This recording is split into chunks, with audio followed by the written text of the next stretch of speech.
What's up, Wolfpackers? I believe I'm starting off a new fresh stream. I had a little technical difficulty in here, but we've got one person, one of our first guests on. What's going on, mystery guest number one? Let me just make sure that we are actually live. All right, we're back. We're back. All right, cool. All right, take two. Take two, says Tanner. Let me get check.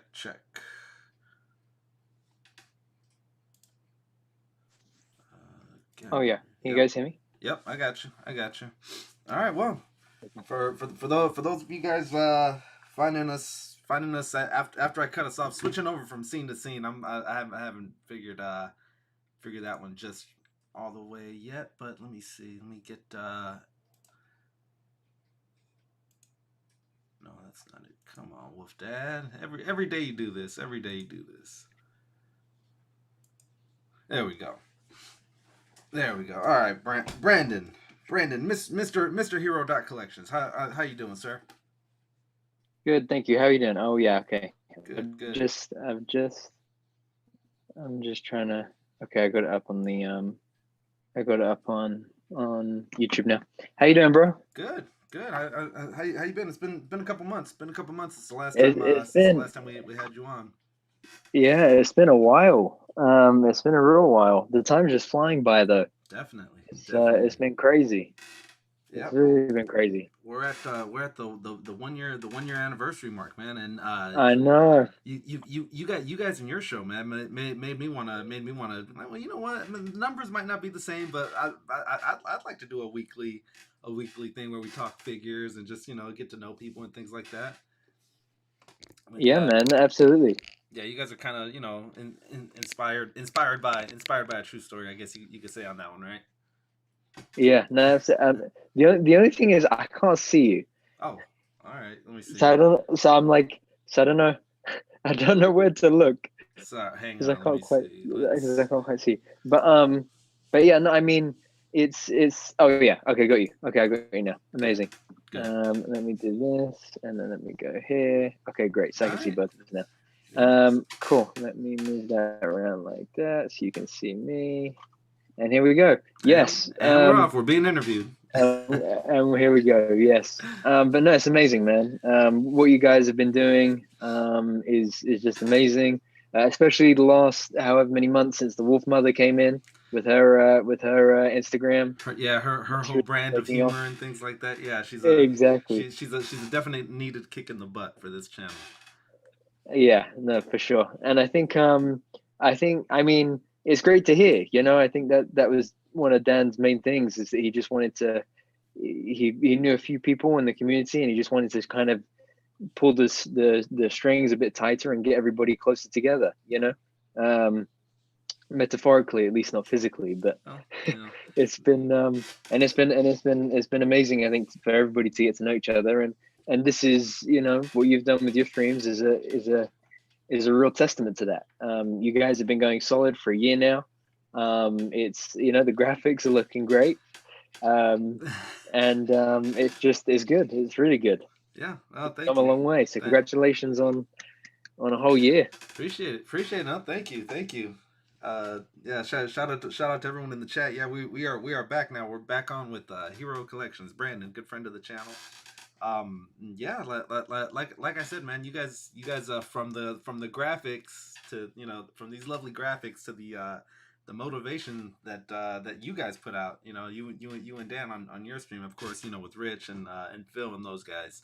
So yeah, it's definitely we're like the West Coast Stan Who's. We're the West Coast. Yeah, there you go. Right? Yeah, exactly. So yeah, man, it's great to see what you guys have been doing. And Tanner just said in the chat, we are like a big family. Yes, amen to that. Yeah, definitely. Yep. J So Loco says, "Congrats, man," and to the entire Wolf fam. Yep. Thank you, appreciate it. Sentry's in the building. Those toy junkies and guys, we're gonna be doing some giveaways at sporadic times throughout this. It's gonna be a marathon event, Brandon. I know you're big into the athleticism and stuff like that. It's not a sprint. It's not gonna be a sprint. We're gonna be trucking along through this thing all day long. So hope we got the We got Oh, here he is. one more lad. Hang on one second. Let's bring in guest number 2. Wow, look at that.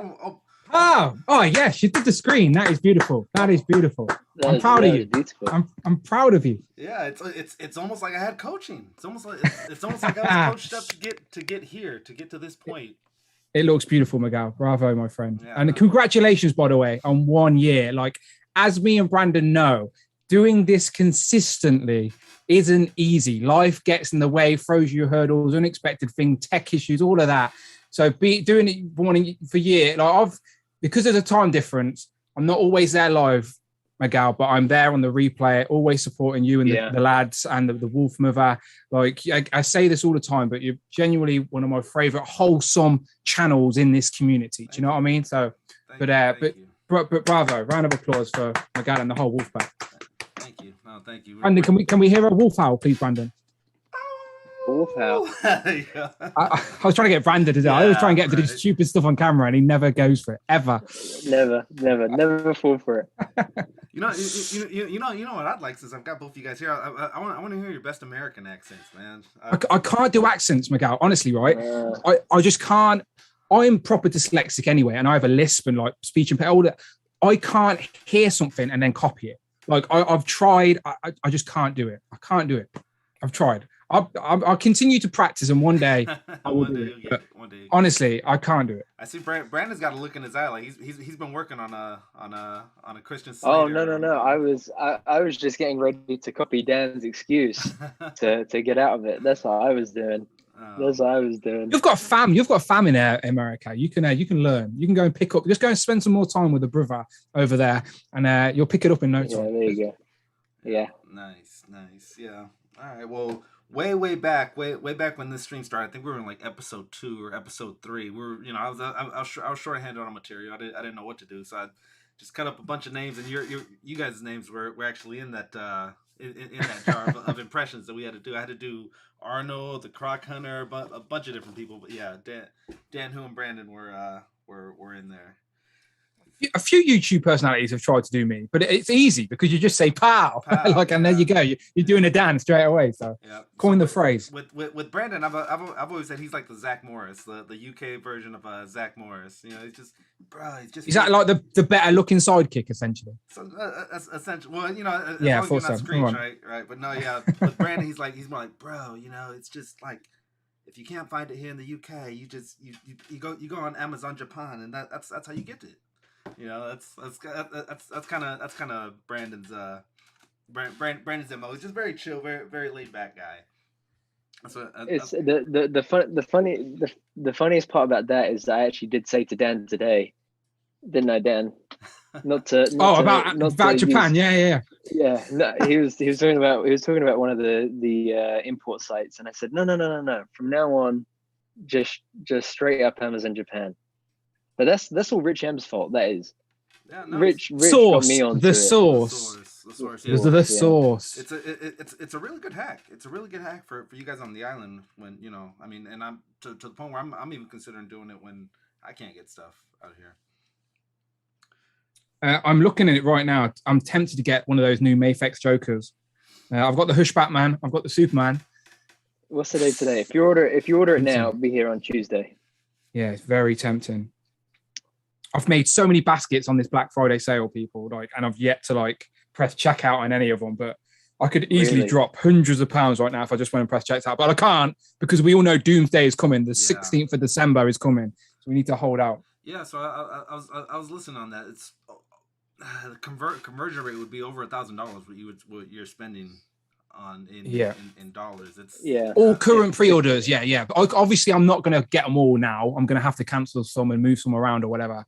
But yes, if I left all my pre-orders as it is, Hasbro Pulse would charge me, as I said, over what is it, 700 and something pounds. So crazy. Or another word, 3 Galactuses. Yeah, crazy. And people are bitching about paying for a turtle van. Do you know what I mean? That's easy. It's easy compared to the 16th of December. Yeah. So Jamie said that if Brandon's Zach Morris, and that would make you Mr. Belding. I know you're referencing Saved by the Bell, yeah, but I would be lying to you if I said I've ever seen an episode. I know what it is. Right, Never seen Oh. Save One Above. Tanner said he's Okay, straight, so too. great, because I didn't even know where the reference was from. Really? Yeah, okay. That's how, and that's an example of how polite he is, by the way. You could have been completely offended him and he wouldn't even notice. Yeah, no, that's very polite. Very polite of you, Brandon. Thank you. Dan could be Slater, AC Slater, Mario Lopez. Probably the only one whose career made it out of that sitcom. But yeah, no, Brandon, I believe it aired before you were even born. Must have done. Mid 96, I was born. Yeah. See, about right about there. I think they were going into the college years or something like that. That's crazy. I know the show, Saved by the Bell. Yeah, I just don't know. Theme song for sure. Everyone's heard that theme song at least. But yeah, so gentlemen, lads, everyone but me, mates. Shout out to everyone in the chat. Sorry, I'm popping back and forth. But yeah, so we touched on real quick the turtle van for 450. Is that a stretch? Is that something you're already adjusting for your in your budget? I backed 3 as soon as it went up.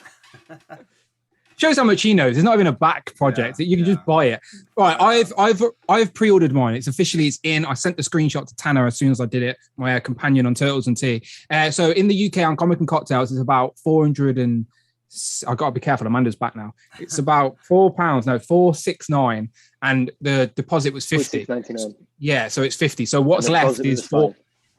And there you go. And what's left to pay now is 415. So just think, I've got 12 months, and considering it's Super 7, that's going to be delays. 18 so I've got exactly. So I've got over a year to save 415, and I reckon it can be done. As I said, that's one less takeaway a week or something like that. Not that I go crazy with takeaways. I do enjoy an Indian takeaway in the weekend though. I don't know if I can give that up.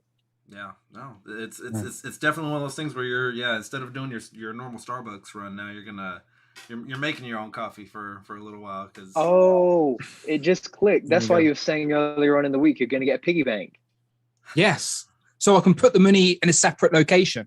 I've worked it out. It's £36 a month or something like that, which is technically 1.5 Legends or whatever, or 1 Deluxe Legends at this day and age. So it's just one less figure a month anyway. And I put that money in a little piggy bank. Do you know one of those piggy banks that you can't you got to break steal from? Exactly, yeah. So if I put it away in one of them and just as soon as I've got the money in there for it, I just leave it. And then I know when the day comes and that invoice comes through, it's all good. I've got it sorted. Or as soon as you got the money in there, just ask Comics and Cocktails if you can pay it early. Or that, because there's going to be another HasLab next year. It'll be very tempting to be like, oh, I've already got the money sitting in a little bank there. That hammer's going to be very tempting. I'll be stealing Thor's hammer from the shelf behind me and smashing it to get the money out. We shall see. Doesn't Comics and Cocktails don't they have payment plans too? They will if you message them. They're independent. Jeff and Nat are really good people. So I'm sure they would accommodate whatever situation we wanted, especially for people that use the site a lot as well. But it's just that it's over a year away, and we don't know what the next year has in store for us. I also collect the NECA turtle stuff, and NECA are meant to be doing their turtle van, which is going to be cartoon accurate, and they're meant to be doing their turtle sewer, and God knows what else they do. Do you know, so. Throughout the year, there's going to be money to drop in other places, so it is a bit of a commitment. But I couldn't not get it. It's definitely one of those things where it's like you said, a year down the line, 18 months down the line, when we're finally going to get product in hand.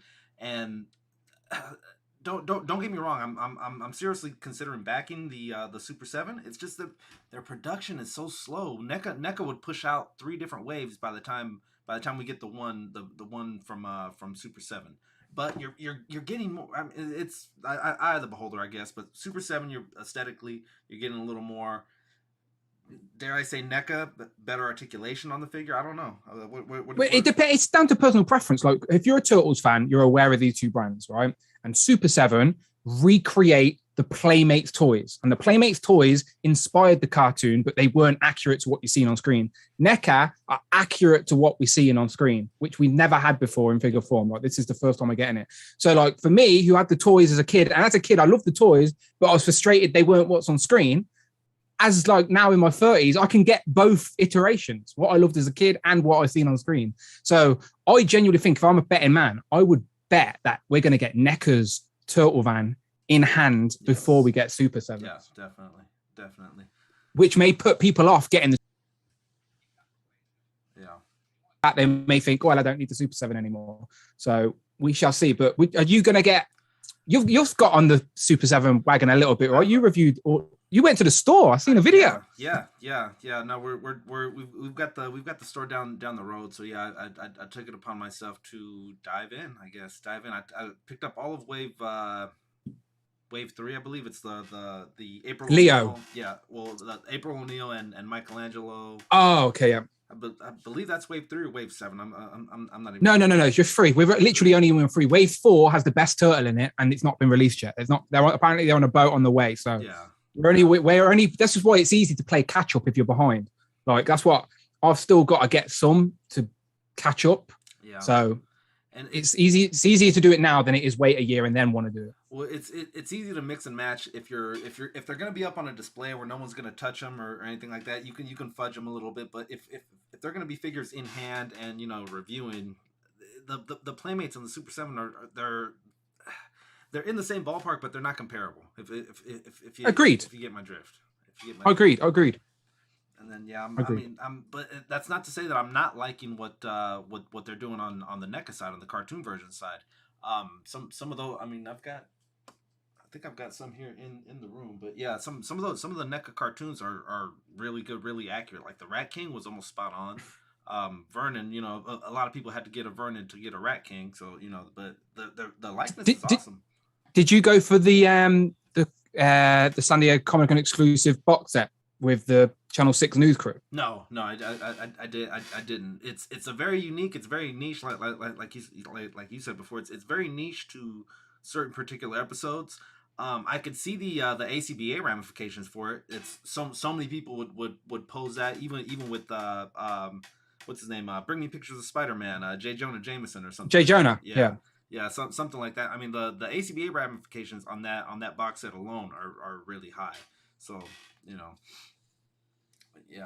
yeah. No, as I said, I'm all in for everything NECA cartoon. That's for sure. And then Super 7, I'm slowly I've got all the main cast, but I'm not gone all in yet. I haven't picked up Mutagen Man or a few of the others, but I've got Rocksteady, Bebop, Shredder. I'm obviously going to get the Turtles. Do I need Splinter? I sort of do. Do I need April? I sort of do. So yeah, I'm trickling in. Yeah, with some of the lesser known characters, some of the out of the scope, I think that's where I have a problem paying the 55 plus per figure. But for sure, the core 4, Rocksteady, Bebop, Shredder, maybe even I'm definitely all in on the Super 7. But yeah, once we start getting way away from the core group, I might be a little hesitant to pull the trigger. That's just me. What are your thoughts, Brandon? We just need to wake him up, don't we? Poke him with the stick a little bit.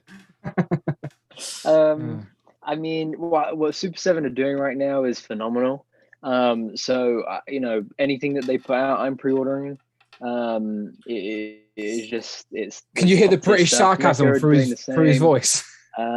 So it's tough, but I mean, if I have to ditch Marvel Legends and Black Series to just keep going with don't believe him anyone. There's people in this chat who do not understand his sarcasm right now. Sarcasm. So disclaimer for everybody that's watching in the chat. I love the 1990 movie Turtles from NECA. I've got all 4 Turtles plus Splinter. But the Turtles I grew up with was that version of Turtles and the 2003 animated series Turtles. So we've had the 90s Turtles in action figure form, so I've got those. We haven't had anything from 2003 yet, so I've not got those. But everything else in between with NECA and Super 7, I live vicariously through Dan. And I've got enough excitement for all of us anyway. Yeah, exactly. Definitely. One of the ones I have to live vicariously through Dan is the Token Raza, the 2-pack. I'm still waiting. Hopefully one day we get single carded. I reckon those molds are so unique. Yeah. There's no way they're not going to do them again. But to keep people sweet who did go in originally, they're just going to wait a little bit. And I think as more time goes on, people will be more forgiving of the re-release. Yeah. All right, let's talk about something that Brandon knows a little bit about, this War of the Stars that we're hearing. War of the Stars, yeah. War of the Stars. Yeah, Star Wars, Brandon. What What are your thoughts on the Black Series line as a whole right now?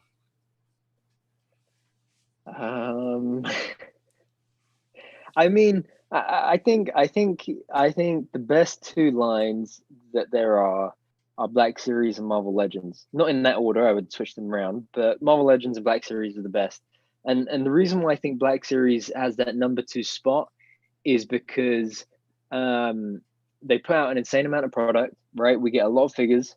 Since they relaunched the line, you're able to pick and choose, so say if you like Clone Wars and Star Wars Rebels, then you can do just that. If you like Empire Strikes Back and Return of the Jedi, then you can do just that. So I like how Star Wars they've broadened the line to kind of appeal to everybody, so that everyone can have their slice of the pie and then walk away happily, Yeah. without it being like a Star Wars bloodbath like it could be with some of those rabid fans. Well, definitely, because you honestly don't know where to jump in if you're new to it, right? And you wouldn't know. Well, am I a Clone Wars era? Am I a Republic era? Am I the Empire? But color coordinating the boxes, how they're doing this new new pattern. This goes with that line. Really helps to, I would say, to engage younger or newer collectors that absolutely don't know where to jump in from. We'll just stick to these red boxes, stick to these orange boxes, or so on. And it's good as well for the completionist collectors, because now they don't actually have to buy absolutely everything. They can just complete the sets of what they do like. Whereas with the red box numbers, you literally had to get everything to get the sequence of numbers complete. And the other thing about Black Series is it represents the latest and greatest of everything that Hasbro has to offer. You got the photoreal faces, you got the pinless tech, you've got insane amount of fun articulation. They're very posable, they're very fun, they're very photogenic. They're just, the benefits go on and on and on. The only thing that holds Black Series back is that there's not quite an easy structure to the line, and they don't put out as much product as I'm sure the fans would like, especially when you compare it to Legends. But I think that's also because Star Wars as a brand is very different from Marvel as a brand. So it makes sense. But when you think about the amount of unique sculpts that Black Series put out, I mean, just from things that's still to come this year, that new wave, you've got Boba, you've got Fennec, Bib Fortuna, Evazan, and Ponda Baba. Like, just in those 3 or 4, 5 figures, you've got completely different sculpts that don't really reuse parts, apart from, I suppose, 2 of them, but still. So it's I think that they can disappoint quite easily, Black Series, but that's more with what they do and how they do it, as opposed to the actual figure itself. Yeah, I mean, designing doesn't have anything to do with distribution. That's for sure. It's been a really slow year for Black Series as far as the consumers getting them out. I think one of my secret hiding spots has always been GameStop.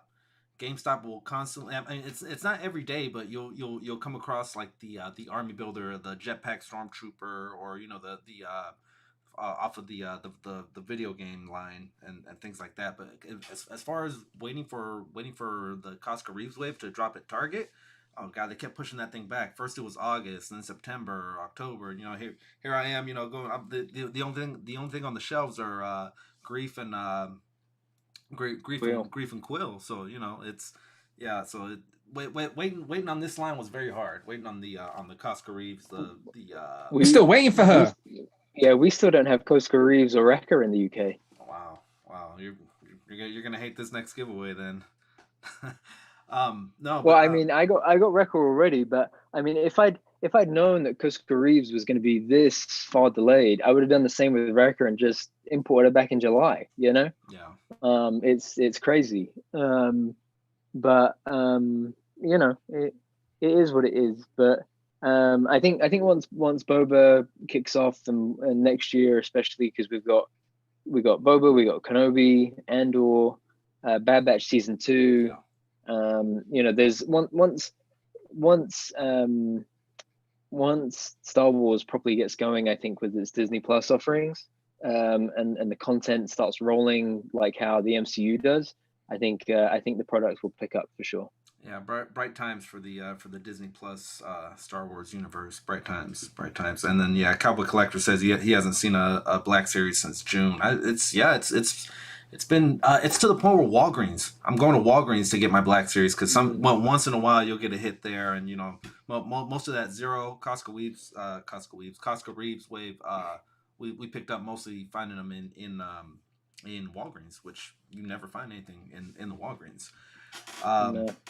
One of the things that you guys have the benefits of is you don't have the Walgreens exclusive. So you guys were actually some of the first guys to do the reviews on the Quasar on the Quasar and Binary and Silver Surfer and things like that, right? Nova as well, yeah. This year, all the cosmic figures been pretty good. Been pretty lucky. As I said, people see that and then assume that we get everything first, which isn't the case. We just get some of the exclusive first. That's all it is. But it's always in nice. most cases, Canada gets that before we do. Indeed, yeah. I don't think I've technically been the first to review any of them, to be honest. Just obviously my channel's Legends focus. So, but yeah, it's just, as I said, not complaining at all. It's just nice to not have to stress. But yeah. Well, one of the most human aspects that I ever saw watching one of your streams was when you guys had the Nova, and I want to say it was Bring On the Bad Guys. Some of those were starting to hit. So you guys were live, and you were like, you know, if anyone needs a Nova, I'll trade you for you know, so and so said figure, and that really showed the human aspect of what you guys do on your side, where everyone assumes, you know, oh, Dan's hooked up with the big three or whatever. They must just send him whatever he needs or stuff like that. But for you guys to be wheeling and dealing live, it just really showed that you guys are committed to this. It's craft. A community. It's a community, and I've always said, like, if I can help a fellow collector out, I will.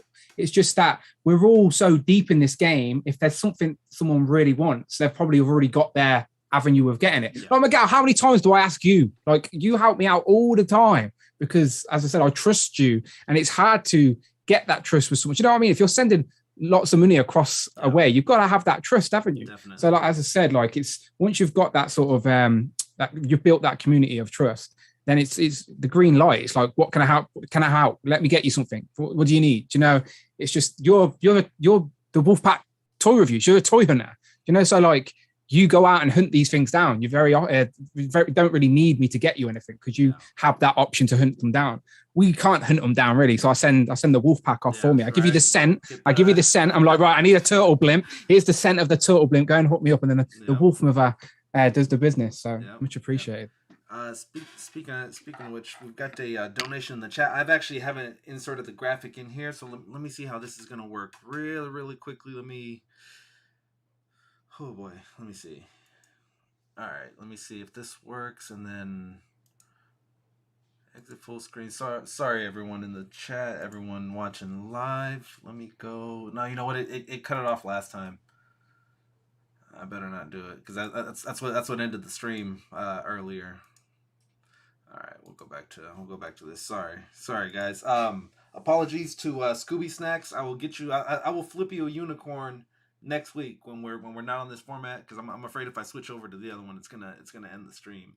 So, but rest assured, Scooby Snacks, we will flip a unicorn for you guys. We've got Danhu and Brandon Hero Collections chatting with us for all the way from across the pond in the UK. Welcome, boys. Welcome. Wow. Pleasure. Yes, as always. Yep. But Miguel, how about you? What do you think of like, keeping it on the positive side? What has been your favorite Black Series figure this year? Favorite Black Series. And I know that's a really tall ask. And then we're gonna ask you the same thing. Yeah. Okay. Oh, okay. Okay. All right. So we've got Wrecker. Staying positive, right? Because I didn't like the price hike on him. He's not that much bigger than a regular Black Series, but I do really like the Wrecker. Likeness could have been a little tighter on it, but I'm happy with the figure. I've yet to open Costco Reeves, but she's one that I was excited about. Bo-Katan,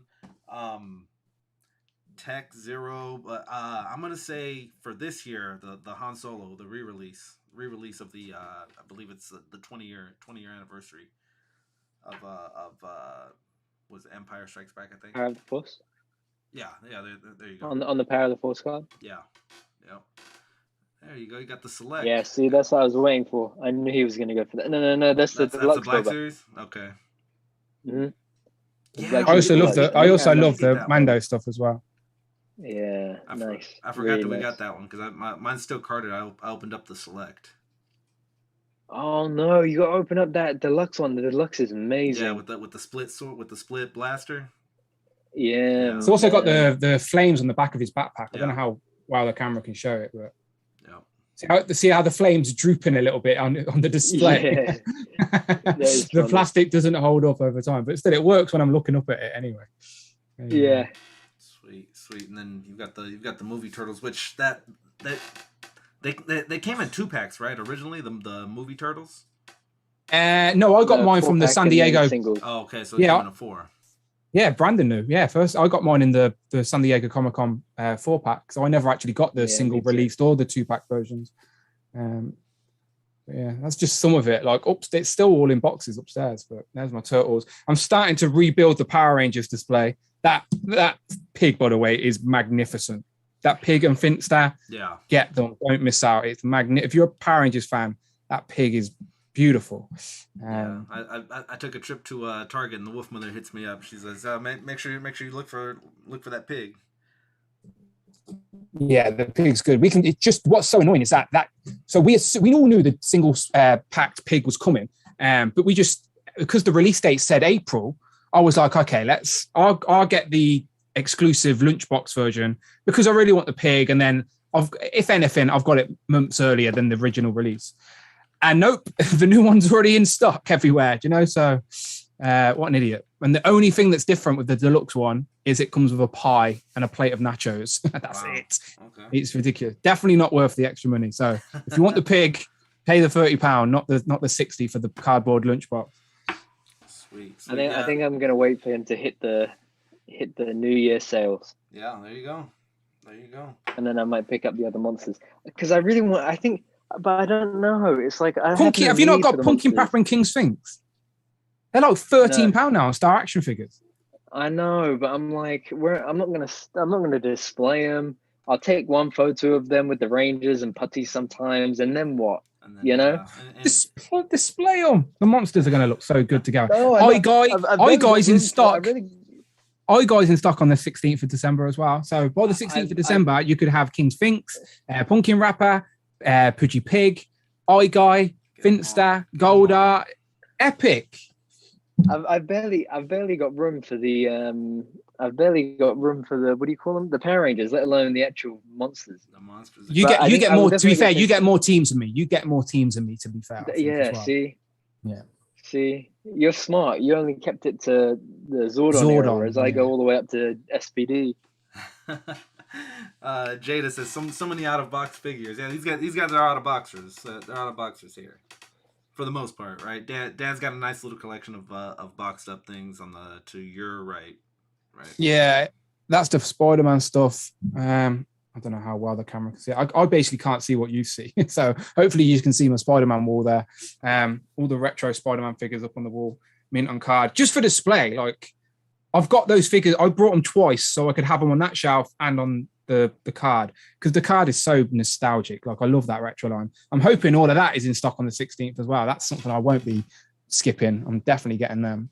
I need my wall complete before Christmas. Yeah, definitely.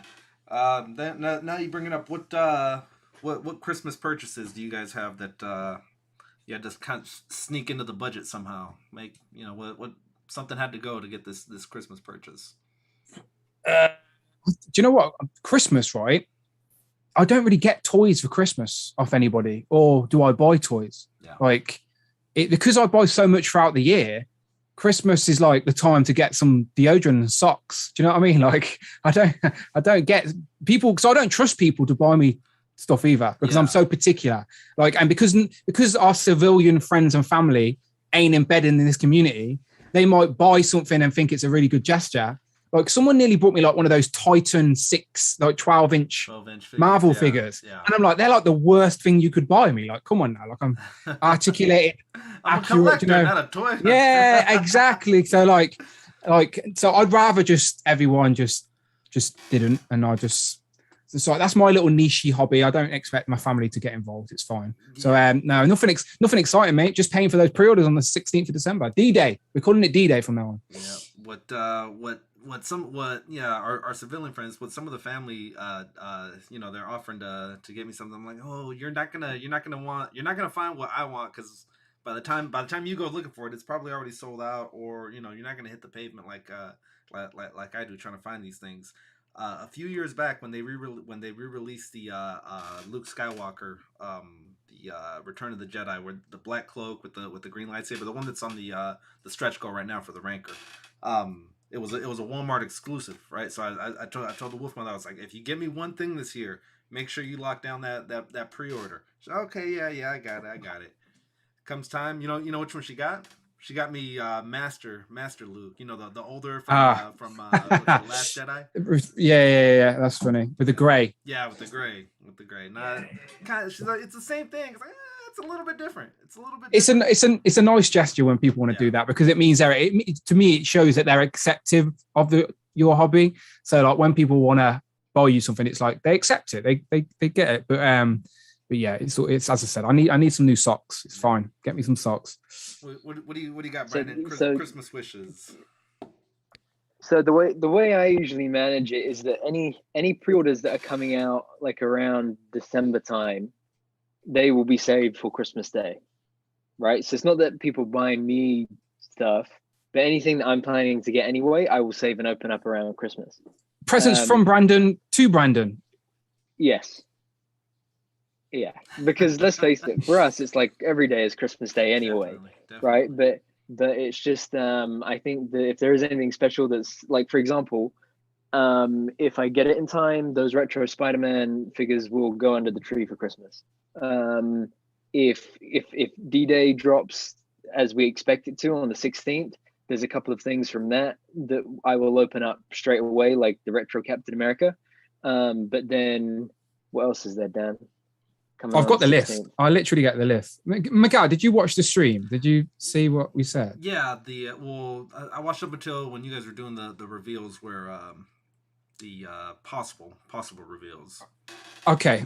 So I'll just recap for anyone watching. All right. So read the list, and as we go through, I'll give you one of three replies. Okay. Either didn't pre-order or cancelled. It's Christmas tree or opening up that same day. Okay, so for people in the chat, just to keep you up to date, we're referring to Hasbro Pulse UK have updated all the shipping dates for a lot of our pre-orders, and a lot of them across different lines are all due to ship and be charged on the 16th of December, right? And all these things I'm about to list off to you were due out in 2022. So no one was expecting these pre-orders so early, and we're not complaining they're early. It's just when you've got a tight budget, it's a lot of money. Okay, so you can do the same thing, Miguel. If I'll read one off, and you and Brandon can say if you're planning on getting it, okay? Yeah. So Marvel Legends, the Toy Biz Captain America tribute figure. Opening at ASAP.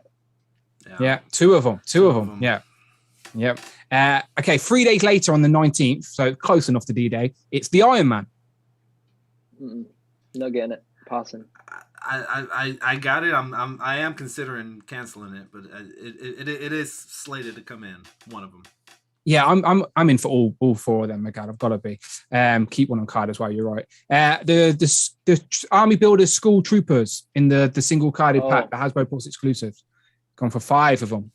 You Army building them, Miguel? I'm not. Zero.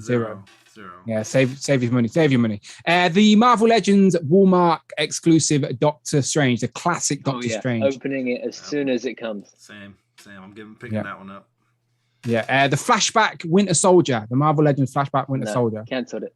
I never pre-ordered. Pick it up next year in sales. I never pre-ordered that one. It's definitely one I want, but it may have to join the back of the queue. But it's one I want. Captain America 2-pack with Anthony Mackie unmasked, ungoggled face. Yeah, pass. That'll wait till next year. Yeah, I'm going to have to wait on that as well. Even though I want that pack just for the unmasked Anthony Mackie ungoggles. Yes, the fists and the goggles. The fist and the no goggled head, that would be great. But again, that 50 quid is going to have to wait. The Iron Man and not Iron Man, the Spider-Man Retro Wave 2. So all the new retro cards, Wave 2, all of them are meant to hit. That'll be Christmas Day.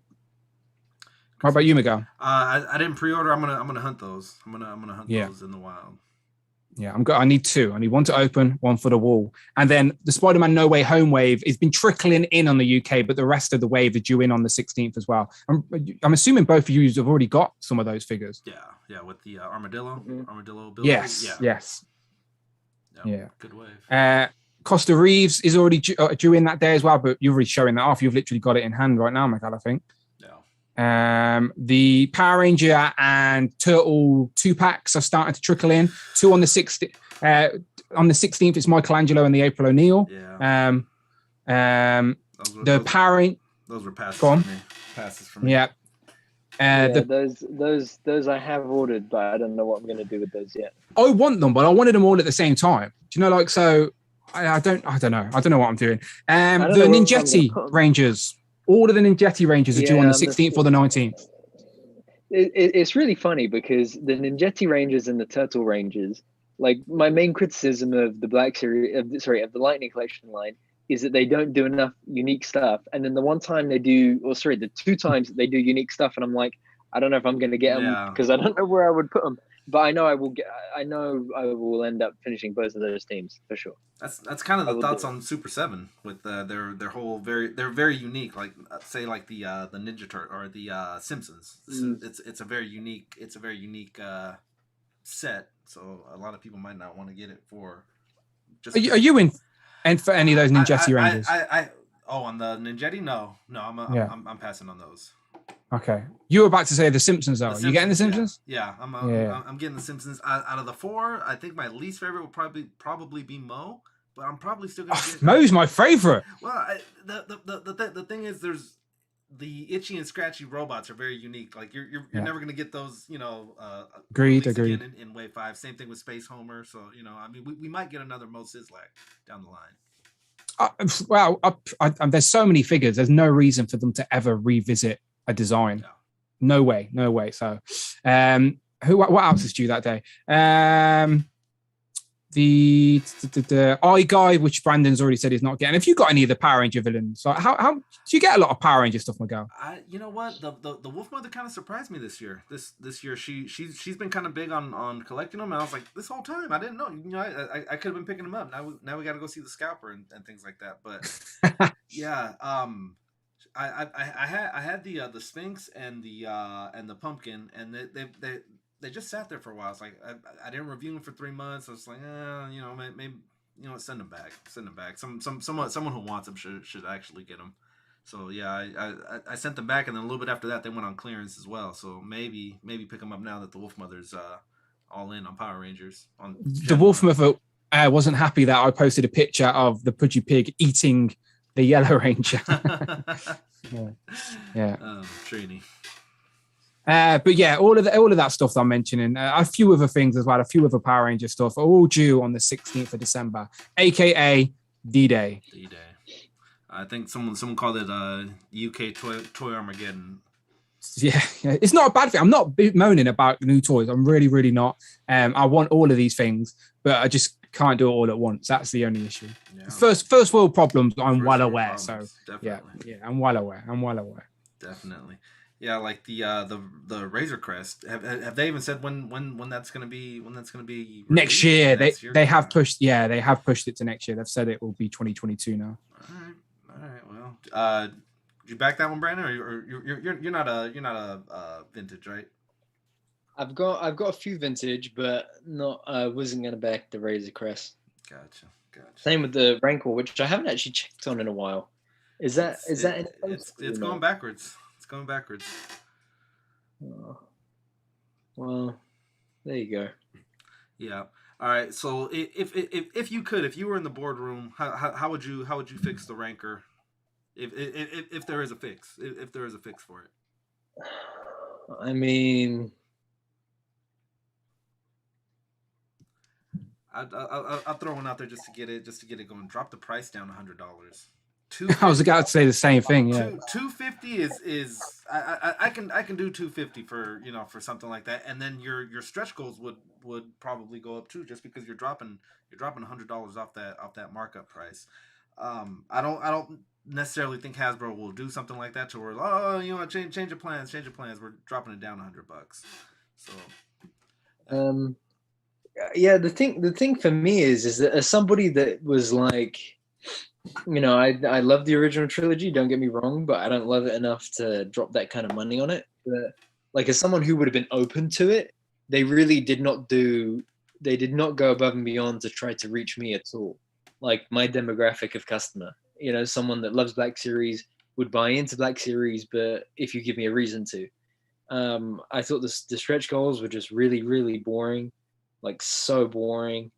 Especially as they've said that Luke figure is a packaging exclusive, meaning that they will re-release that Luke later down the line.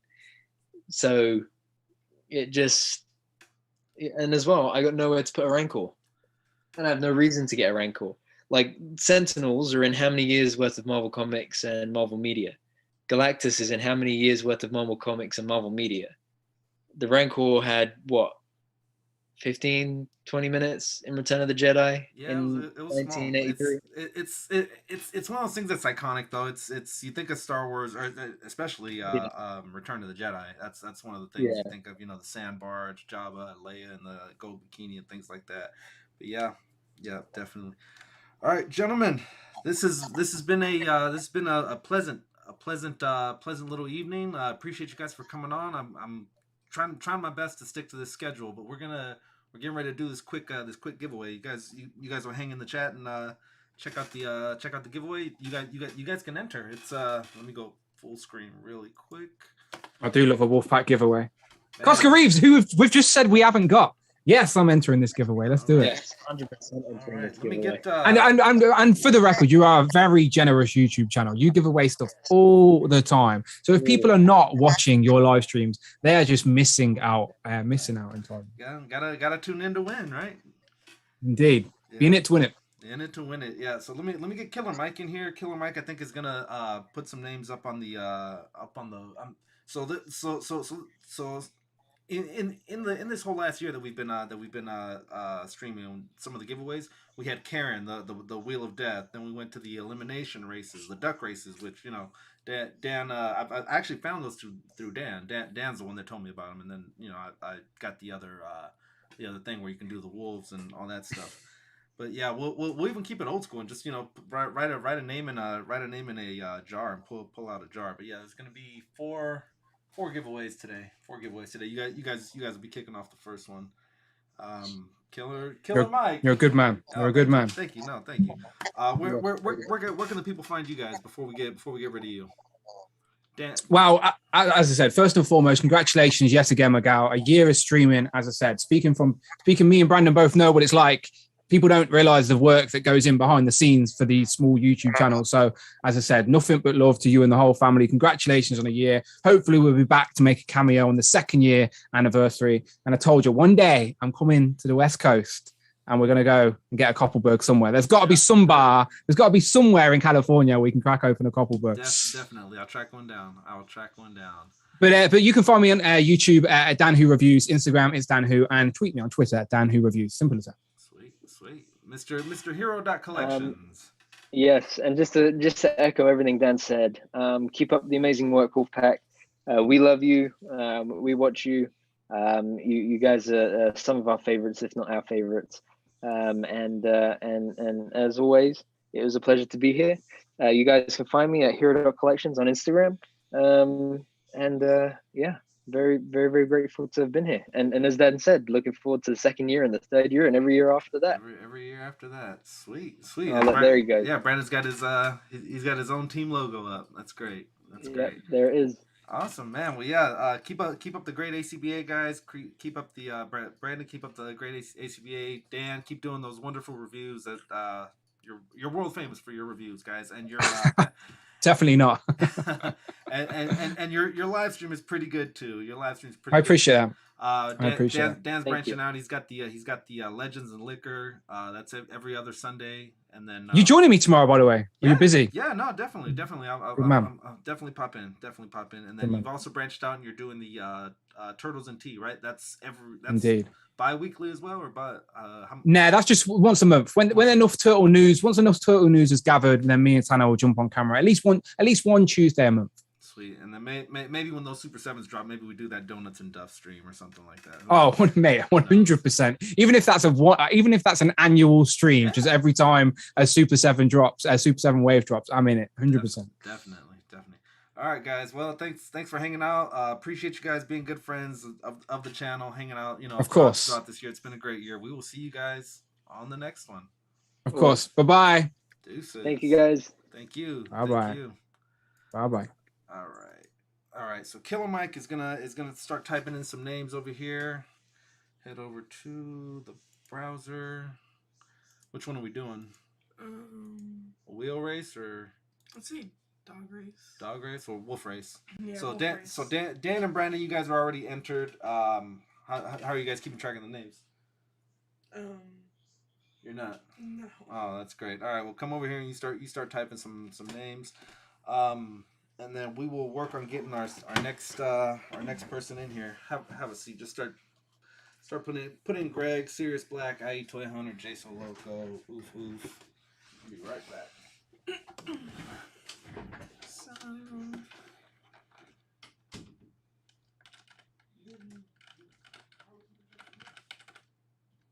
Toy Hunter.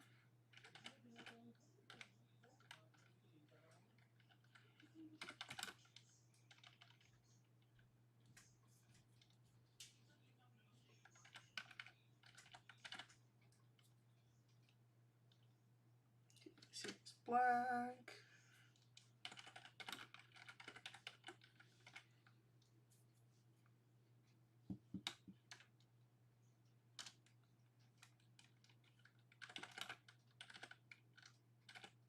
Oof, you're in.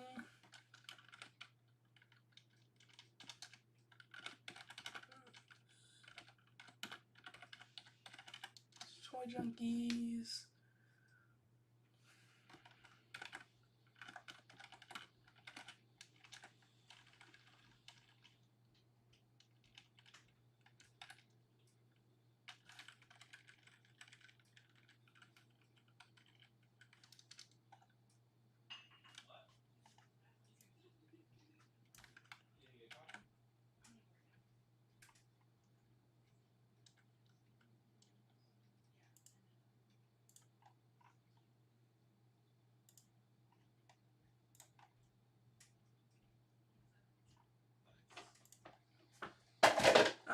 Are we signed in? I don't think so. Because it's only letting me put. Yeah, you gotta sign in. Then I just went on the website. I didn't sign in or nothing. All right, guys. So yeah, give me some wolf emojis if you guys wanna be entered into this giveaway. Like I said, we've got Dan and Brandon are already in for being guests.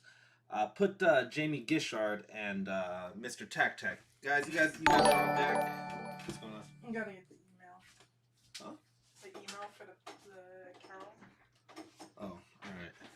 Those toy junkies just dropped a donation of $5. Thank you guys. Killer Mike, what's up? Congrats on the 1 year live stream. Thank you guys. So yeah, let me get some wolf emojis into the chat, and that'll get you guys entered in for our first giveaway, which is gonna be Casca Reeves. Man, she was hard to find, guys. Super hard to find. She was the last one we needed from the wave to complete this one. I'm gonna kick it down to one of you guys because we found two of them. So Cowboy Collector, Greg Fenstad, Dan Who, Jamie, let me see, Fire t-shirt from the Wolfpack lads this evening. Also love the X-Men jumper. Thank you. JSO, Sirius Black, everybody. Get in there, guys. Get in there. Drop us a wolf emoji. Gotta take off, but congrats, Wolfpack. 1 year streaming. I'll be back soon again. All right, man. Pogo B, drop a wolf emoji. Get you in the contest. Well, we're waiting for Killer Mike to do a little something over here.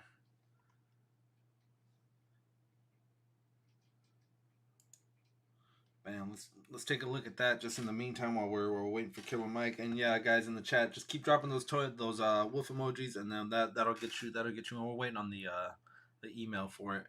But man, the striker. I wanna back this thing. Will it happen? I don't know. 6,000, almost 6,000. You got 10 days to hit another 4,000. Always appreciate listening on the lives when I'm at work. All right. At any time, if we can get that passcode, because I'm just chilling right now. I ain't got nothing going on. Okay, we have all the account information now. All right. Well, let's start putting some names in. Can't wait for that striker figure. Nice. All right, well, Killer Mike does that one, guys. Let's run back the year that was, man. Yeah, we started talking to people. We started doing all kinds of streams and things. 27 people in the building, guys. Who's your favorite guest so far? We've had guys like Man Cave. We've had guys like Nerdzoic, Kemp Pool. Well, Kemp Pool's not his name. Kemp Pool Live. Dan Who and Brandon were good guys. John Joker, IE, Phil Jones, Rich, the Source. The Source. I was gonna call him Deep Throat, but that's a whole nother. Hunter for Hire, you freaking maniac! Appreciate you, man. I can't flip a unicorn right now because whenever I switch over, it kills the stream. But as soon as I can flip over, we'll get you on. And Killer Mike's putting in names right now as we speak. Fabulous. $20 donation, man. Thank you. Make sure you get Jaso, Sirius Black, Greg, Cowboy Collector, Dan. Anybody else, guys? If you guys are hearing my voice, if you guys are in the Lurker Squad, right now is the time to drop a wolf emoji. But yeah, man, Hunter for Hire, thank you. And he said, congratulations, Wolfpackers, for the anniversary. Thank you, guys. Yeah, Man Cave and Kemp Pool Live, says Sirius Black. Yeah, those were good dudes. With both with Man Cave and Sirius, I met them as we were streaming. So we became friends during the stream. I was talking to Kemp Pool a couple days ago about that. How funny was that we legit became friends while we were streaming. Yeah. Toy Bounty Hunter. Hunter for Hire, the real MVP. You know it.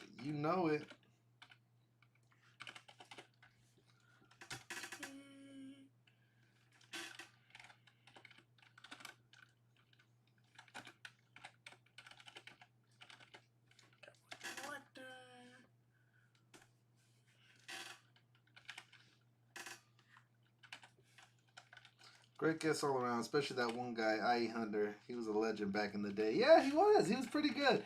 Okay, so funny story is I stumbled across one of his videos a long time ago, right? And I was watching. I was like, oh yeah, that's cool.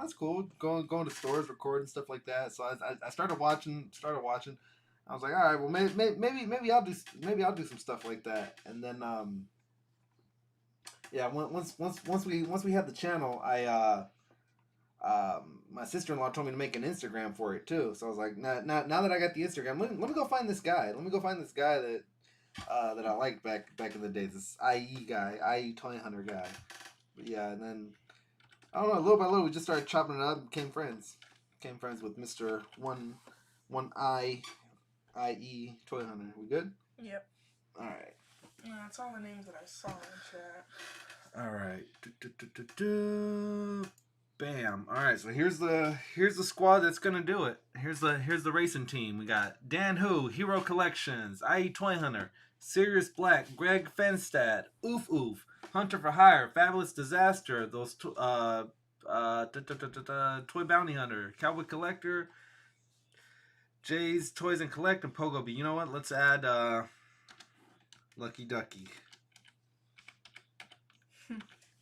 And then, because they're coming on right after this. All right, so Tac Tac and Jamie, you guys are in. I don't think those toy junkies are on there. Let's put them in. All right, those toy junkies.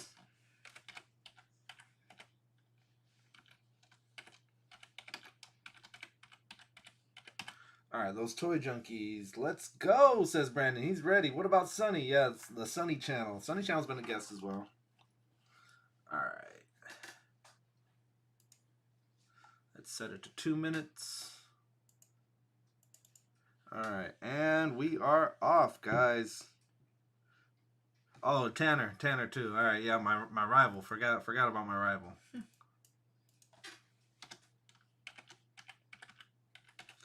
Tanner, all right, set to 2 minutes and a one. Oh, Tyler too. All right. Sorry guys, sorry. Want to make sure everyone gets in. You typed Tanner twice. Oh, I did. I had Tanner on the brain. Tanner, Tyler. All right. Anyone else? That's it. All right. 28 people in the building, guys. Let your voice be heard if you are hearing my voice right now. Let's go set. All right, we'll shuffle them up. Make sure we turn that off, right? Because that's all right. Shuffle it up. Bottom of your screen, top of your screen. I see. God, I can't even tell. I see Tac Tac on the top. IE Toy Hunters at the top now. One more shuffle, and then we'll go. I think that's Brendan here at Non-Collection. All right, Tyler and those toy junkies, top of your screen. Tac Tac down at the bottom. All right. JSO Loco? Yeah, JSO Loco's in there. All right, let's start this race. 3, 2, Wolf Race! And we're off. Very tight race at the moment, guys. Very tight race. Very tight pack. The number 17, Tyler, at the top of your screen. Sirius Black with the number 4 car. Takes an early lead. Greg Fenstad, number 5, trailing right behind. Jay, those toys collection UK, right behind him. Tyler coming up from behind, trying to take it from Jay's. Jay's getting a little tired. Jay's falling out of it. 90 seconds left to go in this race, guys. Who will win? Which one of your wolves will be victorious? Jamie, I see you trying to creep, Jamie. Jamie's pulling up to the lead. Jamie takes a slight lead, and now he's getting tired. Tanner at the bottom of your screen, one of the latest entries. Oof Oof at the bottom of the screen. Oof Oof and Tanner. It's Oof Oof and Tanner. Who wants it? James Collect still with it too. Three-man race for the lead. Let's go, guys. The more you type, the more button mashing you do, the better your wolves will run. There you go. See, Dan Who knows what to do. Tac Tac knows what to do. Mash those buttons, guys. Mash those buttons if you want your wolf to run. Mash those buttons up. 50 seconds left in the race. We got Oof Oof, Tanner, Greg, Hunter for Hire pulling up, trying to take the lead in the number 7 cart. 40 seconds left in this one, guys. IE Toy Hunter wants to make a run for it. Mark Tac Tac, Tanner, Hunter for Hire, Oof Oof, Greg, IE Toy Hunter, Bounty Hunter Toys. Never heard of you guys, but he is trying to make a push for it. Let's go! 30 seconds left in this one. The more you button mash, the better your wolf runs. Everyone knows that, guys. Everyone knows that. Mash those buttons. Mash those buttons. Mash those buttons. All right. Coming up on 10 seconds left, guys. Who will take this one? We got Tyler at the top of your screen. Hunter for Hire at the bottom. Dan Who right about in the middle. 7 seconds. Who's going to pull away with this one? Can Tyler hold off? Who's pulling away with it? Who is pulling away with it? Sirius Black!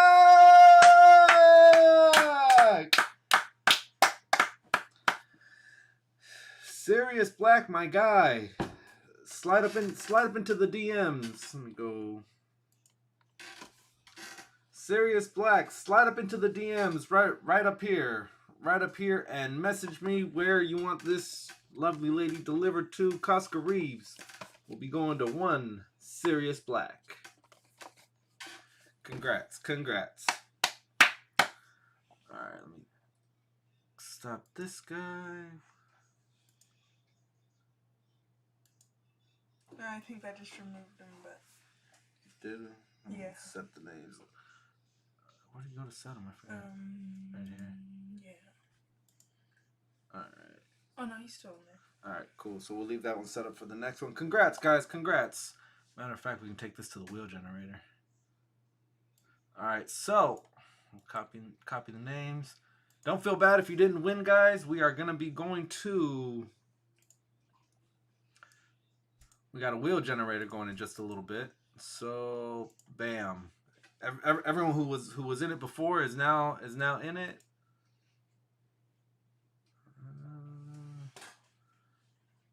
Trust me. You guys will be in it. You guys will be in it. So yeah, Sirius Black won the first one.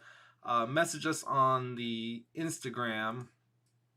Message us on the Instagram right up here, and we'll get you an address to get this bad boy shipped out. But stick around, guys. We've got more giveaways coming up in just a little bit. I'm gonna be bringing on. Whoa, that ain't what I wanted. I'm gonna be bringing on our next guest, guys. So if you are slated for the 9 o'clock hour, head over to your devices. I am sending the email right now. All right, Killer Mike. If you can give me one drink. All right. From my friends.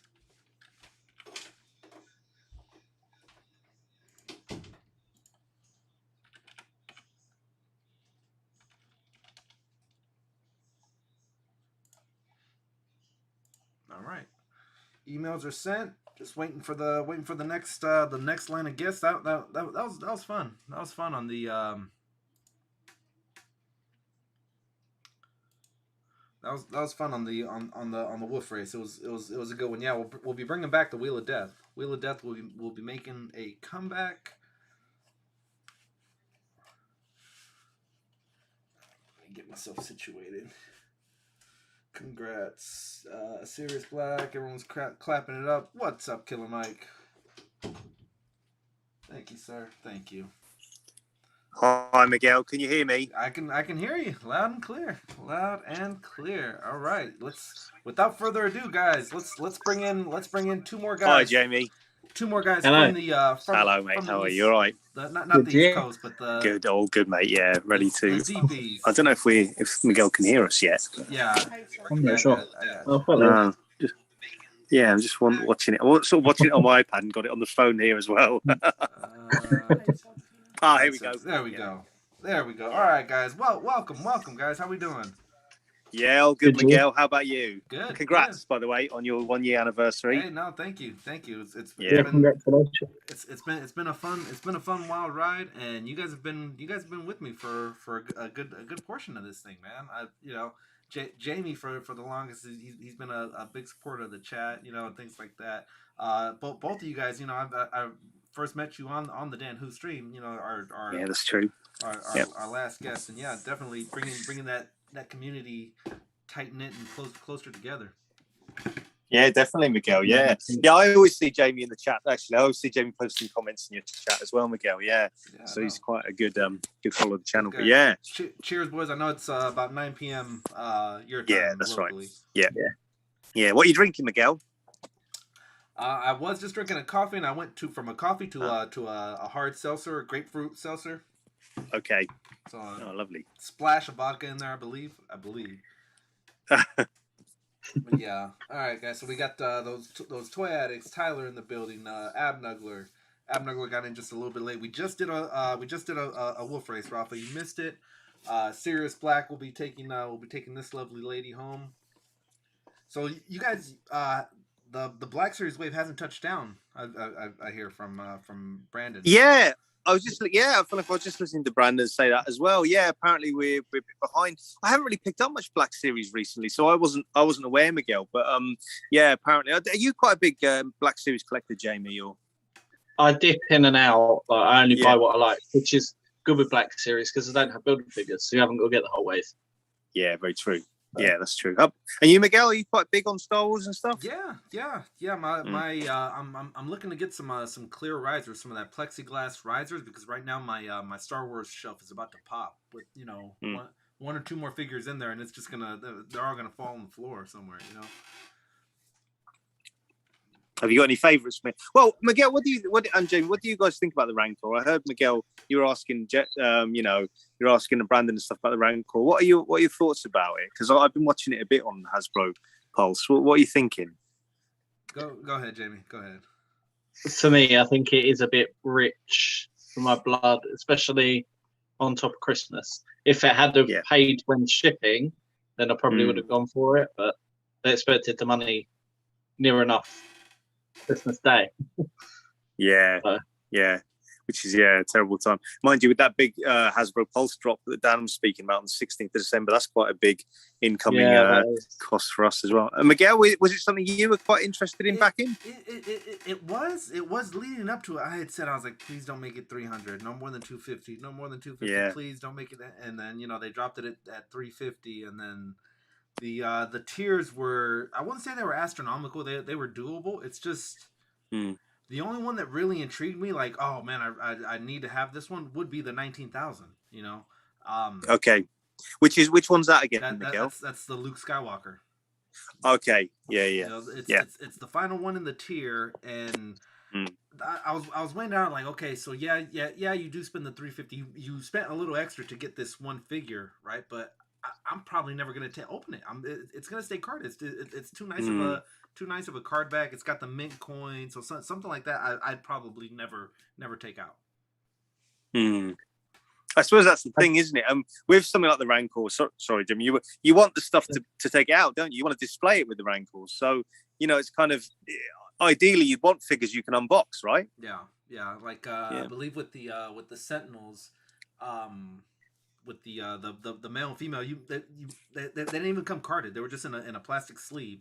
So know you're gonna pull this out. You're gonna be posing this, playing with it, things like that. With this other stuff, it's just like it's more commemorative now at this point.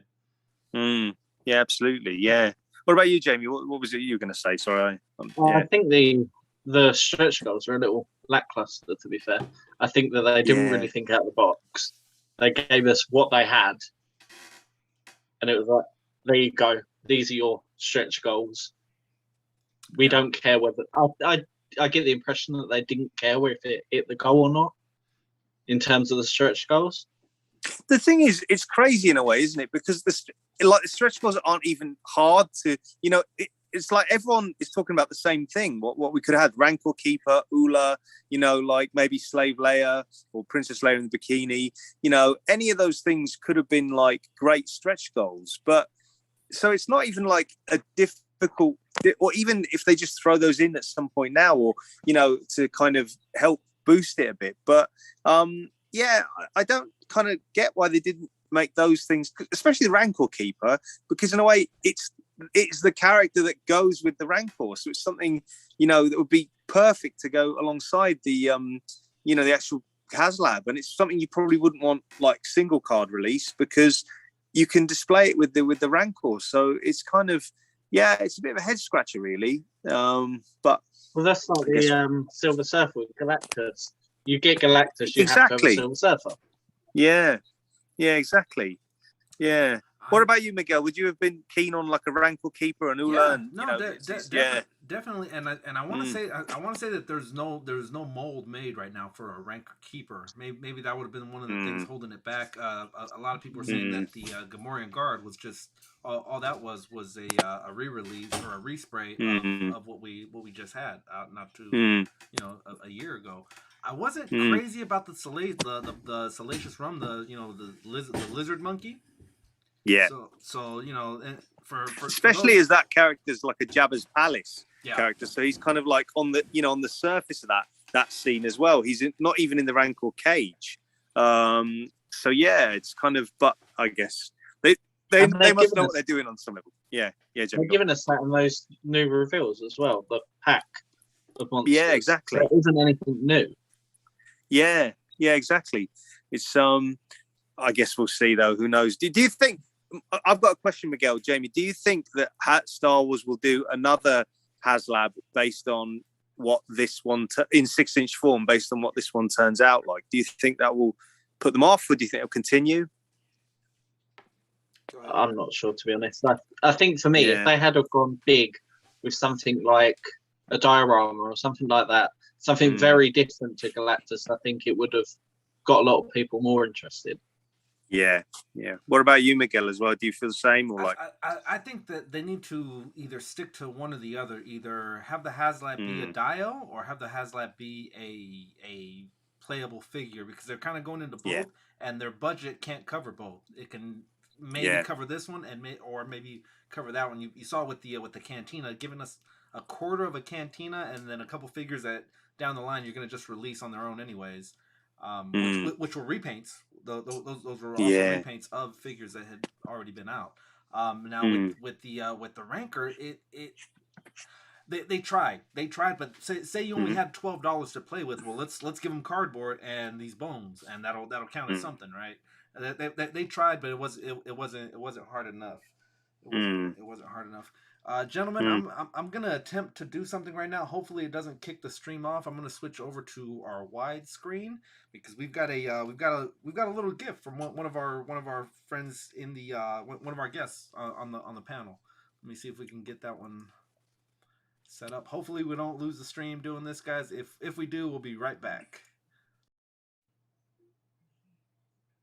Bam. Yep, we're still here. All right, we're still live. We're still live. All right, there you go. All right, so we went wide real quick. Are you guys plugged in or no?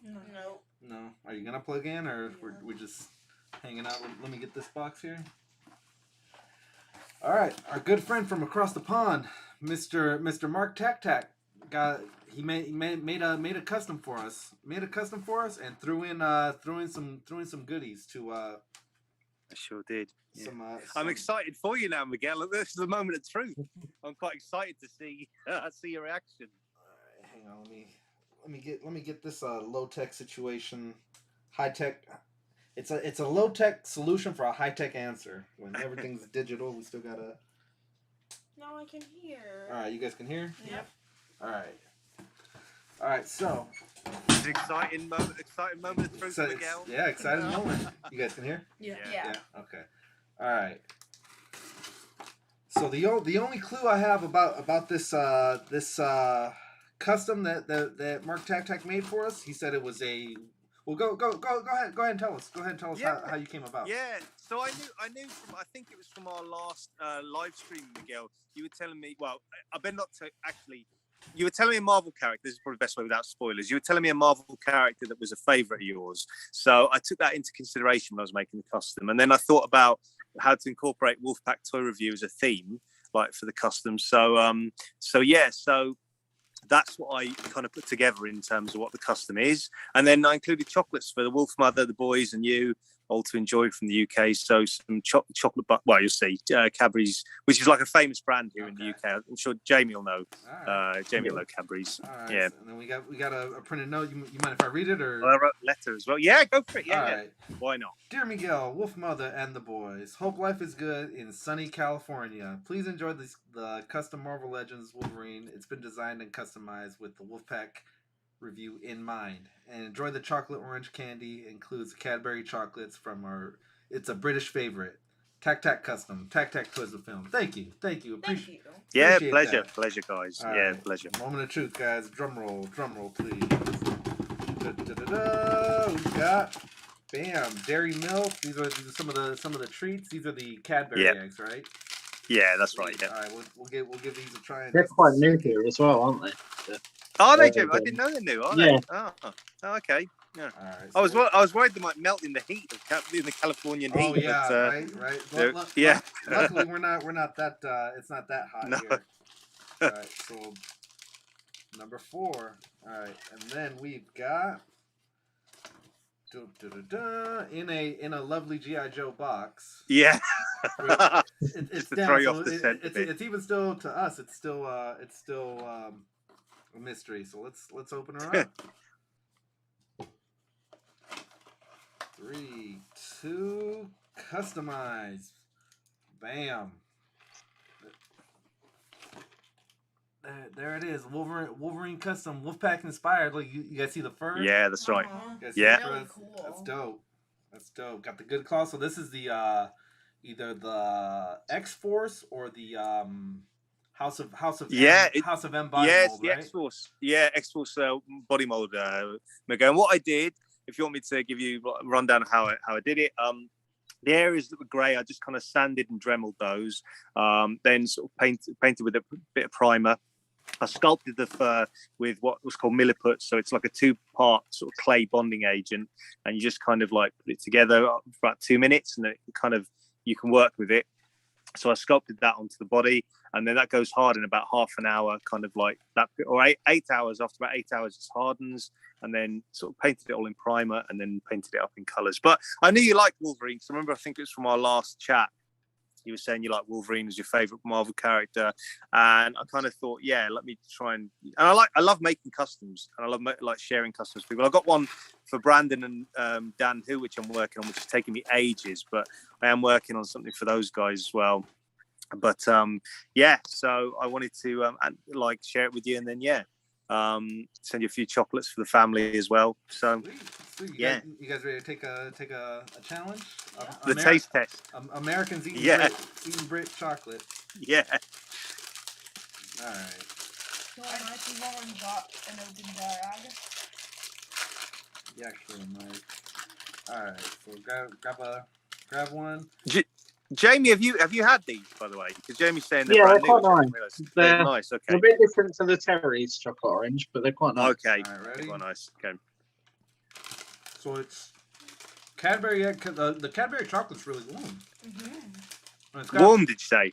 Well, you taste the citrus of the orange in the chocolate, Yeah. which is Yeah. I don't think I've ever had orange chocolate before. Ah, okay, well. That's actually pretty good. Yeah. Giant. Buttons, Cadbury's buttons, they're called, which is quite popular in the UK. This is gonna be addicting. Yeah, I know. I'll have to send you another custom with some more. Wait, oh, thank you.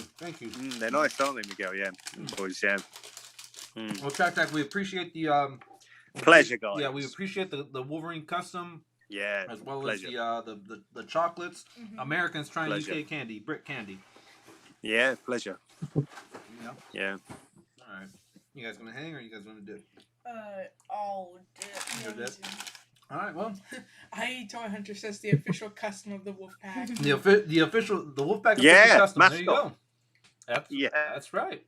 That's right. Dan's got his Hellfire Hank. You got custom Wolverine. Yeah. Yeah. Or Wolverine as Yeah. that'd be known. Wolverine. Yeah, Wolverine. Yeah, I like that. I like that. All right, guys. Well, the boys are gonna depart. We'll stay on. We've got Mr. Tac No and problem. Mr.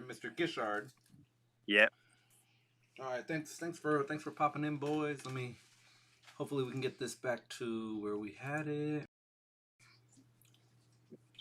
All right, and we're back. All right, guys. Thanks for hanging with us. Oh. What? Good job. Grab a towel. This is why we don't have drinks in here. But all right, we are back, guys. I heard there's chocolates in here. There are chocolates in here. We've got a wolf mother. Here you go. Try one out. What side? Oh, they're on. They're on. Hi, Jamie. Yeah, hi, Hello. Wolf Mother. Yeah, we can see you, we can hear you. Let me see that custom. Oh my god. So the That gang, is awesome. the gang's all here. What do you think of the custom and what do you think of the chocolates? The chocolate is amazing. Thank you, Mark. That's all right, no Custom's problem. awesome. Yeah, no This problem might at be all. the official custom of the Wolfpack. The official custom of the wolf. Oh my god, I'm gonna cry. That's so nice. That's so nice, of you, Mark. Yeah, no problem. That's Really fine. awesome. Yeah, no problem at all. My pleasure. No problem at all. My pleasure. Beautiful. Oh, I'm gonna cry. I gotta go. Chocolate. Right, she's got chocolates to keep her company. Chocolate. Yeah, no problem. Bye, Enjoy guys. them. Yeah. Yeah. So Alright. I packed 4 packs in there, Miguel. So one for each of the boys, one for you, each. Yeah. one for the Wolf Mother. Yeah. Sounds yeah. good. So Sounds Yeah. good. Let me see. yeah. See if I can set him up somewhere. All right, fellas. Well, what's been new? What's been new since the last time we had you guys on? Yeah, I'm trying to think really in terms of figures and stuff. Well, yeah, the last time we were speaking, we were kind of talking just general, I think, weren't we, Miguel? About I'm trying to think what we were talking about, really. Like films we were actually talking about, weren't we? Because I know I've got a YouTube channel that sort of talks about films and action figures that can go alongside them. We were talking about a lot of Quentin Tarantino sort of films. By the way, Miguel, did you watch or check out The Harder They Fall? Yeah, I saw. Did you? I saw maybe like the first hour of it. The first hour. Okay, Of it. and what did you think? It's one of those movies where it's a big group of similar to let's say Ocean's 11, where many different actors, many known actors, to get to do some sort of a heist, so almost a team up type movie. So if you're into those, if you're into those kind, The Harder They Fall is a good one. It's a good one. Jamie, have you seen it at all? Have you heard of it? Or No, I haven't. No. So it's a brand new. Yeah, but it's good. Yeah, brand new sort of film on Netflix. A western, like a western. It's got Idris Elba in it. It's got Jonathan Majors, who's He Who Remains in the Loki series. It's kind of like it's very Tarantino-esque in feel and sort of style. Like if you like Tarantino films, is in it too, I believe. Regina King, that's right. Yeah, Miguel. Yeah, Regina King. And it's like Miguel says, it's like a heist movie. So if any of the viewers are interested in it as well, it's a really good one to watch. Really, really fun. Really, really fun movie. A really fun sort of western. Give it a watch. Yeah, so we're already a few minutes into having you guys in, but I forgot to formally introduce you guys. So on my left, on my right, top of the screen, we've got Mark Tac Toys with Film. Has a wonderful channel where he reviews movies and then gives you a corresponding toy line that would line up perfectly with that movie, with those figures, such as I think when we were on, we discussed that NECA would do a really good job of making sure did Reservoir Dogs. Yeah, Reservoir Dogs. Right. Yeah. So make that happen. The good people at NECA make that happen. And then we've got Jamie recently knighted, not too many weeks ago. One of the newest mods of the Wolfpack Tour Review. Good friend of the channel's one of the winners of our 1,000 subscriber giveaway. So how's everything been going over there, Jamie? It's been good. Yeah, I've been trying to get Christmas out the way so the toy apocalypse can be paid for. Yeah, there you go. Now you guys don't really celebrate Thanksgiving. We just had that where we were every day this week felt like a Wednesday. It's kind of just you're kind of just in your slippers, kind of squeezing by. I was lucky enough to be off for the entire week. So sweats, pajamas, things like that. And then it's Thursday. How many days do they give you off? How many days do they give off for Thanksgiving? Is it like a day or two, Miguel? Yeah, typically it's no one works Thursday. Maybe you work a half a day on Wednesday, or even have Friday off. And then you would take the weekend off. My particular job shut it down the whole entire week. We've got a lot of travelers, a lot of out of state guys. So to try to.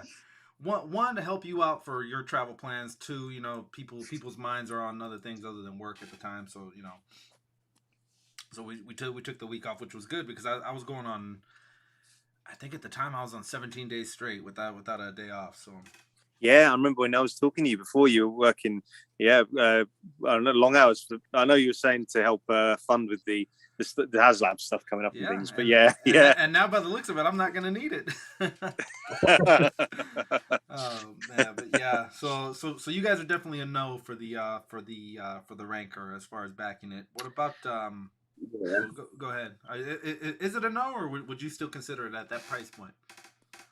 Not at that price point. Yeah, I agree with Jamie. Yeah, I think if there were like more exciting tiers, then it's something I could consider. Like, even then, I don't know if I love Star Wars enough to jump in, but I think it would be more appealing if they had like more exciting tiers. But I'm not. Did you say you're not going to, Miguel, or is that right? Yeah, I'm pretty sure. I'm not going to. 2 weeks ago, I was all in. 3 weeks ago, I was working those days so that I could fund it. Do you think as well, Miguel and Jamie? Do you think that because it's lost backers, that people who were maybe on the fence are now not going to, because it's actually lost backers as well? I think so. I believe I'm one of those people. Yeah. It's kind of a shame, really, isn't it? It's kind of go on, Jamie. I mean, if I won the lottery tomorrow, then I would back it. But at the moment, I don't think it's doable, and I don't think it is worth the price of admission. Yeah, agreed. One thing I am sort of tempted by, though, going from a negative to a positive. One thing I am tempted by, though, is the Super 7 Turtles van. Though I am like what Dan was saying, I'm kind of tempted by that. Originally, I was thinking I was gonna get that, but I'm still not sure. But I'm tempted by it because, like what Dan's saying with Comic and Cocktails here and our online ones, we can like paste the payment. Well, I know for you guys, Miguel, right? It's only the Super 7 store that would have it in the US. Is that right? Yeah. The websites going online. Websites, Luckily, I'm close enough to where I can, within an hour probably get to the Super 7. Yeah, that's true. You can go there. Yeah, and yeah, you know that's what? true. The guy that runs it is a UK guy. So I kind of I start saying Kent or London or something like that. And yeah. All of a sudden he's all ears and wants to talk. So, I think I've seen him in one of your videos actually. Bald guy, right? Yeah, bald guy, big heavyset guy, Daniel. Yeah. I'll give you his Instagram too if you guys wanna check him out. But yeah, he's I believe he was just in Manchester last week. If I was going off some of his stories and things like that. But yeah, Daniel, super cool guy, and he gives me a ring anytime. Like when the bats finally do come in, like they'll get a handful of them in store to go with the online orders. So I guess there's San Francisco and San Diego, which are both on the West Coast, but separated by like 9 hours of drive. Is San Diego close to you, Miguel? It's about 9 hours south, maybe 8. This weekend, San Diego Comic-Con, right? It is. Yep. Yeah. Because I keep seeing posts on Facebook, people putting up stuff for Storm Collectibles and things like that, like from San Diego Comic-Con. I'm like, oh wow, I didn't even realize it kind of snuck up. I remember people talking about it, like, what? No, that's not gonna happen. And here it is. Here it is happening. Yeah. Maybe not this year. Maybe 2022. I might take a trip down and see what all the hoopla is about. But yeah, did you have you ever been, or did you you ever go? Okay. I've never been to one. Maybe now with some of these press credentials or something like that. I'll go with my own T-shirt with the logo, and they're like, "Oh, look, it's the Wolfpack. Yeah. Welcome." Take the mascot. Yeah. Just show them the mascot. Yeah. Yeah. Right. There you go. Yeah, I'd love to go. I don't know about you, Jamie, as well. I'd love to go to San Diego. Well, I would have loved before COVID and stuff. I would love to have gone to San Diego Comic-Con. But I just think it's just crazy busy, right? In terms of the tickets are like so difficult to get hold of, right? Like it's kind of but I would love to go. It's kind of would you say it's probably the best Comic-Con in the States, right? Like one of them. Yeah, definitely. Yeah. Definitely. Like we have some of the local ones, and they wouldn't compare. They wouldn't compare to. Think of like national rodeos or state rodeos, state fair, things like that. It's always and San Diego Comic-Con is probably like the biggest out of all of them. So, not just the state but the country. The Toy Fair. Toy Fair is another really good one, really big one. But yeah, as far as the Comic-Con goes, San Diego's probably takes that one away. Takes the crown. Yep. Yeah. So Jamie, what the last update that you got on the Queen? What were her whereabouts? She was still in Heathrow. I can try and track her now and see what she says. Nah, it's all right. I'm pretty sure she wouldn't have left there. I'm almost nervous that someone nicked it. Someone saw that big box and they're like, oh, let me. These are bloody Americans. They don't know what they're sending. I mean, it is possible, but I'm a patient guy. If it turns up, then I'll be happy. Right. If it doesn't, then. I mean, just to put it in perspective, I've already sent Dan 2 things, and Mark has sent me 1 in the time that since before yours started shipping. But yeah, it's a pain. All it says now is missing mail search. Missing. So they're searching for it. That's even worse.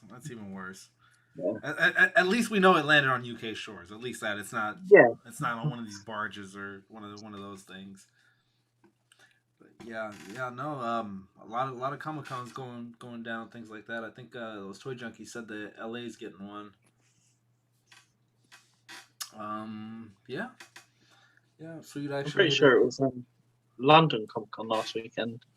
It was, yeah, quite Yeah. recently, Janie. Yeah, I used to go to that quite a lot. Funny if I saw. So, I didn't know Brandon at the time because, Dan wasn't doing the live streams or anything like that. But I remember seeing Brandon at kind of an MCM London Comic Con. At the time, they released the Strong Guy builder figure, and I think it was the Fantastic Four wave with the scroll, the Builder Scroll, the Super Scroll Bath.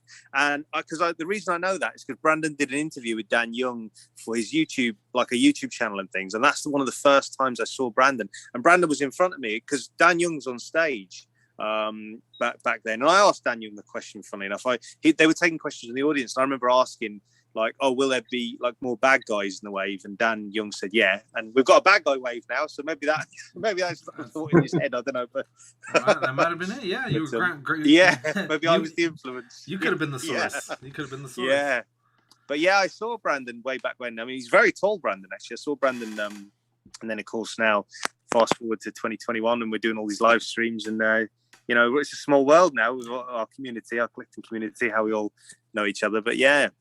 But it would be good, like to all meet up at some point, kind of meet in person. Yeah. It'd be a great thing to do. Yeah, definitely. Yeah. No, I mean, one of the first jokes I said when I got the package from Mark Tactic was like, oh, I've got your address, so next time I'm in the area, yeah, that's true. We'll have a pint. Yeah, yeah, that's true. Yeah. Have you ever been to the UK, Miguel? Or have you ever been to England? I haven't. No, New York City is probably furthest east. I've been. My sister went on a high school trip, like a high school senior trip. Yeah. And I was like, oh, lucky brat. But yeah, that's about as close as I've gotten to the UK vicariously. It's funny, isn't it? I would love to come to the US and do like.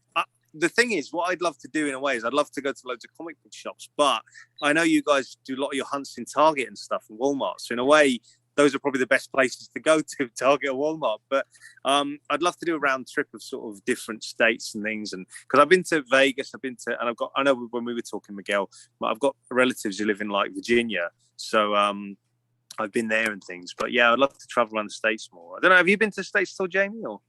No, I haven't. That's one place that I do want to go. Yeah. It's not got there yet. Yeah, it's great. I mean, especially where you are, Miguel. The weather's like amazing, isn't it? Like in terms of you got lovely sunny days most of the time. It's not Scotland. It's not Scotland. That's for sure. Yeah. I think there's like a storm right now. Yeah, keep having that's power true. cut. Oh wow. No bueno. No bueno is what they call that around here. We're I think 60 low 60s, which is probably maybe the 30s for you guys. I'm not probably. That's our summer, Miguel. That's like that's a summer's day. Mind you, the weather here. Going off topic now a bit, but the weather here is getting a bit more random now. Like we're getting days where in the summer where it's going really, really really hot, like it never used to, and it's just going quite hot now. But yeah, but that's for a different live stream. Let's talk figures. Yep. So okay, so you guys for the most part, it's all online only, right? Most of the yeah. I used to. Yeah, there's like I live in London. You sound like you live in London, right, Jamie? Or near it, is that right? I used to live in Corridon, and then I moved into Kent. So Kent, okay, yeah. So you, Jamie, you probably have a few good ones near you, right? Because I know Brandon's got a few good comic book shops near him, right? Like closest one to me is about 40 minutes away. I've got a Smith. Okay. That's about all I've got. Yeah, that's what I've got as well. Yeah. So, Miguel, you might know this from when we were talking before, and any of your US viewers, but Smith's is like a UK Ireland equivalent of Toys R Us. So I think actually I sent you, Miguel. Remember that was? Yeah. I sent Miguel some photos, of like the AEW figures and things like.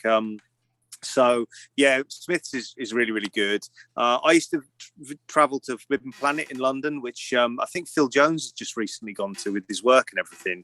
But I used to go there after work every day. that was kind of my stop. But yeah, it's online, Miguel. Most of in fact, Comics and Cocktails. I know we were talking about Binary and Quasar before. Comics and Cocktails is like one of the ones I use, and I know Dan mentioned it. Love that name. Doesn't matter how many times I hear it. Love that name. Comics and Cocktails. Yeah, that's generally my go-to store as well, because they don't charge for shipping. No, and also, shipping, if you buy multiple stuff, they will ship it as it comes in, rather than the whole order. Yeah, I like as well. I don't know, James. There's a few other ones that I like where they do points system. So they what they do as well, Miguel. They do a points system. In-demand toys. Yeah. There's one I've started using recently called Gear for Geeks. I don't know if you've ever used them. They're quite good. Yeah. So again, like in demand, they do points. So what we've got, Miguel, two of our online stores. When you make a purchase, you get points in that equivalent of your purchase. So let's say like a figure's like $24.99 in pounds, which is probably about around $30. You get 24 points to spend on a future purchase, and they build them up like that. And then and you can also do it like discount. So a discount from a future purchase. But well, I mean you're gonna buy anyway, so why not get a little. Yeah, exactly. And what we've had happen, the pandemic has caused like quite a few new kind of online stores to pop up. So like Jamie says, Comics and Cocktails is like a big one. In Demand Toys is another big one. Kapow. So these are like all the places where you guys would go to, like Target or Walmart or Walgreens to get your figures in hand. Are these online stores get them for us, stock them for us? But we've had quite a few pop up, like less smaller ones. Like there's one called Gear for Geeks. I know Dan uses one called iComic Industries. That's uses one. Asteroid M. Asteroid M, they're in Liverpool. Funny if I used to be a student up in Liverpool, and I've actually been into Asteroid M. Asteroid M. So what we have, Miguel, and all US viewers, like Jamie's saying, we have quite a few online stores, and in a way it's advantageous because like anything like Walgreens exclusives, Target's exclusives, we would get those in stock, so we don't have to hunt in a way for to hunt them down. And it does seem like it's really hard, because I've got a few people from Dan who's live stream from US guys who've sort of come to ask me for Binary or and I've obviously helped them out and stuff, but it does seem like the collecting there is kind of is difficult, right? Well, it's not balanced. You wouldn't say we're using the December 16th as the as the date, right, for everything dropping. Say you wouldn't get Walgreens wouldn't if there's 9 Walgreens, you wouldn't equally get 9 shipments distributed balanced. You'd get out of those 9, maybe 3 of them would get the Quasar in, and maybe only 2 of them would get Quasar and Binary. And then the other 7 are just kind of stuck to not get them, or it's the other way around. The 7 do, and the three don't. That's why there's so many people hit these Walgreens nonstop. You'd be amazed how many Walgreens there are when you're not looking for them. There's within a 5-mile radius, there's probably at least three to four Walgreens. Then Miguel, like surely the employees or whoever does the ordering in Walgreens and Target must see people coming in and buying like figures every day and think we need to restock these. We've got people coming in asking to check the back and everything and asking. It must be like that, right? Or... So I've actually got a man on the inside who's actually a woman. My aunt works at one. I wouldn't even say it's local to us, but it's on the way to like other stores, to the Walmarts, to the Targets. So you can incorporate a hunt at her store with it. But she's got a manager who's actually a scalper. Like he's adamant. He's not gonna hide the fact that he's buying this 1999 figure, and because it's a Walmart exclusive, he'll charge $35 on the aftermarkets. And he'll say perks of the job, bro. I work minimum wage. So it's. It can anger you, but then he said it all in the same sentence. I work minimum wage, so these little perks that you can do to try to benefit you, keep you from drowning, I guess.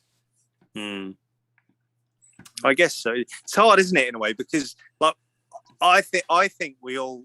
My personal viewpoint is if someone wants something, I want to try and help them, and I want to try and give it to them at the price I got it for, or the price the price that or around the price I paid. Especially like I'm mentioning with binary and stuff, like a few people have asked me, and I've sent it. I've just given them what the website here charges it, and whatever the shipping is. Because at the end of the day, I look at it as like, well, the enjoyment for me is that person as a collector is getting something, and I'm able to sort of help share that with them. So it's kind of, that's what the enjoyment for me is like, is expressing it. But yeah, I guess we're all in this game for different reasons. It's all good karma as well, doing things like that. I mean, no, it's definitely it builds a rapport with people. Like you have with Dan with the turtle blimp and stuff like that. It's absolutely. Yeah, no. I mean, not to spill too much game, but Mr. Tac's helping me with something as we speak. Yeah. Right? Yeah, so very true, Miguel. Not only did he give me this lovely custom here, as well as the chocolates to go with it, but Mr. Tac found Binary. He found who was the second guy? Quasar. Yeah, and they're shipping over now. So we'll do a I'll get to bust them out. I'll get to bust out my cosmic my cosmic wave. We'll do a review and make it, definitely.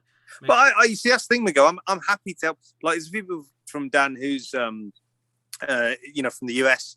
Who's in his viewers and things who've approached me, and I'm happy to help. But because at the end of the day, I know if the shoe was on the other foot and there was something like in the US, like what you're saying, the ones who are collectors and want to look after each other, you guys would help us out. So it's like, why shouldn't I do the same? The same thing if that's like a because at the end of the day, it's only if I was going to buy it for myself, it'd be that price, and if I was going to buy it for someone here, be that price. So I might as well send it to someone else there, and they can have sort of someone once said to me, I get to enjoy it and show it off, like a picture it off to all my friends here in the US. And it's like, well, that's kind of, there's an enjoyment in that, isn't there? Like you're helping out someone to enjoy the figure early. Definitely.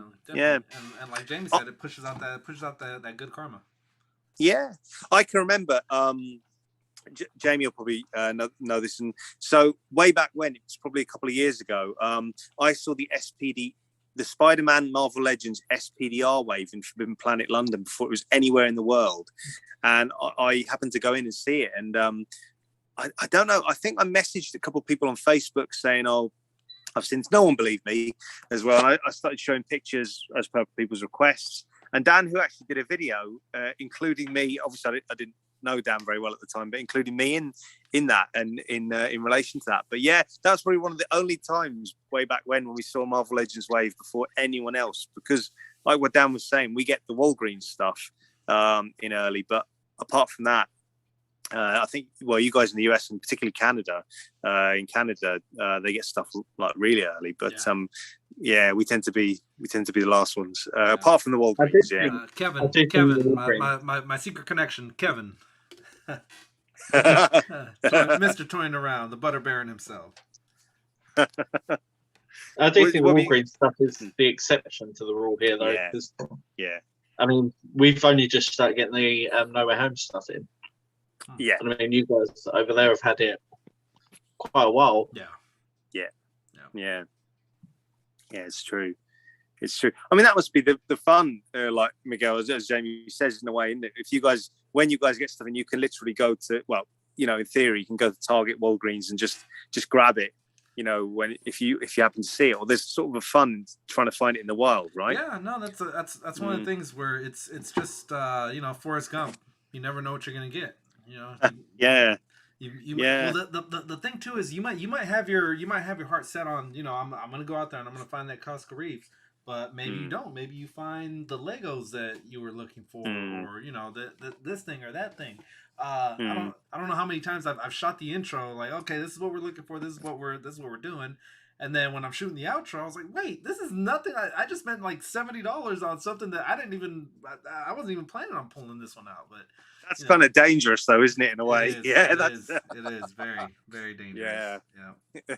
I mean, part of me is glad that we haven't got those toy aisles and supermarkets and things. I think I'd be forever skint.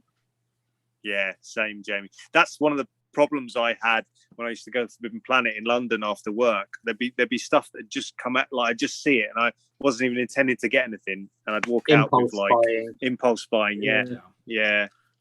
So I definitely. Well, I mean, with online, it's the impulse is different. It's, you know, with us, it's like, oh well, I do need a pack of batteries. I do need 37 packs of gum. Yeah, that's true. With you guys, it'd be slightly different. You know, oh well, let me click on this one because he does need a cape accessory, or he does need that hat to go with this.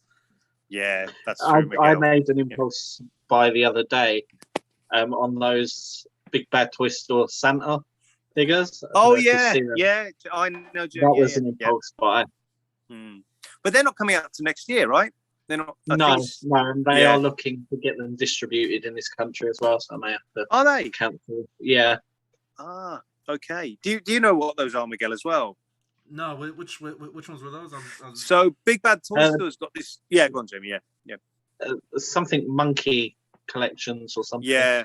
Are doing a line of Christmas figures. Okay. Yeah. And like it's a well-articulated Santa. Yeah, like a 6-inch Santa that's all well articulated. Various forms, like a zombie Santa, a sort of army Santa, then a regular Santa, and then elves and stuff, and nutcrackers. Now. Yeah. And but I didn't know they're coming to the UK. That's a good tip. Jamie. Actually, Laser Pants in the building says that Walgreens is not a viable option for him anymore. At least not in his neighborhood. Yeah, and it's like I said, with the distribution, it's you're either too early, too late, or you're stuck somewhere in between. And then you got to depend on your friends. Thank you, Mr. Tack, and it's a pleasure. All that pleasure, Miguel. Yeah, pleasure, guys. I like I say, I'm happy. I'm sure Jamie or Dan or anyone will say the same. I'm happy to do it, and you know, it's if it helps you guys out, then that's the enjoyment for me. It's like helping you guys get it in hand and stuff. So appreciate it. Totally. Yeah, pleasure. Well, boys, I'm trying to stay tight on this schedule. We're gonna be bringing in the next group. But where can the people find you guys? Jamie, do you want to go first? On Instagram at JMG Toys. Normally in the chat of these live streams, and every other Sunday on Legends and NECA. Yes. Well, echoing that, I'm on Legends and NECA most second Sundays as well, like James says.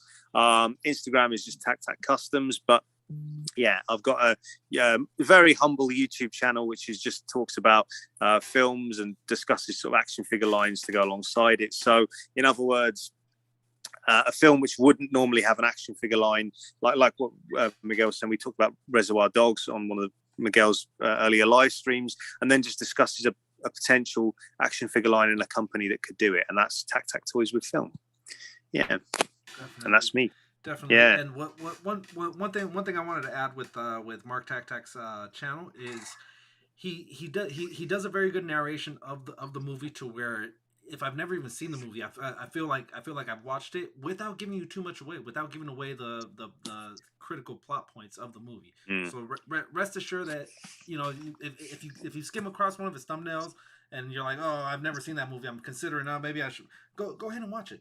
Watch it, because he's gonna give you a really good breakdown of the movie without giving you the core material, without giving away the best plot points of the story. Yeah, and then a really good storyline. That's exactly, Miguel, as you said. I try and do that just so that it doesn't spoil anything. I've got a few lined up actually. I've got one for Tanner. I think the next one I'm going to try and do is True Romance for Tanner, and then Lock, Stock and Two Smoking Barrels for George W101 and Krull. Yeah. I've got Kroll for but anyone who wants to, Jamie, Miguel, anyone in your chat, Miguel, who wants to make any suggestions, feel free to hit me up and I'll add it to my list. Definitely. And thank you to Laser Pants with the $5 donation. He says, happy 1 year anniversary, man. Thank you. All right, guys, we will say goodbye to our good friends, Mr. Tac, Mr. Gishard. I'm saying that right this time, right? Gishard. I am so impressed with your pronunciation of that last name. Yeah. Oh my God, you should have seen the first. People in this country that I've told that name to still can't get it. Oh. So. Gishard, Mr. Gishard. All right, guys. We'll see you real soon in the coming year. And yeah, guys, it's been a fun year. Thank you guys for always being supportive of the channel, of the pack. Pleasure, Miguel. Everything, guys. Congrats as well on your 1 year anniversary as well, Miguel. Thank you. Yeah. Congratulations. All right, guys. We'll be seeing you in just a bit. Okay. Bye. Thanks, Miguel. Thanks, Jamie. Thanks, everyone. Bye. Viewers as well. Yeah. All right, that was the squad. Let me send a new one. We have got Vic, the girl who reviews, as well as her boyfriend coming up in just 1 minute. Let me get the let me get that invite set up, and then we're gonna be having another giveaway in just a bit. Toy Empire, sorry. Pulling that up, and then right after Vic, we'll have one more giveaway. I believe it's gonna be Karen, the Wheel of Death. What up, Wolf Mother? Caffeine. I like caffeine. Goes good with alcohol. Thank you. Did your next guest come on yet? Not yet. I'm still sending the things. You want to say hi to anyone? I'm backwards on this thing. Here, Opposite. Here, you slide over here. Get right there. So look here, though. Yes. Hello, everyone. You know, while you're doing that, I'm gonna have an impromptu contest, if that's okay with you. All right, improv contest, guys. What are you thinking? Okay, so I'm gonna think of a number, 1 to 100. Whoever types it in the chat first gets it. But let me write it down, just so there's no funny business going on. Okay, I'm gonna go over here. All right, and then you guys in the chat start typing numbers. It can be what, a one number, two digit number. Any number from 1 to 100. 1 to 100. That could be 1 or 99. Anything in between. And there. I will personally have a gift card emailed to them. And the Wolf Mother will have a gift card emailed to you. All right, guys. If you are here, and start typing a number, and we'll get that going. And we're also waiting for our next guest to pop in as well. Nice little intermission. This is for you to check later, but wait. Okay. Just wait. All right. So a couple people have started putting stuff in. Hello, Wolf Mother says. Just show them that you have the paper, so no one knows I'm cheating. Got the paper in hand. Right. Hide it. Oh, hide it. Those toy junkies. Oh, we got a winner. We got a winner.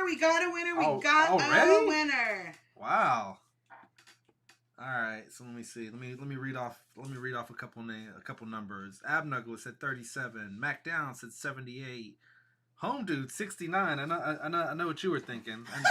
I know what you were thinking. Yeah, we got a winner. 12 for RMD. Jaso said 48. Those Toy Junkies said 49. 49ers. Jamie said 22. Solo Hunter said 35. Those Toy Junkies coming up with different. So who's the winner? That's the first one I saw of them. So, Toy Junkies. Those Toy Junkies. You are the winner. DM us your email. You can either DM Miguel, you can DM me, whoever, and then I will email you a gift card to Target. All right, those Toy Junkies. Those Toy Junkies have 420. 420. All right, let's get some fire emojis. Let's get some fire emojis for our next guest. I'll see you guys. You want? Oh, can they see me? Yeah, they can see you. You want to hang for a little bit? Hi. You don't have sound. No, it's okay. I'll go out there. I'll just stay in the chat. Okay. All right. All right. Oh my God, she's so beautiful. All right, bye guys. All right, guys. Up next, we've got. The paper. Huh? For your schedule. Oh yeah, if you want to leave me that. I gotta keep you organized. You gotta keep me organized. I'm on a schedule, everyone. I'm on a schedule. All right, guys. Let me get some fire emojis. Let me get some drum rolls. Let me get some clap hand emojis for our next guest. We have got. Bam! Wait, that's me. There we go. Let's see. That's a bit weird. That might work. That might actually work there. All right. Oh my God. Hello. Hello. How are we doing? Well, welcome. Thank you very much. We've got Vic, the Girl Strikes Back. Long time no see. How long's it been? I know. 3-4 months. Yeah, it's been like that probably. Yeah, good. You okay? Yeah, no, everything's good on this side. And then who we got next to you? Well, he is. I don't know where to point because the camera is really weird. So next to me is Empire Toys 1138. Nice. Congrats, guys. How's it going? Good. We're doing great over here. Drinking coffee at 2 p.m. here. It's much later for you guys, right? Yeah, it's a 10 past 10 here, so we got a little. All right.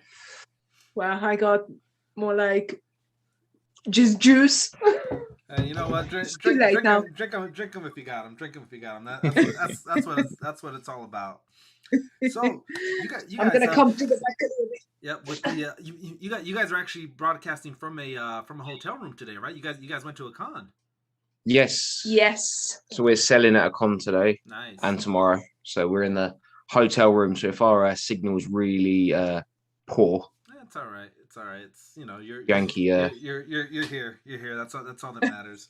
So you guys, I actually watching some of Vic's stuff, and then that brought me over to your channel as well. Is you guys do a lot of the car boot sales? I'd never heard of the car boot sales up until ran into Vic. So take me through a daily, either a hunt or when you guys are selling. Walk me through your day. Do you want to go? Yeah. Go. So the best way to describe a car boot sale is it's a flea market. Basically, it's kind of what we call it over here, and it's people just rock up. It can be in like a field, a car park, and whatever, wherever they're organising it, and people just rock up in their cars and sell out of them basically. So it's usually a good place that people just clear out. Yeah. Clear out their junk from their lofts, attics, all that sort of stuff, and it's where hopefully you can go and find some vintage retro action figures at a pretty good price, right? Oh, it's kind of like an unwritten rule, really, at car boot sales, that everything is just people just want to get rid of it, so it's cheap. Yeah. Okay. That's good. That's good. Yeah. So yeah.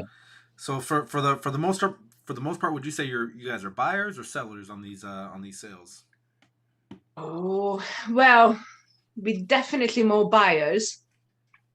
Well, of course, when we want to make some money as well, or planning another trip to Disneyland or something. Yeah, right. So take some toys down, or when the collection is getting out of control, Yeah, shave it down a little bit, or expand it. Just depends on how you feel that week. What would you say you buy the most of? And I know both of you guys have separate collections. Yeah. So, well, I'm always looking for like Jurassic Park stuff. So the dinos and everything. And to be honest, anything, like sometimes you can find so weird things there. It's so weird. What was the weirdest thing you found before? What, a car boot sale? At a car boot sale, like... Are we talking like toys? Oh, toys-wise? Not like, like, when used underwear and stuff like that. No, it was some weird... big and it was black. Yeah. Yeah, what was the weirdest you found? Oh, weirdest toy? Cast it as a toy, I don't know. The guy said it was custom made, but it was probably about a 3-foot hand carved ET. Okay. But the thing was painted and everything. I guess I don't know. Maybe it was classed as life size or something. But it was just. It's not what you expected to see at like 6 o'clock in the morning. Yeah. But weird stuff. I'm just trying to think. What's weird? Not. I wouldn't say weird, but sometimes you do find some crazy stuff and. Like you go there, you don't find anything. Like a couple of weeks this summer, I found the SWAT car from RoboCop. Okay, yeah. So I found that. The guy also was selling the Batman, Kenner Batman vehicle, Happy Days, and a couple of like loose GI Joes and stuff. So I bought it all up for a really good deal. And then I saw another dealer person, and we have a look at it. Opened up the SWAT car for RoboCop, didn't realise that as well was full of loads of GI Joes. Oh, wow. and all the weapons was in the SWAT car. Nice. and it was just that was such a find. It was such a good day. Yeah, no, jackpot all over. I remember since we're talking RoboCop had its own toy line back in the late '80s to go with the animated series that was on. And in the back, you would roll in like caps, these little red paper, and you would pop them. So they had their gun, and you could make it shoot as well too. So that was a really good line. I think one year, I want to say it was Christmas of '88, I got Ed 209, which was I probably still have them floating around somewhere to this day. The legs probably don't work on it anymore, but yeah, Ed 209, RoboCop, Lois, and then there was a squad car that came with it as well. So I was able to get that entire set. I believe I might have been missing one or two of the bad guys, but as far as that set, that was pretty good for completing a whole set. You know how sometimes as a kid you might get one figure from the line, and then it's up to you to try to piece them all together and things like that. So what's Vic? I know with you, your Tailspin is like your heart. That of course. DuckTales, Tailspin, Chippendales. That's a core area of your heart, right? What about you? What do you what's a toy line that you had as a kid that you went back to now? Empire. I think probably I went back hard on was probably Power Rangers. Okay. I kept a lot of my Star Wars when I was a kid, so I had a lot of that. I kept a few of the Zord, like the main Zords, from when I was a kid. But I think collecting wise, I went hard on stuff I didn't have Power Ranger wise. Like we're talking like the first couple of seasons when it was Mighty Morphin, a little bit of Zeo, because by the time Zeo came around and I was a bit old. Power Rangers had disappeared. So just sort of that's what I went hard on really. Yeah, you do. Yeah, his collection is crazy, like so much Power Rangers. Nice. Yeah, well, just from your logo alone, I could tell you're into the Rangers. But yeah, so for some of the people that might not know you, so you have a weekly stream, right? You and a couple guys. What's the name of that crew you have going on? So we call ourselves Toy Division. We started a Facebook group. It was the three of us. We started it. We all do shows together, and we all always like book the tables together. So we're always together. And people used to think we were just one. We're three different sellers, but everyone used to think we were one. So we sort of nicknamed ourselves like Toy Division just when we're together. Yeah. And then we set up a Facebook group just for a few, because a lot of times people didn't know when events were happening around the country. So we set the Toy Division group up to just keep people in the loop of when sort of toy fairs, ComicCons, that sort of stuff was happening. And then obviously we had lockdown. So we were chatting one night, and I think we just ended up putting it into a video. And then obviously live streaming came really big during the lockdown for a lot of YouTubers, and it grew and grew from there. And now it's a weekly thing that it's crazy. Yeah, it's got a good following, and the Facebook group is really good as well. Yeah, like everyone is posting their like collection and the new finds, and just talking about all the like toy news, new releases. It's really good. It's a nice community now. Yeah, and fellow YouTubers, it's not just like it's our group, but we don't monopolize it. So other YouTubers can like post when they got new videos out and everything. Oh, nice. Like, Okay. Nothing like it's only us, only we can post. It's one really strict rule is no selling in the group. So no selling, but of course we try to support each other, and that's why we post all the videos. And so no selling when you guys are making your videos, and no self profit basically is what you're. No, it's just no selling toys on there. It's the only thing. Okay. But basically, you know what us toy collectors are like, very passionate people, and when deals go wrong and all that sort of stuff, it's there's other groups you can buy stuff from, so there's no point in having another group like that. So of course, like self-promoting and everything is fine, and all the YouTube channels and all the like pages or like small independent stores or something, that's all good. All right. And so And you guys go Wednesdays at 8 p.m. local time, right? Yeah, UK time, 8 p.m. Yeah, yeah. 8:30. Sorry, 8:30. Okay, yeah, that just goes to show you with the time zones. That's my lunch break. 12 to 12:30. Yeah, that's I'm on lunch at that time. So it's we're you know how like in the movies you always see like someone talking to someone across on the other side of the world where it's night over there and you're in broad daylight, things like that. That's literally us right now. But yeah. Well, we get a guy called he runs a YouTube channel, Universal Mike. Okay. And he's in Australia. Wow. So he tunes in while he's having his morning coffee at like 6 o'clock in the morning. Yeah. So it's it's good. It's good fun. Yeah, I was trying to get as many different time zones as I could for this stream. I've actually got a friend in China, Catmaster, who I think right about now it's somewhere about 5 a.m.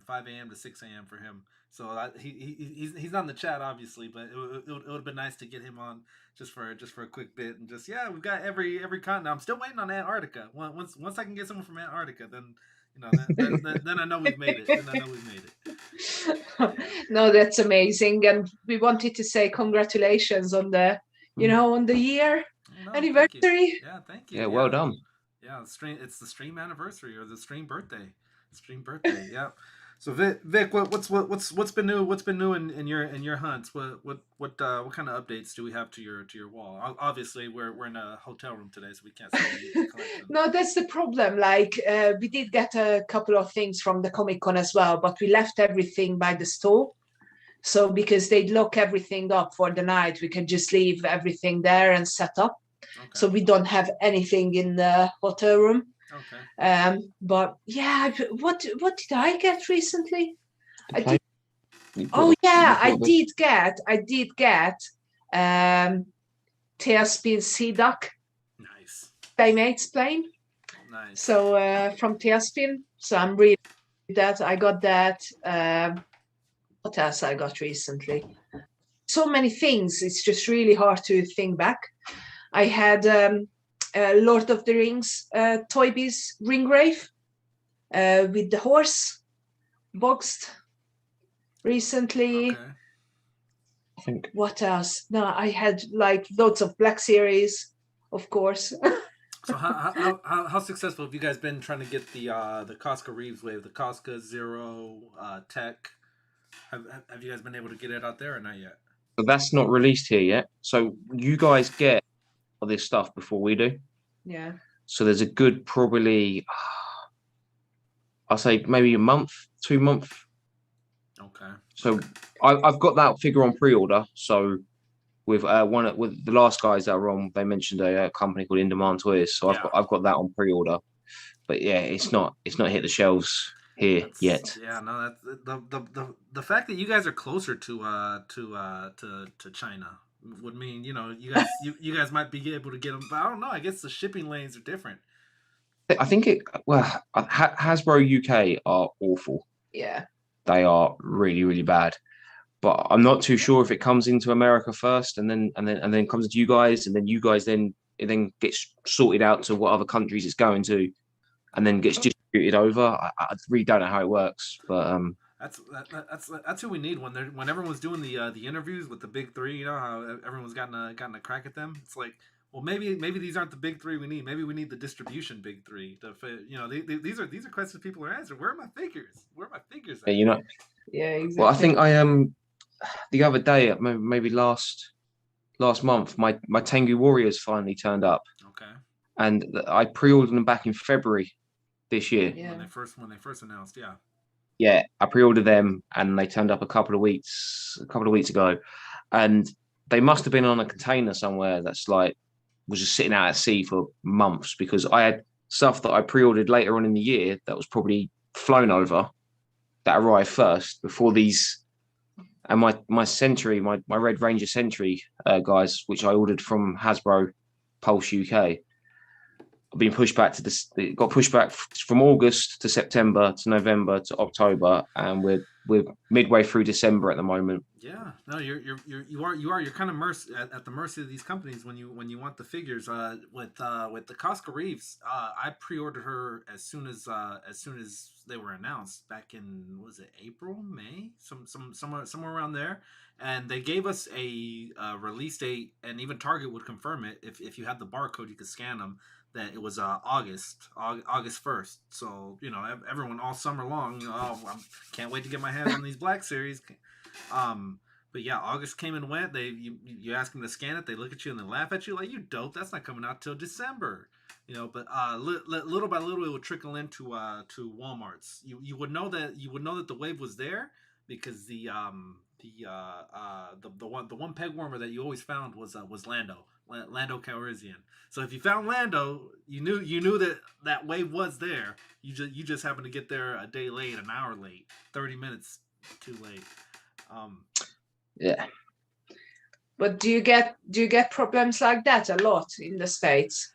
Like all the delays with pre-orders and stuff. Yeah, that's kind of why I don't really mess with the pre-orders. I'm more of a hunter, but I do pre-order so that's kind of my safety net. Like I maybe a month ago I got an email that Casca Reeves was ready to ship in December. We're tail end of October, maybe the start of November. I'm like, oh gee, thanks, but my buddy already found it for me, so I'm good. But it's good to have that safety net. It's good to in the event that you didn't have this network or this community of people helping you out, then you've still got the website to fall back on. But yeah, I would say Pulse is like my absolute last resort. Yeah. It's really sad when they should be your first your go-to people too. But yeah, of course, from the direct company. I only order there when it's their exclusives. Like, what's that? I don't. Oh, when they have the exclusive. When it's there, it's like Hasbro Pulse exclusive. That's the only time I've ordered from them. But other than that, I like supporting the actual seller people. Yeah. Real. Yeah. No, and you guys are similar to me, where you guys are the foot traffic. You guys are going from shop to shop and things like that. The majority of people don't do that. Phil Jones is in the building. Phil Jones is he's a world traveler, at least UK traveler. He's all over the place. He just got back from London, I believe. So he's always showing off his Smiths, his in demands, and Comics and Cocktails isn't a physical store you can go into, but yeah, Phil Jones is always showing me a bunch of places that he goes to. Yeah, I think probably one of the biggest one as well is Forbidden Planet. Yeah. That one, they have a few like physical stores as well. That's where we usually go to.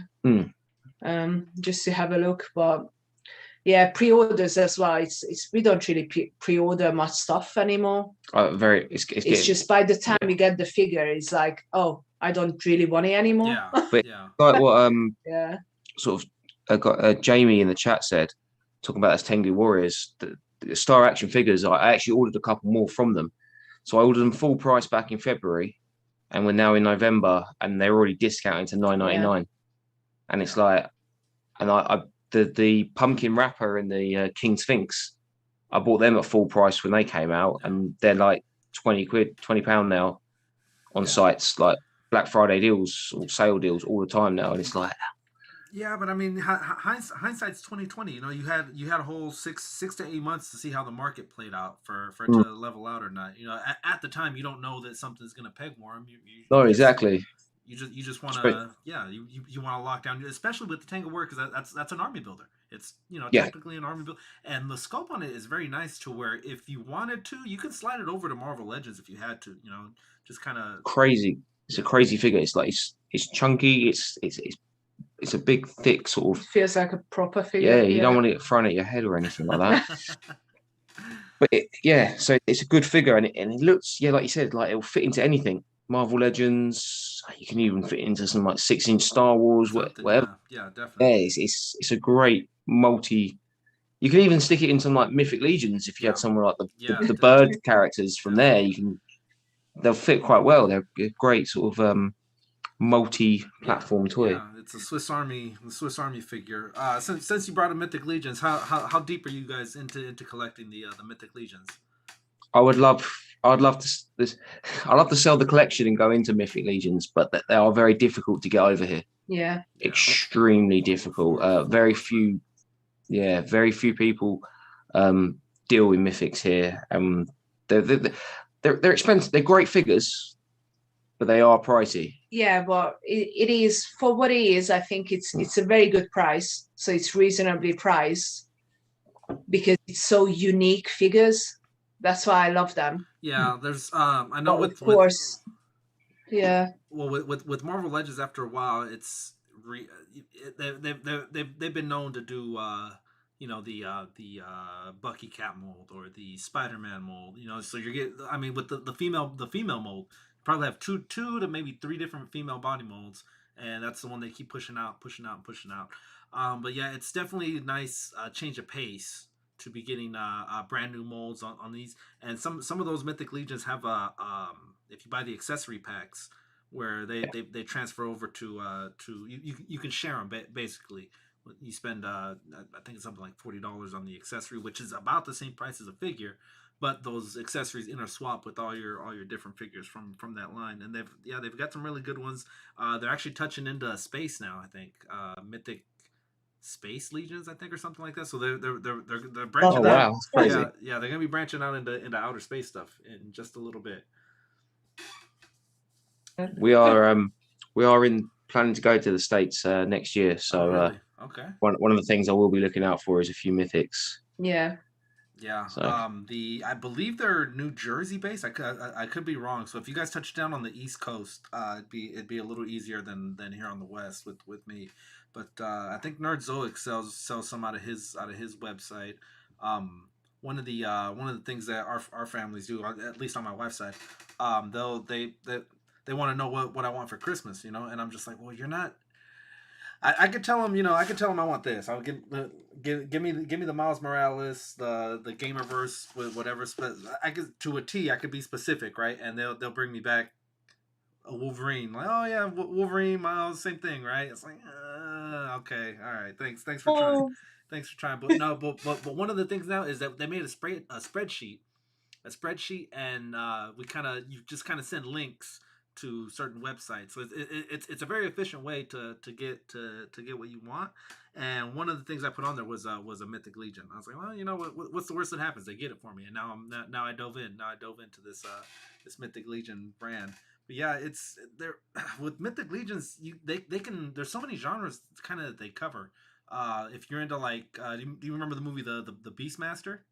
Where he controls. Heard of it? I've never seen it. Yeah, he controls animals, kind of medieval times. You can do something like that. You could do a little Conan the Barbarian. You could do a little Spartacus. Just the Gladiator. Just a whole lot of different things you can do with those. If you want to do orcs, if you want to do something. There's definitely room to do something with that Mythic Legion line. It's the price point. The price point's definitely what's deterring anyone from jumping in on it. I think our favorite one is the eagle. Eagless or whatever. Yeah. So cool. I've seen that one. It's cool looking figure. I think I've seen I don't know if it's out yet, but I've seen a picture of it. They're bringing out like Blue Dragon. Okay, yeah, I've seen that. That just looks amazing. Like I never knew I needed something until I saw this picture. That's good. That's good. All right, well, what's something that this year that you haven't come across yet that you're still looking for? What's something that's eluded your capture? Since we're all hunters of some sort, hunters, sellers, gatherers, all that. You know what? I think I'm done for a while. Actually, I can't believe I'm saying that, but I'm really, really happy to say that there was only one holy grail of Black Series I really wanted. And you got it. Was Enfys Nest. Yeah. With the bike. So I really wanted to get that one. And I know like so many people, it's on sale on Hasbro Pulse in the States and it's cheap. But in the UK, it's actually quite hard to get hold of it. I always wanted that one, and I actually managed to get hold of it a couple of months ago. So I got that one. I finished my Tailspin collection. I got so many figures now. It's nothing else really at the moment that I'm like, you know what, I really, really, really want that. So I'm actually really happy with that because it saves me so much money. But I'm guessing when we go to America next year, I'm sure I'm going to find something. The problem is I'm kind of getting into collecting Loungefly bags. Oh, lunch bags? Okay. Loungefly. Oh, do you know okay. Loungefly? Loungefly? No. No. So basically they are designer bags that they Okay. sell in Disney parks. Okay. So they bring out one design and they don't do the same design ever again. Okay, I got you. Yeah. The Wolf Mother has a couple of the small purses, right? Like the Mickey ears. Yes, style. they do those as well. Yeah. They had one So year. unfortunately, I'm getting into that. They do so many nice ones. So, it's never too many bags. Yeah, that can turn pricey real quick. I remember. I think the rose gold was one. I think they run some. I won't even discuss the prices on them, but yeah. No, I know. Flavor they had one year as well. She probably told you it was like $20 or something. Yeah. Well, I know. That's nothing. You spend more than that at Starbucks. But I'm really happy with that. Actually, it's like I got so much stuff and I'm so grateful for it and everything. And I really wanted Turbo Man as well, and I got Turbo Man too. So it's just I got loads of stuff that I wanted, and I managed to get it in the last year. So for a while, I think I'm gonna stop for a few months. I think. Like buying bigger figures, leave it for a little bit. Yeah, let your bank account recharge, and then there comes a point when you really do have to let me pause for a second. Let me let the world kind of catch back up with me because it's so go. You're so centered on finding this one thing, and it's when you finally find it, it's like, well, gee, what now? What do I do? What am I supposed to do now? Yeah, exactly, and it's just when you just don't. We had that point in lockdown as well. We were pre-ordering so many Black Series, and after a while you just feel like just toy fatigue, like it's just a little bit like not even enjoying it that much, but it's like, okay, I need this one, I haven't got that one, and it's just you not enjoying it that much. So I think I'm gonna stop for a little bit and just do with YouTube as well, just do conventions. Mm-hmm. Yeah. Well, that's good. No, it's almost reinventing yourself within staying within yourself as well, though. It's not going off and doing a whole completely different thing. I'm just gonna slow this part down. I'll come back to it eventually. That's that's my bread and butter. As I like to mess with Dan about when you're good at something, keep doing it. Yeah, exactly. Yeah. All right, Mr. Empire. What's something that's eluded you? That's eluded you in the last year. We I did a little challenge to myself. I did one of these little kind of how far I could stretch £20, and I wanted to do a Street Shark challenge. So I wanted to get as much Street Sharks as I can for £20. I had two in my collection that I liked, just the two I liked, and that was Rox, the one with the long hair and the guitar, and Moby Lick, just for comedic reasons. Yeah. And so £20 I started off with, and again these car boot sales, toy fairs, I tried to get as much as I can, and if I bought one that I already had, I could sell it just to make a little bit more money. And that went really well. I've got started with 2. I now have 10. Wow. And I've still got about £15 to spend. So I've done really well doing it. But obviously, a shout out to a few people if they're watching who did send me a couple as gifts. So shout out to you guys. But it just slowed down from about August. I've not since found a Street Shark that I need. If I do find one, it's the same one that I've got. So that was a bit bit disappointing in the end because it died a death, the challenge, because just couldn't find them. Yeah, no, well, especially, I mean, Street Sharks is what, like 95, 96? It's Yeah. Between you and Laura Legends, you guys probably have the market locked down, right? On Street Sharks. She got some crazy stuff. Yeah. Although I do know a collector who's here in the UK. He's an older gentleman, so he's not like social media like savvy and all that sort of stuff. He doesn't have an Instagram or he has a Facebook, but that's about it. But he spent a bit of money on Street Sharks. He's got graded boxed stuff. I think he just about hunted down the mail away streets. Looks like some big like Street Shark. That's probably about like sorry, you can't really see it in the screen, but yeah, huge shark. So but yeah, it's not. And I don't know if obviously I don't know if you search for Street Sharks, but on the UK sites on like eBay and everything, people look about £10 to £15 for a shark, which is not great condition.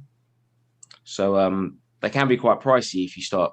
Not like the end of the world, but for a kind of a figure that not many people are interested in. Well, and then you need 4 of them as well to complete your set. And then I don't see. I get Biker Mice from Mars and Street Sharks and Cowboys of Moo Mesa. They all came in around the same channel, around the same time. So I kind of get them a little blended together. I don't even remember who the villain was in the Street Sharks.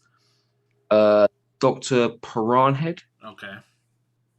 So and then he created the Street Sharks accidentally. Yeah.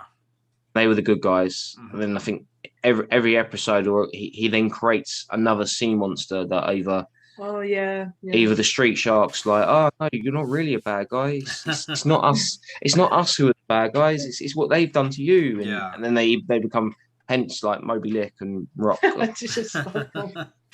But yeah, and then there's a couple. There's 2, which is like one's a swordfish and one I think it's a crayfish.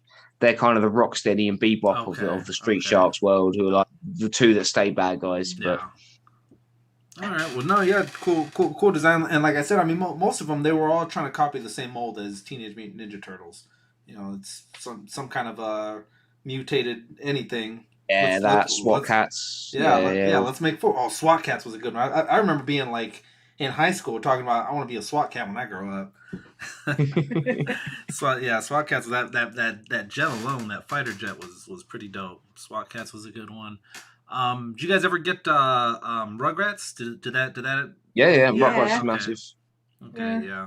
Rugrats was a good one. Doug. They all came out about that same time. Doug, yeah. Oh, Rugrats. Rugrats, Doug. What was the other one? Rocket something. I don't know. Hey Arnold, that was another great one. I don't know. Which one?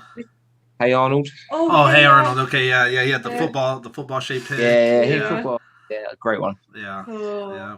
What about Are You Afraid of the Dark? Did those ever hit over there with you guys? It was a Canadian base. It ran on Nickelodeon here. Was that the one where they all sat around a campfire and told stories? Yeah. Every week was a different story. It was almost like a PG-13 version of Tales from the Crypt. If you guys ever watched those as kids, yeah. That and Goosebumps. Yeah. So I was more leaning towards Are You Afraid of the Dark back then. For some reason, I'm a year older. No, that's kid stuff. I'm messing with that. Right, but yeah. All of a sudden, I'm 12 years old. I got a little peach fuzz, and I'm telling everyone how to live their life, right? But yeah, no, man. All right, so let me see. We talked about what your joys are. Obviously, you guys are selling at the cons right now. What's something that you guys are selling that you secretly wish that doesn't sell? So what's something that you guys have come on agreement that that you're gonna get rid of, but you secretly don't want it to sell? Okay, so basically that's always my fault. Because every time when we go to a con and we empty the boxes and everything, we always find I always find something there. I'm like, oh my god, I can't believe we still got this. and I really want it. And there is like, I always find something. I always find something that I want to keep. Yeah. But yeah, it's today I sold one of the Caradunes. Okay. The credit collection Caradunes from my collection. Still carded or opened? Yeah. It was in like mint condition and everything. And you know, when I sold it to a guy, and I was like, please look after it. Like, you know, I hope he's going to a good home, and like, you know, look after the card and the figure and everything. And this, you know, when he's trying to get it out of my hand, and I'm like, I'm still holding it. So, I totally get that. You know, wipe with the grain, not against it. Yeah. Keep it out of the sun. Yeah. So basically, I always find something. I'm like, oh, we still got this, and it's like, I want it. And Aaron is always like, oh no, we gotta sell. We gotta make money. We can't keep everything. Yeah. So I do a new tactic now. So when we go to these conventions, if I go there first to set up, I put a box on the passenger seat in the front of the car. So I have to tell Vic now, we got to sell it because we need to make space. Otherwise, you can't get back in the car on the way home. Genius. Yeah. Little tricks and tactics. That's there you go. No, I mean that's good. Trick of the trade, and then there's two of you guys, so it's I mean the conversations that you guys can have doing your day to day. It's great. It's great to be a fly on the wall in that room. Would be great. It's like, well, you already have 3 of these tailspins. Like, well, how many Red Ranger Power Rangers do you have? You know, it's just.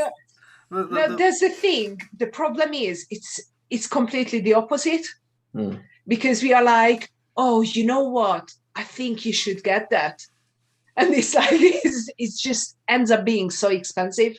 There's no one to say no. Yeah. Because if I allow Vic to buy something for her collection, technically that means I'm allowed to buy something for my collection.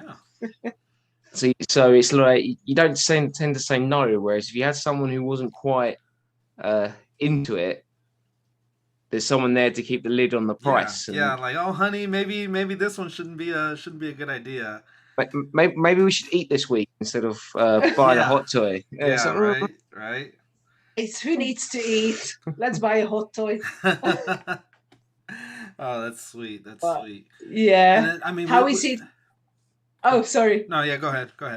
Yeah, how is it between like with your family and everything? Because, you know. Yeah, so recently, my wife, the Wolf Mother, she's starting to get into things. Before, she would hunt for me, but now she's starting to like some of the things on her own. And it's usually, you know, the nostalgia stuff is what pulls you in. So she's been getting the Mighty Morphin Power Rangers. She's been collecting a lot of that stuff. Oh, nice. And I'm like, well, I didn't know you were into that. I could have been getting stuff for you, or something, you know, when this was out or when that was out. Like right now, we were just on with Dan, and Dan's he's got the Pudgy Pig already, and that's one of the figures that my wife's after. I went out on an errand the other day, and she was like, "Oh, check if Target's got so and so." I was like, "Well, I'm not going." I'm the one that's like, I have to say, "Well, I'm not going there that way." And it's just like, just make a trip for me. Make a trip for me. You know? So yeah, it's the I love it. I love her Instagram as well. Please tell her. Yeah, I love the Instagram too. She's in the chat. She loves you guys. She always says, "Oh, that Vic, she's so wonderful. She's so wonderful. I love her." Yeah, she's awesome. She's awesome. Oh, that's amazing. Love it. But yeah. All right. Well, I believe we're getting ready to do another giveaway. One more giveaway. We did it. I think I'm just turning this a bit down. Yeah, right after. That's better. Right. No, not. That's right. I'll sink down. This chair, like we only found like 2 chairs here. One is really high and one is really low. Well, what's funny is you guys can't see it, right? Well, the people at home can't see it, but you guys are on one screen right? But it looks Yeah. like you guys are on two separate cameras. Let me see if I press this button. What happens? Oh yeah, so that's. Oh. Wait. There you go. See, they're together, guys. They're together. And then we'll go back to camera 1, camera 2. But yeah, no, yeah. Well, guys, I'd like to thank you for coming on. I know you guys. Thank you.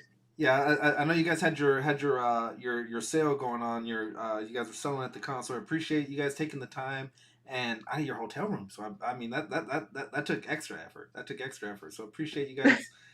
Appreciate. No. Thank you so much for having us. We really, really appreciate it. And seriously, like, congrats on year streaming and everything. It's really successful, and keep up the good work, because we really enjoy the content. Definitely. As someone who streams as well, I know how difficult it is to keep up, and like to keep up the energy to keep not keep doing it. Like we love doing it, but sometimes, like, you know, you've had a hard day at work and all that sort of stuff, and you got to snap into that kind of like live situation. So it's like major kudos to doing it for a year, man. Thank you. And like you run a weekly one too, a weekly stream, so you understand that there's the prep that goes into it. Your software, your hardware has got to be just right, because nothing worse than you hit that go live button. I mean, it happened to me earlier in the stream.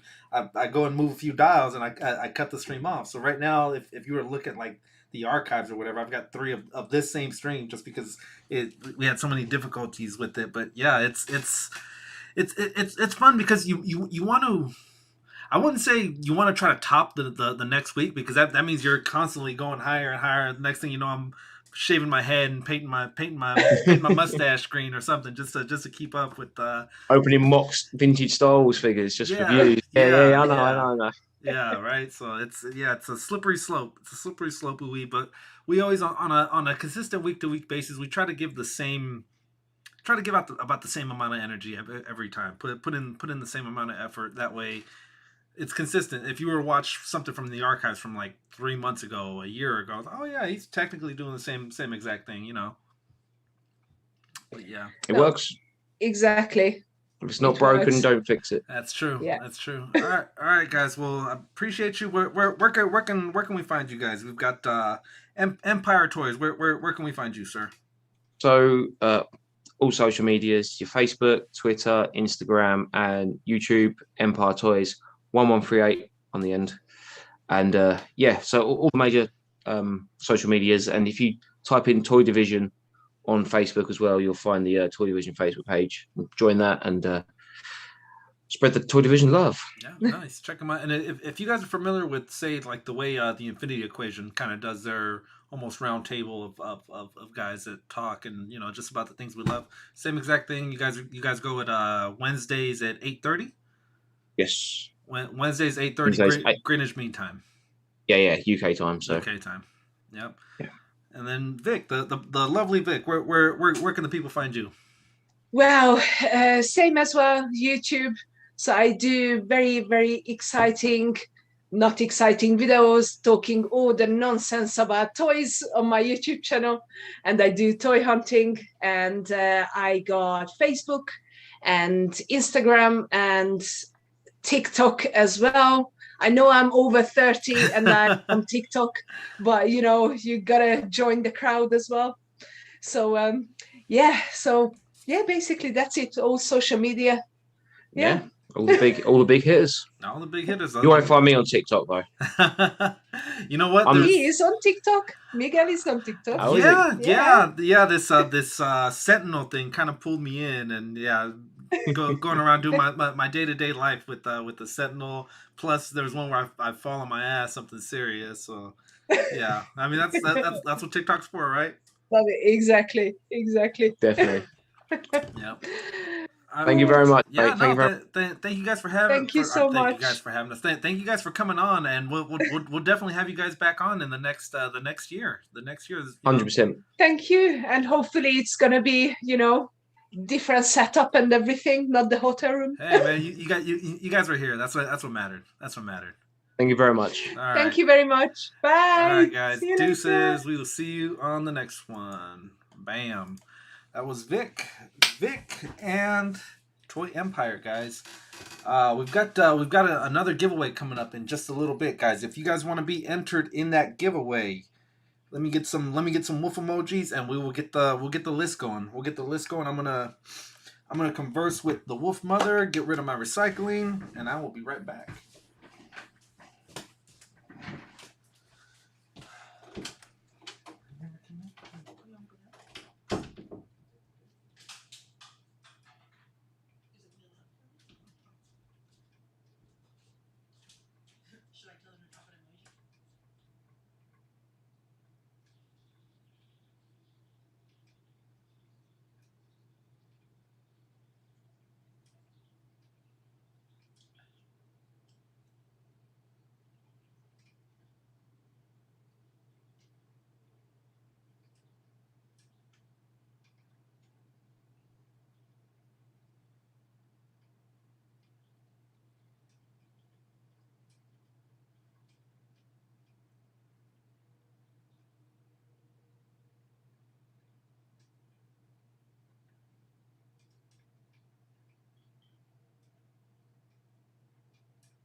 All right, Wolfpackers. I have found myself a wolf mother in the hallways, in the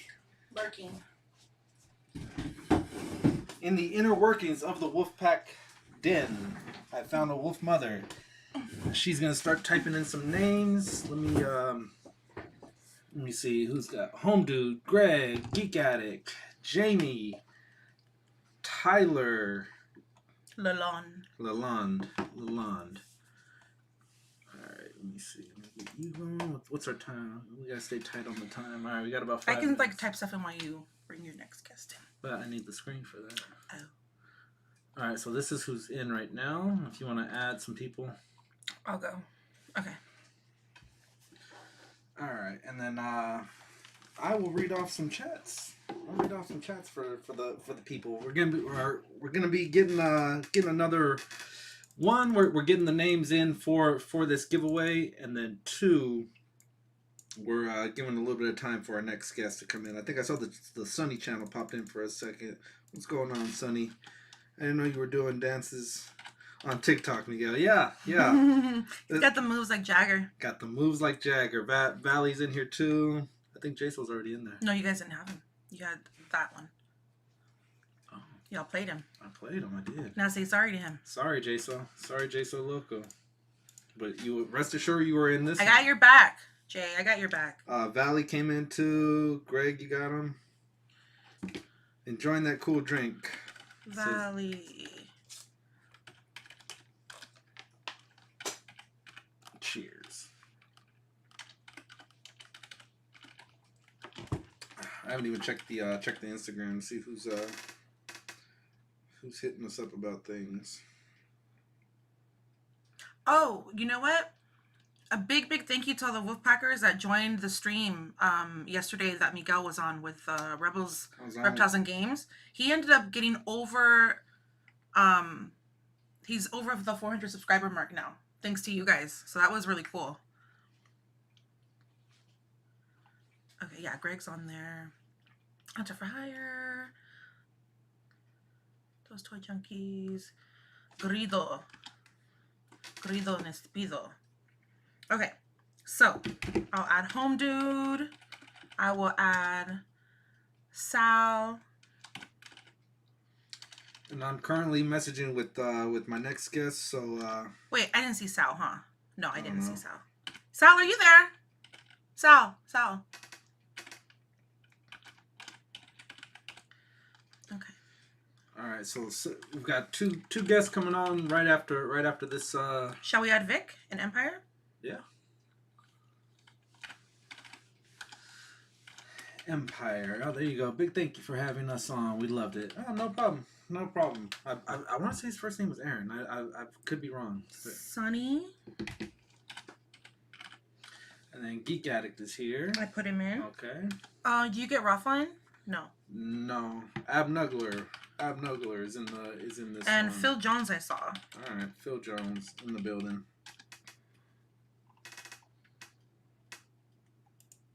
All right. You want to read the list, and then if you do not hear your name, stick a I don't know. You want a wolf emoji again? Yeah, give me some wolf emojis. All right, here. If you don't hear your name, put a wolf emoji, just so we know.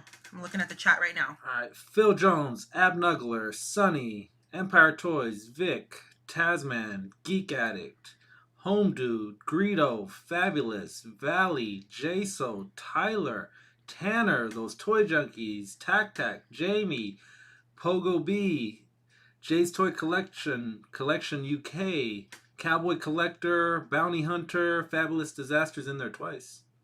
Fabulous. I don't play favorites, I swear. But he did say I was a better hunter than you. Yeah, he did. Well, then maybe that's why I spotted him. I'm like, I still got a good eye. All right, Hunter for Hire, Oof Oof, Greg, Sirius Black, IE, Hero Collections, and Dan Who. If you did not hear your name, you got Don Thomas in there? No. Let me add him. All right. There's Don. If you guys did not hear your name off of that, please leave a wolf emoji, and I will add you in right now. Yep. And then Empire said He said I didn't do it. Fabulous. I didn't do it. Super Sorrel. Got you.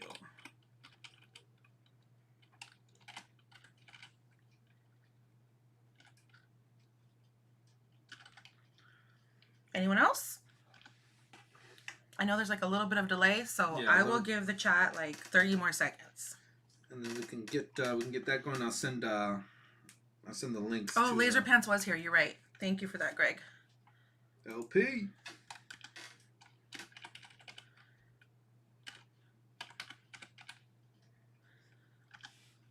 Laser Pants, what a cute name.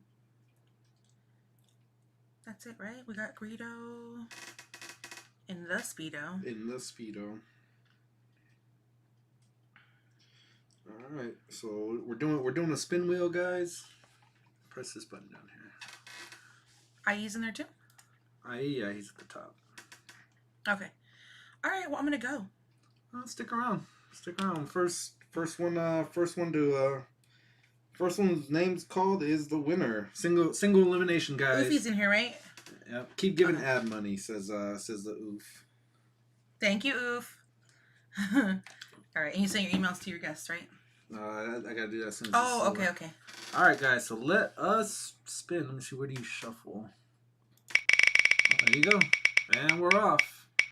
The winner is Oof! The Oof is in the building. I said his name and he won. You did. All right. So Oof, you are the proud winner of. Where you at? Oof is walking away with his very own Baron. No, that's my Baroness. Here's your Baroness. Sorry about the glare, but you're gonna be taking home a number 19 on the Movieverse Baroness. Congrats to Oof. I know it doesn't. Wow, he got lucky. He just like popped in and was like, you know why? Because he said ad money. That's what it was. All right. You know what we should do is we should save all these names. Copy them all. And then we'll do a race for the next one. Okay. Ooh, man. Ooh. Good job, Oof. You didn't do anything, but good job. Yeah. All right. You copied it? Yeah, okay. Copied it, and then we'll go back to the wolf one. All right, cool. All right, I'm gonna go then. Have fun with your next guest. Right, see you later, guys. I'm gonna send some emails. I'm sure this is not the last. You're gonna see it me. I'll be back. The Room Show Uncensored. Congratulations, Oof. I'll take that with you. All right. I'll be here because I'll probably come back. All right. Okay, bye. All right, deuces. Let me send out some emails to the next group.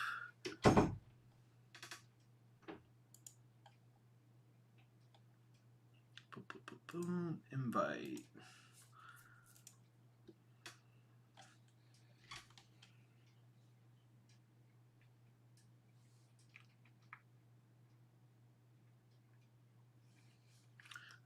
right.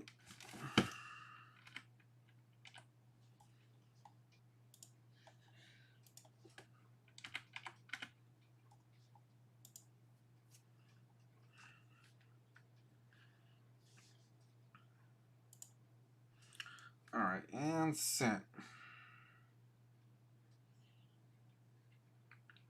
All right, I emailed it to you.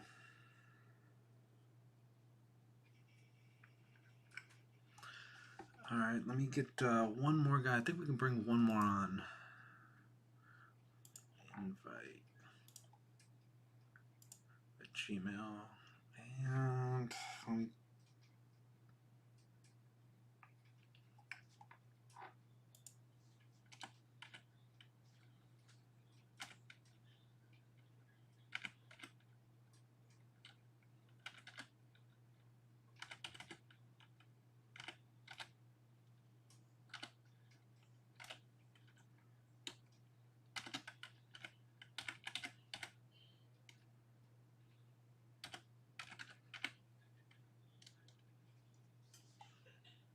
All right, cool. All right, two emails sent.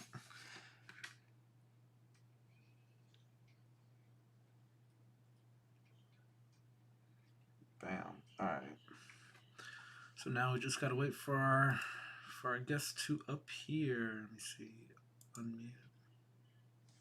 All right, cool.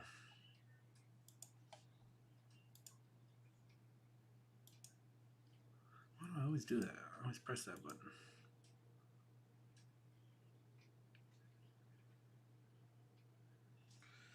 All right. I'm gonna get caught up on chats. Congrats, oof oof. Mod payment. Yeah, for real. For real. You want for being the mod. The meat mod. The meat mod to the channel. Don't feel bad, oof oof. He has his own too. Hold on. What am I feeling bad about? What am I feeling bad about? You people are rock. Totally love what you're doing. Glad to be a part of it. Thank you, the room show. Thank you. His mod payment is a Baroness figure. Yep. Congratulations.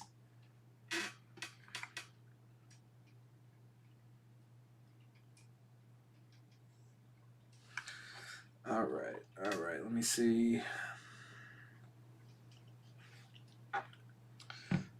Doing so many things. Getting caught up on Instagram chats to see what's good. But yeah.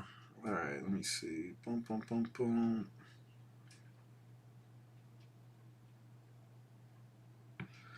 All right. Sweet. Your room is awesome, big guy. Thank you. It's actually the kids' room. This is I'm just in here faking it like it's mine. But yeah, that was let me see if we can.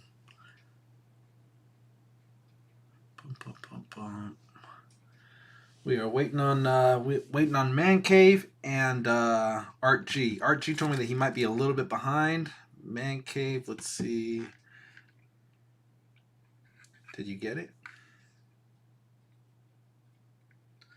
If not, we can send another invite. We can end this one and then resend one if we're having an issue with it. Exit full mode.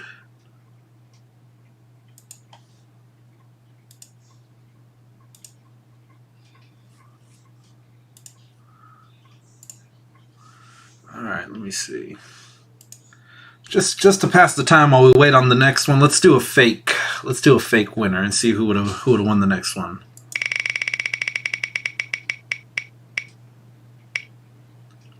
Oh, Oof almost won it again. It would have been Greg. One more, just in case. One more, just so you guys don't say it's fake. Those toy junkies, double time winners. Sirius Black. So it's leaning more towards that side. I think it feels like I keep seeing them. Let's see.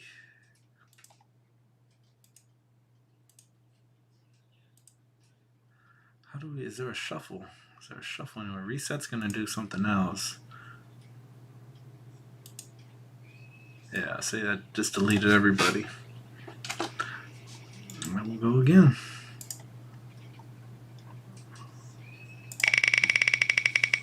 Not that one, you dope. Adam. Alright, well, it's going to be dog races from here on out, so let me see. Do we have... No, we're still waiting on our... second guest. We'll just wait patiently, guys, but we're going to be joined by Man Cave as well as Art G. Art G, okay. Good. All right, guys, let me pull something up real quick. All right, hide self view. All right, guys, put your hands together, guys, for my next guest. He's well well done, Adam. Yeah. All right, my next guest. You might have seen him on one of his various toy hunts. Very good toy hunter. I would say very calm and collect. First time I met him, I told him I like watching your videos. Your voice is just very soothing. It's got a cool. It lets me get into a mellow state of mind. Let's get a round of applause for our first guest. Probably the best beard in toy hunting right now. Round of applause, guys. We've got Man Cave. What's up, bud? How you doing? What's up, dude? What's up? Man, chilling. Loving the beard. I've been off for about 10 days. This is what I grew. How long you been growing that for? About a week? Man, I started this in about January. Started growing the hair and the beard in January, and just never have done anything like it. And was like, hey, let's just see what it looks like, Yeah. No, it's there's the Scott from Teen Wolf. It was one of the things I was thinking about. I was like, man, I'm out here toy hunting with Marty McFly from Teen Wolf. Yeah. So how you been, man? Pretty good, man. Pretty good. Can't complain. It's been a couple months since we last talked. But you and I are we're in fantasy football together, right? We are. I'm not doing real well, but we are in fantasy football together. Yeah. It's been fun. It's always fun when you're playing fantasy football with people that you that you know. That way the smack talking can get. I wouldn't say get heated, but if I say that it was a dumb call putting in Christian McCaffrey instead of this guy or that guy, we can kind of bounce off ideas off each other sometimes. That's true. Absolutely. Mm-hmm. So yeah, and then a lot of fun people between me and Man Cave are in two football leagues actually together. Mm-hmm. So yeah, between John Jokers and the Nerd Zoics and stuff like that, we're playing against a lot of friends. Every week you're playing against somebody good, which is what I like. It's fun. It's fun. So the Man Cave, is it up and running yet, or are we still in various phases?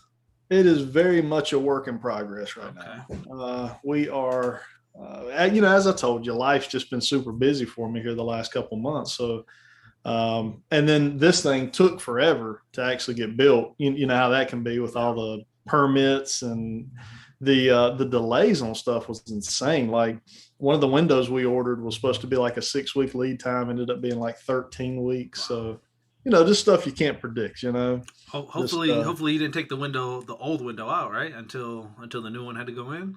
Well, the good part about this was kind of closed off from the rest of the house during the remodel project. They actually like closed off where the door was going to be and kind of like permanently closed it off. So that way we didn't have to worry about, what it was like out here. But it's coming along, man. About every couple of days I go out there and try to like grab a box that's in storage and bring it in here. And like last night I did like my movie masterpiece Transformer figures, got them put up on the shelf over here. So it's just slow, man, a little bit here and there. That's good. I mean, you especially with when you're doing your dials, you it's better not to rush it. It's better to take your time, do it when you kind of have to have a passion for it. You can't just, let me throw this in, throw that in, and bam, it's going to look good because these are good figures. You do have to put your heart and soul into this mini story that you're telling with your dials. So yeah, definitely take your time. I don't mess with anything out here when I'm tired.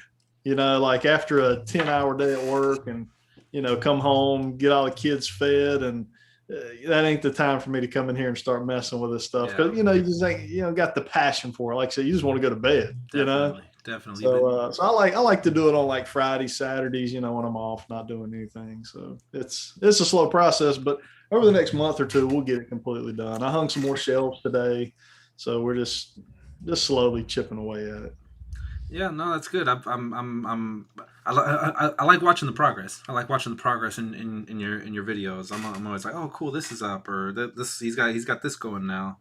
I like that you've been venturing out and doing stuff with other people. I know you and Kemp Pool Live are pretty close by, so you guys have been able to at least talk for a little bit and things like that. But then you also brought your buddy in, Dan, right? Yeah, I brought Dan in. He went on it's actually like the first time, it's funny, me and him has been friends forever. I mean, since we were kids, very close friends, best friends, you could even call it. And he's never really been on a toy hunt with me. So I'd been kind of, picking at him like, man, come on, you got to go on a toy hunt with me. So he finally hit me up the other Saturday and was like, hey, let me go on one.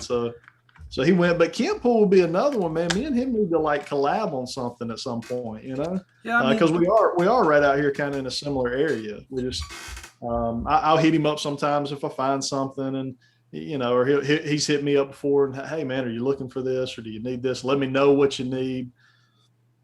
But we both toy hunt so much, we pretty much find what we want. Yeah, definitely. Without a lot of help, every now and then you need a little help. I mean, maybe by the difference of a day or two. You might have got it, and then a couple of days he's got it, or the other way around. Especially since you guys are within the same market generally. We are, we definitely are. It's definitely that kind of Charlotte market. Yeah, but it's definitely always cool though to have two toy hunters or even reviewers that you like kind of coming together. Like when I saw the one with you and Dan doing the Sentinel. I was just like, oh man, that's a cool little link up, and both of you guys, I believe his was delayed by just a little bit, right? So you guys were checking out yours. Yeah, we was hoping we'd have them both, but I think the FedEx man dropped the ball on him that day that we actually did the review, and didn't even knock on his door because all those had to be signed for. So supposedly mine didn't. Mine wasn't even dropped off by FedEx. It was just a plain white van, no knock, no, hey, dummy, your $400 figure is here. Nothing. Man, so that's kind of scary. That's kind of scary, like to just drop something like that out on the front doorstep. Definitely. I mean, those were everyone's fears when they bought it. It's like, is it going to get sent to the wrong house? Oh no, right. You have to sign for it. That's not necessary. You're not necessarily guaranteed that though, man. They start outsourcing these companies, and they're going to try to do it the cheapest way possible. I've yet to hear. I think with the times, I think a lot of these companies are they're skipping out on the signing, because of like the COVID stuff, so they're not going to have you touch it. It's like what do they call it? A touch-free drop off, something they're calling it. So what they're doing is they're not really even making sure you're home. They're just like dropping it at the door and signing your name off and moving on, Pretty much. I've yet to hear any bad stories about, someone not getting their figure. I think the Sunny Channel had one where his was delayed for, I don't know. I mean, we were all at various points. We were like, oh, I got my confirmation email. That sometimes that was good enough as having the figure.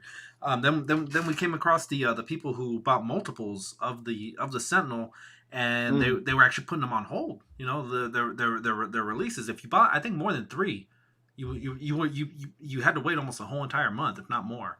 Right? Man, that's terrible. Yeah. I mean, to the point where Kemp Pool just barely got his about a week ago. So yeah, that's hard for me to believe, man. You would have thought we'd had all been like within 2 weeks of each other, But yeah, they, and I wasn't even really toward the front and getting mine. There was people who got theirs 2-3 weeks before I even got mine. So yeah, they've really like paced out the whole shipping process with this. Yeah, it was weird who would get it first. Would it be the East Coast? Would it be the West Coast? Would it be how quick you backed it, or how late you backed it? But it kind of, I know I wasn't the first one to back it, and I know I wasn't the last. I was somewhere in between, and mine came roughly within about a week to 10 days of, the initial person getting theirs. I think Seth MCE was one of the first people that I saw a review of. But yeah, a lot of people, and then Robo did that really good one on how to fix the knees. So definitely. Yeah. What issues did you have with yours, if any? Just the knees were a little bit loose. That was the only thing, and they're not. It's standing right over here in front of me, and it's been standing perfectly fine. I actually put it on a very low shelf just in case. Yeah. You know, you don't need that 30 pounds of plastic like falling off the top of a Billy case back here. But I mean, he's standing perfectly fine, no problems, and he looks fantastic. I mean, the only thing I can really say is these should have had like masterpiece Transformer style ratchet joints. Yeah, definitely. Just no question about it. That a major, missed opportunity for the Hasbro team on that. But as far as the look, the aesthetic of it, I think they nailed it. Yeah, yeah. And then it's not out of Hasbro's reach either, because I know some of the cons of it were that it's not the paint scheme that I like. That might have been one of the cons of not buying it.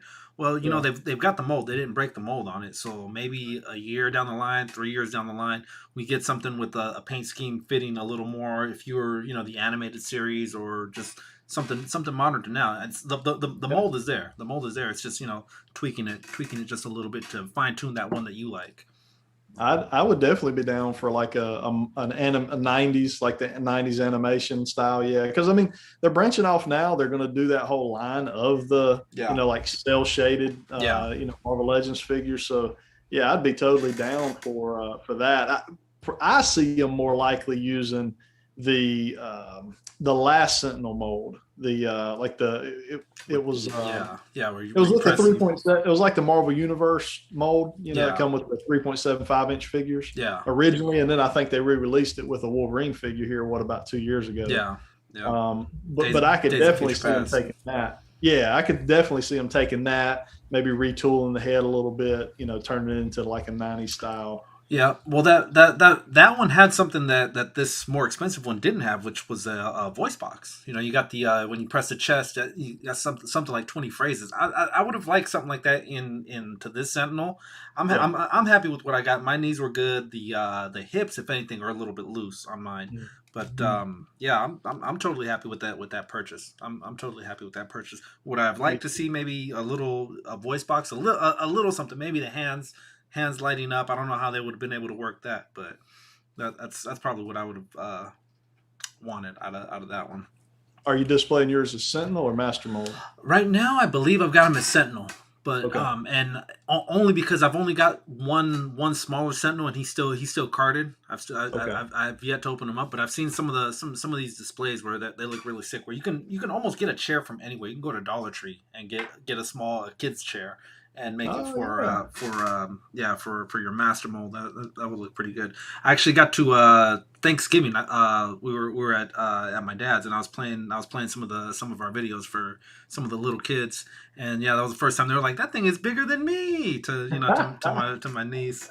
Yeah, it's awesome, man. Now, did you back Galactus? I did. Yeah. Oh yeah, and you got to think, man. You think how big this dude is.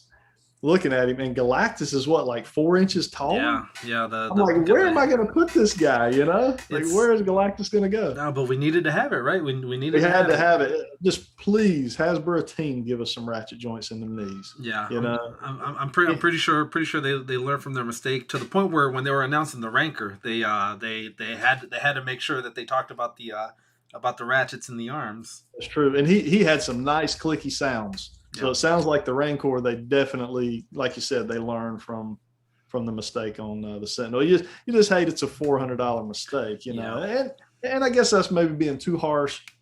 The figure's good, and if you watch my review on it, me and Dan both we raved about the figure. We love the figure. Yeah. So I think it's one of those things where if you use like the Flush's little fix, go in there and do a little bit of a fix, you can get him to stand. I mean, nobody's going to have their Sentinel in like some dynamic pose you're going to see, Blade in. You're not going to see that with a Sentinel. Spider-Man type posing on. Right? Yeah. You're not going to have a Spider-Man pose with your Sentinel figure. I mean, for the most part, he just needs to be big and towering, which is what he can do. Exactly. Yep. Totally agree. What are your thoughts on the Ranker and the Super 7 Party Wagon? What are your thoughts on them? Oh man, so I don't collect Black Series. I collect vintage Star Wars. Okay. That's pretty much what my Star Wars collection is. I got a couple Black Series figures, Boba Fett, a couple bounty hunters that are cool. But so for me, I think the Rancor is awesome. I do think he's overpriced, in my opinion. I think he, especially when they come out with the tiers. Yeah. I think they could have made up for the price if they'd have hit fans with the tiers correctly, and they did not. So, to me, the value on the Rancor is not there with the way they set up the tiers. So, but again, that's not really my wheelhouse, so I'm not backing it just for that purpose. If I was a Black Series collector, I'd probably still back it, to be honest with you. And yeah, Black Series collectors, they come out in drones. They come out in drones. Yeah. They'll buy the same exact with. I remember when I first got into Black Series, I was like, I'm gonna stay away from the clones because that's just a sinkhole. That's a sinkhole of money. You could throw $200 in there and you still feel like you didn't get a whole lot. But with like I said, the Black Series collectors come out in droves. So for a Black Series collector to be like, whoa, hold on, that's not enough bang for my buck. That's saying something. That's saying something because shut up and take my money. That's basically a Black Series collector. Yeah, and I don't. There's a part of me that with the Hasbro stuff, I don't want the Black Series collectors to not get their Rancor. But at the same time, I think the collectors are speaking right now because you saw the backers continually go down ever since their live stream last week. Yeah. So it's like, in my mind, I'm like, good job, Star Wars collectors. Like stand up for what you believe as far as getting the value out of what they're presenting to us. And that's something a lot of us collectors don't do enough. Well, we get on these forums and complain about it, but not when where it mattered. Like you said, yeah, some a stand had to be taken, or else they were the next thing would have been 500. Exactly a full cantina for 500. That's right. Would have probably been the next HasLab. So yeah, no, definitely they took a stand and. I guarantee you Hasbro noticed. I guarantee you Hasbro's taking notice of everything moving forward. Everything. And I still think, I'm going to stand by this. I still think it's going to back. I still think it'll happen. I don't know that they'll reach their tiers. Yeah. Which, that would be the sad part because I feel like the tiers is where they could have made it worth the $350, worth the value. Yeah. And I think what's going to happen is folks are going to get their Rancor, but they're not even going to get. They might not even get tier 1. Yeah, I think it's what 11,000 was for the Gamorrean Guard, which is just a re-release of the one the deluxe that they sold us 6 months ago, a year ago. Exactly. That should have been like a half-eaten Gamorrean Guard. Yeah, they should have. Save on plastic. Save on plastic. Yeah, right I mean, they already kind of had the mold. They had to retool a little bit, but they could have made it to where it literally looked like he was like eating him, versus like a whole figure just hanging out of his mouth. They could have, kind of made it out. But I don't know. We'll see. Like I said, that's not my wheelhouse. I hope those collectors get what they want. If they want to stand up and be like, hey, we're not giving you our money and it don't fund, then so be it. But, I hope they get whatever they want, whichever way they go. But they have an opportunity to make a stand kind of for us collectors here and make Hasbro like, hey, you can't just sell us anything. Yeah. For any price you want and we back it. I think didn't we get something similar to that with the with Mattel with the wrestling ring? I think did they meet their HasLab or their goal? Their goal. No, I don't know about that one. I'm not sure. I remember maybe a couple months ago there was a ring, and one of the stretch goals was Macho Man in his announcer form. Okay. Now maybe the ring got back, but they didn't reach all their stretch goals. With this Black Series, they put the one that I wanted. They put way too high. That cardboard and bones that at $350 that should have been included. That should have been included, and then I agree. That should have been accessories. Yeah, not a stretch goal, stretch goal. A lot of people wanted the Rancor, the handler, or Ula, even the dancer, as an unlockable with Hut Slayer Leia, because you can't even say the other one nowadays. Right. I don't believe we're ever going to get a re-release of that one, only if it's like a fan channel exclusive, because major retail, you're not going to have a scantily clad woman in a gold bikini anymore. It's just it's not done anymore. That's true. Yeah. But yeah. But now the party wagon, I don't think I'm going to back that. I don't think I'm going to. Well, it's not a backing situation, but I don't think I'm going to get that one either. I've got like 3 of the Playmates re-releases that they just put out. Okay. So I actually have 4 party wagons. I've got the classic version, if you remember that one, that was like a Toys R Us exclusive, like in 2012 or whenever that was. Yep. So I've got that one, and then I got 3 party wagons. So, man, those just look so good. They're so nostalgic to me, and the price point on the Super 7 one, to me, the Rancor is a better price point than the party wagon is. That's my opinion. Hey, more power to anybody who wants to purchase it. But I was looking, and once you're paying taxes, shipping, you're at $500 basically for that thing. Yeah, after tax and shipping, definitely. So I can't do. I can't every 2 months back something or buy something that's $500, $700. We did Galactus. I did the self-transforming Optimus Prime that I got hit with in August for $700. And that's a nice one. That's one that I was on the fence about. I was like, should I do the freaking thing transforms itself? Yeah, it's just with all the companies, and they're wanting to do these big projects. Somewhere you just got to draw the line. You're like, you can't come out of pocket $500 every 2 months on one thing. That's true. Like, you still got to maintain your regular collectibles. Yeah, and then like just as we sit right now, as we're talking right now, we've got the Ranker HasLab, we've got the GI Joe Sky Striker HasLab, we've got the Proton Pack, right? The Ghostbusters. Super 7 party wagon. Yeah, Super 7 party wagon. I believe we just got done with one from Transformers as well. Was there another HasLab? Yeah, there was a Star Saber, and then Galactus wasn't that long ago. Yeah, 3 months ago. Yeah, I had to work a few Sundays just to pay for that one. Exactly. The Hugh Hefner party wagon says Blue Sasquatch. Excuse me, just 1 second. I got to handle some technical stuff. If you want to read off a couple comments, feel free. I can't even. I don't think I can see them. What's that? I don't think I can see it. Let me see if I can make this bigger. Maybe I can. Right. Just give me about 40 seconds. I'll be right back. Okay, cool, man.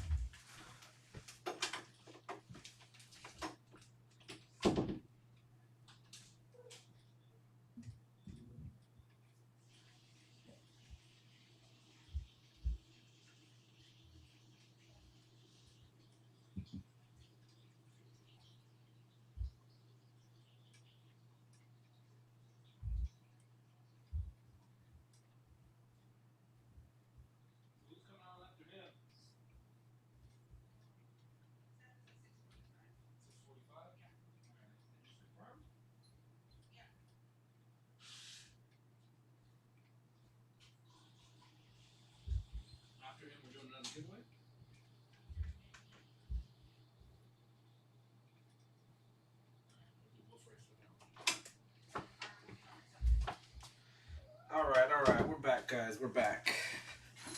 I had to confirm with the Wolf Mother the schedule. We'll be doing a giveaway shortly as well. So you guys know what to do. Man Cave, feel free, leave a wolf emoji in the chat. Get yourself entered and get in on one of these giveaways. Nice. But yeah. So is this is your 1 year that you've been on YouTube? Streaming. 1 year streaming. 1 year streaming. Yeah. Oh, that'd be nice, right? One whole year. We got to 1,500. It is not easy. I mean, you just hit your 6K mark, right? Well, we're getting ready to hit 7K. Oh, nice. I was very behind on my 6K giveaway. So I did the 6K giveaway at like 6,700 subs, because what we ended up doing was we packed everything up for the move for this room. And then when I did that, we hit 6K and I didn't have anything to give away. Everything was in boxes everywhere. So I was like, we had to wait till I could unpack stuff so I could actually have my giveaway items. Nice. So yeah, no, channel growth is always awesome, and it doesn't happen all at once. Everyone, just when someone kind of stumbles upon someone, they always think, oh well, he must have just woke up and 6K, 7K, but it took work, right? It took work. A lot of nights of editing that people don't see. A lot of just a lot of networking, a lot of the stuff that goes into it. It definitely does help having a weekly stream. I think when we started doing the streams, I was at something like 700 subs, maybe 800 subs. So it's little by little, you kind of get to put a face to the collector, I guess, to the reviewer. Yeah. So you kind of little personal interaction. Yeah. That's something I need to probably work on. I've never done a live stream on my channel before, and I've always been a little intimidated by it. So I haven't even been on that many live streams. I've been on, with you, and then Dan, had a couple. We had a little run where we did some, but it's. I think you're right. I think it definitely adds a little bit of personalization to your fan base, so they can kind of get to know you on a different level. Yeah. Well, if you ever need any tips or anything like that, let me know. People have laced me up. As you see here, Dan, who helped me with making this background, as well as a bunch of other things. And yeah, it's not easy. It's little by little pieces start falling into place. I mean, just right here, having the chat in the thing is it's something you got to kind of tweak. But the beauty about it is that you give it your own stamp, you give it your own brand, kind of a thing. This is how I do things here. In whatever manner you like. That's the beauty of it. Oh yeah, you got a nice little setup here. This is cool. Oh, thank you. Yeah, I can take on 2 guests and I can surf the web. So that would be me surfing the web right now. That's very cool, man. Yeah, I'm still working on it. Not a pro. Like you said, man, it's just always a work in progress. Definitely. And yeah, it's running a channel, man. It's a very much a grind. The harder you grind, the faster you can grow. I definitely feel that way. But for a lot of us, me, you, I know enough about you to know we work full-time jobs, sometimes more than full-time. Yeah. So it's like, you're trying to fit in, YouTube for me is a hobby. It's not an income, Yeah, it's cool that you can make a little bit extra money with it. But, I always wanted, I think, to be a hobby because I get enough job at my job. Yeah. So when I do YouTube, I don't want it to be a job, Well, I just want it to be fun. And I mean, I'm not. We're probably not so different. I mean, I've talked to you off screen. We work in similar fields to where people at work probably would have no idea. Like, what you collect, 2 you have a YouTube, 3 Very true. 3 you a weekly stream or a weekly you do hunts and things like that. It's like we'd have never thought that out of you. You're that mean guy that yells and cusses and That's right. I got friends that don't really realize or understand what I even do, and it's until they're out with me somewhere and we go to a Target toy section and somebody walks up and they're like, "Hey, are you Man Cave Collectibles?" I'm like, "Yeah, that's me." They're like, "Why are they asking you that?" I'm like, "Well, I have this little channel that I do toy hunts on." Yeah.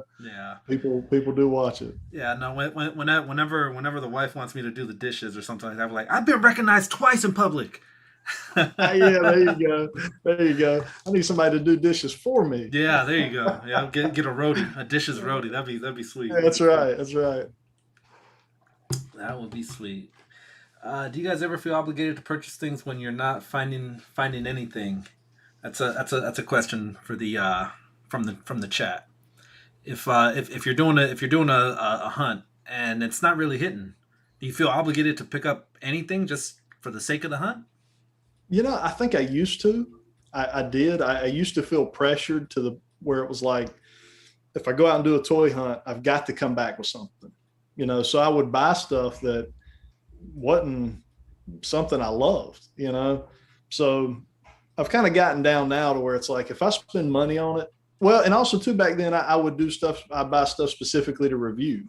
Like, it wasn't necessarily something I wanted, but it was something I just wanted to review, to give myself content to put on the channel. Yeah. And kind of as I've grown and matured, I think, and kind of learn the business a little more in YouTube. I'm just going to buy what I love. I'm going to review what I love, what I don't love. I'm going to come home empty handed, from toy hunts. I'm not just going to buy stuff to buy stuff, because then I end up buying it, opening it, turn around, selling it, losing money on it half the time. So it's, yeah. But see, even something like that in your mind, you could be like, well, at least it's not sitting there. At least I moved it. I took a $5 loss on it because it had to stay at my house for a little bit, but eventually it got moved, and then, onto the next thing, something like that. Yeah. And sometimes, you give it away to friends, give it away to somebody else in the community, or do a giveaway on the channel, so there are ways to move stuff that you don't necessarily love that maybe somebody else does love. Yeah. During the during last year, during the pandemic, we would get together with family. I've got, oh my god, I lose track. I'm somewhere in the 12 to 19 in nieces and nephews, right? So what I would do is say I'm not necessarily this figure, but I open this one up. I'm not crazy about it. I know it's probably not going to make my shelf. I'd save the box and then just give it away. Give it away as a giveaway. Who knows? You make a fan. You make a fan out of someone for life. For life, you get them in there. You get them in there. And then Dan says we call them civilians. Yeah, the regulars. The regulars. Yep. I'll pick up entire waves of the fact that it's not all characters that I like. Yeah. So yeah. Then you're stuck. Like, say, well, this one doesn't have the checklist on here, but yeah, if there were some figures in that wave that I wasn't crazy about, but I wanted that Build-A-Figure. So maybe I repackaged it, sans the Build-A-Figure piece. They're like, hey man, it's missing this figure, but you won't need it. It's just go ahead and get started with your collection. There you go. That's where Legends get you though. Legends they know how to do it, man. They put one or two figures that they know everybody's going to love in a wave. Then they give you a Build-A-Figure that we all want. Yes. So then you end up with 5 figures that you're just like, these are $9 figures on the secondary. Might as well just give that away to somebody. Yeah, definitely. Yeah, like I think the original Cannonball, and now we're getting the Cannonball with the legs, but the original, and somebody in the chat might be going crazy, like, bro, that's a collector's item now. It's the only figure that had never been made without legs, something like. All right, well, I gave it to my 3-year-old niece. She's having more fun with it than me. There you go. Yeah. Get her started. Yeah, there you go. Yeah, she used to call them the fighters. She's like, can I have my fighters? I'm like, yeah, sure, the fighters. The fighters. Yep. And then the Toy Villain wants to know how to enter in a giveaway. So be subscribed to this YouTube channel. Be subscribed on the Instagram. Be subscribed to my man. Let me see if I'm getting the point right. To my man, Man Cave over here. Be subscribed to those 3, and then we'll get your name in the giveaway. We're getting ready to do one right now, and then and then we'll keep it pushing. Well, Man Cave. Appreciate the time you gave us, brother. I know time it's tight. Everyone's super busy around, especially now the holidays. We got Thanksgiving just passed. That's like a whole week affair. The whole build up to it. You ever want to see any self-centered people? Go to a Costco line around Thanksgiving. And just be in a Costco. There's no other self-centered person, more self-centered person than the people in Costco, because everything's just me. I gotta get home. Who cares if 90-year-old grandmother? Who cares if I run you over? I got eggs in the car. That's it. But yeah, see plenty of those out there. Yeah, definitely. Well, Man Cave, where can the people find you? Yeah, man, just YouTube, Man Cave Collectible Reviews. Same on Instagram. And we're actually getting ready to do a giveaway ourselves. I didn't set this bar high enough, I don't think, but I was like, hey, if we get 400 likes I saw that last week's toy hunt video, because we hadn't hit 400 likes in a while. We always get to like 350, 375, and it stops. I'm like, let's set 400. That might take them a couple weeks to hit that on a toy hunt video. We hit that in 3 days. Yeah. So I set another one on today's toy hunt. So the next toy hunt is 550 likes. We'll do another giveaway. So this week on my Instagram page, we'll be doing a giveaway for the 400 like video. And then, we'll see if this one hits 550 likes. You never know. you start doing giveaways, people start hitting that like button. You know? Yeah, no, definitely get that. I don't know, mess with the YouTube algorithm. Yeah, that's right. Well, you know, and I honestly, man, it's like giving stuff away. Yeah. I think it's cool to ship somebody something, man. It's like, you know, we're very blessed to be, all of us collectors, we're so blessed to be able to spend money on toys. You know, there's a lot of people in this world that aren't able to do that. And, you know, we're able to spend it on some plastic. So yeah, where I can give it away, man, you know, let's give it away where we can, you know. Definitely. Real quick, one last question before we get out of here. Geek Addict wants to know if we've got a budget set before a toy hunt. Do you ever set a budget, Man Cave, or you just kind of have a general idea of what things cost when you're going out? Just a general idea. I kind of go out with a goal in mind now.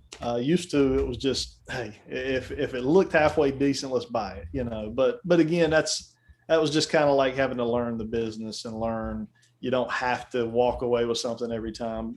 As far as like setting a budget, I can't really say I do.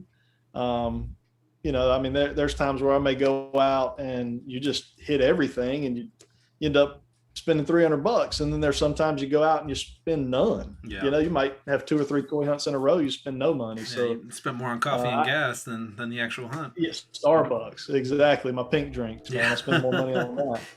But my recommendation would be set a budget. You know, I think that's probably the smarter way to do your collecting hobby, is to set a budget. But probably something I could work on myself, honestly. Yeah, and I mean, it kind of, the stores are going to kind of dictate. You might say, I'm only going to spend $50, but if you're finding that real gold that you legit you want, you know, maybe you don't get that second cup of coffee today. Maybe you just, you know, everyone kind of knows how to balance their wants and needs, and yeah, like let's go back maybe about a month ago when all the MCU figures were coming out, and they're like really good ones, like that the Captain America with the beard was a really good one that I was chasing after. And then just you're getting all these movie likenesses that a lot of people were saying that they're done with the MCU figures because they never hit it spot on. But with this line, they were making it so that they were spot on. They fill those gaps in your collection. So for you to pass up on those, it's like you're gonna be kicking yourself. I know, like a lot of people passed up on Fat Thor, Odin, guys like that. Cause like it's not really something that I need want, but it's probably 95, if not like 99% accurate to the movie. So later on, you might have to see a scalper or something like that. That face scan technology is definitely improving for Hasbro. Yeah, it's gotten good. It's gotten good.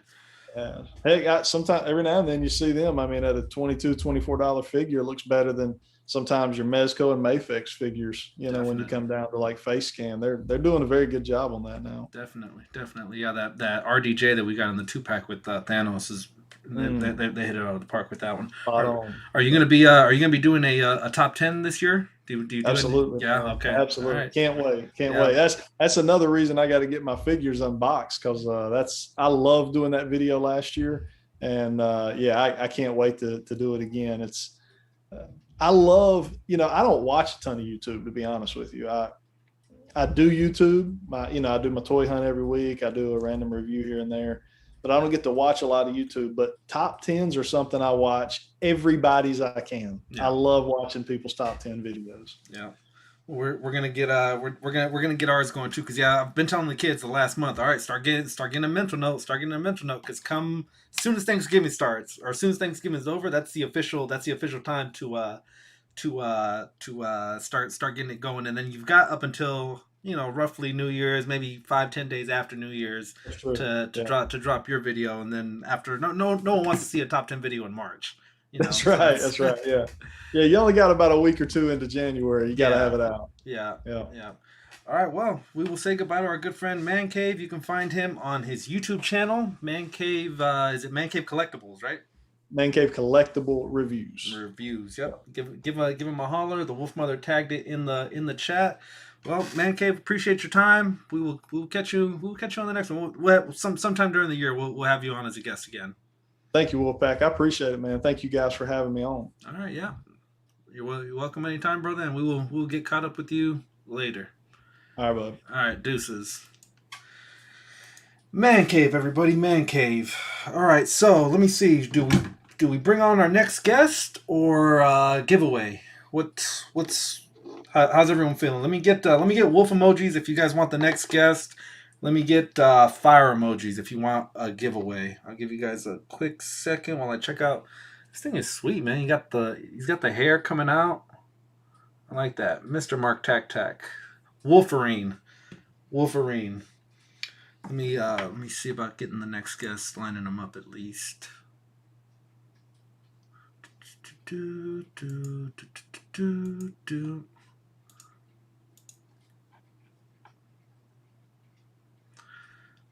then let me know if you guys want a giveaway or the next guest.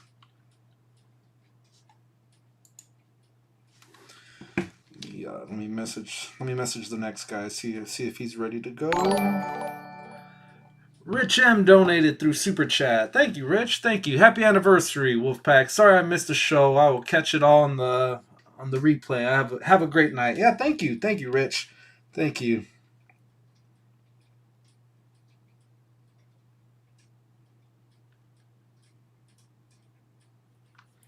All right, cool. All right. Links are sent, and yeah, thank you to Rich M, who is on his he's at his Christmas party today.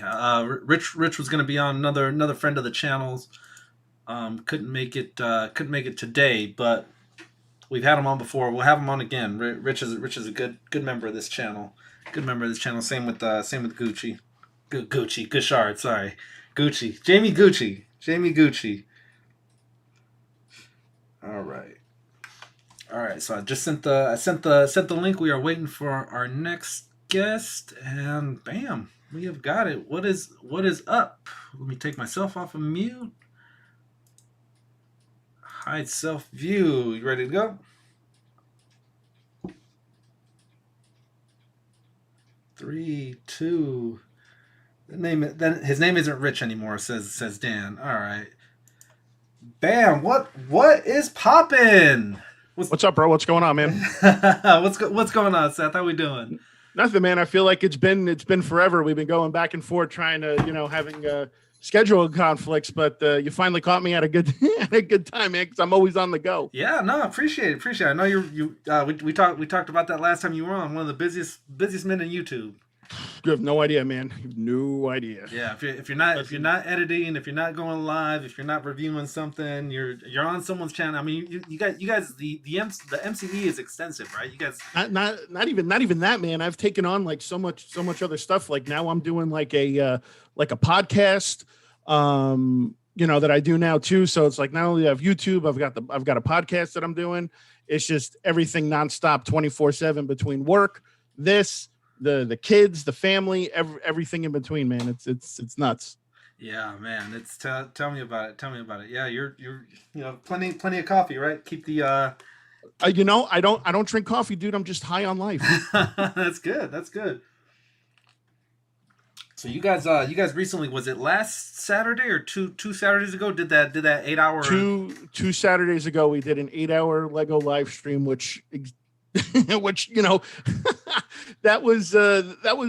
interesting. That was interesting. I was hoping, we all had high expectations that we were going to get done with our builds within that time frame, but clearly that wasn't the case. So yeah, no, it's Lego is it's tricky. It's more time consuming than you would think. Oh, it's just sticking together blocks. Who couldn't do that? It really is, all joking aside. And it's even worse to do it while you're in the middle of a live stream, because, not only do you got to pay attention to what you're doing, you got to pay attention to the chat. You got to, make sure you're engaging with them. And, sometimes I get so focused on what I'm building that, George has to step in and he's like, yo, dude, he's like, acknowledge the chat. Yeah. I'm like, listen, I'm trying my best, man. No, yeah, and it's cool that you bring other people in too, so that you're it's not all on you, so that you can kind of focus on this. George can do that, then you're bringing a third guest or something like that. So that's always good. That's always good. Spread it out. It's just about having fun, man. That's all it boils down to. I mean, You know, I put in, I put in a lot of time and a lot of effort to this because, I do this for fun, but I also want to succeed at it too. I'm not trying to make this a career or anything, but I like to have fun with it. And if you put in the work, you get places. So, you see what happens and you see where it takes you. Yeah, definitely. We got a couple donations. Those toy junkies says, "What's poppin'?" It says, "What's up, Seth?" from those toy junkies, and then Gopher Man, another donation says, "What's poppin'?" What is going on, everybody in the chat? So we're here to celebrate you, not me. Oh well, yeah, yeah, right. So one whole year of consistently streaming, 52 weeks in a row. That's good, man. Yeah, I want to give myself a pat on the back, and I also want to take a vacation. It's Listen, I tell people, it's funny because I get people just like you were talking before with Man Cave. I get people reaching out to me all the time. They're like, "Oh, I want to start a YouTube channel, or I want to do this," and what's the most the best advice you can give me? I always tell people the same two things: just be yourself and be consistent. If you're consistent, that's when everything takes off. So it's like, people know from me by now, every Tuesday and Friday, you can expect a hunt video. Every Wednesday, Thursday, and Friday, there's a live stream. It's, it's about repetition and people get accustomed to that. So that's how you build your following. That, and you also have to be entertaining too. There has to be some kind of personality aspect to it too. I mean, people aren't going to watch somebody with the personality of a doorknob. Yeah, definitely. Oh, so this is Wolverine, as you can see. You gotta give it a little life. Give it a little life, definitely. Now, within that same mantra too, it's you always want to change it up just a little bit, but also stay within yourself. I talked about that with Vic and the girl strikes back, right?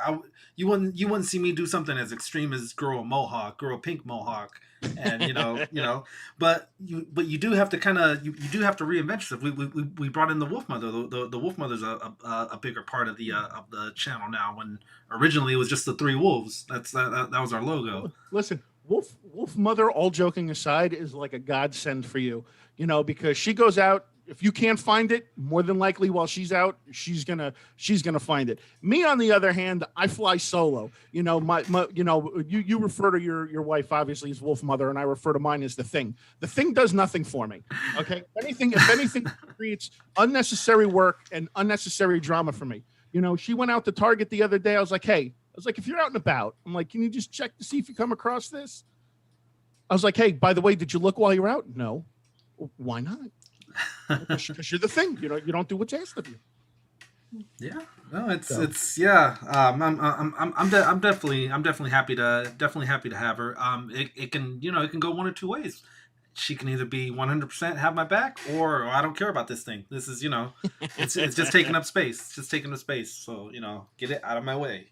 Type thing. But yeah, no. But at least she's cool with you buying stuff and she's buying stuff. So obviously there's a level of camaraderie there. Whereas I come home with something, I get the stink eye. Doesn't make a difference how big or how small the purchase is. You get the stink eye. Yeah. There's no getting around that. Just maybe bring in flowers with you, or what's that? The Louis Vuitton. Anytime you come home with a Hulkbuster, you got to come home with some Louis V. Listen, I've walked in the door with 3 Hulkbusters. So I mean, I think by now she gets the point. So. I'm just gonna do me like I always do, and you know what? At the end of the day, all joking aside, that's what I love the most about her. She just lets me be me, and she knows what to expect by now. I mean, geez, we've been together for over 20 years, so it's like if you don't know by now you know. Yeah, right. For real. No, and then she's most of the people, most of the guys in the chat just love the way the Wolf Mother comes in and just kind of does her own thing. I'm like, guys, I'm the one that has to live with her, man. You guys, once a week for a couple hours. I'm with her, all day long, all week long. But yeah, it's always fun. It's almost like when the Simpsons brought in Poochie. You know, you're bringing in a new character into the fold. Will the audience like it, or will they have to go live with their aunt or something? Listen, really everything we do on our channel, on our respective channels, is all trial and error. You know, if something works, great, we stick with it. If not, well, you know what, we move on to the next idea and see what works that way. Yeah. So, Geek Addicts, do you guys ever feel like slaves to the grind of the schedule? Absolutely. I have this. Listen, I've been doing YouTube for about 5 years, and now I'm coming on, and now I'm taking on more stuff by the doing the podcast that I'm doing. And I got to tell you, man, there are some days where I just look at it and I'm like, what am I doing with myself? You know, it's like I try to, you know, again, like you and everyone else, I work a regular 9-to-5 job. You know, I come home, I have family stuff I have to do. You know, my kids play sports, so I got to deal with that. I got to help them with homework, do all the parenting stuff, you know, and people don't understand that, you know, we put a lot of effort into what we do. I mean, you know, by the time my kids go to bed, it's like 9:30 at night. Then I'm finally able to sit down and start working on what I have to work on. Whether, you know, and sometimes I'm up until, you know, 1 o'clock in the morning working on this stuff when I got to be up, you know, 4 hours later or at 5 o'clock in the morning to get up and go to work. Yeah. So, you know, it is a constant grind, but you know what? But that's what makes it worthwhile. You know, it's like you go all in, you know, and it's either you nut up or you shut up. Yeah, no, that's a good term. That's a good term, because yeah, I mean there's times when I'm dead tired. I worked 10, 12 hours that day, and here's this stuff sitting on the display table that you said you were going to review when you got home, or that you said you were going to go through this stuff, your honey-do list or whatever, and and the whole thing about me is that I always want, whether it was my very first review or a review that you saw now, I always want to be consistent. Be that same kind of reviewer, that same kind of hunter or whatever. So, you know, I try not to switch it up too much. Little things have gone by the wayside. I used to post figures in a turntable and put them at the end of the videos. Your analytics show you how much people watch all the way through. So I kind of dropped that and just, you know, look for other things to stimulate growth. Or so this is where the opinions differ a little bit. If that's something that you like to do, where you put that in at the end of your video with the turntable and everything, then you should continue to do it. You shouldn't let people dictate, you know, what you do. Yeah, you know, we pay attention to the analytics and we see what works for us and what doesn't. But you know what? If it's something that you personally enjoy doing, that's your touch on your video, like that's your thing, you should continue to do it. You should never go by the analytics or let anybody discourage you from doing what you do. I mean, listen, man. I mean, you know, right now I'm keeping it PG. I mean, I'm sure you've watched my hunts. You know how I roll, dude. I mean, you know, I do things and I say things because that's just me. I'm not pretending to be someone I'm not. I am as foul-mouthed on camera as I am off camera, and anybody that knows me can vouch for that. That's just the way I am. And again, I don't bend over backwards for nobody, dude. If you don't like it, don't watch. It's not intended for you. In a way, I do this stuff because I'm leaving my legacy behind for, you know, my kids to, you know, for my kids to see. I know it sounds kind of funny. No, you know, but that's to see and your grandchildren, because the content we put out is going to be around until the end of time. So when people watch that stuff, you know, they're going to be like, oh, that's my grandpa, you know, or that's my dad, you know, and it's like, it's just, you know, again, I don't want to come off being somebody I'm not. You know, there's already enough fake people in the world, you know, that we don't need anymore. So it's like, you just be real with it, you know? Yeah, no, and then I mean, like your kids will probably be like, yeah, that's dad when, you know, all the time, not just when the cameras were rolling, or he only acted that way because he was live, you know. That's one of those things where you're talking about where you're leaving your legacy behind, because your kids will tell their kids about how, you know, little quirks that their granddad used to do. Yeah, it's again, man. Like I said, it's just about having fun with it and being yourself, man. And again, dude, I just like anybody that's been on YouTube can validate this. I mean, listen, again, we're not going to make everybody happy. We're not. Some of us aren't always going to be the most favorite, the most popular in the public eye. I mean, listen, I'm doing it for 5 years, man. I still get hate comments to this day. But you know what? I find it funny because again, if you really want to hurt me, don't watch the video. Yeah. Don't watch the video. Don't give a thumbs down. Anything, even if you click on the video to give me a thumbs down, you're still helping me because it counts as a view, and then the thumbs down counts as a form of engagement. Yeah. Yeah, that's what some of the trolls or haters don't realize. They think that one person will take down your channel, and that's not really the case. Yeah. So, but again, dude, I mean, you just keep doing you keep putting out the content you keep putting out, and you keep your nose to the ground and just keep grinding, dude, and the rest will take care of itself. Yeah, definitely. That's one of the things that I tell people when, about me getting started. I mean, we started with, we were in single digits for, the longest. I signed up, my wife signed up, we got the grandparents signed up. Like, okay, well, we're the millions others that are supposed to follow after this. We're stuck here. But yeah, it's not you're not gonna get lightning in a bottle and just blow up out of nowhere. Well, so I honestly, contrary to popular belief, I disagree with that because I think that's what happened to me. Yeah. Because we were stuck at like the the 15,000 mark for like the longest time, and then we went into COVID. We went into the pandemic, and I got super lucky that Florida really didn't close down like all the other states did. So if you look at it, I was kind of the only one putting out hunt videos still on the regular because a lot of the states weren't closed down. So a lot of people were still watching because they were home. They had nothing to do. They were working remote. So, the channel blew up before we knew it. We were over 30,000. Nice. So, I mean, sometimes it is just dumb luck. And not that I thank the pandemic, but that helped a little bit with the channel. Yeah. Yeah, no, I think that definitely there was more people were at home than when not. So yeah, they're gonna find something to do. I mean, look at freaking Tiger King became a thing. Yeah, for real. I love Tiger King. Don't get me started on that. I've actually never seen an episode of it. Too many people were talking about it for me to not want to. Yeah, spoilers. Yeah. That's just like with Squid Game. I've never seen Squid Game. I'll probably never see it just because there's so many. I have no interest in that. Yeah, I have no interest in that. Yeah. What's another show that you're big on at the moment? Right now, I finally had time I actually had like 2 hours of time yesterday where I could sit down and watch something. So I put on Hawkeye, and I watched the first 2 episodes of Hawkeye. I liked Hawkeye.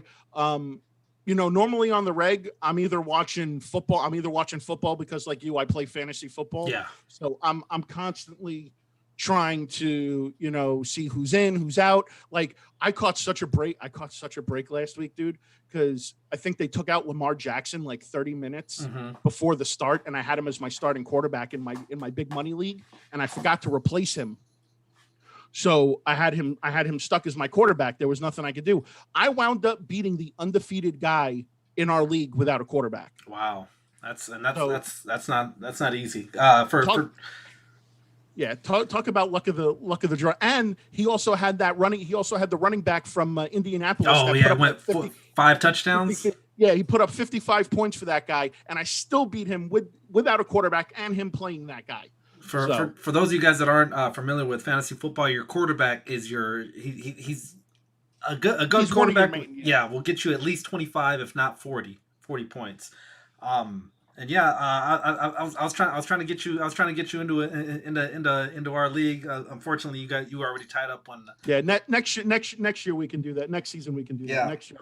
So we're running the Addicted to Plastic is the name of the league. So yeah, we got Man Cave, Nerdzoic, John Joker, who else? But there's a bunch of people, and right now I'm currently tied for first place with Syntactic Maulers. Nice. Yeah. There you go, man. Yeah. Well, hopefully you run the board the rest of the way. You know.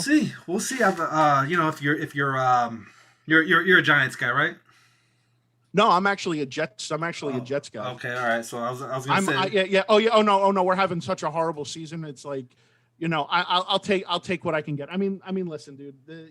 It sucks living in Florida. It sucks living in Florida, but it's even worse being a Jets fan when you're so close to Miami, and you got to listen to all the Dolphin. You got to listen to all the Dolphin fans. Yeah.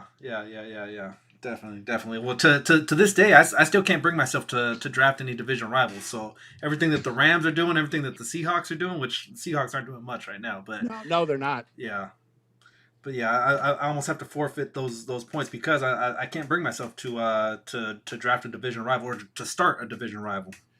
Hey man, you know what? Sometimes when you're in the middle of the draft and certain players just come across your lap, sometimes you just got to say F it and take them. Yep, you know, that's true.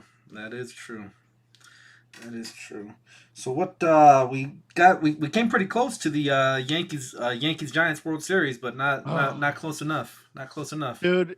Listen, the Yankees, they gotta, they're trying something new. You know, they're trying to get younger. They're trying to stay under the salary cap so they don't get hit with the tax threshold. I mean, to me personally, I miss the old days when George Steinbrenner was around, and he didn't care what it cost. He just went out and bought, and that was it. And it's funny though, because it's like, I bet you there are times where now he's still rolling in his grave over some of the decisions that his kids made, because his kids are all about the money. His kids are all about lining their own pockets. They're not about winning World Series, So, but if you want to maximize the most amount of money, you got to win World Series. Yeah, that's how you fill the seats. Yeah, that's how people buy merchandise. Definitely, a whole extra month of butts in the seats during playoffs. So yeah, go the deeper you go, the better chance you're gonna have of selling tickets. I'm just glad Houston didn't win the World Series. Okay. Yeah. I would not have been happy with that. Yeah. So those toy junkies wants to know, what's your favorite figure so far this year? Well, let me ask you something real quick. Are you planning on a top 10 of any sorts? Are you working on anything? So not to knock anybody, but doing top 10s really isn't my thing.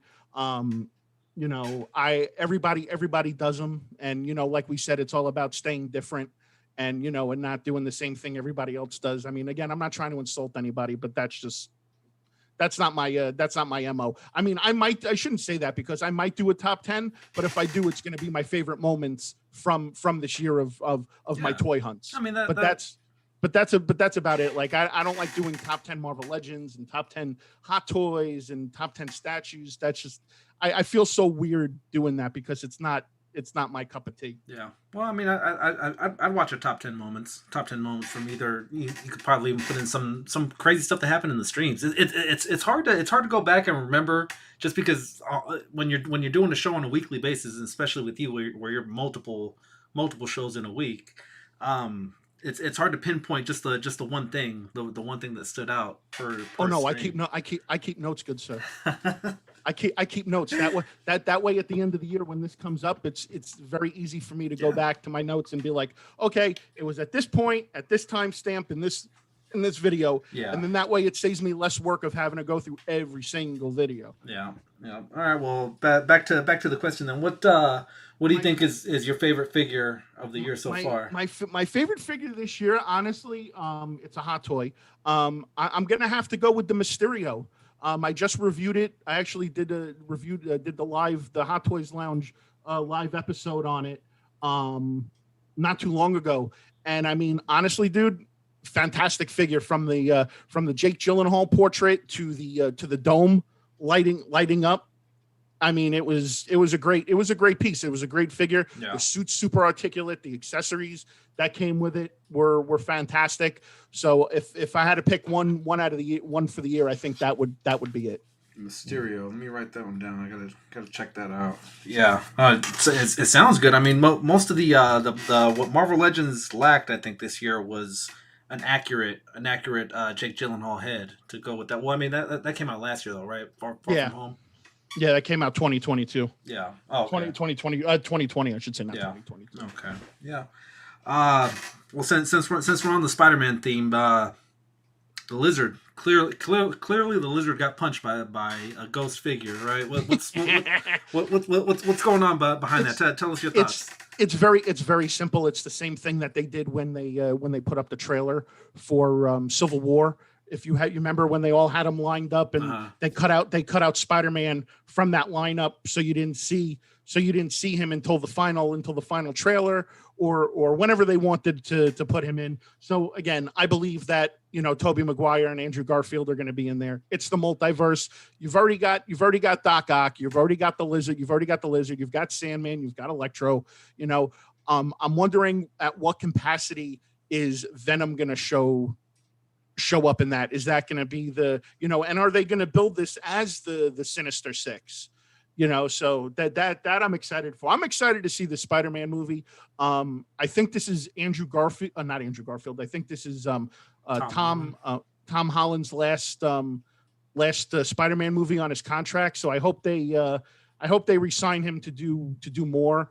I know he's got other stuff coming out. Like I'm super excited to see that Uncharted movie he's supposed to be doing based off the video game, because that was like one of my favorite games to play on PlayStation was Uncharted.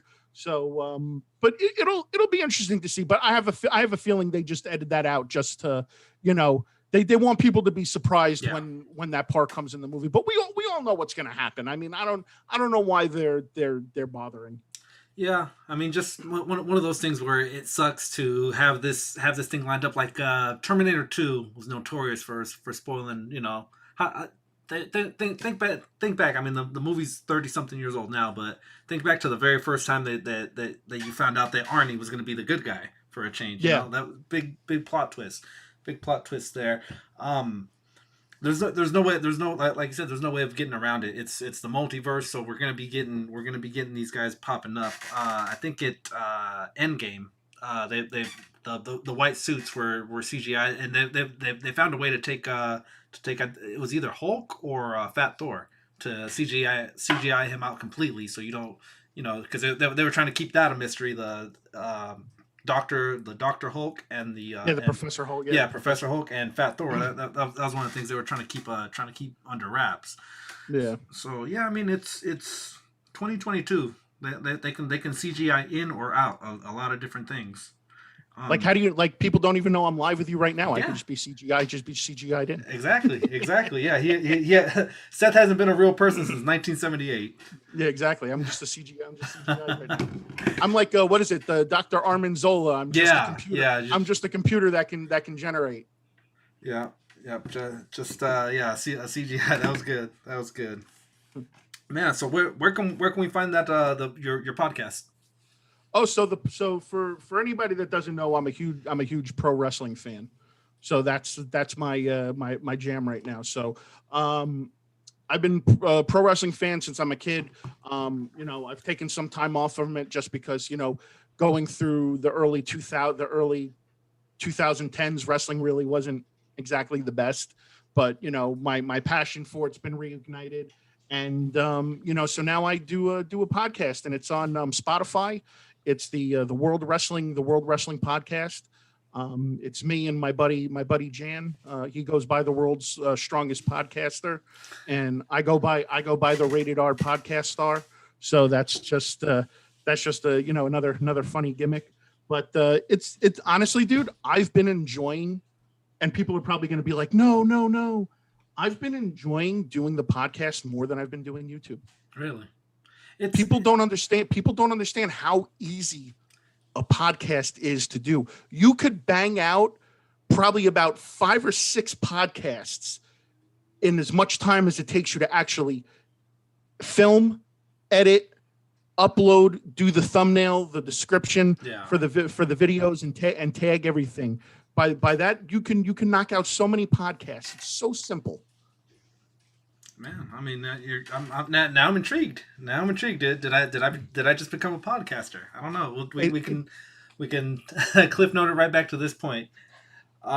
Shane Shooter with the donation says, Bay Area Wolfpack, thanks for the live stream and the toy hunt. Appreciate you, my dude. Yeah, we were actually me and you were on once when there was an earthquake going on here live. Yeah, you told me about that, and I was like, whoa! I was like, yeah, it was nuts. I didn't feel it. Just last week we had another earthquake, but it was small. It was like three something. So that would scare the crap out of me, man. Yeah, and you gotta be 5 and up to get noticed around here, I guess. But no, yeah, we've got the Leaning Tower of San Francisco. I don't know if you've caught it on the news or anything like that. It's a high-rise, $1 million high-rise. Oh, it's starting to tilt. It's more than starting. Oof. It's at a good angle. It's at a good angle. But yeah, thanks to Shane Shooter. Appreciate you for that donation. All right, Seth, we're gonna be doing a giveaway in just a little bit, so that should be fun. Yeah, if you want to get entered, hop into the chat and leave a wolf emoji. I'll leave some wolf emojis. Yeah, for everyone else hearing my voice right now, drop some wolf emojis in the chat. I'm gonna have the Wolf Mother come in just a little bit and get the race going. Have you checked out our races before, Seth? The wolf races. Oh yeah, I think you did it the first time I was on with you. You did one. Okay, yeah. Wolf themed races. So yeah, we'll get one of those going for our next giveaway. So we gave away when Dan Hu was on. We did Cosca Reeves. So that one is going to Sirius Black. Oh, nice. Oof. Won himself. Ooh, the Baroness. Yeah, nice. A Baroness with or without glasses, and then we've got another giveaway coming up. In the same line, in the same vein as something similar to this. I don't want to give it away just yet, but yeah, we'll get some people going. Wolf Mother, if you're hearing my voice, come on in now, and you can start putting in some of those names. All right, well, Seth, man, it was great having you on.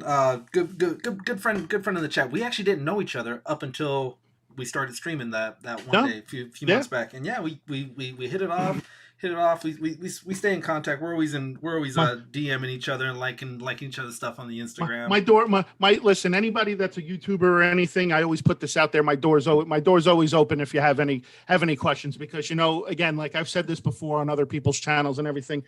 I didn't have anybody to fall on or to help me. With any information or anything. I had to figure this out as I go. And I know how difficult it is trying to start this up and get through things. So, I mean, if anybody has any questions that's a YouTuber or anything, feel free to hit me up on Instagram, man. My door's always open. I try to help everybody the best that I can. And hi, Wolf Mother. Said hi, Wolf Mother. Hi, Seth. Hi. I was so excited when Seth started following on Instagram. Do you remember that? Uh-huh. I was like, "What's poppin' is following me?" Such a fangirl. I appreciate that, but I hate when people do that, because it's like I'm not. I appreciate that, but I'm it's a big fan though. That's why. Well, I appreciate that, but it's funny. Like when people always tell me they're like a big fan, it makes me feel weird, kind of like I'm like. Yeah, it's like again, like I always get people like coming up to me and talking to me, and that's always cool, because I always like talking to other people from all kinds of walks of life. But but it's funny though when like I'm with my wife and my kids and they come up to me and they stop me, and my wife just like looks at me and she's like, "You've got some serious issues," and I'm like, no, I'm like, people want to talk to me. I'm like, you're sitting at dinner, people are like, "What's poppin'?" I've had that where I'm walking out of a store and some guy is driving with his kids and the kid rolls down the window and just screams, "What's poppin'?" And I'm like, "Hey, how's it going?" I love it. Catchphrases. I love it. It was nice to talk to you. Nice to talk to you too, guys. Keep up the good work. I'm a normal. You're okay. Yeah. All right. So the Wolf Mother's gonna get the list going. We will say goodbye to our good friend Seth, but not for long. We'll have you on another time, Seth. I'll come back. Yeah, I'll come back again, man. Yeah. Well, busiest man on YouTube, guys. Seth, Mr. What's Poppin'. Everybody have a good night, and congratulations again on 1 year, man. And wish you the best of luck moving forward. Yep. Thank you. Appreciate it. All right. Have a good one, guys. All right. Have a good night. That was Seth, Mr. What's Poppin'. So now you are gonna start getting that going. We're gonna be doing we're not doing the wheel. We'll do the Oh, you already got it on? Okay. Well, that it's not updated. So add Seth to it, and then whoever else you wanna update. You wanna update on, and I'm gonna go freshen my drink. Wolf Mother, you're in charge. And then you gotta send a link to your next guest, yeah? All right. I'm in charge. You're in charge. You're in charge right now. Don't do that. It's gonna be giveaway after giveaway if I'm in charge.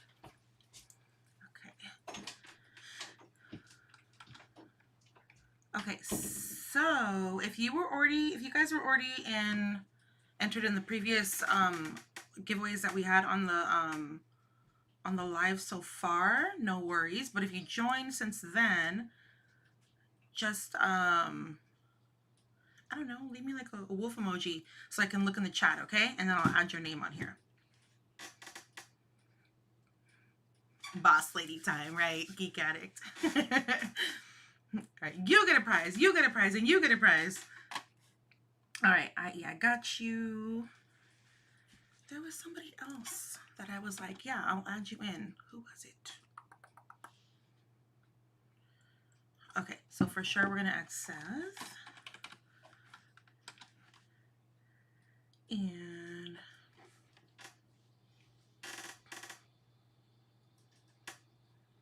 Geek Addict, adding you in.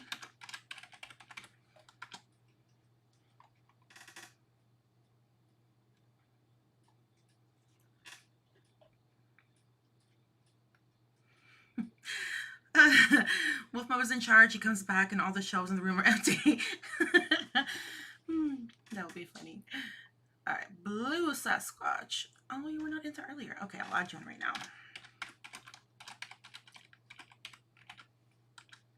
Who else? Who else? Hunter for Hire is in there. Rolando.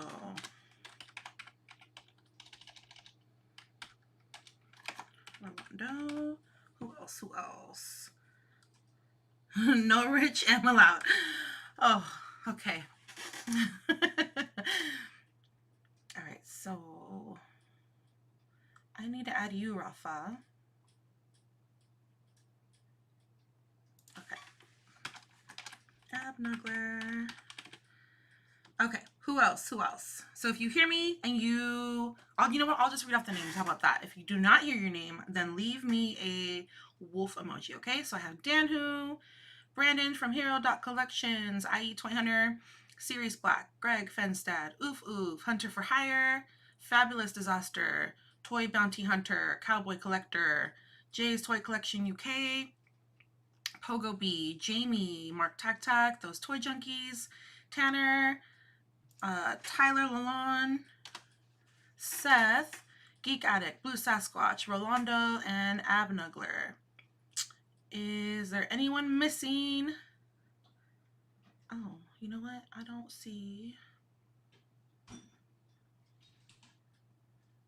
Greedo in the Speedo. You got Shane Shooter. It's a Wolf Mother takeover. Wolf Mother takeover is what we got going on. They don't want you to come back. They don't Sorry. Want me. Yeah, no, I'm the old face of the. You're the big bad wolf. I'm the nice wolf. I'm the old face of the channel. This is okay. So go ahead and do that. I'm gonna just Shane Shooter. All right, Shane Shooter. I'm not going, guys. If we're on a schedule right now, but if we get to the later part of the show, anyone who wants to come onto the stream, send me a DM right there, and we'll get you guys on the list. Up next, we've got Mr. Art G. Art G is going to be waiting in the wings in just a little bit. I'll send out that. I feel like it took some names away, huh? I don't know. Read them off. Let me see. If you guys aren't hearing your name, let me know. We got Phil Jones, Shane Shooter, Greedo, Rich M. Don't say that. Rafa's in the chat. Oh yeah. Just give him a code name. The Source. The Source. Abnuggler, Rolando, Blue Sasquatch, Geek Addict, Seth, Tyler, Tanner, Those Toy Junkies, Mark Tac Tac, Jamie, Pogo B, Jay's Toy Collection, UK, Cowboy Collector, Toy Bounty Hunter, Fabulous Disaster, Oof Oof, Greg Fenstad, IE Toy Hunter, Hero Collections, and Dan Who. If you were not, Man Cave. Oh, Man Cave. Add Man Cave on there. If you guys are not hearing your name, did Vic and Empire on there? No, they're not on there. Yeah, some people got left off. Huh. IDK. Let's go, Art G, says IE Toy Hunter. Art G, I'm adding you too. All right. Oh yeah, RG. At RG. There you go. All right. So we'll give everyone like another 30 seconds since we're a little delayed here. So 30 seconds. If you didn't hear your name and you want to be entered, just yell at me. Say hey. Say something. Say hey, lady. Hey, lady. Hey, wolf lady. The wolf lady. The wolf lady. I'm just going through and double checking the chat too, but I can only go back. So, oh, you know what? This is who I wanted. The toy villain. Oh yeah. Type it in. Meanwhile, I'm gonna be having my drink. Yeah, like I said, guys, holler at us on the IG if you wanna pop in and say what is good. Tac was on there, right? Tac's already in there. Here, let me do something real quick because we're still waiting for that.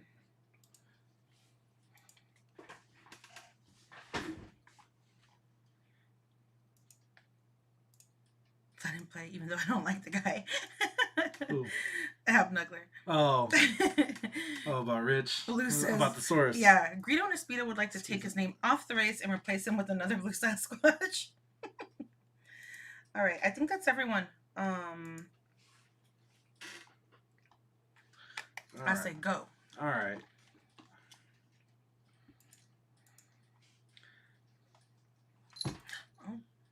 All right, we have got a dog race, a wolf race to be exact. 31 people in the race, guys.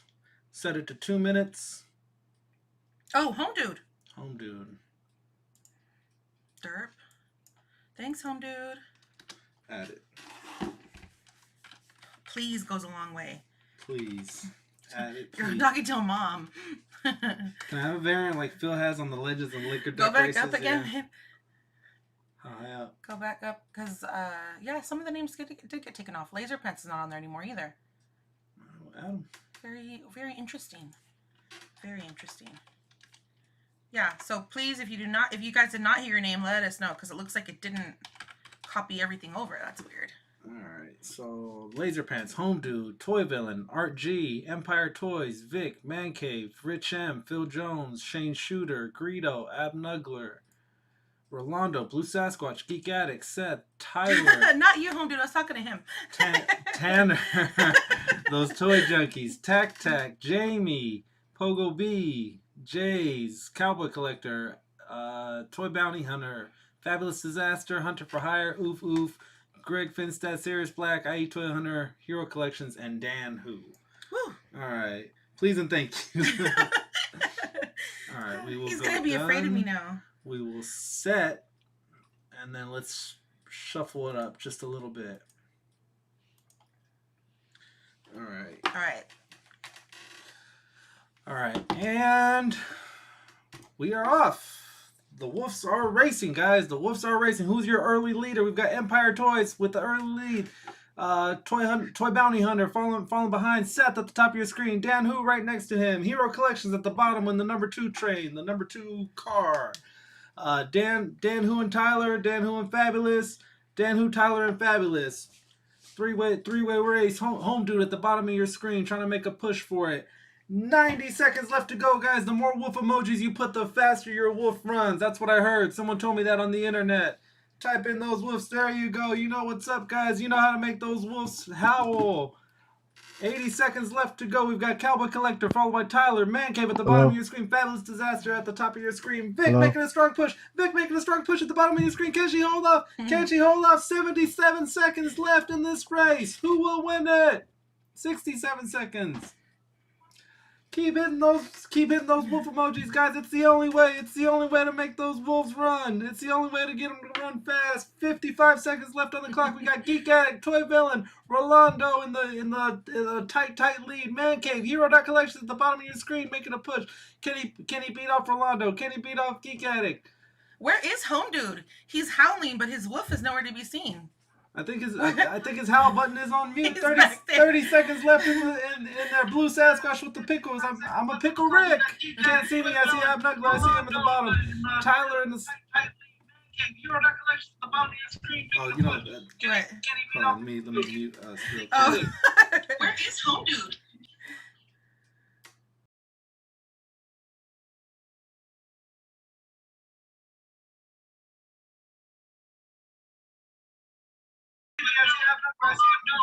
They don't care. They just want a winner. Yeah, 5 seconds left. Who is gonna be the winner? Those toy junkies. Oh, those toy junkies gonna take it. Congratulations, those toy junkies. They're like the super winners today. They are the super winners of the day. Good job.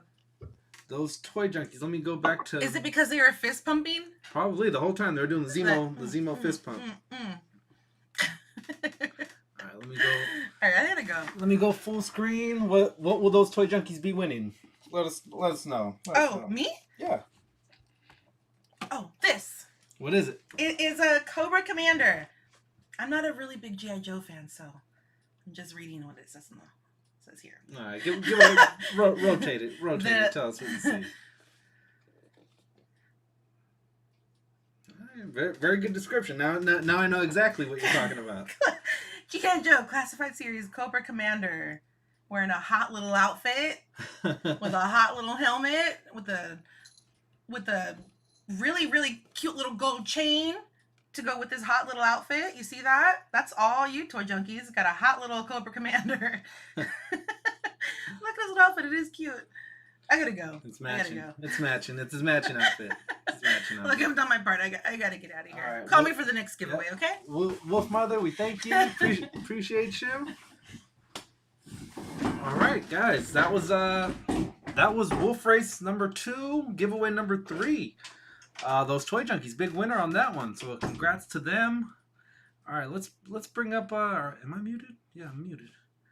Let's bring out our next guest, guys. Let's get a round of applause. A round of applause for him. Let me get some wolf emoji, some drink emojis. Whatever your nearest emoji is, guys. Let's get that one. Let's get that going. And all right. Can you hear me, mystery guest number 1? You got me? Can you hear me? Got you. I got you. Oh, nice. Bam. And we have got Mr. Art G in the building. What is going on, bud?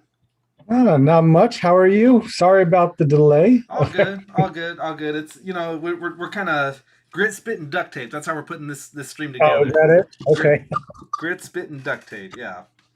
But definitely, yeah. Art G, what is up, man? First time having you on the channel. We've been trying to get you on for a little bit. Yeah. I appreciate it. Thank you for inviting me. So it's been a while. It's been a whole year now, hasn't it? Yeah. One whole consistent year. I remember, when we first started this thing, it was the Wolf Mother was in the chat, Phil Jones was in the chat, and IE Toy Hunter was in the chat. So it was, and yeah, I remember you coming on one of our earlier one of our very first streams too. So yeah, you've been around since the beginning of it. Well, that's all thanks to IE. So yeah. He just he basically spammed you all over the place. And I was like, okay, if it's good for IE, I might as well just hop on and see what's going on. Yeah, right. And did not disappoint. Now I'm getting ahead of myself there. Oh yeah, he's a good dude, man. We've gotten to link up with him multiple times and collab on things. But yeah, it's always fun. It's always fun. So, Art, I've been a fan of your show of your channel for a while, man. You do a lot of the hunts that we're all kind of famous for. What of late, because I know we go out, we always hunt for some of these things. But what's been something that you've been like, oh man, I've been looking for this one for the longest, and you finally came up on it. Oh, well, that one surprisingly just happened on one of my latest toy hunts, because unfortunately I didn't find it. One of my friends on Instagram and one of my viewers, he found it for me, because I still haven't found it. Never found it in the wild. Can't order it online because it's just sold out everywhere. But apparently it got posted up on Amazon just recently. But it was Casca. Oh, nice. Yeah. Nice. Sweet. So sweet. Yeah, that's actually. Who was it? Sirius Black is winning this one. Oh yeah. Yeah. I just opened it just because I've been dying to actually have this Sasha Banks, pretty much. And no matter where I go, Star Wars Black Series are not on the pegs. Yeah, it's one of those things where, like, the only thing you might find is maybe a Jyn Erso at a Walgreens. Oh. If I found that, I'd be surprised. But now it's just all Lando. Yeah, It's just yeah. Lando everywhere. Well, it's sad too because you knew that the wave has been there because they left Lando. They left Yes. Lando, but everyone else is gone. You know, so. Everyone else is gone. Luckily enough, I found some of the other ones from the wave, but of course, Casca was picked out completely, and that other guy, Q90. Yeah, 0. But I didn't need him. I just wanted. This is all who I wanted, and I finally have him. So thanks to Rashad on Instagram who was able to do a trade with me, and I am extremely happy. I think the only thing now is hunting down that newer wave that's coming out that has been teased out. Yeah, with over in Asia. Yeah, so and those guys. Yep. Oh my God, yes, yep.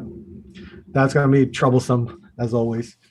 All right, man. Well, that's good. It's always good when, especially with Black Series, that we haven't gotten a good dispersal of Black Series in so long. You know. No, but at least they're not repacking figures all the time like they did with Jin and Cassie. Yeah. I mean, it was okay with Bo-Katan for this particular wave. I get that, but now she's peg warming. But still, at least they're not repacking the same figures in every wave over and over again. Well, you know, they are doing the what is that? The saturation, the credit one. Yeah. Well, and then even with the ones that are coming for the stretch goals for Ranker, if it even happens, those are re-releases, but that packaging is pretty sweet. To where if you were to, like, for whatever reason get those, I know me personally, I wouldn't want to open that Luke Skywalker. The Gamorrean Guard, right. Maybe, but I feel the same way. I mean, I get it. Well, first of all, I'm not backing it. That's one. But if I were, and they actually did reach all the tiers, I would have a very hard time of opening those cards, because to be honest, you can get all those figures cheaper, and they're already loose, and you can utilize that for the Rancor anyway, and then you just could have those nice cards on display if you wanted to. Yeah. Of course, I'm both. I open and I'll have stuff that's still on card, but with that, there's just a big part of me that just feels like it'll fund, but it won't hit that tier. Yeah. They're right now as we're speaking, they're about halfway to the 9,000. But they've actually been going backwards the last week or so. So, I do think it'll fund. It's just it won't get as high as they were hoping. I don't think it'll go much further than maybe the cardboard diorama, which, you know, should in my mind, I'm to the day I die at $350. That thing should have been included for free. Yeah, because it's part of the packaging. Yeah. At least in my thought process, a cardboard backing is part of their packaging. Yeah, right. Cardboard backing in all of them. Yeah, it's like these, just for an extra $3, we'll include the Cobra packaging that comes with this. That's pretty. Cardboard insert. Yeah, that sucked. That was a slap in the face to collectors. When we had Man Cave on, he said it as almost collectors drawing a line in the sand. You know, we won't be taking advantage of this way or that way. We won't pay this much and only be given back this in return. How do you feel about that? Was that kind of a same sentiment? Yeah, I could feel that same way. I mean, as much as I am a collector of Star Wars, for something like that, a part of me was just like, I don't need a Rancor in my collection. But when you think about it, because these HasLabs are all from the same company, I looked at it from a financial aspect of, let's just say I did collect all three. I mean, technically I do, but I already have Galactus that I just fully paid for. Yeah. And when you threw out the G.I. Joe, and granted that's for 3 3/4, and then here comes your Rancor. I'm like, how many more of my favorite franchises that I would love to support I can't afford right away. Yeah. And then and the downside is, well, wait till it's funded and you got to pay double. So, you know, you could in theory you might be paying $700 to get a Rancor. Yeah. If you don't back it now, if you don't back it now, and you realize, oh man, I should just bitten the bullet and paid those $350 because like you, I'm a Black Series collector, but at $250 I would have gladly done it. At $150, you army build those guys, you know. Army. Yep. But yeah, at $350, it's a tough pill to swallow, and you're other than the rancor, you're almost only guaranteed getting the rancor, so it's gonna be tough. So I'm like an on and off Star Wars Black Series collector. I have bought so many, then sold so many, just because I kind of lost interest in certain lines. So in certain lines of the figures that came out. But even with the Rancor, as much as a homage to Return of the Jedi as it can be, am I wrong? But isn't the color off, like the way they painted it? Yeah, there was many shades. Some people were saying a little too dark. Some people were like a tricolored there's like 3 different colors on there. Yeah, and I mean it's Hasbro, where some of your Marvel Legends, like a plain yellow suit, will have 3 different tones of yellow in it. Correct. Yeah, but at least that's $20 for this. I'm paying $350. Yeah, I don't know. Yeah, it's definitely one of those things where people can you can definitely pick at it. There's definitely holes in the armor. That being said, I still want it. I still want it. It's just $350. It's tough. It's tough to pull the trigger on that one. Like you said, with all these other the party wagon around the corner, Galactus, the Sky Strikers is one that I never had it as a kid. So you know when in adult form in your second age or whatever, when you come across something like that, like heck yeah, I want that Sky Striker. So you know. Well, I get it. I as much as I still have a lot of my 3 3/4 and O-ring GI Joes, that would have definitely been a purchase. But I realized that these new 6 inches are so much better that I can patiently wait for all of these original characters done modernly and see because 6-inch, everything that I have is practically 6 to 7 inches. Yeah. It's hard to throw in the smaller guys in there. Yeah. I might, even with like the vintage collection, I might have 1 or 2 of like maybe my favorite characters, but for the most part, I'm on the 6-inch hype. Same with Right. same with the GI Joes. I mean, the 3 3/4, I have the tank and the Jeep, and I think I got 1 army builder of the infantry troop Cobra Troopers. But yeah, for the most part, I want that 6-inch line. I mean, most of the people said that they weren't happy with that first roadblock. The second roadblock, the Target exclusive, not a lot of people wanted it. That's why we got that third roadblock, because no one was happy with the first one, and now we've got the fourth one, which is probably it might be the best version of the roadblock, the most accurate. Oh yeah. But we had to wait, four generations of it before we finally got this one. Yeah. But I'm happy with it, regardless. Still good. Still really good. Yeah, definitely. And then Aggie Gonzalez says, "Congrats on the 1 year. Thank you." Oof says he subbed to your channel. Art G says, "What's up?" I'm sorry. Solo Hunter says, "What's up, Art G?" Solo Hunter. Part of the base package, yeah, yep. And then our RMD Collective says hello. But yeah, we are on with Art G. Art, tell us how you got started with your channel. Did it start? Just give us your origin story. Origin story. I guess at least with starting the channel, I stumbled upon toy hunt videos. Select few. There was Cincy Nerd really was my inspiration of it all. Just because, and then knowing all of the group members from the syndicate.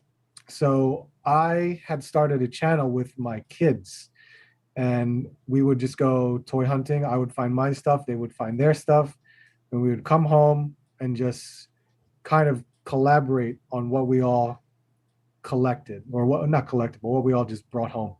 And to a point, it was fun. I think I only had like maybe like 60 to 80 subscribers at the time, and there was a wide range of viewers. It could be collectors like us, as well as collectors that my kids, like little kids, that would watch it. Yeah.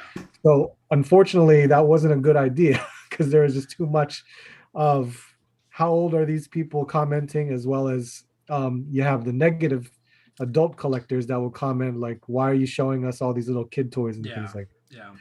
So even so, there was a point where I ended that channel. I think iHunter followed me back then at that point.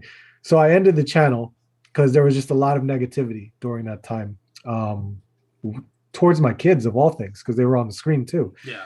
Like, what's the point of it? Then I think maybe like 6 months later, I just restarted on a whole new account and just dedicated it to my stuff. And then that's where it kind of just blossomed into more further views as well as subscribers.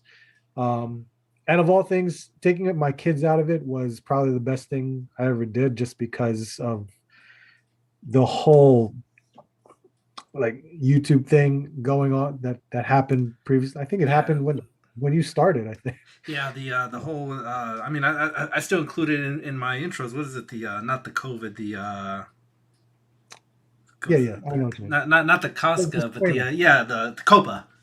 Yeah, Copa. Yeah. There you go.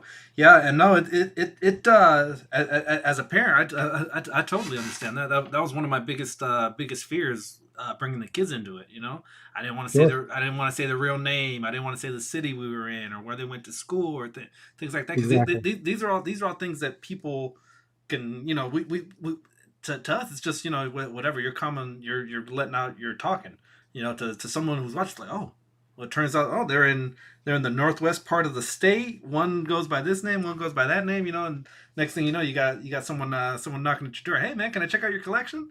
Yeah. Oh my God. Cool. But once I dedicated everything to myself and my collection, everything was just a lot more easier to cater to anyone that was watching, as well as I could just focus on what I was collecting too. And that was 3 years ago, maybe 4 years ago, when I started doing all that stuff. And I still enjoy it. I just still making toy hunt videos, even though I have friends in the area that also toy hunt and have so much more better content than me, because no matter how many times I go to a Walmart or Target, I don't find a thing. And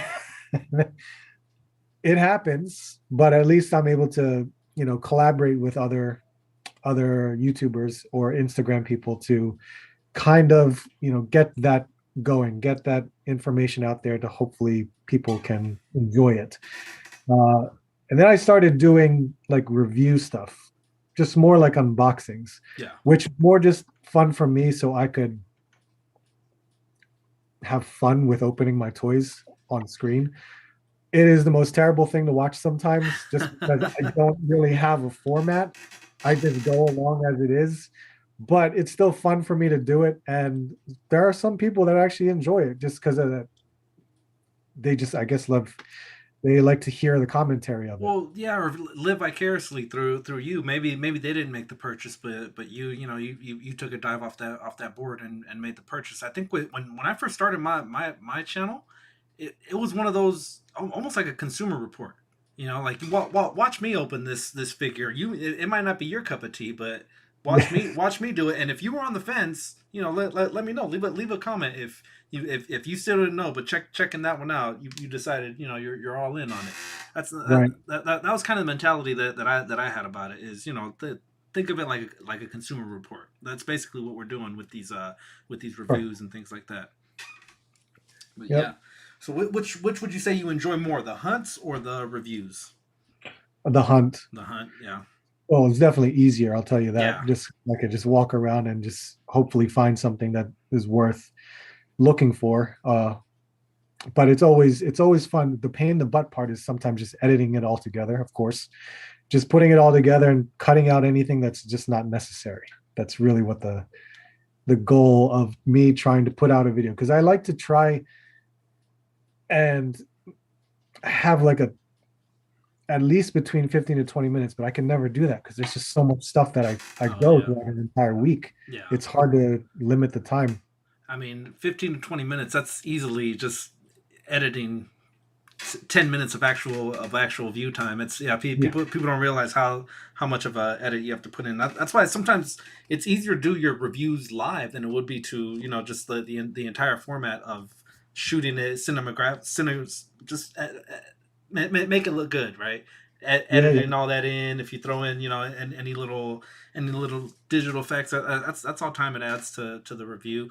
And then, sometimes the review might not even get the numbers that you were expecting. You were expecting 7,000 views, 250 likes or something like that, and that just doesn't accumulate. Yeah. But yeah, that's how it is. High School Creations is in the building. Nice. I like High School Creations. Got that 3D printer. You're a mod, right? You're a mod for the Infinity Equation. I am. Yeah. Yes. Yeah, they're on a little bit of a break right now. But yeah, Laser Pants was in here a little while ago.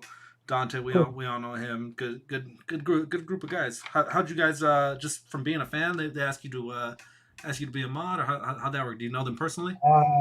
I've known Ryan before Infinity Equation, Okay. so me and him known each other from the Syndicate group, but then from our own Facebook group that we have with Unboxing Art. I don't know if you remember Unboxing Art. Yeah. So we've known each other and we've traded with each other. So we've always been talking. And then when him and Dante started Infinity Equation, they just asked if I wanted to, be a part of it. I was like, of course, I have no problem doing that. I was more happy to finally get to meet them in person.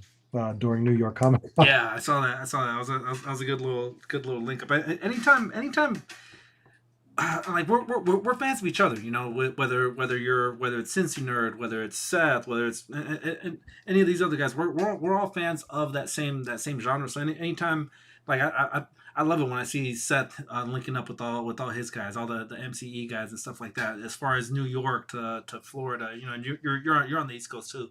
So But yeah, that's always so cool when you see YouTubers get to link up and actually collab on something. It's awesome. It's awesome. It's the weirdest thing when someone shouts out my name, and I'm like, "What in the hell? Who knows me? Where's?" Yeah, right. There was a moment. I think I was in Delaware, and we were just shopping at a mall, and someone just casually just said, "Hey, what's up? How you doing?" I'm like, "I'm good." Yeah. And he walked away, and it was just the weirdest thing. I'm like, what happened? And my wife was like, do you know him? I'm like, I have no idea who that guy is. Well, why does he think he knows you? I was like, YouTube maybe? I don't know. Wrong. Yeah, right. Some girl leaves my house at midnight, and my wife's like, "Who the heck is that?" I don't know. YouTube, maybe. I don't know. The official Wolf Ghost in the building. Dan, who's got the YouTube emojis. Yeah, it's definitely different for getting spotted out in public. I was I think I went to Frankensons, and I was wearing one of Dan Who's t-shirts. Right, so I'm wearing a mask. I was like, "Hey, yeah, I'm Pow. I'm Dan Who. Haven't you ever seen me before?" So I was able to carry that accent for I don't know all of a minute and a half. After a while, it got old. But yeah, I was wearing a Dan Who T-shirt, and I told a couple people I was Dan Who. So see how far that got me. I can't wait to go to California. I have a lot of family over there in California. More closer to like LA. Okay. So I can't wait to go back and actually like do some toy hunting there.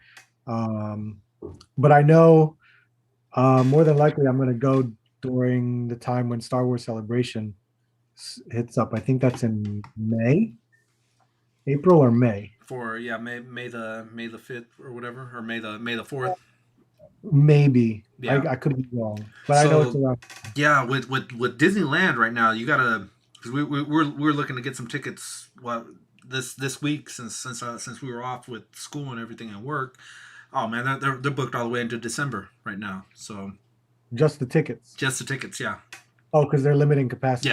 Yeah. So just be aware of that. Go, plan a month or two ahead. Oh well, I'll actually be in Florida in 2 weeks because we're going to Disney then. World. So Okay. Yeah. Nice.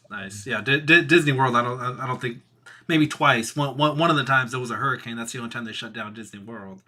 But yeah, Disney World doesn't close very often. Yeah, Dan who's still awake. All the I call him the deep east because we're so far out west that everyone's out east. So he's the deep east. Everyone in the UK is the deep east. what time is it over there? For us it's about to be 5. We got 2 minutes to 5 over here. No, in New York.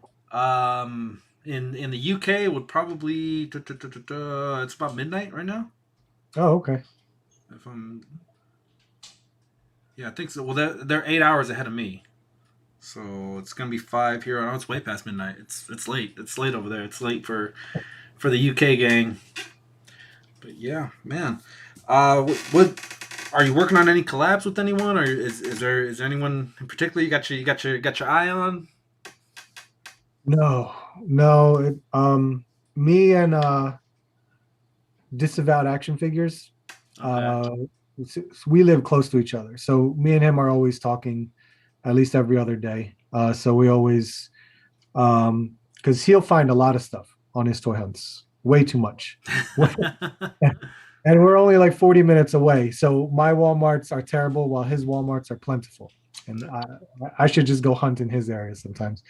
But we'll try to collab every time or every so often. I actually have to because he actually found a lot of figures from me, and so I need to go and meet up with him and pick some stuff up. Yeah, no, it's always good when I think Jamie was talking about paying it forward, just having that good toy karma. Whenever someone's hooking you up, you gotta at least you may not be able to hook them up with the amount that they're hooking you up with, but it's got to go both ways. It's got to go both ways, right? Oh, well, here you helped me find this Motu, or I helped you find this Black Series, or something. Yeah. That's how you keep that tight knit community. And like you said, if his stores are plentiful, you gotta take advantage of the of how good the land is, right? Yeah, exactly. But in terms of collabs, because it's just me and him that really do mostly toy hunts, that's all I can really go around and talk to.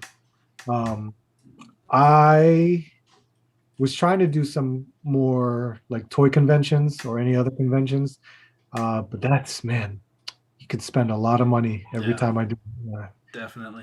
Definitely, yeah. It's one of those things where I think Nerdzoic he laid out a game plan for going out to a convention, just one of the things was knowing what things retail for. You don't want to just because like me for instance, the first time I went to Frankensons was the only time that I've seen the Hut Slayer Leia, or the Slave Leia in Black Series form. I've never seen her in the wild before, behind anyone's glass case, behind anything. So I saw one, and I had to pick it up. But I also was like, I'm not gonna rip my arm off to pay for this figure that I've never seen in the wild before. So sure. Yeah, you definitely have to have some balance. That's Matt, right? Is it Matt Nerdzoic? Yeah, Matt. Yeah. He's like an hour and a half from me. Oh, nice. He's in Pennsylvania, so we never got to meet up before. But I know he's not too far behind. He used to do toy hunts too. Yeah. I remember those, and then he just stopped because it was just not him doing what he's doing now. That's his niche. Yeah. That's great for him. Definitely, yeah. And I mean he's kind of said it himself too. It's he's not one of those guys who can get up and be at a Target first thing in the morning, or things like that, fighting off other guys to get that same figure, which is it's getting crazy. It's getting crazy. You pull up to a Target, and I've got one that's notorious. Excuse me. For anybody in the Walnut Creek area, and if you've ever been there at Rope Drop, since we're talking Disneyland too. There's 4 guys that are always there. One guy's hunting Hot Wheels, one guy's hunting Legends, one guy's hunting everything else. So yeah, Tommy's one of the guys there, and I don't knock that because whenever I can't find something, I'll give him a call and be like, "Hey man, you found a Casey Jones for me, or you found a Vulture for me, or just whatever I can't find." You've got to have multiple feet on the ground to try to get these Sure. figures. But yeah. Well, let me see what our time is because I'm kind of dwindling. You got time to chill, or you gotta head up. Yeah, I got time. I have until, let's say, 8:20. 8:20. Okay. Well, if you didn't know already, I work on the weekends, Okay. and I do the third shift. So. Oh wow. Okay. But I work at home, so that's not a big deal. Gotcha. As much as I would love to live stream with anybody on the weekends, Yeah. there might be an incoming call. Yeah. Yeah, okay. And that takes priority. You can't stop that money train. You can't stop that money train because that's what funds all these $20 knickknacks, $50 knickknacks is that you need the bankroll. You need that bankroll. And I have two jobs, so honestly, because that's my weekend type of job, which is technically my full-time job, and it pays for everything, but I have a second job just so I could utilize extra money for what I do here. Yeah, you kind of need that with all this stuff. So it helps. It helps a lot. And my wife doesn't mind because she knows that what I do to fund my collection is what I enjoy. So she's happy with what it is, as long as I don't completely go overboard and spend our actual money for utilities or mortgage or something like that. That's the only thing, which I haven't done. So everything is good. Yeah, I mean, maybe after a big purchase, you're eating ramen noodles for the rest of the week, but it's you make it happen. You gotta. Oh. See, that's where Hot Toys is dangerous, because I had 3 Hot Toys that were basically charging me every month because it was coming out, and Sideshow is gracious enough to do payment plans. So my wife was like, "What the hell happened?" I was like, "You remember the pre-orders that we talked about?" Have you ever had to sneak anything in, get it into the garage before the wife knew, or anything like that? In the past, yes. Now, no, because we have cameras outside. So any motion detection that comes in, she'll be like, "What the hell is that?" Yeah, right. You got to go in first, disable the Wi-Fi, and then bring everything in just to loophole. I might be giving away too many secrets, guys, but yeah, if you guys have got that camera system and you need to get around that, just a quick disconnection of the Wi-Fi and you're good. Turn off the motion detectors for that moment. Yeah. Biggest purchase you've made at once, whether online or in person? At one, it's in person, really. 2 times.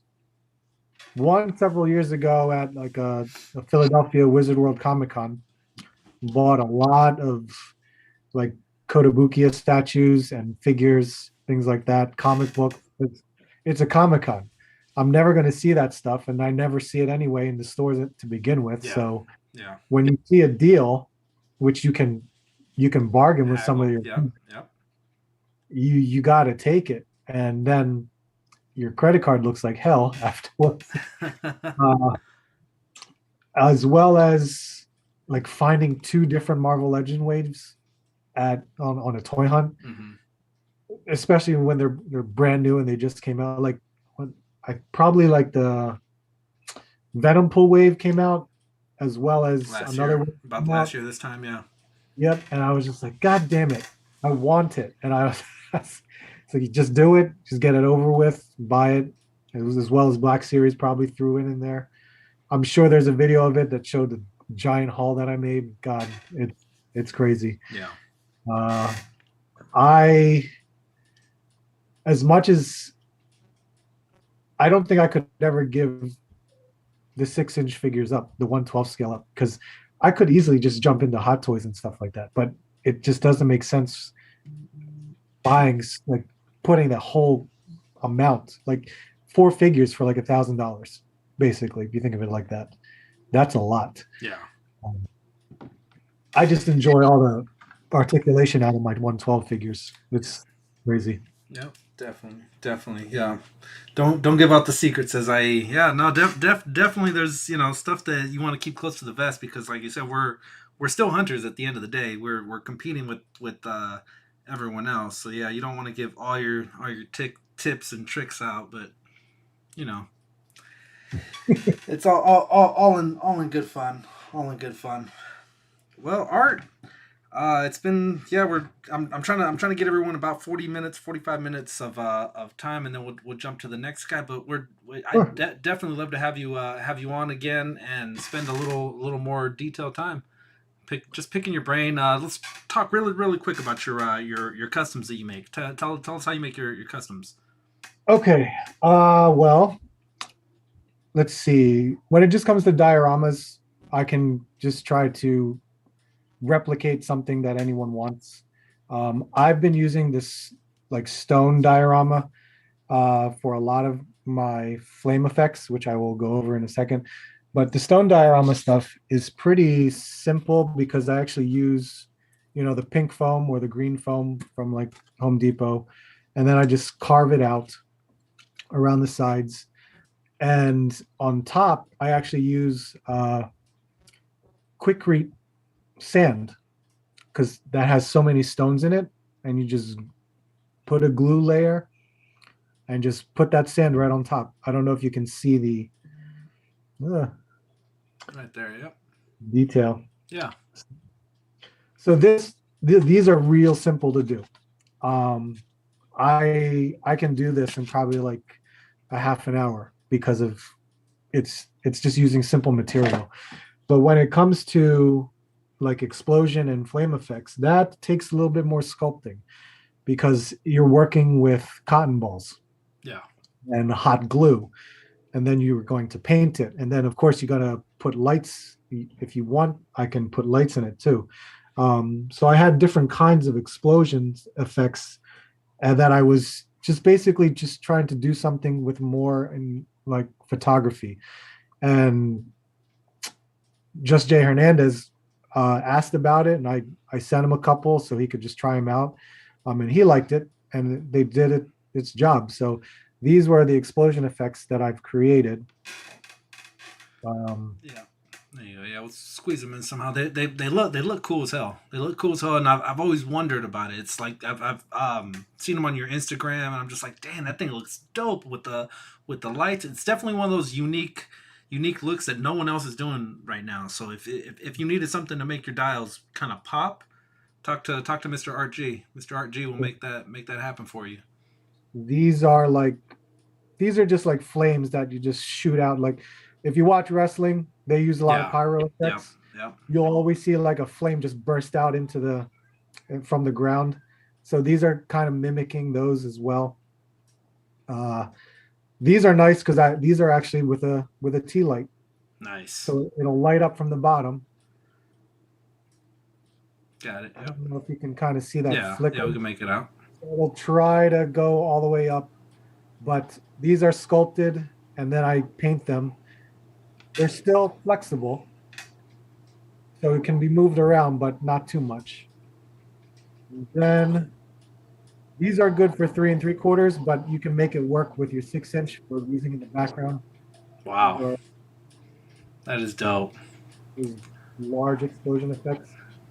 Yeah, that is dope. That's like when like a mushroom cloud. Yeah, but like almost like a badass never looks back after he blows something up type. Right. One of those type things.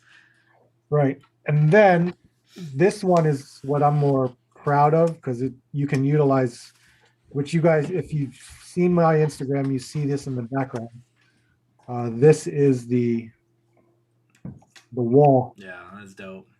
Well, I call it a wall. So dope.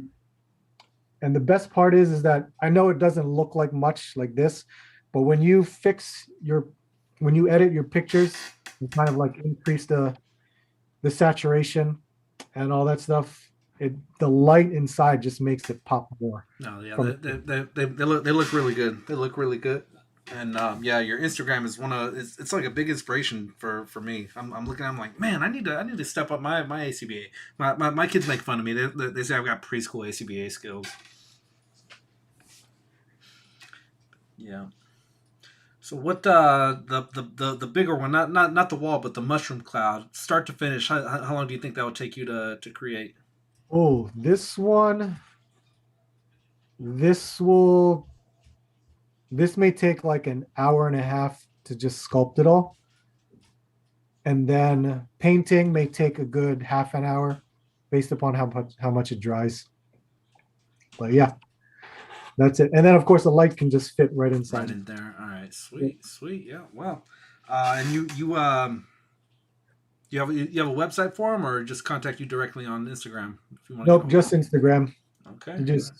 I just put them up, and if people are interested, I'll talk to them about it. Drop your Instagram, guys. If you guys are interested in upgrading your ACBA, come see my man Art. See if you guys can come find something. He's bound to make something that you like. Whether it's if it's not that big of a scale, if you need something something smaller to fit just a small cloud, he's got you covered. His Instagram is covered with his flame effects. Definitely check out Art G if you guys are looking to pick something like that up. Yep.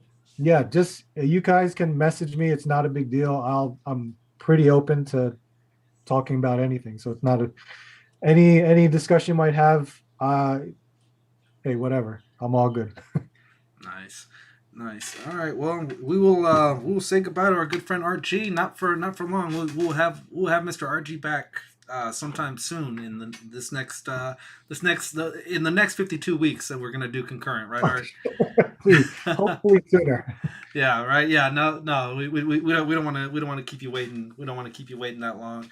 But yeah, Art G has a channel on YouTube where you can follow him, check out his hunts, his reviews, as well as his customs. Talk to him on Instagram, Art G. Same name, right, as YouTube and. Yep. RG_collection. Nice. All right. And then I believe IE20 Hunter is tagged. Oh yeah, Phil Jones tagged you. Phil Jones tagged your thanks, tagged Phil. your IG. Yep. Appreciate it. All right, Art. Well, we will see you. We'll see you in a little bit, and yeah, we'll get you on a episode to come. Sweet. I appreciate that, man. Thank you for having me on. Yeah, it was good. It was good having you out here, man. Deuces. See you, man. Art G, everybody. Art G. All right, we are winding down. Phil Jones, if you're still interested in coming on, send me a message on Instagram. Rafa, I think, had messaged me about coming on. If there's anyone that wants to get on in just a little bit, let me know. I'm gonna send one more message to our next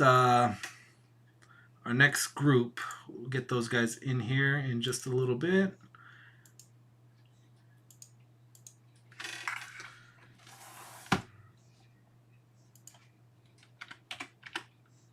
For the most part, guys, it's been working pretty good. We've been able to get everyone in, everyone sawed.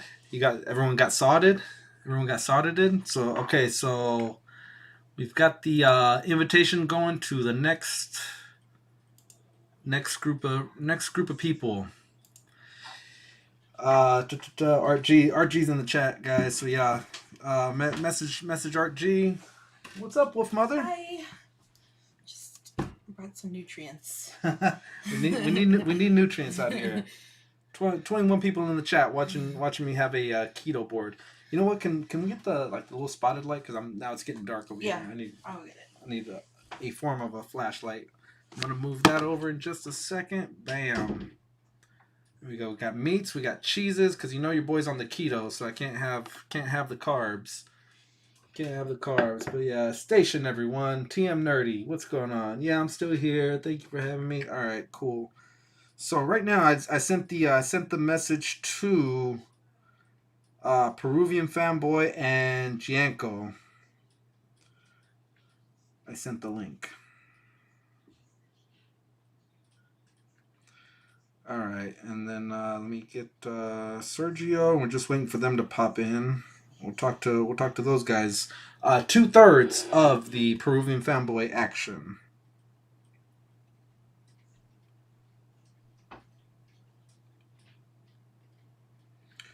All right, cool.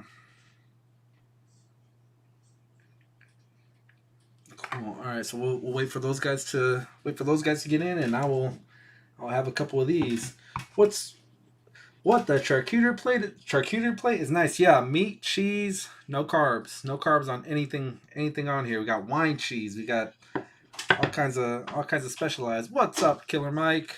What's up? What's your life? All right, thank you guys. Quick hack, right? So the sun has set over here for me, but I'm trying to make it so that I've still got some light. Because let me see, try to play with it a little bit. It's not the best light, but that's what we got. That's what we got. All right. Who's missing the pickle on the side? Yeah, Pickle Rick. Okay. All right. So after this group, we've got Ab Nuggler coming on, and Phil Jones right after Peruvian Fanboy. All right. So you guys have got the green light. You guys are on deck. You guys are on deck right after Peruvian Fanboy and Sergio and Janko. You're up next.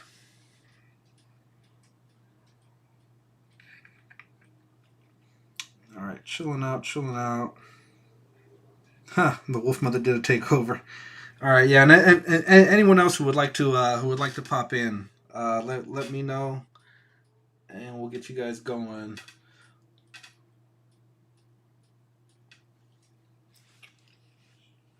I'm trying a napkin. I'm have to use tissue. When's Best IE coming on? Yeah, IE man, are you coming on or what?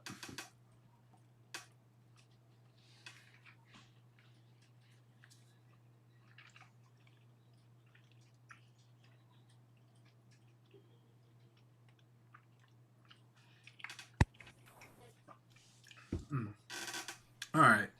What's up, Wolfpack? What's going on, Janko? Let me get you guys. Man, happy anniversary. Thank you. Let me hide self view.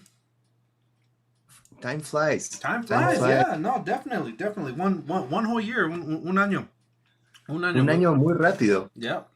He's streaming from bed. Oh, Phil staying up late. Yeah. Reading the chat. Sorry. Yeah, un año pasó real quick. Guys, if you guys don't know, we're on with Janko. Up everybody. Greetings all the way from South America, from Lima, Peru, to all our friends in California and all over the world. We got UK guys. We got North American guys. We got South American guys. I was trying to get Catmaster. Catmaster is in Beijing, China, but we couldn't get him in.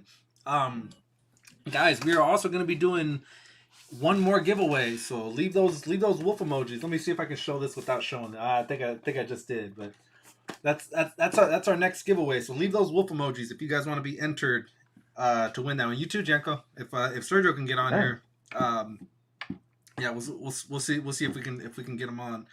But yeah, how's everything been, man? How's it's been good. It's been good. We are getting we're getting off, all this COVID stuff. Most of our people is already vaccinated. Most of the stores are open. Most of restaurants, retails, gyms, everything is starting to work back to normal again.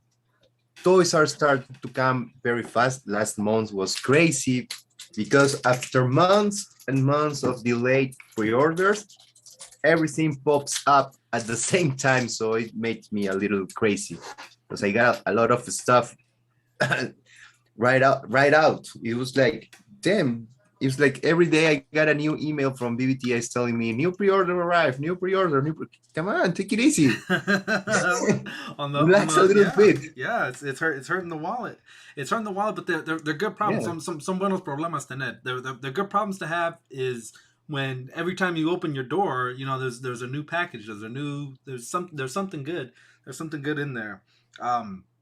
We're just talking about that too. How coming in December, a lot of the Hasbro stuff is gonna start hitting your account too.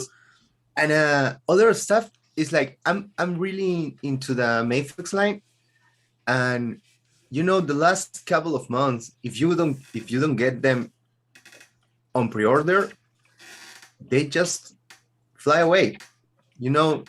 the resale, the prices on the alternative market, eBay, even in Japan, auctions, Facebook groups, everything, you know, as soon as they get out, it's like their prices go up like 50%, and most of them in about a year, they're double the price. And it's not only, you know, in the secondary market, because right now BBTS, last week they put a restock on the Mayfix Hash Batman, the blue version, for over $250. Wow. And it took them less than 24 hours to get them sold out again. Yeah, and that was a figure of $90 last year. Mm-hmm. I know for me, Mayfix is one that I don't stay away from it. It's just you have to be ready. You have to be ready as soon as they become available. Jump on it, or else, like you said, you're not going to get it. You got to go secondary markets, and the secondary market is going to give you that hike up. Yeah, they had to start to behave, you know, like mezcos. If you don't get them by pre-order, be ready to pay, you know, $50 over, $70 over. If it's I don't know, if it's a mezco exclusive, you're gonna end up paying like 100, 150 over, and that really hurts your wallet, you know. For example, the Gambit one, you know, there was a whole stuff. I get to investigate what was the whole deal, because I got my pre-order canceled here from a local store. You know, they told me, you know, Medicom is canceling orders all the way from Japan, and I start digging, start to know why, and you know, everything Marvel related, everything Star Wars related, made from Medicom toy, is gonna be on really, really short copies. So make sure you get yours really, really fast, because the secondary market is gonna kill you. And it was because the license for those line, Marvel and Star Wars, Mafex do not have the license to sell them in America. So they are only attending the Asian market. Okay. And that really sucks for us here, because we end up paying oversold prices, and it's not fair. Yeah. I had my Gambit one, you know, reserved here on a local store for about 350 soles, which at this point, you know, it was like $85, $90. Uh-huh. No, those figures, if you get them in Japan, you're gonna pay about $80. Okay. So it was a really good price. But I ended up buying them on BBTS, and BBTS made a mistake. A lot of people complained that they had their money beaten from their credit cards. Their Gambits were in their pile of loot, and suddenly BBTS canceled the Gambits from the pile of loot, saying Medicom is not gonna make more in the short time. And I ended up paying like 115 from BBTS, which was up to the change. I ended up paying like 150 soles over the price I got it reserved here in Lima. But right now that figure is over $200. Yeah, no, so they push you against the wall with this. Yeah, and if you can find a sale, you know, jump on that sale, man. More power to you. More power to you. Make your you know, this Venom right here. It's the Chinese copy, because you know the original one, it's over 250, 300 on Facebook groups. You couldn't find them on. I saw a few weeks ago, Spider-Man one going for $600. That's crazy. Yeah, $600 for a figure that was $70 2 years ago. And I mean that's no different than, say, Hot Toys. Hot Toys has that. Yeah. With Mayfix, they save your boxes, keep everything in good shape, because it's not like it's not like with these. And once you break the Yes, of seal, course. it's not, you're never getting it back. You can make your money back entirely, and even make a little bit if it's the right kind of figure. Yeah, there's a lot of people. For example, they released the Ben Riley one 2 weeks ago, and I've seen people buying 3, 4 of those for $100 each, and now they're trying to sell it for 150, 180, and price is still going up. And it's like, damn, so many collectors will like to have that item in their collection because they're true fans. I understand all the hype around the Spider-Verse, and everyone wants something from Spider-Man because the movie is gonna be released in about a month or less, like 3 weeks. Yeah, from now. Something like that. And prices have gone crazy, even here. I don't know how is the market right now in the state. I haven't checked it out, but those old toys from the first Spider-Man movies, the ones from Tobey Maguire, like they were here. Putting aside, the superposable Spider-Man that is expensive everywhere around the world, you could find the Green Goblin. You can find all of those for like $15, $10 sometimes. And as soon as we got the first trailer, I got a message from the store. It was a screenshot. Somebody asked for the Green Goblin figure, and it went from $15 to $200 just because the character was confirmed on the trailer. And the seller put that, this was $15, but now that we're gonna see the Green Goblin on the new Spider-Man movie, it's relevant again. Yeah, its price is going up. Yeah. So now I want $200 for it.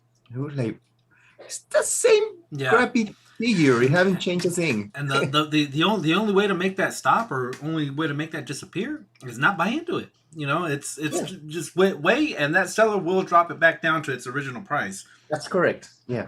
I have my own policies, and if I miss it, I'm sorry for me. I hope for this Bane, I wait for it like 2 years. It went up over $300. I was not gonna pay $300 for a 50, 60 $60. I wait. I didn't know if it was gonna come out. It came out this year. Retail price, restock. That's good. That's good. You stood your ground and you won that battle. You have a question for you in Spanish from Ab Nuggler. Peruvian action. Una pregunta a usted.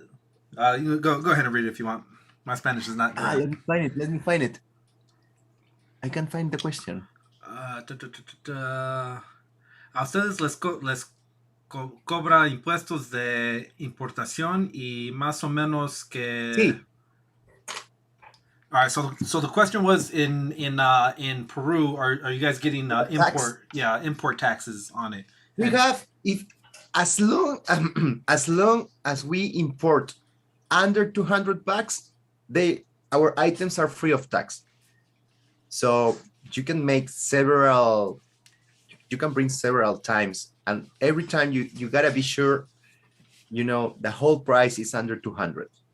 That's not considering the shipping price. So every time I buy from somewhere in the States, let's say Entertainment Earth, PBTS, all those big online retails, I gotta be sure at the moment I pay the order, my order had to be under 200. If I go up 200, all the taxes come over me, and I end up, if I go over, it's like 35% over my price. That's a lot. Yeah, no, that is a lot. That is a lot. Talk to us about what stores can you walk into físicamente? ¿Qué tiendas puedes entrar? Where can you physically walk in and shop? We have like maybe 2 big retail stores. One is a library. It's called Tailoy here in Lima. They bet on the toy community this year. I don't know if they're gonna keep doing that because they haven't choose wisely which waves to bring.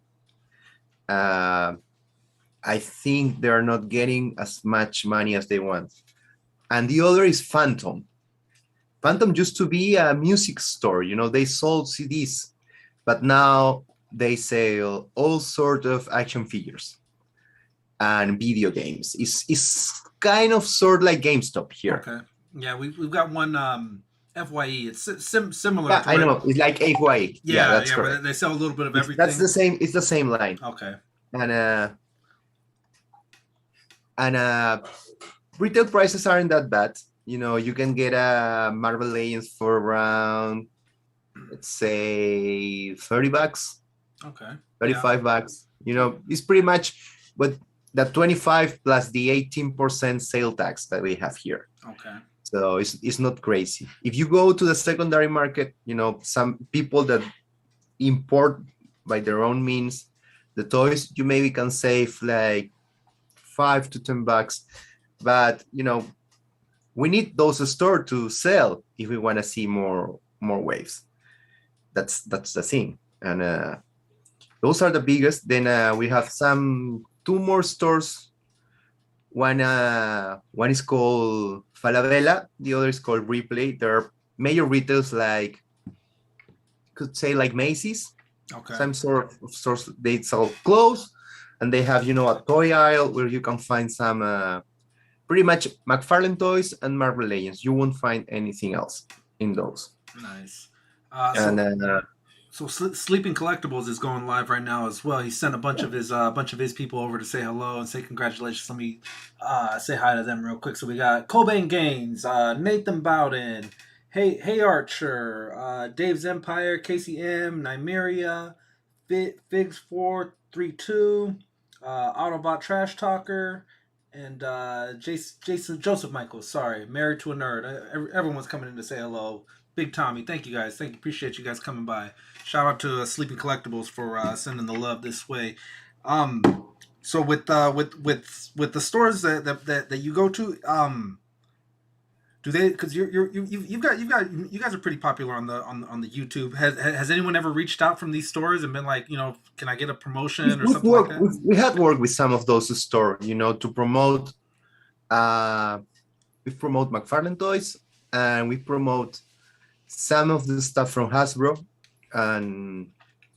But the thing is that it's very funny, you know, because we usually pre-order from US stores. So when they reach us and they send us the stuff, you know, to make the reviews, to make the unboxings and all that, it's like Armando or Sergio or myself, we already had them.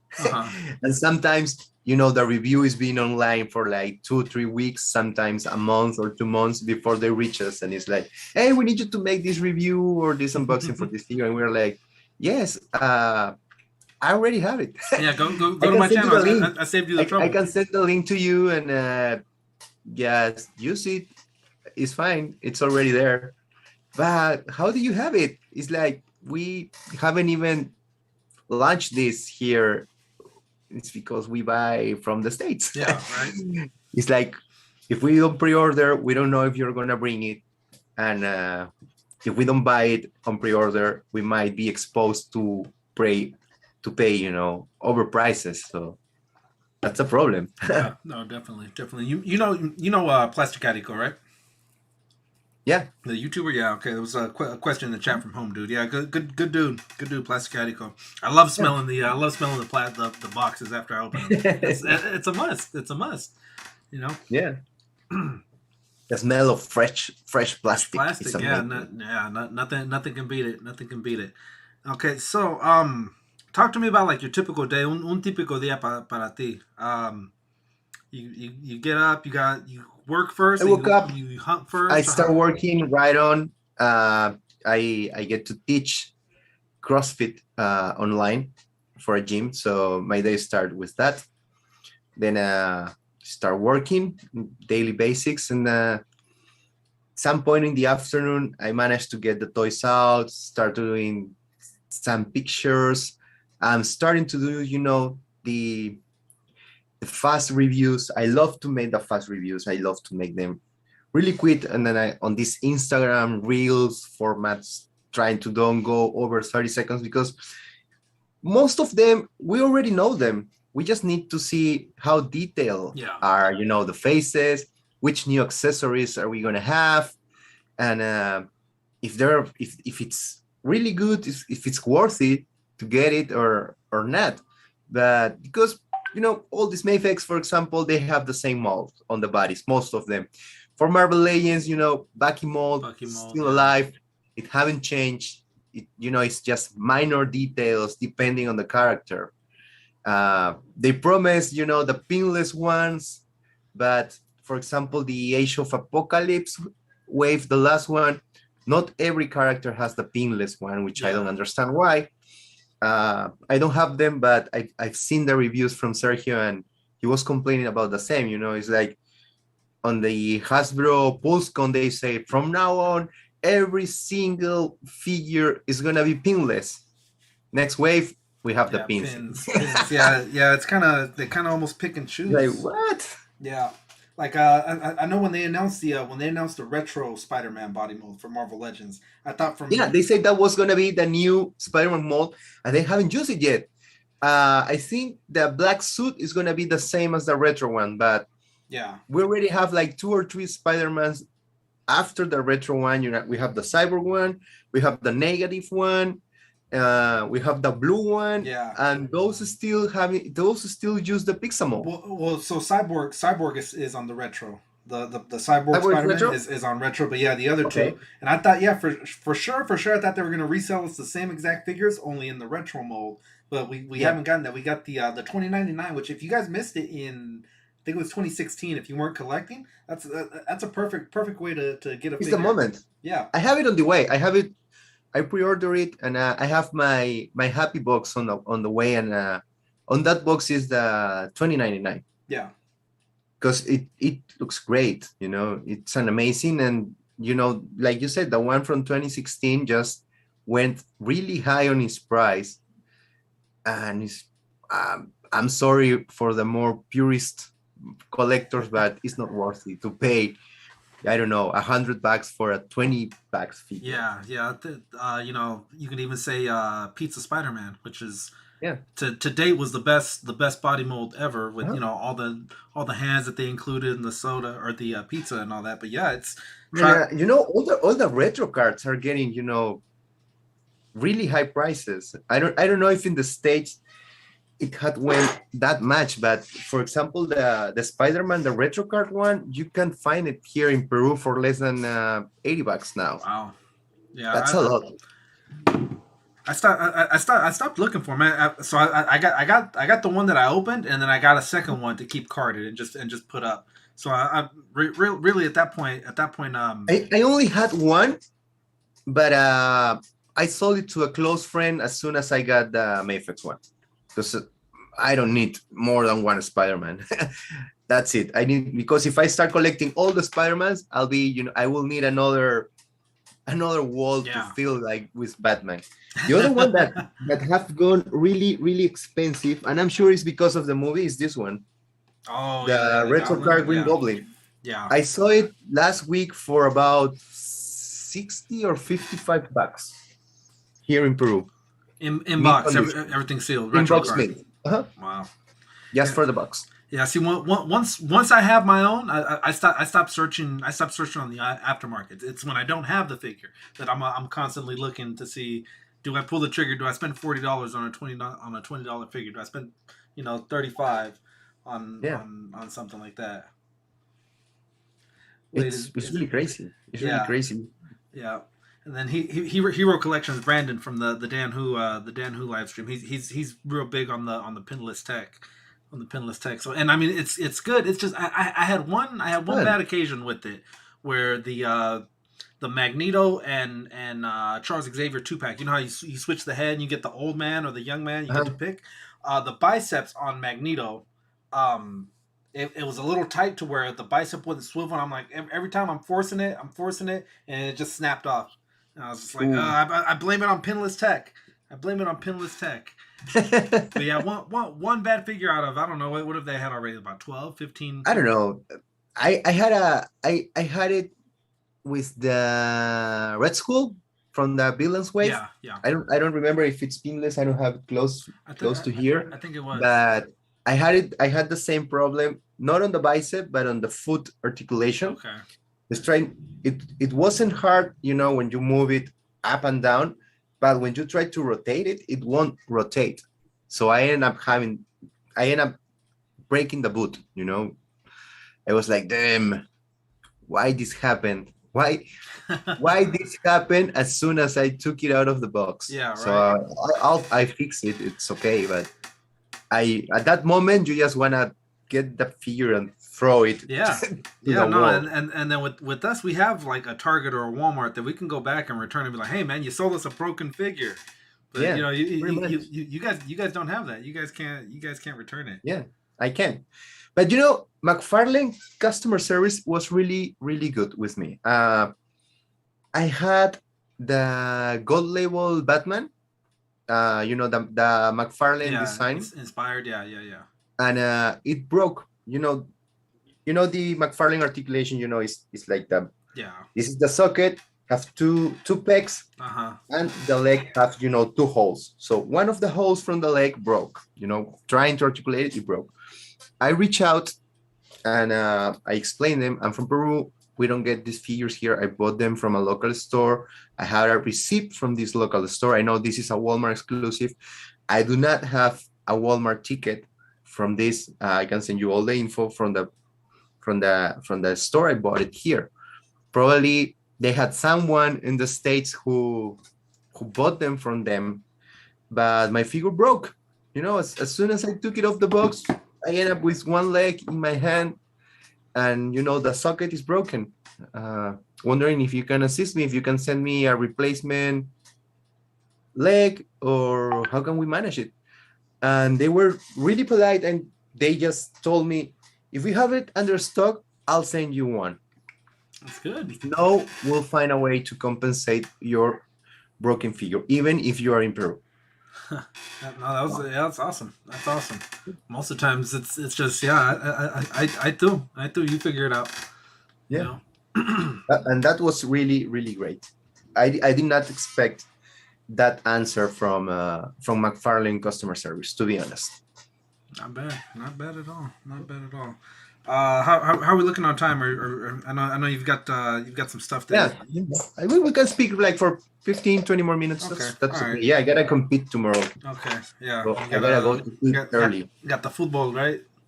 No. And tomorrow I'm into weightlifting. Oh, okay, yeah. If you guys don't know, he can power lift with the best of them, man. This guy is strong. Check out his Instagram. Let the people know what your Instagram is, Janko. Yeah, you can find me on Instagram under Janko _ Yeah, you just type it in. Let me rename it. I'm gonna put it right here. We got Millie in the building. Says, "Hola, chicos. How you doing?" Hola, Millie. ¿Cómo estás? Yeah, Millie. Mwah. Are you ready? Are you ready for the premiere of Spider-Man? Yeah. I was talking about that before. I was like, certain movies make you want to leave and go out to the theater. Most of the times you're like, I'll just buy it, or I hate being around people. I hate being, whatever. But yeah, certain movies like this will make you. I was saying I'll sit next to Tuberculosis Betty. Do you think it's gonna be It's gonna be #1 movie from the movie theater history? It's gonna beat Avatar. It's gonna be. Do you think it's gonna beat Endgame? Okay, so who's #1 right now? Endgame or Avatar? Avatar. Avatar's #1, and then close is really Endgame, close right? Endgame. Yeah, because they, Endgame they came had back. a relaunch. Yeah. On the relaunch, they overpassed Avatar, and Avatar had a relaunch, for the 5th anniversary. Yeah. I don't know. And with that, they passed overpassed them, again. Both of those were kind of cheating because it was more cheating what the MCU did. They added the end credit and then relaunched it, which people still went and saw it for the end credit. But yeah, it was cheating a little bit. But so it was good to see Avatar get the title back. I think at one point, Spider-Man, the first Sam Raimi Spider-Man, was the highest grossing movie of all time, right? At one point, true. I think that this one, part 3, will pass Spider-Man 1. I don't think it'll pass Avatar. I don't think it will get to Endgame, but I think it'll pass the old benchmark. Do you think we're gonna have the 3 Spider-Mans? I do. I really think so? I mean, we saw the clip where he's flying in and the lizard just does a yeah, the Phantom Spider. Yeah, the Phantom Punch. Yeah. Speaking of, I don't know. You know, from the last trailer, yeah, it's like the plot is more clear. And to be honest, I don't think we need to see the other 2 Spider-Mans. It's like we know about the multiverse. It's gonna be more like a fan service to have them. Yeah, and I'm open to have them. You know, come on. I want to see Andrew Garfield. I want to see Tobey Maguire again. You know, in the Spider-Man suit. But I don't know. You know, we have create all this expectation about having all those 3 on the big screen that I'm scared for the result if they do not show up. You know, most people is like. He was really full of hate after this last trailer and no sign of Tobey Maguire or Andrew Garfield. Yeah. In my opinion, that was a perfect move because if they are gonna show up in the movie, I want to have the same exact feeling of compared to the one I had when I saw Captain America raising the Mjolnir. Yeah. Nobody knew, nobody expected that. It was just wow, a full surprise to everybody. And if they will show up, that's what I want to have it way. Yeah, and the thing with that one is that it was such a good surprise that still today on 2021 November of 2021, I see that scene and it still gets me choked up because it's like it's like definitely. So that was another question I was going to ask. If we do get the other 2 Spider-Men involved, how much backstory do you give that? How much? Because you almost have to stop. La película casi tiene que parar. The movie kind of has to stop in order to introduce these characters, right? I don't think we need to introduce them because we already know how they became a Spider-Man. You know, we know where they failed as a Spider-Man, and if they show up, I hope they show up for the final battle, and that's it. Yeah, just and hopefully they get some closure to their stories. You know that scene of MJ falling, pretty equal to the one we had in Amazing Spider-Man 2, where Gwen died. It's like the closure. It's gonna be the closure for Andrew Garfield if he's on the movie. You know, saving MJ. You know, doing what he couldn't on his universe. Yeah. And we need that. We need a closure for Garfield. We need a closure for Maguire, and then leave the road open for whatever Sony and Marvel had planned for Tom Holland, who has been a very good Spider-Man in my opinion. I like that idea. Giving them closure, to their universes, because the Sam Raimi one they were in talks with making a 4th, which would have been the closure of it, but 3 did so bad that it stopped everything. Yeah, they throw it away, and Amazing Spider-Man was doing good, but then we have Civil War on the way, and they reboot it because everything was set for the 3rd movie with the Sinister Six. Sinister we Six. see the Belter suit, we saw the Rhino, Dr. Octopus suit, we see the Rhino suit, we got the Green Goblin. Everything was there. We already had Electro. Yeah. So everything was set. Everything, the table was set for the Sinister Six, and they suddenly had to cancel it. Yeah, it's definitely sad that we never got to see it in film. But sometimes that's where the animated pick up a little bit better than the movie. Like say with DC, when they failed with Justice League the first time, when Joss Whedon had to take over, it took forever just to get that movie out, but the animated movies they kept coming out, and they were better than the animated. The DC animated universe is way higher than the cinematic one. Yeah, and it might even be higher than the MCU. They're really good. They're very solid. You couldn't find any cracks, between one movie and the other one. And if there's a crack, they correct it right away. And that's really, really good. And the new animated universe that is being created you know, after Apocalypse War, Yeah. you know, Justice League Apocalypse War is going solid as well. And you know, I love the idea, for example, that you know this animated Aquaman that was on HBO Max is considered canon. It's part of. Yeah. And as soon as everything, you know, had a mastermind in the middle that could oversee each project and had, you know, a short-term plan, a mid-term, and a long plan, it's gonna work. Yeah, that's for sure. Yeah, similar to what Josh Whedon is for the MCU, what Dave That's Filoni the is problem. for Star Wars. Yeah, you need one person that gels it all together. So it's We need not... an anchor. You know, we need an anchor for all the yes, cinematic. Yeah, for all the cinematics. Definitely. And then congrats on the 1 year, strong of streaming, says 8 Skate. Thank you. Appreciate it, guys.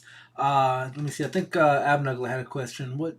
Let's see. He said that Ant-Man was the one punching the lizard just in shrunk down form. Or maybe it was Sue Storm. Who knows? Yeah. We're bringing everyone into the fold.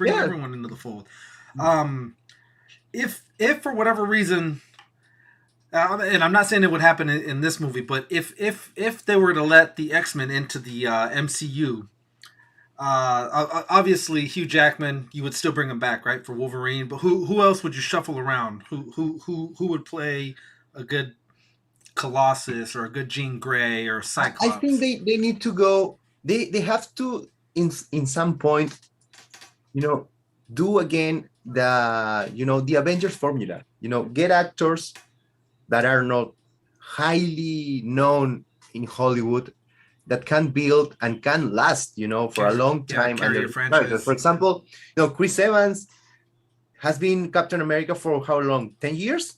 A little more, yeah. You need someone that can stand that is willing to sacrifice pretty much his whole career with other projects and live for the character, you know. It's what happened with Thor, it's what happened with Captain America, it's what happened with each character. It would happen with Hugh Jackman, you know. Yeah. He's been Wolverine, and it had happened with Ryan Reynolds being Deadpool. You know, I watched the other day his last movie on Netflix, and he's so Deadpool now. Yeah, guy. I think so the character guy, that you don't even know when he's Ryan Reynolds and when he's Deadpool. Yeah. So he was in a movie called Van Wilder. It was like a yes, comedy. I know. I've seen that. Yes. Van Wilder, he was Deadpool then, and we didn't know it, but he's always been Deadpool. He's always been the merc with the mouth. It was just us who, you know, that didn't know it. In what was it, Wolverine Origins? He was perfectly cast as Deadpool. Bad directed. Yes, very bad directed. To the point where that movie stopped. Everyone was going to get their origin story. You know, Magneto was going to get his own origin story. I think Rogue was going to get her own movie. And it just it stopped the train. It canceled everything. Yeah. It canceled everything. You know, that's what I want to see on DC. You know, some independent movies that doesn't have to fix, you know, on a big universe. Something like the Joker one. Yes, yeah. Like, I read a few months ago that they had planned with the same director, or the same director was interested in doing an one-shot exclusive origin story for Lex Luthor, for example. And I think it's a great idea. Yeah. You don't need to tell more. Now, okay, so do you recast, or do you go with who they had for Jesse Eisenberg, I think? I think he needs a recast. Yeah. Because that Luthor was more too Jokerish. Yeah, very, or even it's not Riddler. It's not the essence of the character. Yeah, I get it. Who would you cast as Lex Luthor if you could right now from today? Whether it's someone from South America or just anyone worldwide. I don't know. I haven't seen who might be. You know, for example, John Kramer, the guy from 2.5 Men, the one that was Lex Luthor on Supergirl. Oh yeah. He did it pretty cool. He was very good. John Cryer, yeah. John Cryer. He had a very solid Luthor in the series, and then he was in Superman 4, The Quest for Peace. He was one of the sidekicks. John Cryer, yeah, I can see it. He doesn't necessarily have to be a big, strong, imposing guy. He just needs to be able to rock the bald head. And yes, he had to be able to rock the bald head. Yeah, that's true. Yeah, Maybe me, the brown Lex Luthor.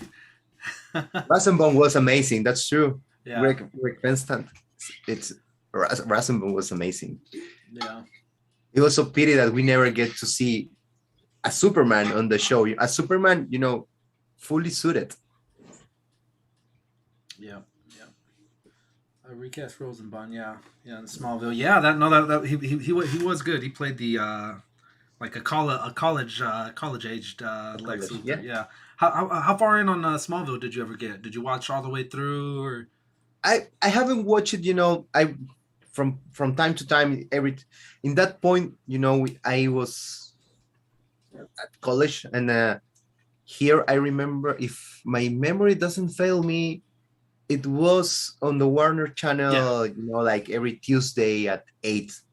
And most of the time, I wasn't at home Tuesdays at 8 o'clock.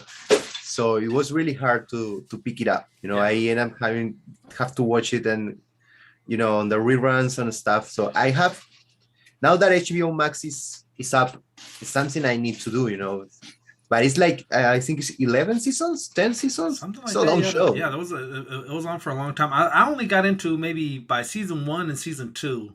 That's about as deep as I went. At that point, it was fun because every chapter had a closure. Yeah. You don't got a big plot for the whole season. Yeah. I think up until when they were dealing with like red kryptonite and things like that, and it was a good show. I remember a lot. From those 2 seasons, one chapter that I remember a lot was the one when he was doing some tryouts for the football team, and the coach was the actor who was Kevin Arnold on the Wonder Years dad. Oh yeah. He had his own sauna box, and the steam was of kryptonite. So that was that's why he was so angry and so meanful with all the students. Okay. That was a fun chapter. I still remember that one. He was a good actor too. The dad from Wonder Years. Wonder Years, yeah, real good actor. 10 seasons, says Greg Finstad. Yeah. Jamie said that'd be one that he'd like to see come back, because the way it ended wasn't. I wasn't a big fan. I wasn't super vested like people like other people who watched all 10 seasons. But yeah, for it to just end the way it did wasn't great. So it definitely. I don't know if we need to bring back Smallville. I think on the Infinity Crisis crossover on the Arrowverse, they gave them a closure. Yeah, and it's like. I don't know what are your plans on bringing on a limited show or something like that. It's like he gave up to his powers. End of the story. That's it. I don't know what can we build from there. Yeah, well, that's I think it's Superman 2. Didn't they do that with the Christopher Reeves one? He gives up his powers and then he yes, he needs them, so he goes and gets them back. So yeah, I mean, there's always room. You never want to put yourself in a corner though. You never want to box yourself into where this is it. This is all we can do out of it. Give yourself a little bit of room. Yeah, that's good.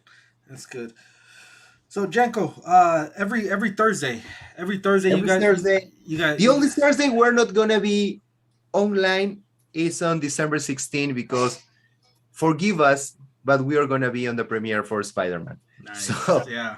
Besides December 16th, every Thursday at 9:30 local Peruvian time. If you're in the States right now, it's 9 p.m. here. So adjust your schedules for us. Put a reminder. And you can find us on Peruvian Fanboy for our action show, where we talk about toys. What else can we talk about? What else? Yeah, love it. Yeah, good friends of the channel. I've even been a guest on the Peruvian Action channel before too. Good stuff, great stuff, man. It's and we're reaching out to whole different continents. You guys are South America. We're North America. We've got people from the UK. Yeah, people Asia. Yeah, we gotta show if you go through our YouTube channel in Peruvian Fanboy, we did a live show with he's a Peruvian guy based on Japan. Wow. And we were talking about Saint Seiya. He got an amazing he just uploaded his review from the last Gemini Saga, Uh-huh. 24K, showering gold, actually gold for the figure, and it's amazing. Go check it out. He's in YouTube as the Japan Geek. The Japan Geek. Peruvian guy, Okay. the Japan Geek. All right, yeah, check him out. Check him out. That has been our most, interesting culture mixing life, because Francisco lives in Japan for so long, and it was 9 p.m. for us. It was about noon for him.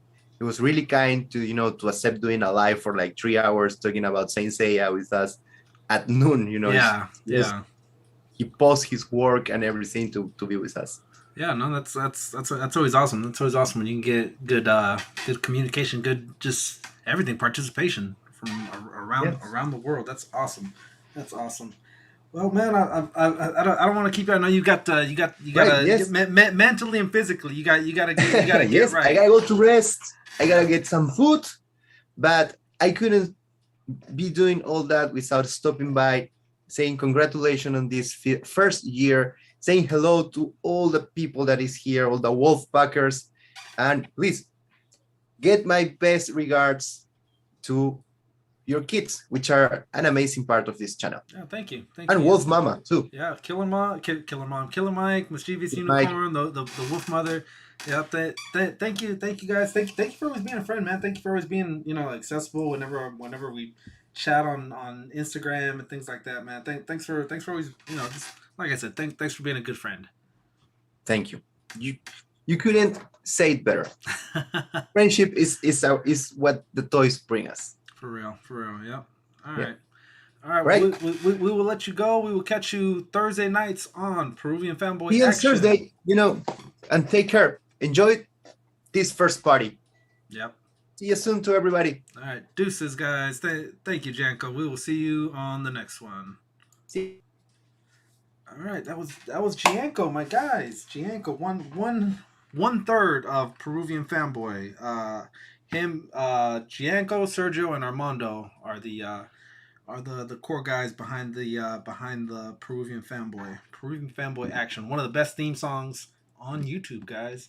On YouTube. Let me see. Let me get caught up on things real quick. Let me send a few more notifications, guys, and we'll get you guys. I think we've got Phil Jones and Rafa. If you guys are still in the building, let me know. IE Toy Hunter, if you're around and you want to jump in, holler at your boy.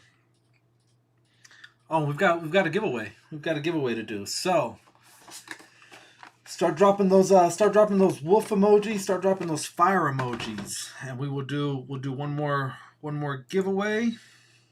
Let me send this link to invite some people in.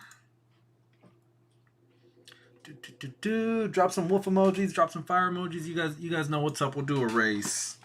We'll do a race for said figure. Let me see.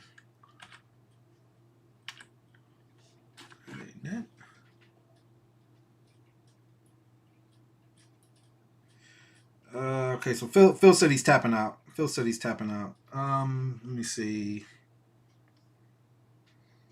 Abnuggler. If Abnuggler is ready, I'll send Abnuggler the link. Present says Abnuggler. All right. Bam. All right, I'm gonna send that out. And who else? If anybody wants to jump in, Jaso Loco, Toy Junkies, Jamie, if you want to pop back in, more than welcome. IE Toy Hunter, if you're in the building and wanna pop in, go right ahead. I'm gonna send. Get this right. All right, I will be right back. Let's see if I can get Killer Mike in here for a second. Killer Mike.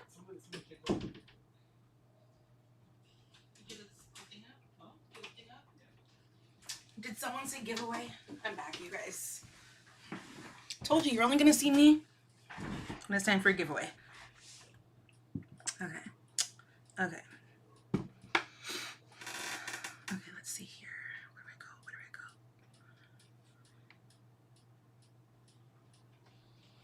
go? Okay, so I'm gonna go back to the list here.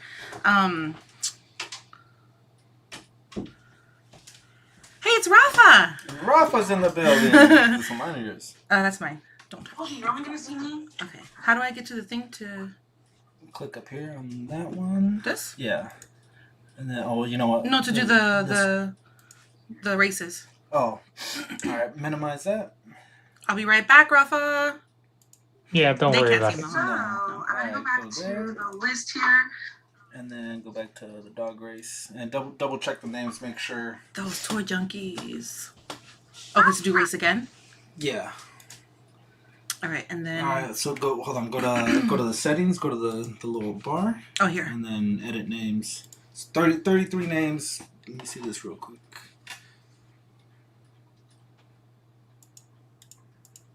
Dan Who is still awake. Dan Who's still in the building. Nice. Daniel Who, get your butt to bed. This is more like it. All right, so read off some of the names, guys. If you do not hear your name in the chat right now. All right, so you watch the chat and let me know if anyone says, okay? So I'm going to go down the list. If you do not hear your name, drop a... What emoji do you want? Not a wolf. Not a wolf. Let's go with a cookie. A cookie. For oof oof, yeah.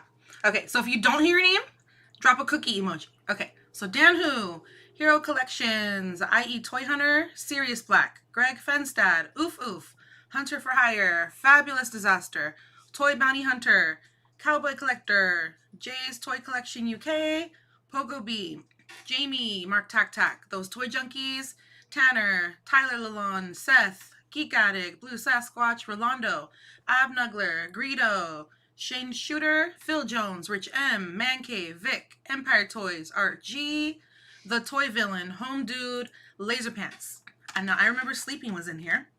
Yep, Sleeping. He sent a bunch of his people from his chat over too. Okay. It's and like you know 2 what? a.m. Greg is right. Dan Who comes back when I take over. Yeah, that's true. That's true. Gianco, right? Yeah. Okay. Gianco and Sergio. Just double check and make sure. Home Dude's in there. Armando Perez. Giving on government names. He said it. He said it. See? You're not paying attention to the chat. All right. Is there anyone else that I missed? You got it. Jay, I think you're in there. Let me just double check. No? Jaso? Yeah. I thought See, I put him in last time, and he keeps coming out because I know I added him last time. Well, copy and paste this time. That way, they're updated. Okay, Quick Jay, giveaway you are for in. For the central.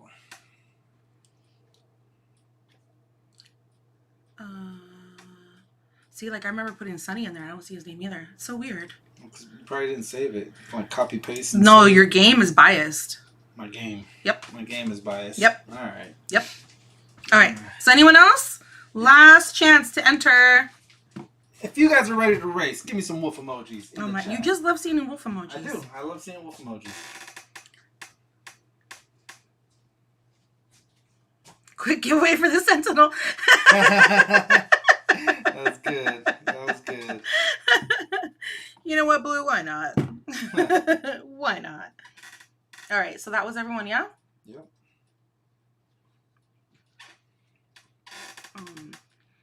Because I can only go back to the chat so far. Right, so good oh, here, look it.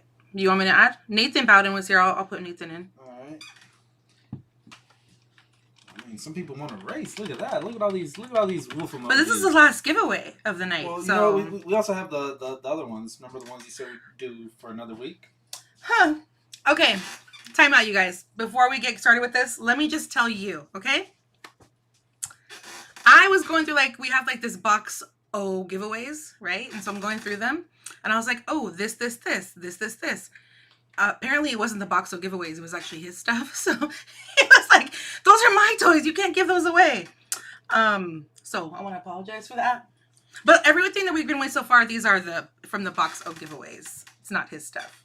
But that would be fun. That would be fun. We gave away his stuff. He Okay. wasn't my stuff. Yeah. Oh, Casey was here too. I remember Casey. All right.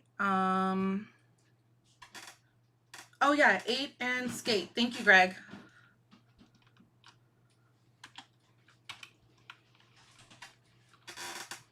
Geek Strong is back. I'll double check and make sure he's still on the list too.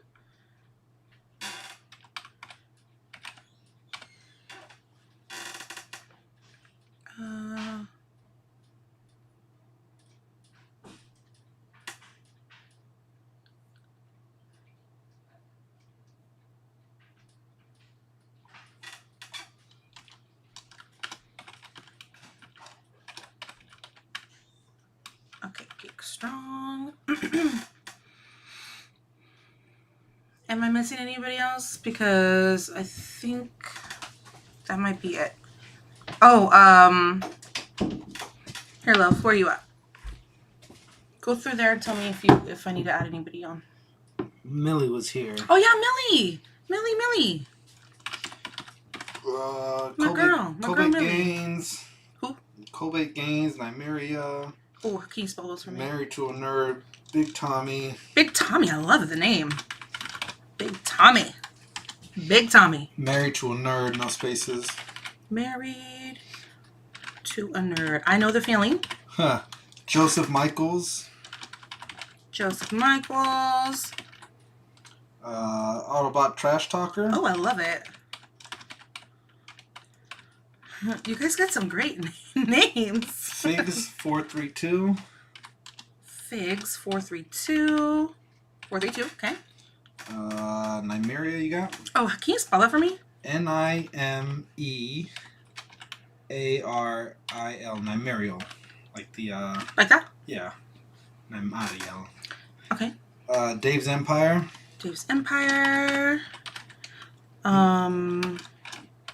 We didn't see Dave's Dimension, huh? No. Not today. Hey Archer. And then Cobain Games. That's how you spell Cobain Games. Oh, okay. I'm gonna try to memorize that. Like that? Sure. Good enough? Sure. Okay. Anyone else? Speak now or forever hold your peace. Rafa, Sentinel giveaway to some unfortunate soul in Mexico. I'll pay for shipping. Oh my god, that's hilarious. That's funny. Guys, it's so late that I went from a soft drink to a hard drink. Okay, so I'm gonna scroll through this list. They see it, right? Yeah. Okay, I'm scrolling through the list. If you do not see your name, drop a cookie emoji, and I'll add you. 51 names in the giveaway, guys. What we are going to be giving away today is the one and only, the exclusive to GameStop. Sort of, not GeForce really. Racing. You just made it. GeForce Racing. All right. Final giveaway of the night. Well, I don't know. We might have a little something. You already said it, so now you have to. All right. Well, a little later in the evening. But that's gonna be the giveaway. It is Pinless Tech.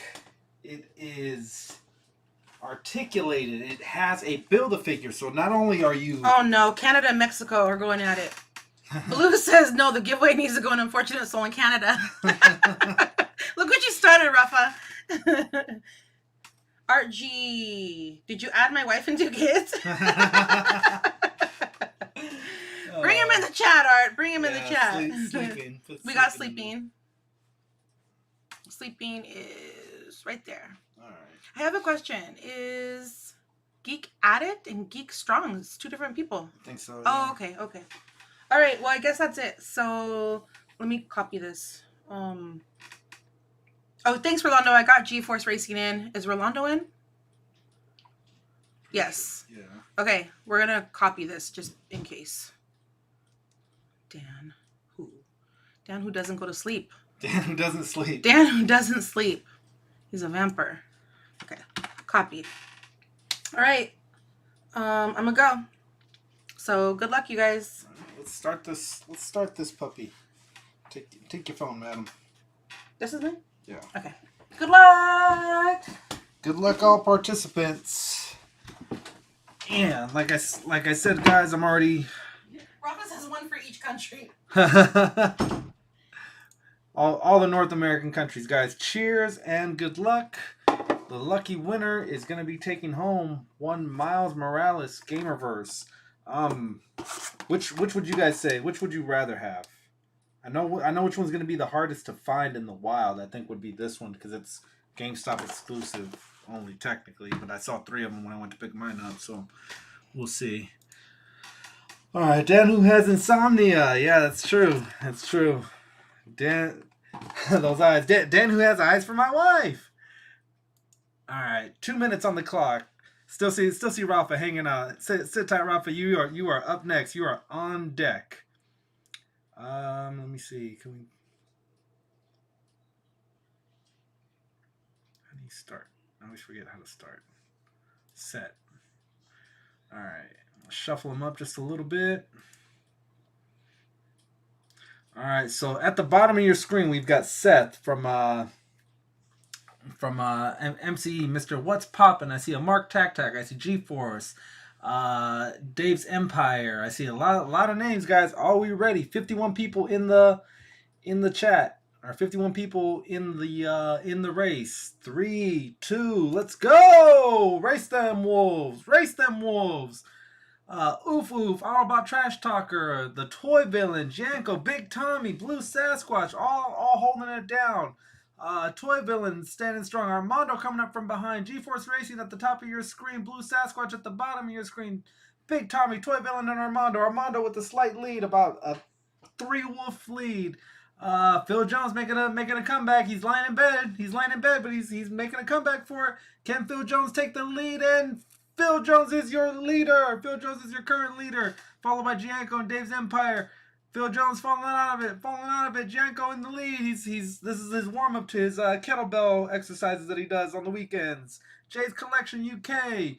Oh man, it is tight. 70 seconds left in this one, guys. The more you tap, Dan knows what's up. The more you tap, the more wolf taps you give, the faster your wolf will run. Look at that. Dan Who's in the lead. Fabulous Disaster and Dan Who. Fabulous Disaster in the number 8 car. Dan Who in the number 1 car. Who will hold off? 55 seconds left in this one, guys. The more you tap, the more your wolf will run. Figs 432, Geek Addict, Toy Hunter, IE Toy Hunter, Mr. Mark Tac Tac. Coming up on 40 seconds left in this one, guys. I'm going to take a drink to rest my vocal cords. Damn, that is strong. Ab Nuggler, Dan Who, Jamie Goodchart, all of them pressing buttons. Greg Fitzdat, Home Dude, all of them pressing buttons in these last 30 seconds. Sleeping Collectibles holding it down. Ab Nuggler at the top of your screen. Greg Fitzdat. It's a tight race at the top of your screen, guys. Tight race. Come on, Wolves. Come on, Wolves, you can do it. 20 seconds left in this one. Sleeping, getting tired. Ab Nuggler's getting tired. Ab Nuggler still got the lead. Can he hold off? Can he fight off the competition? 10 seconds left to go. Who will take this one? Armando in the number 36 is holding it down. Can anyone beat him? Will it be Armando's race? Who will win it? Who will win it? The Cowboy Collector! Cowboy Collector out of nowhere. Congrats, Cowboy Collector. Let's just take a look to see what the IE Toy Hunter came into this very close second place.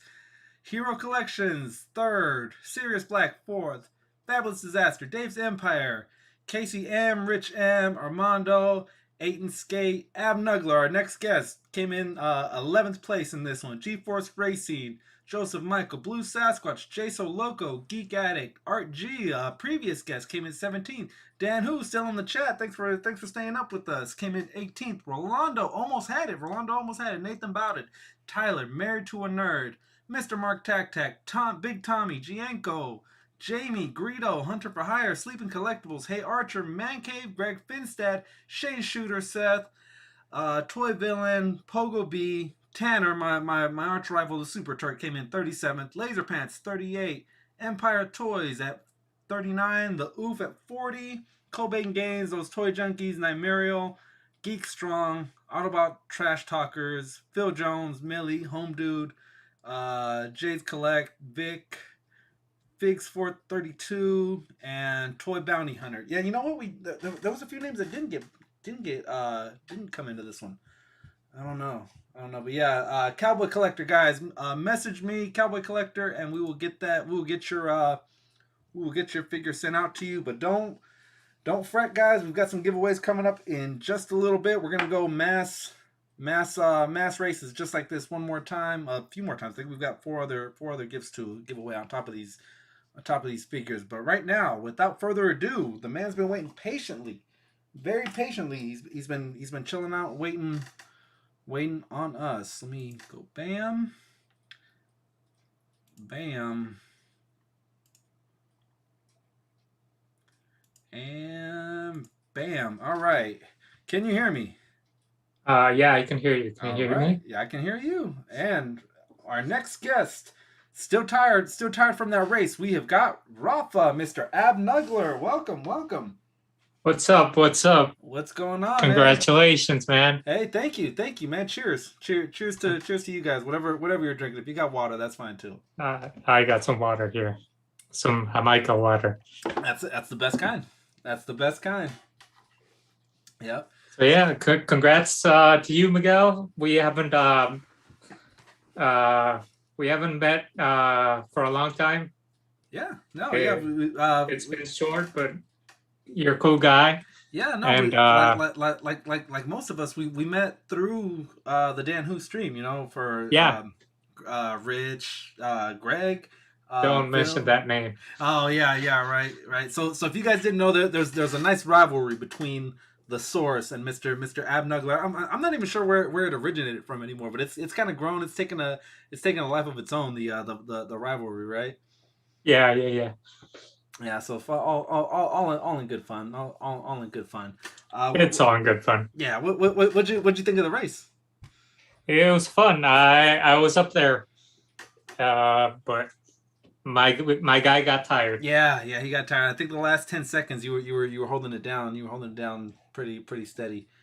Yeah, getting the camera just right on this is kind of off. Let me see if I can change a few things on my side of it. No, that's not it. Maybe there. I'm a little bit better. Yeah, let me see if I can try to lock you in. I don't know.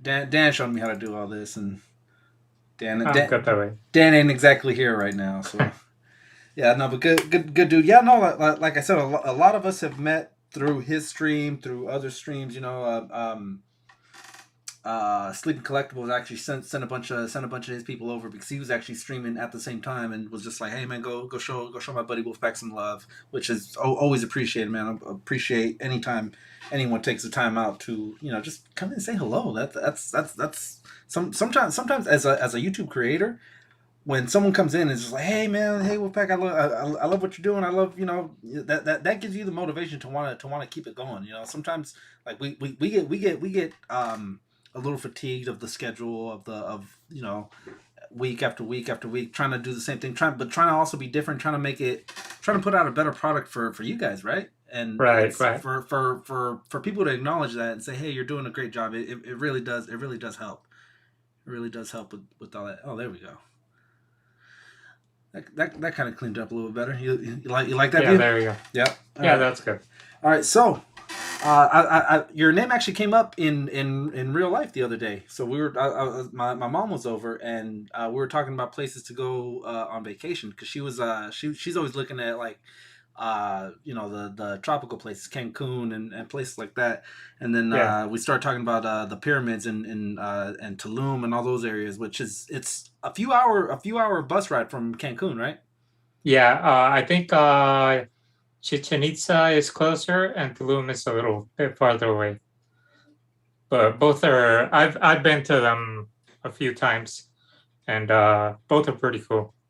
Yeah, nice. Yeah, I was telling my mom I want to do those snorkeling trips where you go around like a little canal, and most of these resorts now have their own water parks too, where you go through their canals and stuff like that too. Yeah. Sorted. Yeah, Dan's giving us transcontinental instructions on how to make the stream work. You know what, Rafa, the way his mind works, because I'm doing this, right? I'm showing him a screen. I'm showing him my screen, and he's watching this. He's like, okay, well, do this, and and then all of a sudden it worked. It worked. So yeah. Oh, he's really good. His production level is probably one of the best ones I've seen. Yeah. I try to catch like a few YouTubers around here and there. I catch yours. I'll catch Foosh. I'll catch Unparalleled. Every once in a while I'll catch the guys from Infinity Equation and all those. But Dan has some really good talent on that. Yeah, no, and I mean he's got his scenes specific to what he wants to talk about, and that takes planning, that takes time, that takes setting everything up and things. And I'm sure we'll get a message from him saying he's just a normal guy or something, something to humble himself. But yeah, no, that's just Dan in a nutshell. He'll never take credit for something, even when it's good, But yeah, good dude. I like that. I like that guy who reviews across the seas. Yeah, he's got skills, and like you, he's a good guy. You can tell sometimes with some people, some who are not really that cool, or that some who are a little fake. Yeah, and you can tell with the ones that are true. And well, see, it's hard to fake it week after week after week. If you did once a month for 2-3 minutes at a time, then yeah, you can probably throw on a face or whatever. But like when you get on a week to week stream and you're streaming for hours on end, the real you is gonna come out. The real you're gonna you see it with me sometimes when I'm doing the Legos, like, oh man, I stepped on my nuts or something. It's. But yeah, no, definitely the real person comes out when you're streaming on a weekly basis, hours on end. And then yeah, here he goes. Thank you, lads. Yeah. So what's been new? I haven't gotten a chance to be on with you during Legends Liquor in a while. Yeah, I've been a little busy last couple of Legends of Liquor. I haven't been on, and you've been working to pay your Galactus, right? Yeah, Galactus, and then I'm making Phantom money now for the Rancor that probably won't back, but whatever. Probably throw that into a new mattress or something. Who knows? Have you seen what mattresses go for these days? Yeah, expensive stuff. Everything's expensive nowadays. Yeah, except for the hourly wage. But yeah, no, talking mattresses with Ab Nuggler. Yeah, that's going to be our new stream. Yeah, definitely. I'm seriously pushing for a Duff and Donuts. A Duff and Donuts would be a really good one. That's a good analogy. Yeah. No, you just have to find the market for it, the niche. I mean, the show's 30-something years old, so you'll find someone who's into it. So here's a funny thing about Duff. The Simpsons creators never actually registered the name, and a Mexican brewery, like a small brewery, started making Duff beer, and they actually registered the name. Nice. So there's a Duff beer here in Mexico. Nice. It's not really that good, but it's a funny thing. I was gonna say I'd like to try that. So when you go to Universal Studios, you can get a Duff beer, but yeah. I heard that it's not so Universal Studios in Florida and Universal Studios in Los Angeles, different recipes. Well, one tastes almost like a Lagunitas on the West Coast, and then Duff Light is a different brand. And then, but I heard that if you go to Florida to Universal Studios there, it's a completely different beer. It's they use something of a local IPA, I believe, for those beers. But yeah, right. Now you mattresses and milk says Jamie. That's a good topic. Mattresses and milk. You said that you lived in the States before, right? Yeah, I lived in Michigan for about 4 years. Were you collecting then, or were you still a child, or? No, I was in college. I went for college for about 3.5 years, 4 years. Okay, so I came back and finished here. So that's around the time zone or the era in their life when people aren't collecting. But were you collecting at all? Yeah, the thing is, I wasn't collecting before, but when I went to the States, I had a really good friend here in Mexico who was really into comic books and stuff like that, and he started telling me to hook him up with some figures. So I started buying comic books back again, and he would send me emails like, "Hey, can you get this figure for me?" or whatever. So he got me back into collecting, and through him, I started buying my own figures. And well, you can see. Yeah. Where do we send the bill? Where do we send the bill for that one? Yeah. But yeah, I've been collecting. Well, as a kid, I always got figures like from my parents and stuff like that. So I as far as I can remember, I've been. I don't know if you would call it collecting, because I would play with them. Yeah. Well, when I was a kid. we called it playing with toys back then when we were collecting. Yeah. But yeah. But I go back for like He-Man and Turtles and Thundercats and G.I. Joe and all that stuff.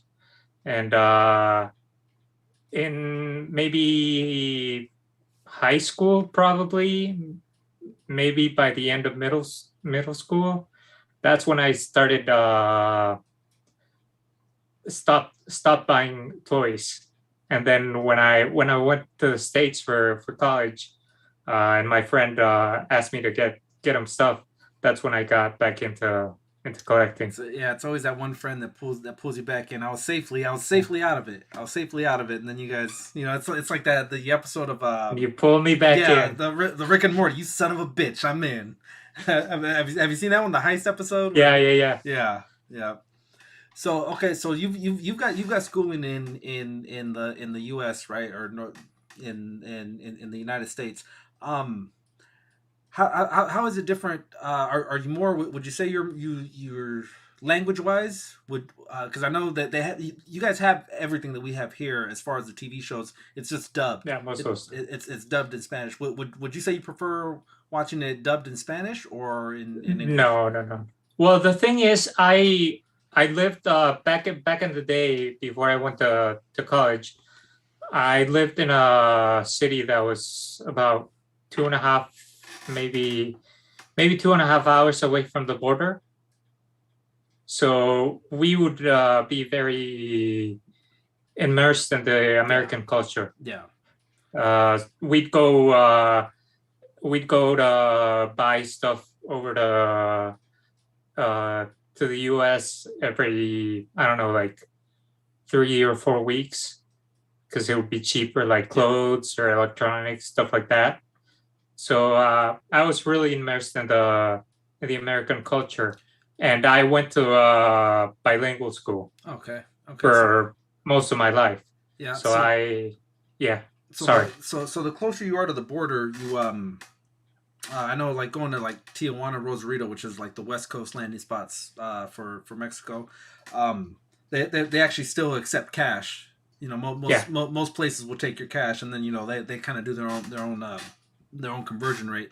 But I remember going down there on vacation, and sometimes I wouldn't say you find the best toys, but you find toys that you couldn't find up here. That you couldn't find here because they're getting them, and yeah, you would have to pay just a little bit more. But you were finding the figures that you were not finding on shelves over there. They were technically considered imports, right? Because they were coming from a U.S. distributor, even though all these figures came from China. So yeah, I remember like the Kenner aliens. I think maybe at the time they were retailing at your Kmart's and your Targets for $10-15, but in Mexico I would see them on shelves for close to 25, which it was considered rich people toys. I remember everyone's but that's kind of the culture in Mexico. It's like if something's out of your range, it's like you call that rich people something. Yeah. This is rich people food, or that's a rich people soda, or something like that. Something like that. But yeah, I remember seeing those toys like, oh yeah, no, don't touch those. Those are rich people toys. No, well, we didn't like, I lived, as I said, like 2.5, maybe 3 hours away, driving wise, away from the border. So we weren't that close, like Tijuana or Rosarito or stuff like that. So we wouldn't get stuff like that. But we were close enough that on like long weekends, or even once in a while, we would go to the States, to Laredo, Texas, and that's where I'd get like every time we went, my dad and my mom would let me get a figure or two at KB Toys. Yeah. So then they opened Toys R Us, and so what would be a figure that you would like kind of eyeballing? Because I know now I know it's hard to fathom, but we didn't have an internet growing up. We didn't have you know, we had at best maybe you had a catalog. You can go off a paper catalog and we used to get the Sears catalogs and the JCPenney catalogs, and you'd circle the ones you'd like. Yeah. That's the letter you gave to Santa. Yeah, definitely. Calvin Ward wants to know if we're still going. Yeah, man, we are going crazy. We've been going strong since noon today. I'm trying to get everyone in. We knocked out the UK, the East Coast. We're knocking out Central or South America. We're knocking out Mexico right now. So guys, if you guys want to come on, send me a DM right above Abnugler's head. If you could do this for me real quick, Rafa. Yeah, right there. That's the spot right there. Cool. Send me a DM if you guys would like to pop in. But yeah, right now we were talking to Rafa himself, Mr. Abnugler. He's telling us what it was like collecting in Mexico, because it's different. It's different every country. For the most part, would you say when you were here in the States is when you did the majority of it, or how about now? How about now in your later stages? Well, the thing is, in Mexico, there's been like curves of how we get figures. Like back in the day when I was really young, I remember the Masters of the Universe were really big, and they were everywhere. So you'd walk into a store like what is a Walmart now, and you'd see the pegs like full of Masters of the Universe. Then we'd get G.I. Joe and Thundercats and stuff like that. Then it kind of dipped, and we wouldn't get as many figures. So like it was harder to get the Toy Biz X-Men and Spider-Man and all those. They would get them, but really limited. But since I lived close to the States, I'd have an easier time to get them. Yeah. And then it dried up for a while. Like figures dried up for a while. Lucky enough for me, that's when I was studying in the States. So you were So I was able to get a lot of stuff there. And then right now Hasbro has been on point with their figures here in Mexico. Like there was a while when Hasbro Legends came back, that it was hard to get them, and it was just easier to import them through BBTS or through somebody else who would bring them from the States. But right now it's pretty much just easier to get them here. Yeah. So Hasbro doesn't exist, or Hasbro Pulse doesn't exist in Mexico, right? Or can you jump on Hasbro Pulse? No. We don't have Hasbro Pulse, but Hasbro Mexico is like the company wise, they do a really good job of stocking the Toy House and all the places where you can get them. Okay. Like Amazon and Walmart and another few other places. It's been almost 10 years since I was in Mexico City. I think we went in 2013, which now saying it out loud, it's like, wow, it's been forever. But yeah, I think 2013 was the last time I was in Mexico City, and we went to it was the equivalent of a Target there, but I don't want to say it was high end, because that makes you sound a little bit snooty, but the shop itself was it was technically like like the fancy side, the fancier part of Target, where it's like all the designer furniture and things like that. That's kind of what the store felt like. But they also had action figures, and they were marked up. Maybe was it Liverpool? It was in Mexico City. I'm trying to think. They sold just about everything. I was able to buy Cuban cigars with my action figures. If I wanted action figures, they had Cuban cigars there, and in the Cohibas, like I don't know how well you follow the cigars, but the Cohiba has an actual box. It's real pretty, very decorative, and they slap on the Mexican Surgeon General warning on there just to deter you from wanting to buy the box. I was like, you know what, a blow dryer can slowly peel that off, and then I've still got my nice Cohiba box with the cigars in there. But yeah, I'm trying. Yeah, they're like here in Mexico, like Talking Toys, for people who are following you and don't really know the Mexican places you can buy them. We have Amazon we've had it for like 3, maybe 4 years now, and you can pretty much get all the figures there. And then we have Walmart, which is the only store like Target, Walmart, HEB, and Myers, and all those kind of stores that in the US. We only have a Walmart here. And then we have the higher end stores, like you said, that also stock toys. Like there's Sears, there's Liverpool, and there's another one called Palacio de Hierro. Okay. So they're higher end, and they sometimes import stuff themselves, and sometimes they'll buy directly to Hasbro or Mattel or whatever. Yeah. But their price is a little higher. Yeah. Yeah, some of the prices I was seeing, like if something was 20 back here, it was maybe 25, if not 30 over there. So like a $5 to $10 uptick. But just, because you're getting the way it was described to me as a kid, even, is like they're imported 2 times over. You're paying the import to get them from China, but then you're also paying the import to get them from the U.S. to here. So you're paying it double, paying the import fees double. Yeah, and jumping in for what the Peruvian action figure Peruvian fanboy, yeah. Peruvian fanboy was talking about. Here in Mexico, he was talking about they can import $200. Here in Mexico, we used to be able to import up to $300 without having to pay anything. But with the new government that came in, that won the elections, like I think it was like 3 years ago, 3 years ago, I think. They lowered it to $50. Oh wow! So pretty much everything you could import has to pay import fees. That's too bad. So like you said, we have to pay the figure itself plus the import fee plus the shipping. So that's how our figures are a little bit more expensive. Nice, I got you. And Oof has just informed us that we are 5 likes away from 100.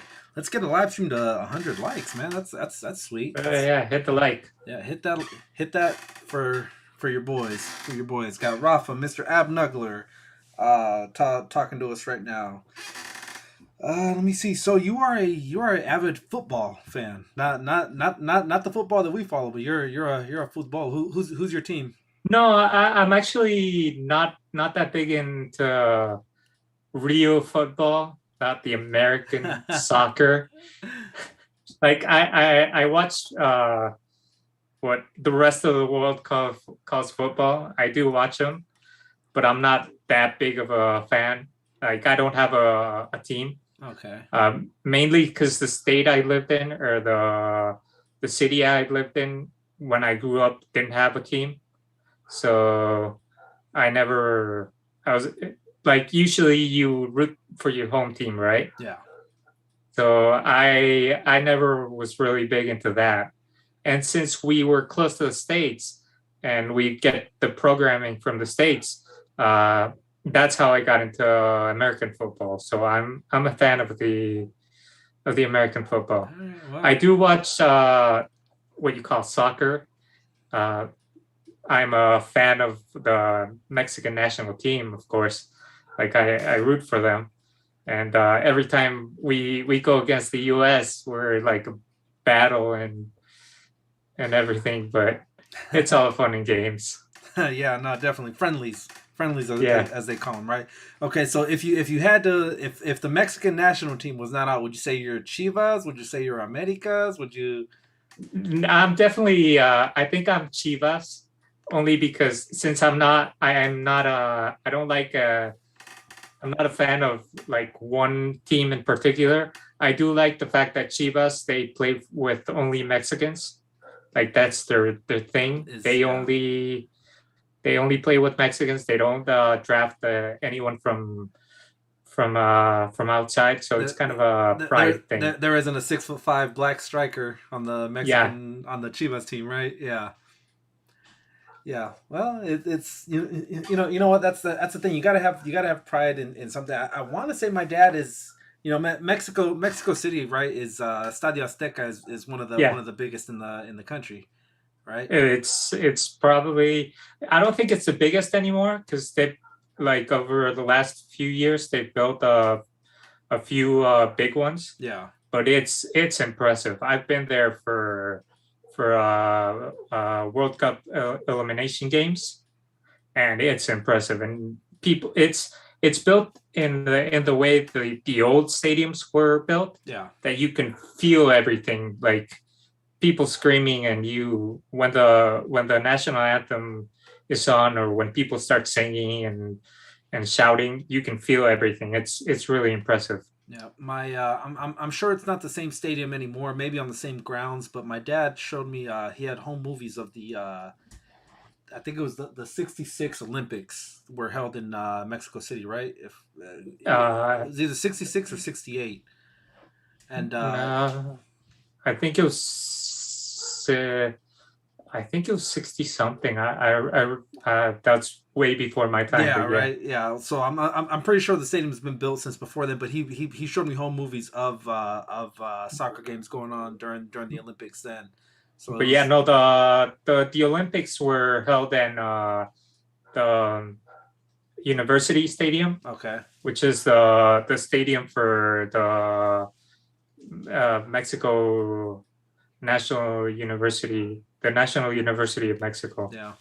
So it's an old stadium, but it's a really, really pretty too. Just so you guys get kind of a visualization of how long ago that was. The here in the States, they had the Black Panther movement had where they had the Olympians that put up the fist. It was in those World Games and those Olympics was when that happened. So that's just put into perspective. That's over 40 years ago.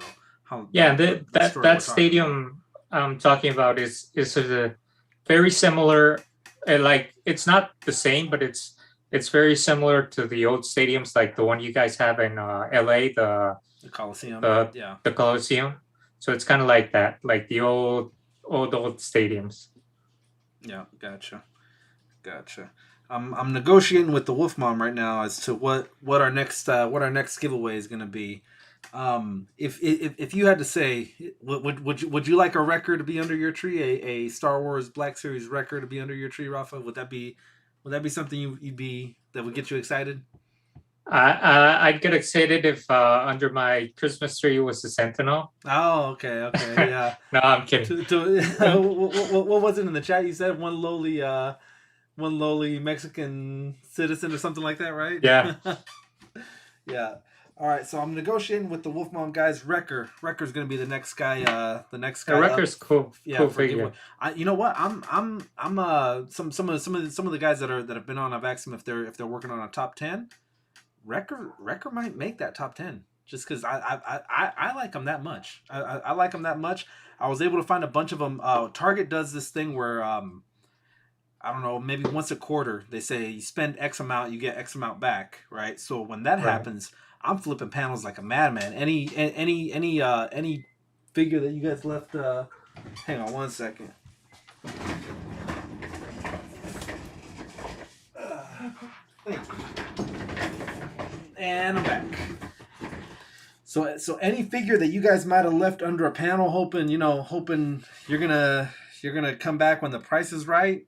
You got to deal with me. You got to deal with me and my head hunting. So I was able to find 4. Someone left 4 of these under a panel. So I swooped them all up. I got them for, I think the 4 were less than 100. less than 100, and I was like, you know what, I'm gonna hold on to them. One for sure is a giveaway. I can always trade them with somebody, and then yeah, I mean, you know, you'd be a fool not to want to take some of this market that's going around, right? You buy a figure for retail, and then 3 months from now, this $20 figure is going for 50. This $20 figure is going for 70. You'd be a fool not to take that, right? Right. Right. So yeah, we actually haven't gotten Record here yet. We should be getting him mid-December. Really, and that's when they release. This came out in August. Yeah, it's just like Peruvian Fanboy was talking about with the COVID and the shipping, the whole thing about the shipping delays. We got hit too, so we're getting waves like for example, I just got the Age of Apocalypse wave this week. Wow. And you guys have had it for like what? June, 2 July, months, 3 months, something like that. Yeah. You know what? That was a real crazy time because we got this wave, the Armadillo wave. We got that wave. We got the Age of Apocalypse wave.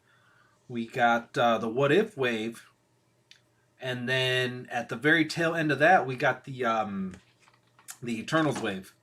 Now, for the most part, everyone's money was already spent by the time Eternals wave came out. So I was like, "Oh, sorry, buddy. You should have probably planned that one a little bit better." If it had been the other way around, maybe they don't pegworm as hard because here in the States, they're pegworming very, very hard, very hard. They're pegworming here too. Well, and like we're getting like flooded with figures right now. Like we got over the last what is it, like a week, maybe 2 weeks. We got Age of Apocalypse, we got Eternals, we got the Shang-Chi, we got the Iron Man ones. Yeah. With the Ursa Major. The translucent, yeah. And then we're gonna get next month we're gonna get Spider-Man, we're gonna get What If, we're gonna get I forget which other ones, but we're getting like maybe 4 or 5 waves each month. God, and that's hard. That distribution is not great. It's not great the way it works. It's one of those things where like I do feel bad. I do feel bad that I'm literally giving one of these away and you guys don't even have one yet. But I mean, and you it's a COVID thing. Like we know we usually do get sometimes when we get like 2 or 3 waves together, just like you guys. Like sometimes there'll be times when just 2 or 3 waves will hit together. But right now with the COVID and with the shipping and freight and all that stuff that was happening, it just backlogged, and it's like it's opening the floodgates right now. Right this minute. And that also hits your bank account right at the very moment. So Greg asked what they look like side by side. Here's the MCU with well, no, technically that's not the MCU one, right? That's Gamerverse. So here's side by side of Gamerverse.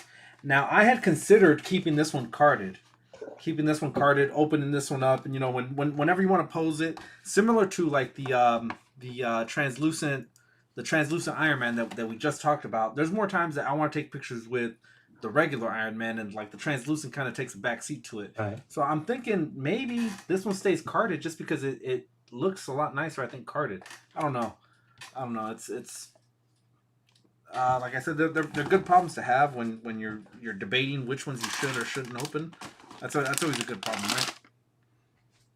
Yeah, I'd keep the translucent one carded.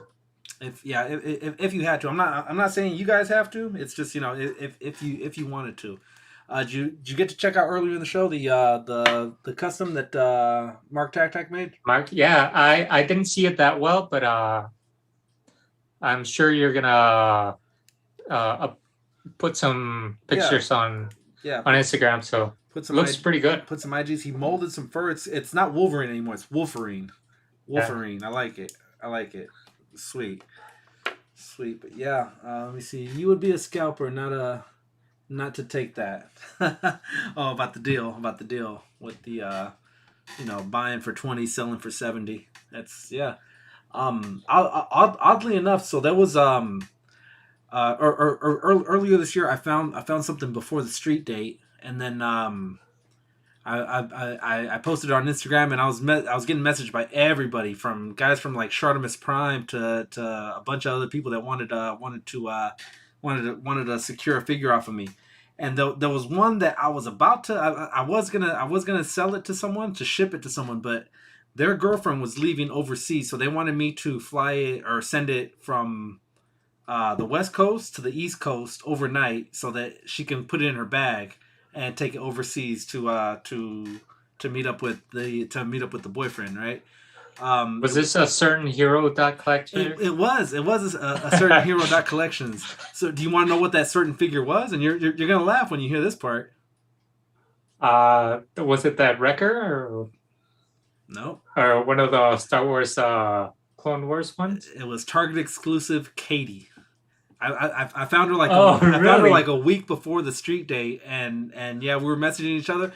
I think we would have cut it too close, or else I would have shipped it to him, because she was leaving like less than 24 hours later, right? It was like 18 hours later, so I don't think there would have been enough time for me to ship it and it get to her, and then her pack it in her bag and fly it out to him. But yeah, the Target exclusive Katie that was in the way for most of 2021 was the one that he was getting ready to get it, a hot flight, shipped out hot to him. You got the Nova, right? Yes, yeah, I got Nova. Okay, I got Nova. So I was wondering, because you were talking about Binary and Quasar that was starting to hit, but I didn't know if you guys had found Nova yet. Yeah, Nova I found maybe around June, July, maybe even August, somewhere or early summer. And I found multiple, so I was just calling everybody. I was like, "Hey man, you need a Nova? You need a Nova?" I sent like 2 out to 2 other people. I kept one for me, and honestly, I didn't see what the big hype was on Nova. I was like, Right. people were midway going crazy. Maybe part of it is because Walgreens is exclusive. Sometimes those that kind of gives it a bigger push than it really needs. But Yeah. I hooked up 2 other people first, and then I went back and I was like, oh, it's still here. All right, let me get it. Let me get it for myself. And yeah, the paint schemes on it were good. The posability on it was good. I'm not super connected with like the galactic universe, the like all the more space themed, but Right. I liked it. I liked it, and then to find out that it was now that it's part of a set with the Obsidian Silver Surfer and then Binary and Quasar. So yeah, and thanks. Shout out one more time to Mark Tactac. He's probably long asleep by now. It's 3 a.m. out there. But yeah, Mark Tactac's gonna be hooking me up with Binary and Quasar. So yeah, shout out to him. Cheers. Yeah, we got all 3 of those at Amazon here in Mexico, and Nova's actually on sale right now. Nice. What's the price? What's the price on it? I think it's like 360 pesos, which is like, what is it? I don't know, like 20, maybe $15 or something like that. That's not bad. That's not bad. See, that's the thing about this collecting is the long game and short game. You don't know what you want to save, what you want to hold off on. That's where the whole panel flipping can come up for me, because some people put everything away. They treat it like a what's that thing in the bank, the safety deposit box. You're expecting no one's ever going to look under dog food, or no one's ever going to look under tennis shoes or something like that. And then here comes this guy messing up your plans. So yeah. And then yeah, especially when you can get them on clearance, if not like a lot cheaper than the normal price for it. But yeah, play with Nova and Marvel vs. Capcom 3. So those toy junkies. Yep. Are you good? You got to dip out? No, I'm good. I'm good. All right. I just texted for a whiskey refill, but yeah, we'll see how that one works. I'll put your whiskey looks slow. You know what? Are you gonna do like a giveaway or something? Yeah, we got a giveaway coming up in just a little bit. Why don't you do the giveaway? I'll dip out for like 3 to 4 minutes, and I'll come back. All right, sounds good. Sounds good. Yeah. All right, well, I'll stay on, and you can just switch the camera. Yep, sounds good. Let me go do that. He has been muted. We will get back with Abnuggler in just a little bit, guys. Just a little bit. All right, for anyone in the chat, guys, leave a thank you. There you go. Thank you kindly. I saw those toy junkies in there. Tell them that I sent the gift card. All right. It says like 4 hours though. It could take up to 4 hours from Target.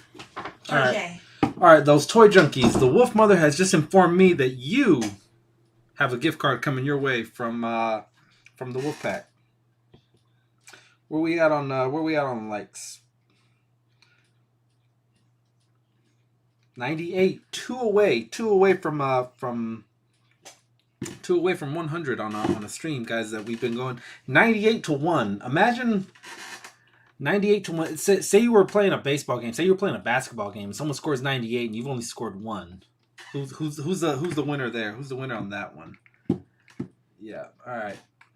So leave some. If you're hearing my voice right now, we got 16 people, 18 people in the chat. If you are hearing my voice right now, leave a wolf emoji, and we will get you. Yeah, Oof knows what's up. Leave a wolf emoji, and we'll get you guys. We'll get you guys in this one. I think we're gonna go do a whole separate thing. You got to be in the stream to be in this race. So race again. Settings. Edit names. If you are hearing my voice, guys, let it be known. If you are lurking, do not lurk for this one, guys. Let me see. I'm gonna get Oof's ready. Anyone else? Off. I spelled off. All right, Oof is in the building. Greg.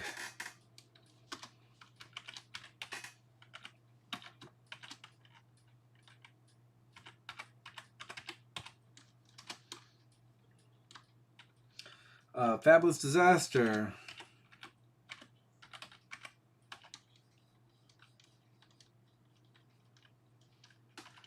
Why are caps on, man?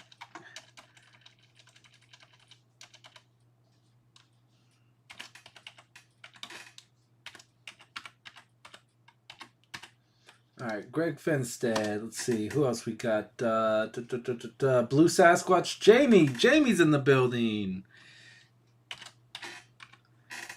Fabulous.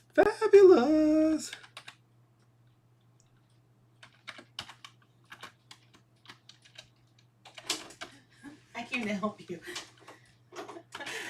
All I heard was fire caps on. All right, so I'm on Fabulous. I'll just read them to you. How about that? No, you go ahead and type. Get on this side. I'm sure Dan Who will wake up now that you're here. I got Dan Who was long asleep until you showed up. Dan, if you're in the building.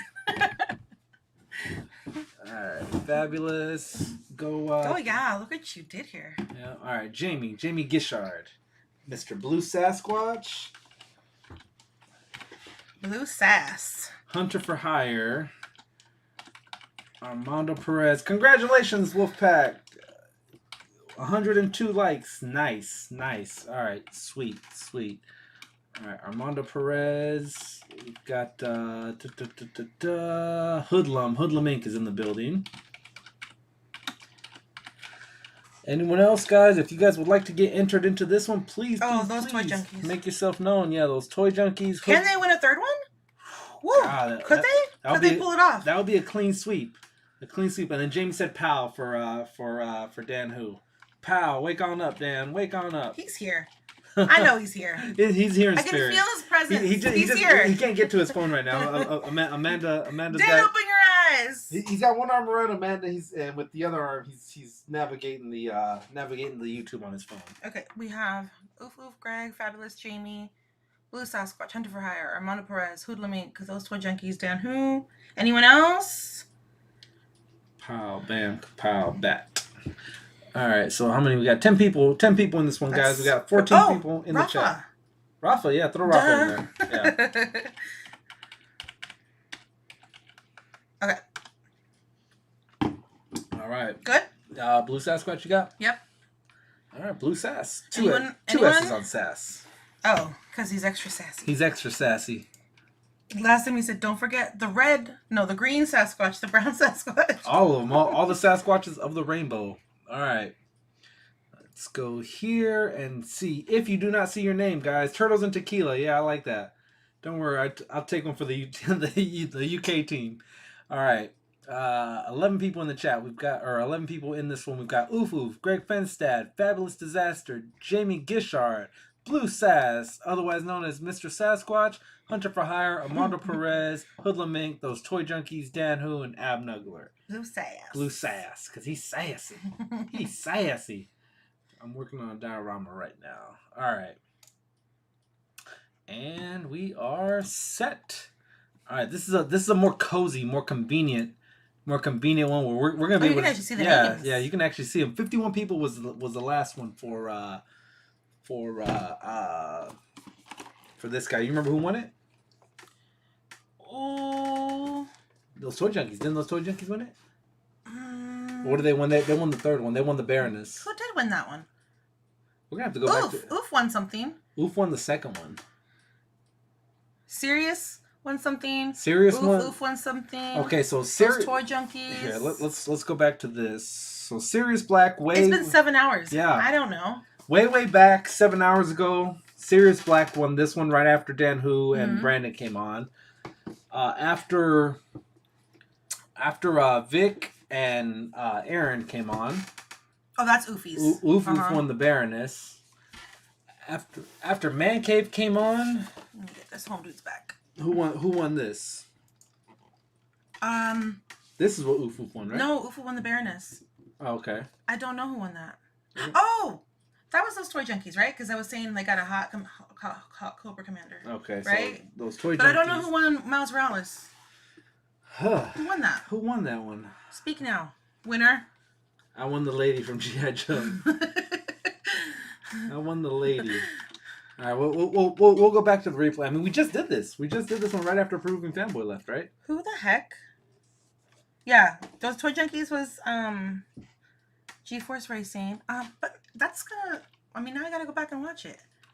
I don't want to go back on the rewatch. I'm living it live. Living it live. Cowboy Collector. Cowboy Collector. That's why. Good job. Because he wasn't actually here. Yeah. Okay, got it. All right, you want to read these names off? All right, so if you don't hear your name, just let us know. This one is only if you're here right now. You gotta be in the building. G-Force Racing, Home Dude, Abnuggler, Dan Who, Those Toy Junkies, Hoodlum Inc., Armando Perez, Hunter for Hire, Blue Sasquatch, Jamie Gishard, Fabulous Disaster, Greg Fenstad, Oof in the building. If you guys are not hearing your name right now, please let it be known. Let it be known. Those Toy Junkies won Cobra, says Oof. Okay, so those Toy Junkies, if you guys win this one, you need to go buy a lotto ticket. Clean sweep. IE's back. Best IE. Best IE is back, huh? Where you been? Where you been, IE? Where you been, bro? Answer us. I don't care if you got a life. Yeah. I don't care. This is your life. All right, IE Toy Hunter in the building. 14 people in the building, guys. All right, let us go. Let us get this monkey fighter ready. All right, this is really exciting. 2 minutes on the clock, guys. Let's shuffle, and start. We are going. We are live. Are you yelling in Rafa's ear? No, he's muted. Okay. He can't hear me. He's ready. I see him. He's watching. He's paying close attention. Give me a thumbs up if you see us. Yeah, see, he sees us. He sees us. I want to make sure you're not yelling in his ear. All right. Fabulous Disaster in the building, guys, with the early lead. Greg Fenstad right behind him. Jamie Gishard at the top of your screen. This is a very tight group down at that bottom. Home Dude, Blue Sasquatch, Oof, Armando Perez, and Dan Who, all in a tight cluster. But Fabulous Disaster is holding it down. 90 seconds left in this one, guys. Who is going to take it? We got Jamie Gishard, Greg Fenstad falling out of it, slowly falling back into the pack. But Fabulous is holding it down. It's anyone's race, though. Last 40 seconds, Fabulous has been holding it down. Can he keep it going for the rest of this race? We will see, guys. Home Dude making a strong little push at the bottom of your screen. Fabulous Disaster tiring out. Home Dude has taken the lead. Home Dude with the lead right now. Oof making a strong push. Oof is a previous winner. Can he win one more time? 60 seconds left to go in this one, guys. Who will take this race? Who will take this wolf race? Oof is getting tired. Dan Who is asleep, but he's still somehow in this one. Hoodlum make a late entry, but he is still in this. Home Dude's getting tired. Hoodlum is getting tired. Hoodlum is getting tired. Blue Sasquatch is picking up right where he left off. Abnuggler's in the waiting room. Abnuggler's in the waiting room. We've got almost 40 seconds left in this one, guys. Let us go. Abnuggler, Blue Sasquatch, Hunter for Hire. Who will win? IE Toy Hunter, number 14. Coming up, 30 seconds left in Armando this one, wants it too. Who's going to want it? I think it's going to be someone at the very, very back. They're saving their strength. I think it's Greg. Look at They're saving their strength. Greg Greg Fenstad's is making that strong push. 18 seconds. Blue Sasquatch has tired out. He has dropped out. Armando Perez. Oh my God! If Abnuggler wins, that'll be so cool. Abnuggler's got it. 10 seconds left. Kenny, hold on. Can Abnuggler hold on? We never had like a guest win. Who's coming in there? Who's coming in? Greg Fenstad. Greg Fenstad with the strong push, and it is Greg. I told you Greg wanted it. The official stat tracker of the Wolfpack, Greg Fenstad. Congratulations, my dude. Fist pumping it too. Look at him. Fist pumping it. You, my friend, are the lucky winner of where we at. You're going to be taking home one Wrecker, possibly figure of the year, as judged by the Wolfpack. Wrecker's coming home to you, my guy. Congrats, Greg Finstad. Wait. What? All right. I goofed it. All right, let's check just for the sake of argument. Let's see how the who would have? Yeah, if Greg didn't creep in, it would have been Rafa. Yeah, Jamie, those toy junkies. Jamie. Yeah, that lucky ducky Jamie. Wow. Jamie, those toy junkies. Abnuggler, followed by Oof Oof, Armando Perez, G-Force Racing, Home Dude, Hoodlum Inc., Blue Sasquatch, Dan Who's last? IE Toy Hunter, Hunter for Hire, Fabulous brings up the rear. Fabulous Disaster brings up the rear. And he was in the lead for most of the time too. Yeah. Just goes to show you. This one was a very tight race. So yeah, Greg, make sure you you message me on Instagram. We have Greg's info. He's a previous winner. He's a previous winner. What did he win last time? Greg. I think it was a duck, right? No, I don't think it was. Yes, I think he was a duck race winner. Yep. All right. Well, you are going to be taking home Recca, a deluxe figure that I don't think is a deluxe, but deluxe figure nonetheless. But yeah, that one's going to be going to you, lucky Wolfpacker. So here's our slate of giveaways. Oh, sorry. He wants my help. Yeah. Bam. Cosca Reeves. The Baroness. Now, wait. Go back to who won what. Let's see if you have a good memory. All right. Ready? Cosca Reeves was Sirius Black. Mm-hmm. Those toy junkies. You took a deep breath. Yeah, those toy junkies won the Baroness. No. See, you already got it wrong. Oof Oof won the Baroness. The Lady G.I. Joe. Yeah, the Lady G.I. Joes were won by Oof Oof. The G.I. Joe lady. Cobra Commander. Hot Cobra Commander. Hot Cobra Commander with the matching pants and suit, according to the Wolf Mother. Yeah. Was won by those toy junkies. Cowboy Collector is taking home his very own Miles Morales. And Greg Finstad, the official stat tracker of the Wolfpack, is going to be taking home his very own Recca. Congrats to Oh yeah, see, Greg said he was a Bat Duck winner. Yep, Bat Duck. All right, from Halloween. He's going to win something every month. Abnuggler won the Sentinel, by the way. Abnuggler won the Sentinel. That was good. All right, let's bring in our guy who's waiting in the wings. I'm gonna go. And do we have anything else, or that's gonna wrap it up for? I mean, I want to give so much away, but I'm always putting a limit. But Sorry. Right. Bam, and we are back with Mr. Abnuggler. Congratulations on the win for the on the Sentinel. On the Sentinel win, right? you got to unmute yourself. That's the only thing. Ask to unmute. Can you hear me now? Yep, we got you now. Okay. Yeah, so where's that Sentinel gonna go, Rafa? It's gonna go next to the other So Sentinel. push everything out. Nice. Yeah. Push it all over, and it can lay down. It can lay down. I mean, you've got a pretty good selection. You've got the original Galactus. I see the original Apocalypse on there. You got was that? I see the Jean Grey from the 2-pack, right? Yeah. Blue Sasquatch is congratulating Rafa on the Sentinel. He said, "Congrats, Abnuggler." Congrats on the Sentinel win. Sweet. Baby Senti. You never brought Baby Senti in for the for your anniversary. That's pretty rude. Yeah, that is rude. Pretty rude. I mean, he's one of my children for crying out Yeah. loud. All right, I'm gonna go. All right. All right, bye guys. Call me if you feel like doing another giveaway. So yeah, we've got drinks galore. We are now into the evening hour, the cocktail hour. Some call it. Yeah. I've got this guy going. I've got this guy going. It's just a party. So who was the better child of the three? Sentinel or?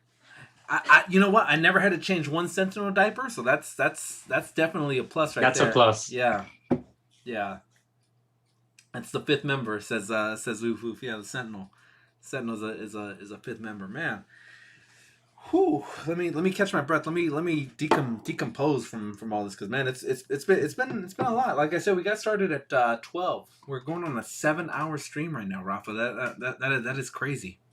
That's really good. 7 hours that I've been, and honestly, none of it has been labored. If anything, the hardest part was like, oh, I gotta pee in between. That's the only thing. I gotta find someone to sub in for me or anything like that. But it's been great. This whole 7-hour stream is just, talk to this guy about this, talk to that guy about that. It's and the best part about it too is you're getting caught up with your friends. Getting caught up with your friends, Yeah. and you're touching bases with everyone, just to see how everyone's doing. Like with you and Peruvian family, we got to see how Latin America, how they do most of their shopping. With the UK, we see how they do theirs, and it's different. It's different on each continent, on each corner of the world, but we're all collecting the same thing. Kind of crazy when you put it into perspective.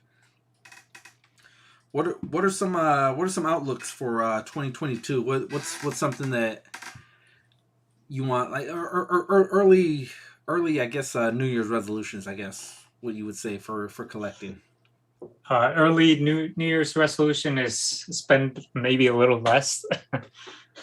No, like I want to streamline a little bit what I buy. I say that every year. I probably say that every month. Yeah. That you're like, okay, I'm not gonna buy the whole wave, and I've been pretty good with it, but then the sales come in, and you're like, okay, now I have to buy them because I want to build the Build-A-Figure, and that's where they get you. Yeah, no, because I mean, yeah, especially with, like, say the Miles Morales, right? There was two figures that I wasn't crazy about. Would probably be the vampire and the girl over here on this left side, right? But I really wanted this armadillo, so it's spend, I don't know, $15 to $17 on the aftermarket just for the armadillo piece, or spend the $22 and get the whole entire figure, and then right. Like I was talking with Man Cave, it's like you can always give the figure away if you yourself that it's not something that you're crazy about. Save the packaging, repurpose it. Be like, yeah, it's used, it's missing the Build-A-Figure piece, but here you go. Here's get you guys started on your own collection. I think you said I was getting my nieces hooked, right? By giving getting them started on a line, knowing they couldn't finish it. See, that's how you get the collection, the collectors that keep coming back. Yeah, no, we're definitely to hook the young generations. Yeah, definitely something of an influencer, right? Because we're to certain people's eyes, people do look up to me. I've got nieces and nephews that look up to me like, wow, he's got a YouTube channel. I remember like going when we first started the channel, and I would tell kids at my kids' school, like I would chaperone the field trips, and I'd be like, hey, we got a YouTube channel if you want to check it out. They're like, what, really? They're like, how many subscribers? I'm like, I don't know, 61. What? You got 61 subscribers? That takes me back.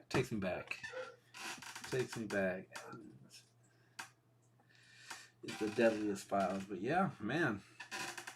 So what do you got for us, Rafa? Well, next year I'm hoping to finally start getting my Super 7 Thundercats that they've been pushed, and it seems like we're finally gonna get them. Did you fund the tank, or did you buy the tank? No, it wasn't that much of a problem with the money because I would have probably by now, right? Yeah, like worked my ass off and try to get the money, maybe sell some stuff. But it's just the thing with the difference between the Thunder Tank and like Sentinel or Galactus is maybe that wide. Yeah, it's that tall. It's like really tall, but it doesn't take that much space in yourself. The Thunder Tank is the other way around. It's really wide, so it's basically it's hard to find a place to put a vehicle. So that's why I couldn't go with the Thunder Tank. Yeah, no, it's definitely size wise. I think my cousin way back when we were, because I want to say the Thunder Tank and the Sentinel, they kind of started about the same time, right? The Kickstart for that one. So I'm bragging to my cousin about how I backed the Sentinel, and he's bragging to me about how he's getting the Thunder Tank, and it should have been a good barometer how expensive the Thunder Tank was from Super 7. You know, right. You shouldn't be surprised at how expensive the Party Wagon was, because that's Super 7 as a whole. They're expensive. They're expensive to do anything Super 7. So yeah, but yeah, when I heard, and I think they're doing like if you see the costs and everything, and if you really think about it, and I don't know if you've seen the interviews with what's his name, Brian Flynn. Yeah. It makes sense. Like I think they're even like comparing. Yeah, they're expensive. They're as much as like the Thunder Tank or the Party Wagon are just as expensive as the Sentinel, but they're a small company, and they're gonna sell like what, a third of what Hasbro sells. Yeah. In Sentinel. So I think in a perspective of how much money you're getting for what they're doing, I think Super 7 is maybe working a little bit better on these Kickstarter type things. Yeah. And then comparing it to Rancor, that everybody thinks that it shouldn't be a 350 figure. Yeah, no, it's definitely just coming out of the blocks. He kind of sputtered a little bit just on the price alone, because like I said so many times on this stream, it's like Star Wars Black Series fans, we'll buy just about anything. You know, we buy just about anything that they put out. You change the paint schemes. How many Boba Fett's in the last 5 years have they maybe you didn't buy every single one, but in the last 5 years, how many Boba Fett's or Mandalorians, let's say, how many Mandalorians have been pushed just think of how many Boba Fett's in the same body mode they've done. Yeah, like just repaints. Yeah, and we buy how many Mandos. Yeah, and we buy them. I mean, you know, there's like a San Diego ComicCon exclusive. You got to get that, right? It's the Christmas special one. You got to get that, right? It's the even with Mando with the deluxe with Baby Yoda. Then they gave you the deluxe with the Mudhorn. You know, it's and then now we're getting the deluxe with the Ice Spider. So you know, it's the muddy one. Yeah. So I mean, I wanted those. Don't get me wrong. I do want them, but at $30 to $35 a piece, it's like, oh, bro, I can invest that in some Super 7 or some Mythic Legions or something like that. You know, if we're talking, you know, paying the same amount for a figure I already have, technically. And that's the thing that we talk a lot at with Dan Hu, that the guys from Marvel seem to understand the fans a little bit better than the Star Wars guys. Like the Star Wars guys sometimes phone in what they're making.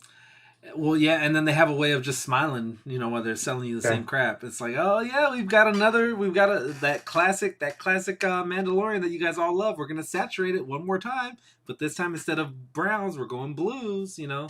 And you know, yeah, they've got a perfect smile on their face when they're selling you something for another $25 to $30.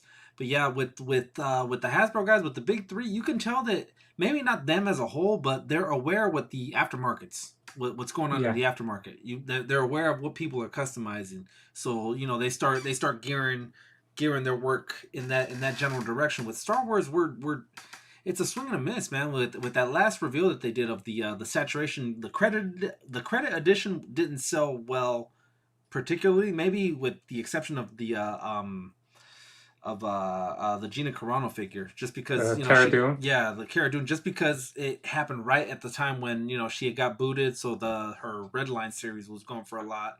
That one probably sold really good, but I mean the Quills were peg warming, the Grief peg warmed. Anything outside of that did pretty good. I like that that Black Series came out with the Army Builder waves. With let me see, I think I have one still just sitting here chilling out. These Dark Troopers or the archive waves. Yeah. So you can buy 7 of them if you were lucky enough to get your hands on them. Yeah, you can Army build your wave. You can get your Sand People, your clan. And those were hard to get when they first were released, weren't they? Yeah, I mean, you definitely had to hit. Well, some of them. Yeah, you had to hit different stores. And I think the black ones went the fastest. I think the Shore Troopers might have been the ones that lasted the longest, just because people don't have that same rapport like they do with like your basic Stormtrooper or something like that. Are you into army building or not too much? I usually only get like 2 or 3 army guys, just because I don't have enough space. Like I would buy more, but it's a thing of I'd rather get other characters that are not army builders than get 3 or 4 or 10 figures of the same guy. Like just 2 flanking for example, Stormtrooper, two Stormtroopers flanking Darth Vader. That's enough for me. Okay, yeah, on each side. So it still goes with like the rule that Dan Who says with where you have to have the aesthetically pleasing kind of almost the wrap around. So I definitely get that. I would say 3 to 5. 3 to 5 would be my max on army building anything, because anything more than that you're getting pretty excessive. Now you're just showing off. Yeah. Now you're just showing off. Like check out my 9 Stormtroopers I have over here. Like if you're an ACBA, it's really good. Like I've seen some pictures of guys who have like one Spider-Man fighting like I don't know, like 40 AIM soldiers or something like that, and they look amazing. But if you're gonna have the figures just like post in your display, I don't see the point in having more than 3 or 5. Yeah, right now I'm to the point where, so I keep saying that High School Creations was on here a little while ago. I keep saying that I'm going to have Landspeeder Luke commission me a Dio. But just because I have the Dio doesn't necessarily mean I have the space for it. I mean, I'm going to spend, $100, $150 on a Dio, and it's going to need, prime real estate on the shelf. So that's one of the things that I'm working on right now, is getting the space for. And then then you can start filling them in with your Dio ideas. What are some Dio ideas that you have going on? Actually, talking Dios, I've been planning on starting to do my own Dios for my collection, because I really like posting my figures and stuff, but right now how I have them, it's just very minimalistic and just have some old VHS tapes, stacking them using them for risers or boxes or stuff like that. Good old VHS, man. Those things are a million and one uses. So I do want to get into Dios, but you have to have the patience and the time and. Yeah, definitely. It's very hard to just dive in. There's no kit you buy for like $40 and it's like, oh, here's your starter Dio kit. It's literally piece by piece, spending $40 on a background, $40 on your base, and it just little by little the things start to add up. Whether you use synthetic trees or just it's all a whole big expensive world. Just like Dios and ACBA, people, to the novice, they might not know, but they're 2 completely different things. Your Dios won't necessarily work perfect on your ACBA. it's you do have to work around it, angles, lighting, things like that. Greg's asking you a question though. Is there any army build that you would want to buy 3 or 4 of, and anything you would buy in mass quantities, pretty much? I don't think because like the most emblematic figure or army builder would be stormtroopers. I only have like 3 of those, so that's pretty much. I try to keep with 3 max. Like just flanking the main character, maybe another one around there. That's what I try to keep in my collection. That's nice. And then Jamie says that when he's on Legends and Liquor, he balances his phone on old VHS copies. So yeah, a million and one uses. Besides, hours and hours of fun and entertainment, we've got that. We've got that. You can definitely pinpoint it and do all kinds of crazy stuff with it. Yeah. But yeah, man. Those new generations don't know. Oh man, yeah. You get one blank of a virgin tape, 6 hours of recording time. Now for us as kids, shows ran 30 minutes a show. Rarely you came across a kids show that was an hour long.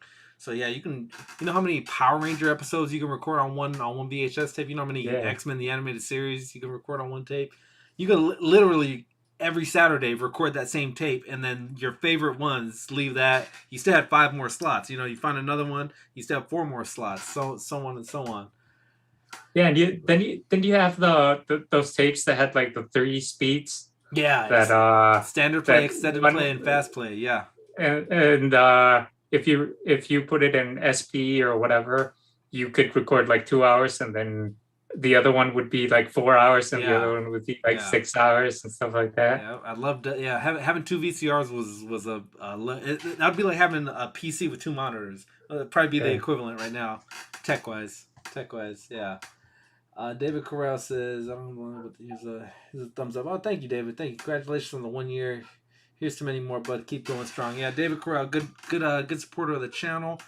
Me and him actually went head up on a trivia contest not too long ago. Maybe back in I would say April. We did a contest for a hot toy. It was a hot toy giveaway, and there was so many contestants in that thing. Here I am thinking I'm gonna just kick everyone's ass. I'm gonna walk away with this thing easy. God, I got bounced out in the first round by David Carell.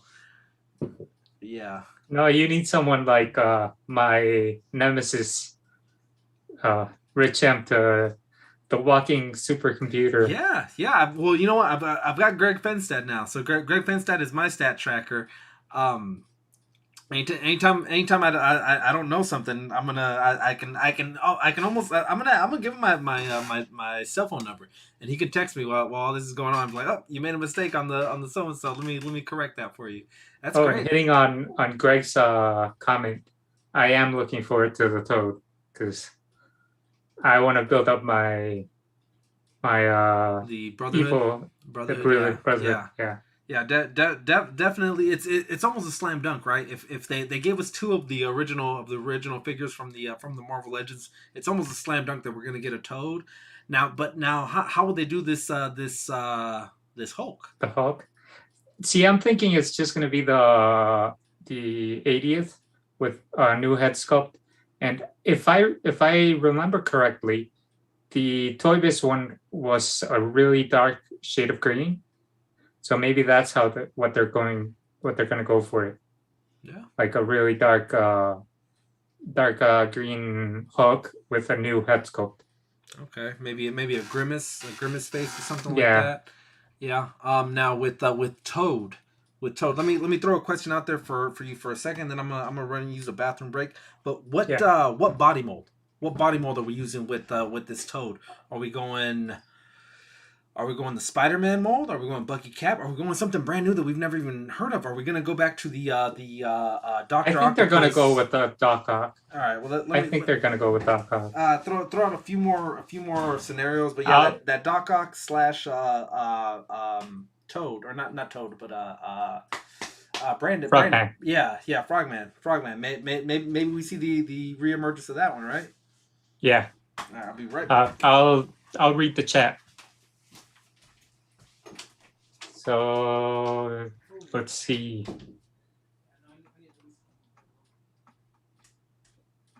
Let's see the chat.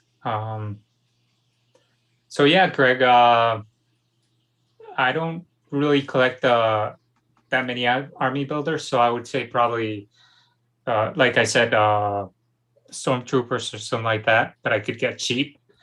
I would get more than 2. Yeah, I'm really excited for the Toad.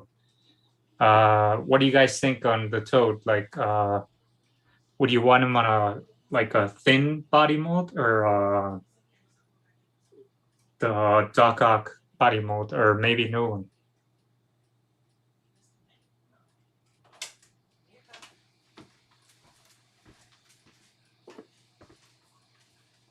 Oh, come on. You're not supposed to chug it like that. I only have a little bit. You're not getting a lot. It's a sipping kind of a drink. All right. A sipping. You sip. I sip. Right, we are back, guys. That is what happens behind the scenes. I gotta negotiate how much I can or cannot drink on a stream. But cheers to the apple juice lovers of the stream, guys. Cheers. What do you drink, Abnugler, when you are drinking? I like Scotch. Scotch, nice. All right, I'm not too far off. I'm drinking whiskey. Yeah, whiskey. I like Scotch better than whiskey, but Okay. I'll drink whiskey. Yeah, I like that it's not that sweet, because whiskey is sweeter, right? Yeah. It's got the corn rye and things like that. Yeah. But yeah, I don't do tequila though. No, even though I'm Mexican. Yeah, and then you're like in the heart of it, right? How far are you from tequila? It's far away. It's like 8 hours, 9 hours. Oh, okay. maybe. So that's more central Mexico, northern Mexico, right? No, Guadalajara. Tequila is close to Guadalajara, which is in the side of the West Coast side. The West Coast side, yeah. It's close to the Pacific, is it? Or the Bay of oof throwing out the drink emojis. Yeah. So okay, so I've flown into Mexico City, but you do sometimes you land in Guadalajara, Jalisco. Right. Man, some of the prettiest girls around. Guadalajara is known for the really, females, yeah. really beautiful girls. Yeah. So if you guys can make a stop in Guadalajara, guys, man, say it's a conference. Say you got to go golfing. Do whatever. Say you want to go toy hunting, man. But yeah, stop off in Guadalajara and talk to some of the locals. You will not be disappointed. Not be disappointed. Just randomly. What's one place you'd love to travel to? Where would you like to see? Not even for the toy aesthetic of it. I'd been fortunate enough to travel. Like I went to after college, I went to Europe for a little while. I backpacked through Europe. Nice. And since I lived in the States, I did a bit of traveling there with friends when I was living there. Like we went to Mardi Gras for. Okay. Yeah. January, February, Yeah. right? Yeah. Mardi Gras is fun, and yeah, just the whole pick up and go, man. Like you've got nothing holding you down, so you can literally just all it is just a backpack full of your socks and underwear, and just pick up, go and see where the road takes you. That's But that's for young people's. That's a young people's game. Right now, like I need my luxury.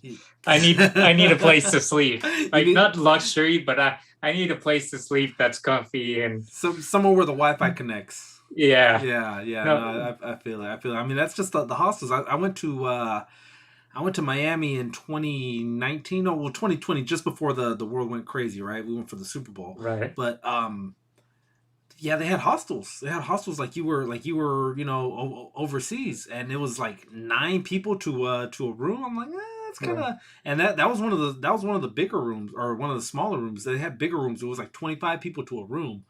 I was like, bro, we're asking for it. We're asking for all these airborne pathogens and stuff like that, man. Just shacking everyone up in one little teeny tiny room because you're only gonna sleep there, right? You're not gonna be whatever. Yeah, but like, I'd actually like to go to Japan probably. Yeah, definitely. That's a place I'd like to see.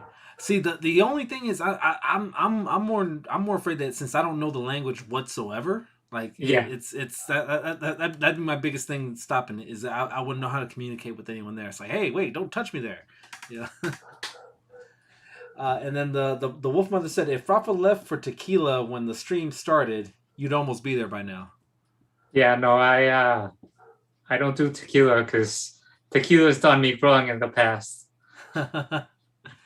Like I used to drink tequila, but I've had really bad hangovers. So you know what, with tequila, it's all the mood that you have going into it. Yeah. If you're in a good mood, it's good. You're gonna have a good time drinking. If you're already kind of pissed off, don't go to tequila because it's just gonna take you that much further. You know, if you're just mellowed out, you're gonna stay mellowed out. It's with tequila, it definitely has to do with the mood that you're in at the time when you start drinking. Yeah. All right, let me read off a couple chats. David Correll's drinking Snow Creek Berry.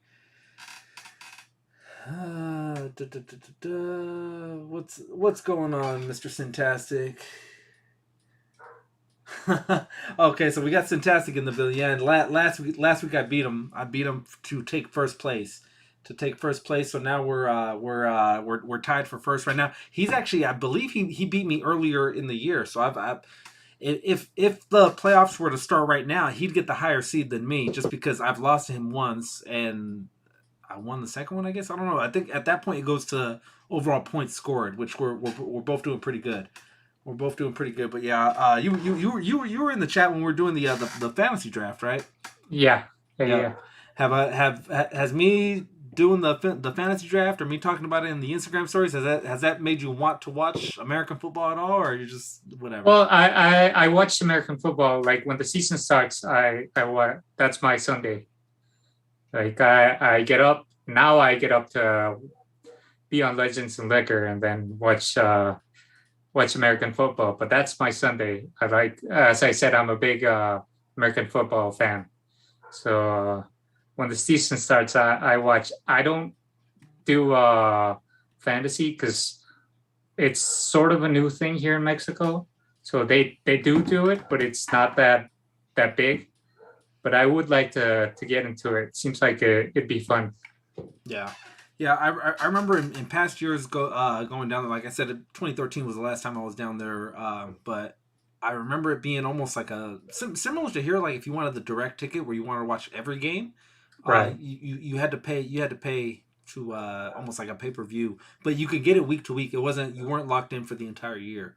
So say you wanted to watch Seattle versus Minnesota, or Oakland versus or Las Vegas now, Las Vegas versus Tennessee. You paid for just that one game, and you can unlock that one game. That's how I remember it, at least. Yeah. So like here we have I have cable, and the cable we have Fox Sports, ESPN, and we get I think we get like three games, maybe 3 games in the first the noon the morning game. Yeah the morning game, and then we get 3 games in the to choose from in the afternoon game, and then we get the Saturday night game and the Monday night game. Okay, so you actually get to choose which ones you want, or no, they choose for regionally, more or less. But like I think it was like 2 or 3 years ago, ESPN started this channel that they do Red Zone. Okay, so that's what I watch. Yeah. Like I'll if a team that I like, if my team is showing on one of the channels, I'll watch the other channel and I'll just jump back and forth to Red Zone. So 49ers is your team, right? No. I do like 49ers though, but I'm a Chiefs fan. Okay, Chiefs. Yeah, you and Sleeping Collectibles have something in common. We actually lost to the Chiefs in the Super Bowl a couple years back. Yeah. I'm still pretty bitter about it. Anytime I see Chiefs, I still remember that night that was stolen from us. Stolen. Yeah, it was stolen. Yeah, I was pissed by I think it's like the halftime, because I think Niners were up by a lot, and then by the end they didn't really do that much, and the Chiefs went all in. Damn referees freaking helping them out, man. Whatever. It was all Sherman's fault. Yeah, right. Yeah, all Sherman's fault. A question for you, Abnugler, is: do you have a favorite character from the AOA wave? I got into comics with AOA. Okay. Like back in the day, when I was a kid, that's how I started reading, like formally reading comics. Yeah. So that's a big. Even though a lot of people don't like AOA, that's like that hits me in the heart. Mainly, I know it's not the best story or whatever. It's fun. It's nice. It's I like it, but it's more of a sentimental thing for me. So when they announced the waves, I was ecstatic about it, and I really hope they do more. Yeah, no, see, I'm all about alternate timelines, and without spoiling too much of the story for anyone who hasn't read it, is I think they did a really good job of isolating everyone from the Marvel universe that wasn't X-Men. Because if you're reading the story, it's a purely X-Men story. So the Avengers don't exist, Spider-Man doesn't exist, Fantastic Four are not around, things like that. And they did a really good job within the first few pages to let you know that these guys are out here. Don't even bring their name up. Don't even bring their name up, because you know exactly why their name isn't going to come up and things like that. And then you get little subtle nods to maybe this person is this now or that person is that now. But yeah, it's strictly an X-Men story, which I like about that. When we've got so many of these other comics running concurrent with your storyline, sometimes they want to blend them in, and you get a little bit from X Factor, you get a little bit from X Force, you get a little bit from Uncanny X-Men or something like that. All tying into the same one. But this one was strictly for them, strictly for the X-Men. So I really liked at least that part of it. Certain things maybe you could have changed, picked and choose, but I think that's just being picky. I am a fan of the AOA wave. Now, wave 1 of the Marvel Legends, it was. I think wave 2 was better. Yeah. I'll go on a limb in saying that I only bought wave 1 to get that Build-A-Figure. I don't think there was a certain fee, including the Wolverine, that it was like I have to have this. This is definitively better than anything that's out there. Now wave 2, we've got that Colossus is. I think I've got him in the other room, but that Colossus, the Build-A-Figure on that one was fire, man. You can do so much with that. I remember they gave us computer renderings of a lot of these figures. So with the initial wave, the initial push was that they were going to be. Excuse me. That they were going to be a lot better than their look. I think your nemesis was talking about Kitty Pryde was one of the ones with the head sculpt, the hair sculpt, and things like that. But yeah, with Wave 2, I was really a big fan of Iceman.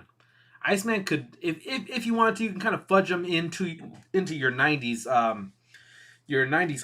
comic arc too. Yeah, if you wanted to. What was your favorite wave, or what was your favorite figure, wave 1 or 2, including Build-A-Figures?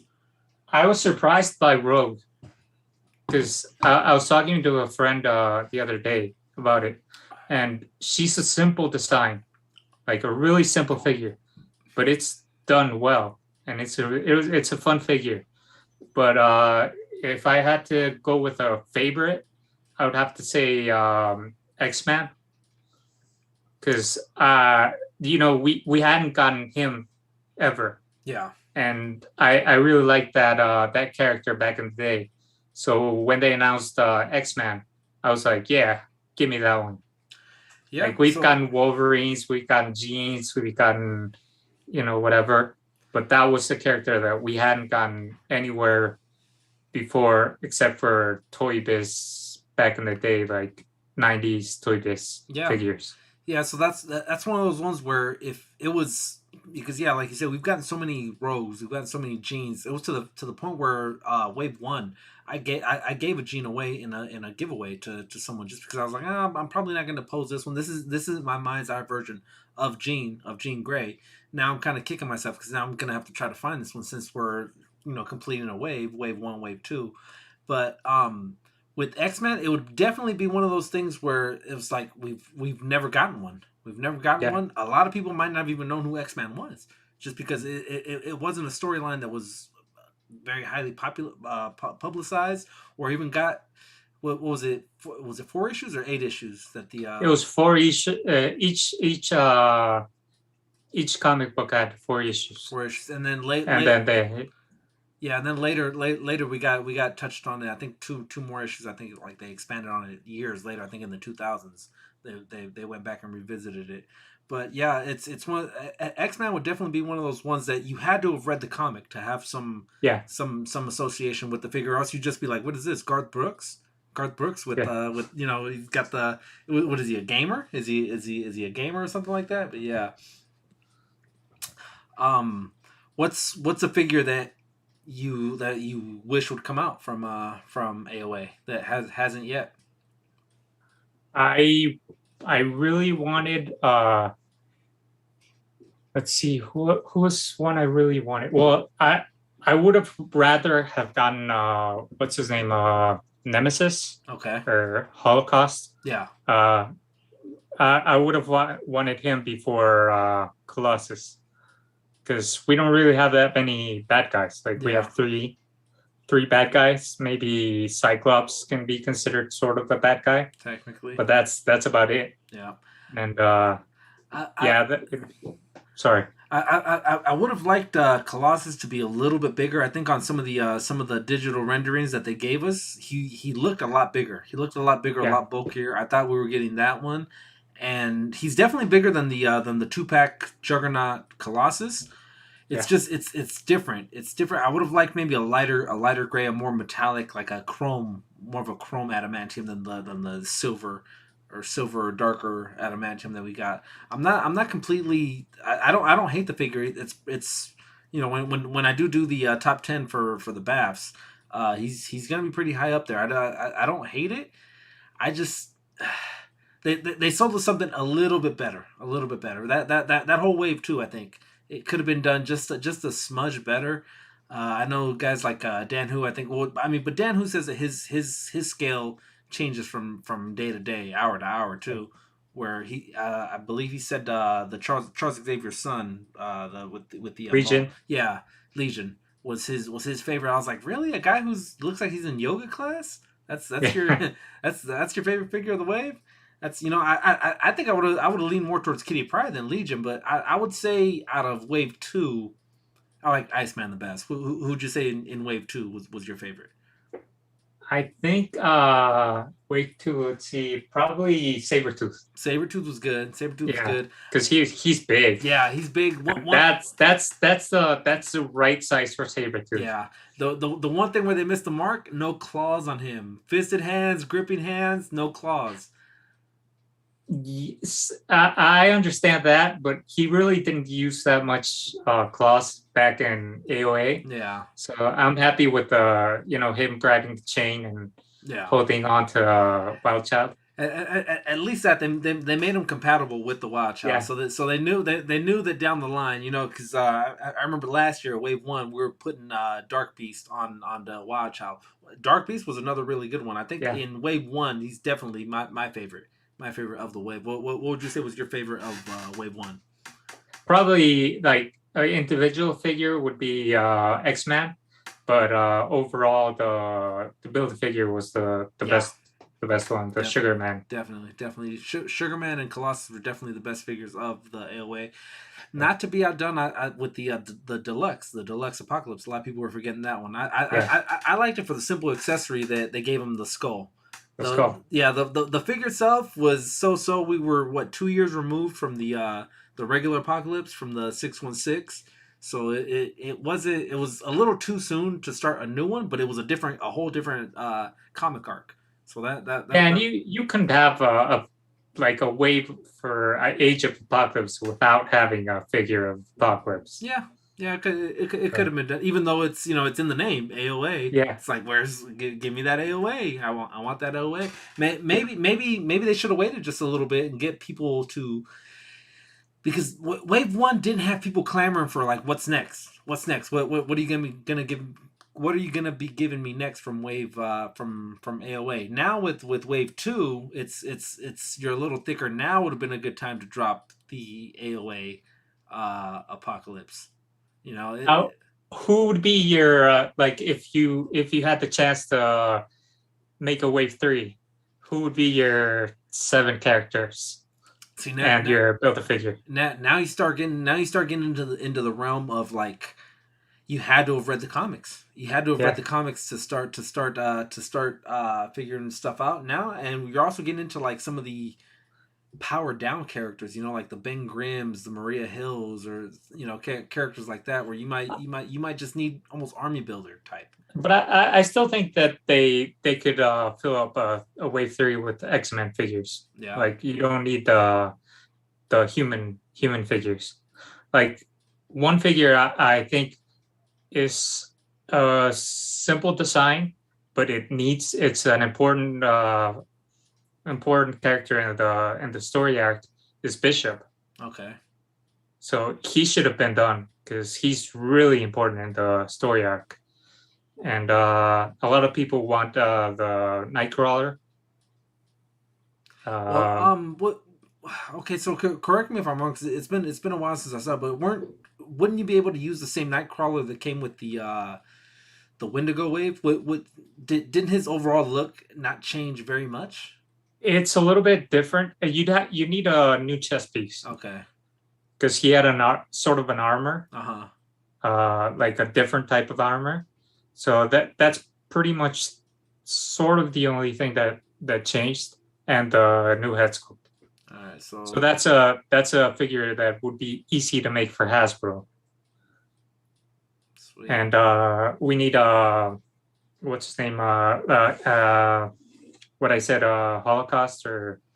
Yeah, I think in the chat, let me see who's Greg came up with some pretty good ones too. It was Sinister, Havoc, Nemesis, and Gambit. Yeah.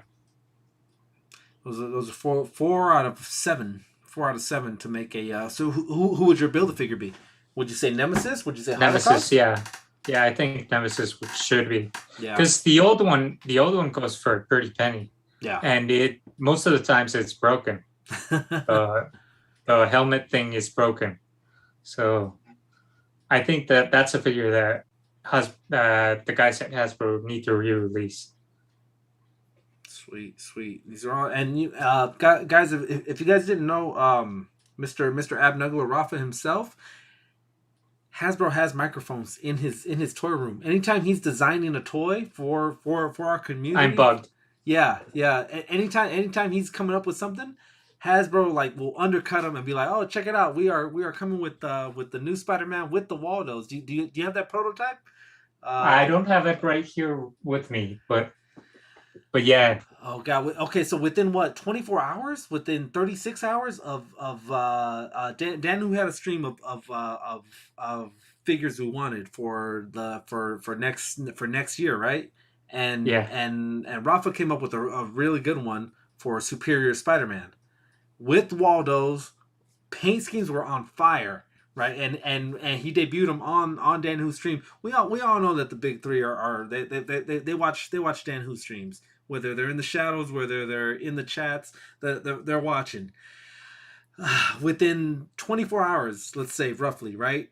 They went live and announced their new Spider-Man, the Iron Spider. Yeah, almost an exact replica of what Abnugler had going on. Going back to the Wolverine pack, I had maybe a month before that was announced, I had finished Cyber. The 5-pack, the Amazon 5-pack, right? With Cyber and Callisto, yeah. That was my biggie, because I had finished Cyber I had been putting that custom off for a while, and then I just got to work with it. Got to work on it. I finished them up, and maybe a month later they announced the 5-pack, and I'm like, damn. Yeah, no, he's bugged. He's definitely he's gotten people on. So if anyone on the chat needs a figure, hit me up. I take commissions, and then Hasbro will make them soon.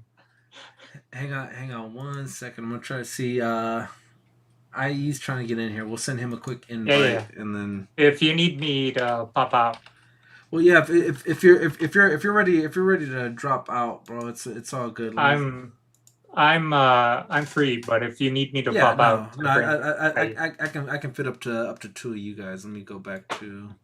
That's not you.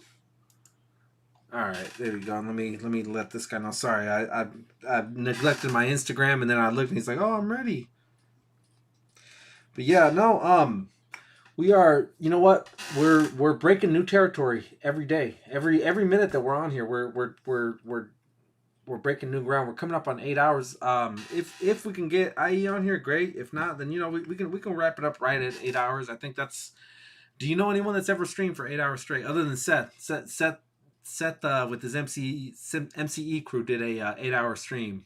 You ever known anyone to go 8 hours straight? Well, didn't Dante? Yeah, he did. Infinity did the 24. He was trying to break a world record. He was doing it on a separate podcast with a bunch of other people. So yeah. And I don't know if you follow what's his name? Give me a second. I just blanked on his name. Dave Wonder. Okay. He's a customizer, and he's an art designer and stuff like that. He does videos with Robo from the Foosh. Okay.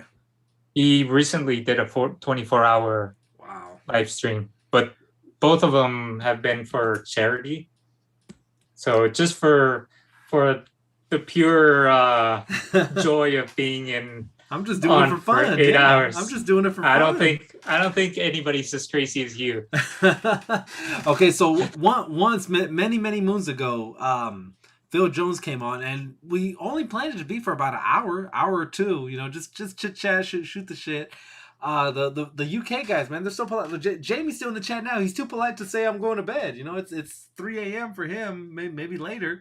But yeah, he's too polite to say I'm going to bed, guys. So yeah, we kept Phil on for 4 hours. 4 hours. At one point when it was getting ready to sign off, he was like, "Just don't say anything. Don't say anything, because that's gonna lead us into a whole nother conversation, and we're gonna start a whole nother thing." And we're just literally watching the timer go off until we spoke until we hit the 4 hour mark. I think 5 hours was the most I'd ever done at one time.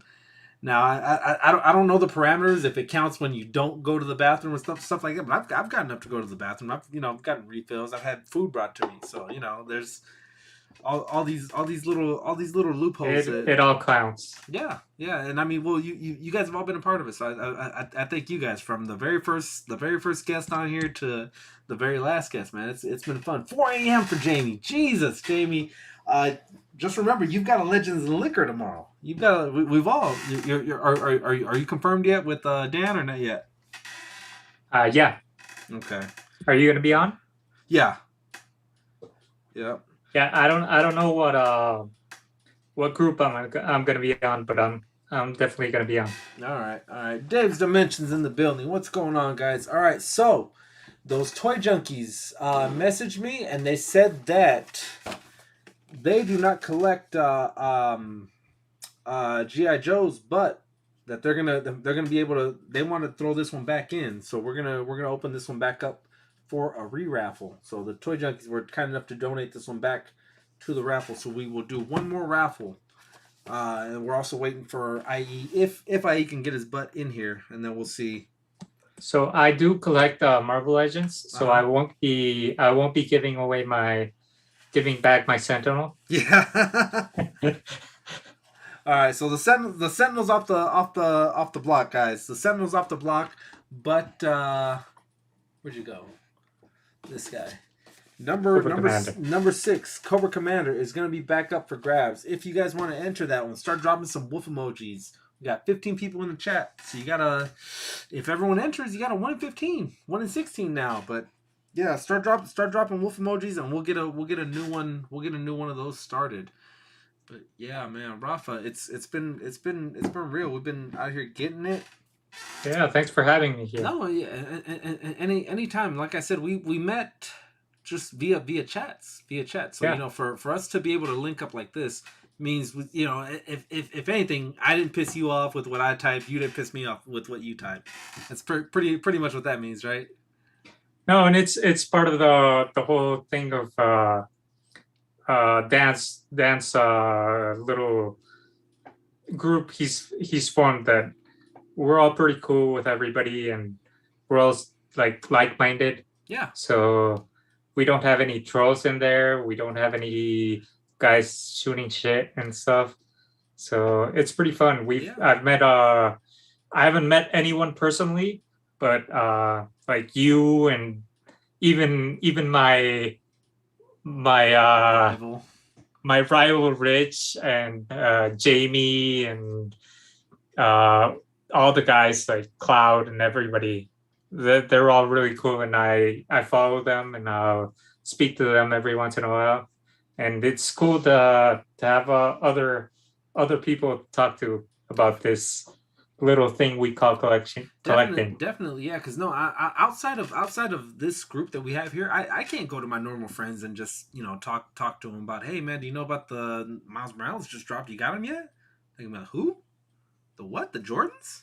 No, you know, or just, you know, just something else. You know, it's not, we can't just fall in line with other people. It's almost like you got to do it in secret, which kind of sucks. But it is what it is. If half the people that I knew outside of YouTube knew that I did a YouTube, they'd be like, oh no, I can see you as one of those guys. I can see you doing it. But here I am. Here we are doing it. Yeah, and just like you, that you have like a couple of friends that you actually know personally, and you toy hunt, and like they collect stuff like that, but it's a really small number. Yeah, most of us are like that. Like we have 2 or 3 friends that are like-minded, and it's cool to have these groups that bring us together. Like you said before, people from Peru, people from China, people from the UK, US, Mexico, and we're all in this together. Yeah, talking toys. Definitely talking toys. All right, well let me see if I can. I'm gonna go main screen really quick. Rafa will still be seen. You can still hear him. He is not gone, but I'm gonna try to get this one last wolf race going. All right, so Rafa, if you could in the chat drop a wolf emoji, and then we'll get you signed up on this one too. We've got Jamie Gishard rocking it till 4 a.m. You know what? Don't add me in this one. I already have the Cobra Commander, so okay. Maybe some other guy who doesn't have him can win it. All right, sounds good. Let me see. Edit list. Erase. All right, guys. If you do not have a Cobra Commander and you were trying to win him, Jamie is one of them.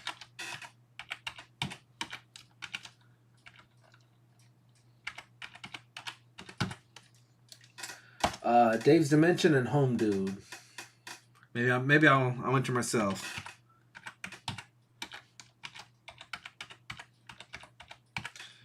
Now, see, here's the thing: is that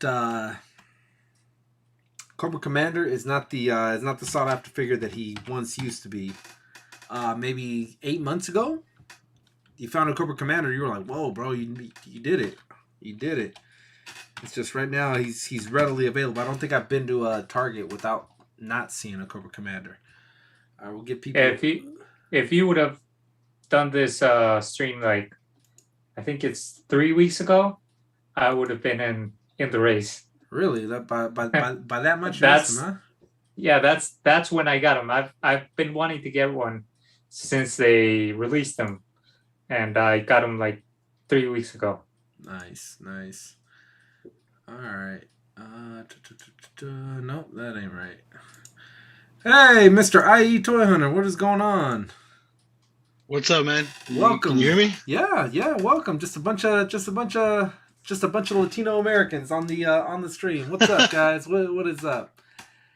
What's up, man? Finally made it after the 7th hour. You know? Yeah, 8th hour. We're in the 8th hour now. You know, you're only one of our moderators, so you know. But yeah, you're here. I had to be here. Yeah, you're here. You're here now. All right, so you know Rafa, right? Yeah. Yeah, Rafa, Abnugler, IE Toy Hunter, Rafa.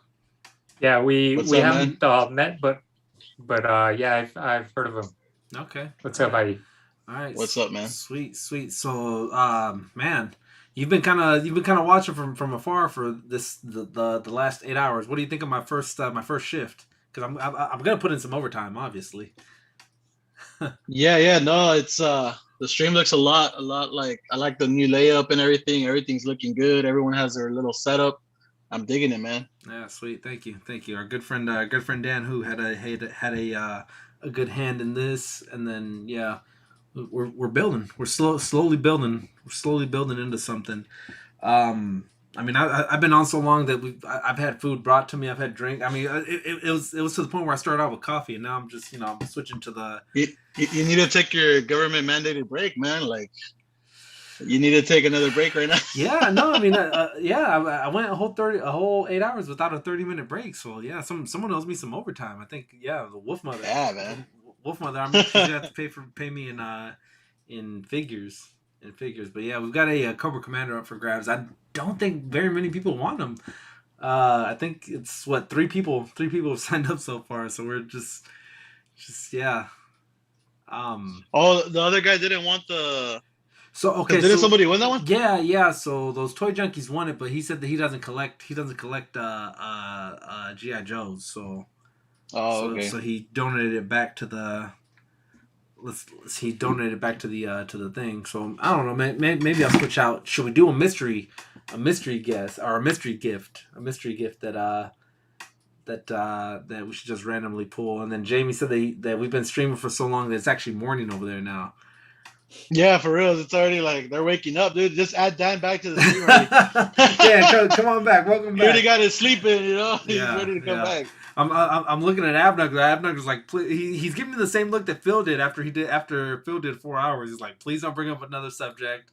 Don't bring up another subject because that's no, I'm cool.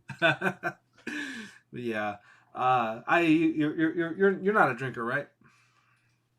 Not really. No, yeah, I'm just bored. I ain't got nothing to do, so I'm sitting here double fisting. But what's been going on in the hunting world? What's new? What do you guys like finding? What are you flipping any panels or anything good like that? I haven't really been hunting like I used to because my schedule changed for a few things and my job and stuff. But I did see some guy like in LA. He found some Mortal Kombat figures that I want from McFarlane. He found those. It's like a Joker from Mortal Kombat and also Kodo Khan. I really want those too, so I'm on the lookout for those at Target. It's a 2-pack. It's not a 2-pack. They're individual figures, but they come in like the little yellow box, like. Okay, and it's like this one. It's the skin for Joker, right? I think that was Johnny Cage with the skin of Joker, right? Yeah, no, I think Joker's a character in that game.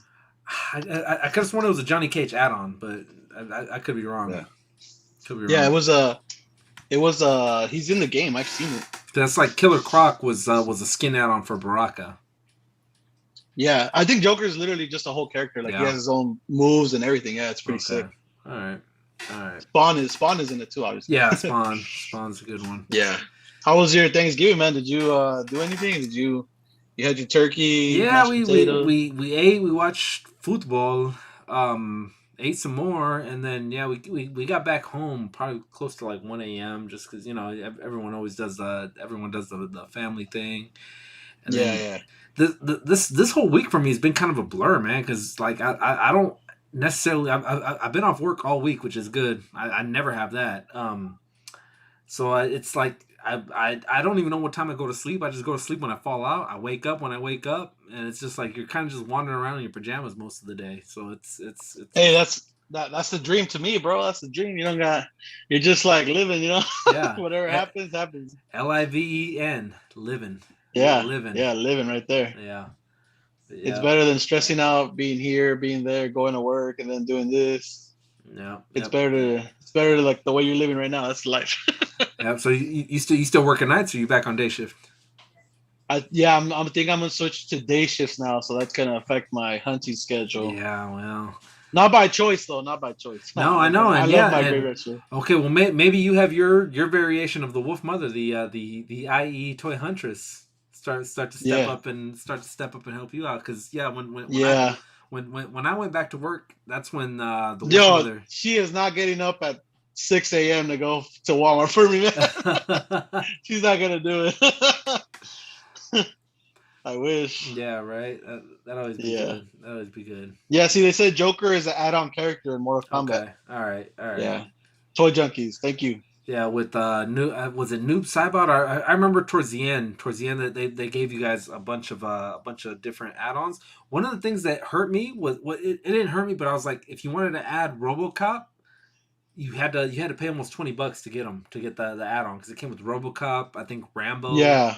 And so these games are they're like milking the money, bro. That's the way it's designed. That's the way it's designed. They don't give you the whole product. They expect you to pay so the game costs $60, and with add-ons you're gonna pay probably like another $60 to get every one of these add-ons to get the. It's like $200 game at the end of the day. Yeah, baloney's what I say. They're milking us just like the toy industry, man. Yeah. It's like the same thing, you know. Same thing. Rafa, are you a video game guy or computer, PC? I do like video games, but I mostly play like single person story. He likes like story mode games? Yeah, that's what I like more, because I don't really like multiplayers. I respect that. Who played Knights of the Old Republic? Didn't you guys play Knights of the Old Republic with a PC or a console? No, I didn't. I know it's like the most legendary game. Yeah, Rafa, did you play it or no? No, I didn't. I do console mainly, and like I said, I mainly do the story-driven ones.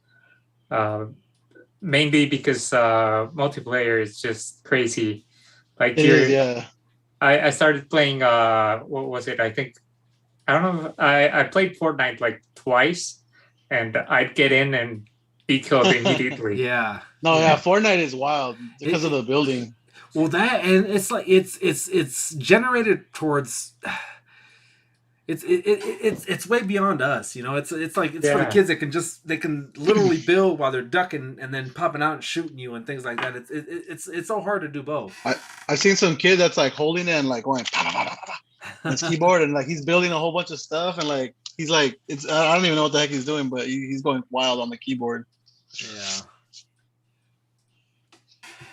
They're saying that there's a lot of add-on characters in Mortal Kombat. Like McFarlane could literally make those. I would like a freaking RoboCop and the Terminator in Mortal Kombat style. And Rambo, John Rambo was one of them. And with Terminator, I think. Did we get the add-on, or did it come with it? I think, but yeah, there was so many different skins on that one Terminator, on the Arnie Terminator, that you can play around with and make him look however. Like, if you didn't like his look, you can get him in blue jeans. You can get him in blue jeans and a red shirt. You can get him in red jeans and a blue shirt. So there was like 90 different color schemes that you can unlock on the Mortal Kombat. So with McFarlane, who just habitually uses the same mold and just paints them, that's easily done. And I for sure I'd pick up a Arnie, but maybe NECA kind of owns some of the rights on that one. I don't know how that one would work. Yeah, but see, he has a Mortal Kombat right, so he should be able to, because if he's doing he owns DC, so that's why he made Joker as well. But it's in the game, he could basically do it because he has a license to make anything from the game. Well, then I mean, he would have done. Okay, so who is a Noob Saibot that is at every target, right? You're telling me Noob Saibot? They were calling more for Noob Saibot than they were for a John Rambo, more than Arnold Schwarzenegger. Like people were saying, no, give me Noob Saibot. I need a Noob Saibot, not these guys. A RoboCop. Yeah. I think maybe one of those things might have been the licensing on that. Like maybe someone. Well, it's also like the studio for Mortal Kombat. They request characters too, like Noob Saibot. I think he was in the new Mortal Kombat movie, so that's why they probably wanted him to come out because he was in the movie and in the game. So something like that. Yeah. Rich M is awake again. Oh yeah. Oh, we've got a rival. We've got a rivalry going right now, live. 4 a.m. 4 a.m. out on the deep east, as I like to call the UK guys, the deep East Coast. And yeah, we've got a fellow UK guy joining Jamie. So Jamie's not alone anymore. And then when we have it that we've got the source, Mr. Rich M. We've got his rival. Good morning, UK. Good morning. Yeah, good morning, UK. And we've got his rival on right now. So this is awkward. This is awkward. We're friendly rivals, though. Yeah, no, friendly rivals. One of the funniest things that I read on there was like, damn, if people didn't know the context of it, they'd think that was shady. It's like when Abnugler was like, yeah, you know, they speak with weird accents and they're short, like kind of like Rich M. I was just like, damn, bro, you're freaking killing this dude. What? But it's you got to know the context of the dissing. It's all in good fun. It's all in good fun. But yeah, Todd needs to make a reptile Mortal Kombat. Ooh, a reptile one where he's got a normal ninja face, and then you can kind of tear it off a little bit, and there's a reptilian face, and you add on the tongue. That would be pretty. The same slot that holds his human face. You know, it pops off, and the tongue slots right in that. That would be really good. See, the thing with Todd, it would be the regular figure, and then he'd release one with the reptile head and one with the tongue. Yeah, he probably would be exclusive for like Walmart or something like that. Yeah, and that's what hurts with him is that you buy the first one because that's the best one. Like look at the right up here the gunslinger. Me and I did a video where we're chasing down the gunslinger, and then not knowing that there would be a better one with the big old heavy machine gun right after. You know, and no, and not only that, but there's one with a horse coming out too. I was gonna say, and the horse is next. The horse is next. Yeah, we saw that with the Redeemer. During my review, I said that the line was so open for getting other repaints of it. And there you go. Is that called the platinum or what is that one called? You know, over here we only do platinums, baby. Platinum on mine. Platinum on mine. There you go. Platinum. And it's the exact same figure. It's the sword is a little bit different, and then he's got like. Oh yeah, no, it's a completely different sword. I looked it up. It's like a zigzag. Hang on. Yeah, it's like a curvy sword, and then the wings have like green highlights or a green wash to them. But other than that, it's pretty much the same thing. I just dusted off mine today, so I want to make sure I show mine. But that's the original Redeemer, and then he's got the zigzag. Yeah. He's got the zigzag one on his. And they're releasing the Dark Redeemer, right? Which is basically the same figure in black and silver. Yeah. Well, I said it there. I was like, you can respray this thing 3-4 times over, and people will still buy it. Hi. Yeah. Now see, that's a great if figure. You're gonna be on for 8 hours. Open that. This? Yeah, I got it for you. It came like 3-4 hours ago. Oh, Wolf Mother's in the building. All right, Wolf Mother's in the building. She says that if we're gonna be on for 8 hours plus, then I gotta open up something else. She says this came from me like 3-4 hours ago, and like the tape is it's a little bit ripped on it already. So I was just showing this Spawn figure. I know it's old news now, but I recently got it again, and my friend hooked me up, Power Punch Toys, on Instagram if you want to check them out. But yeah, it's a dope figure. It's just that the articulation is limited, but you can make it work and still do some nice stuff with it. That's the Kickstarter? Yeah, that's the Kickstarter classic version. Nice. Yeah, I love that figure. Yeah. No, you have it too? Yeah. I went for the 3-pack, I think. Yeah, me too. Do a little Spawn display. Yeah, I got rid of the gray one, the artist proof. Gray one, yeah. Yeah, everyone wants to get rid of that one. Unless you can customize them, that's a pretty good thing to practice on, like to customize. All right, so we were watching an old video of ours when we went to Disneyland, and like one of the hacks that I did for Disneyland, and we showed like the Star Tours when you come off the ride. I was talking about like, you know, don't let them get you in the gift shop, because when you come out of Star Tours, you have to go through the gift shop to get out of the queue, right? And then we came across this guy, and I said how I was mad that I missed out on him. So that's like a Disneyland exclusive? Disney Store exclusive, I guess. It's the Diamond Diamond Select. Diamond. Oh, okay. Stormtrooper. Let me. That's a new box for Diamond. I've never seen them use a box like that. Yeah, they're completely different. That's good. It's better than their old one. Yeah, a little sneak. Well, okay, so with these, you can actually open them up and then put them back in. With Diamond Select, that was my biggest thing, was that once you open them, they're no longer capable of going back to that. And then I told her we don't really collect this, but we've got the Slave One. Can you call it that anymore? Boba Fett Starship now. And then on this stream, you could call it the Slave One. You won't still call it the Slave One. What are we calling this? Got the Razor Crest. That's blown to bits now. Blown to bits. Yeah, there is no Razor Crest. This is a collector's item now. Yeah, that's a.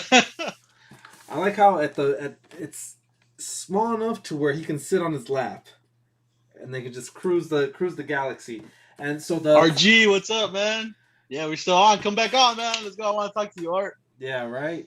We're still come back on. We're still getting it. And I like how they have this little secret compartment back here where not the Millennium Falcon, but the Slave One had that secret compartment for Han Solo as well.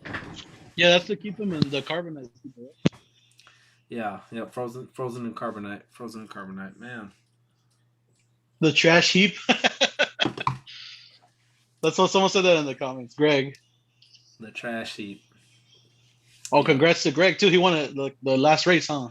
Yeah, Greg's been kicking ass. We got freaking cats trying to jump on the stream and everything. It's the new cat. Yeah, the new cat. Yeah, the official kitten of the Wolfpack. Where's Swayze? He doesn't make no more appearances, man. He don't make no more appearances, man. He's like, I'm too old for all this stuff. For doing an appearance? I guess so. Yeah, right.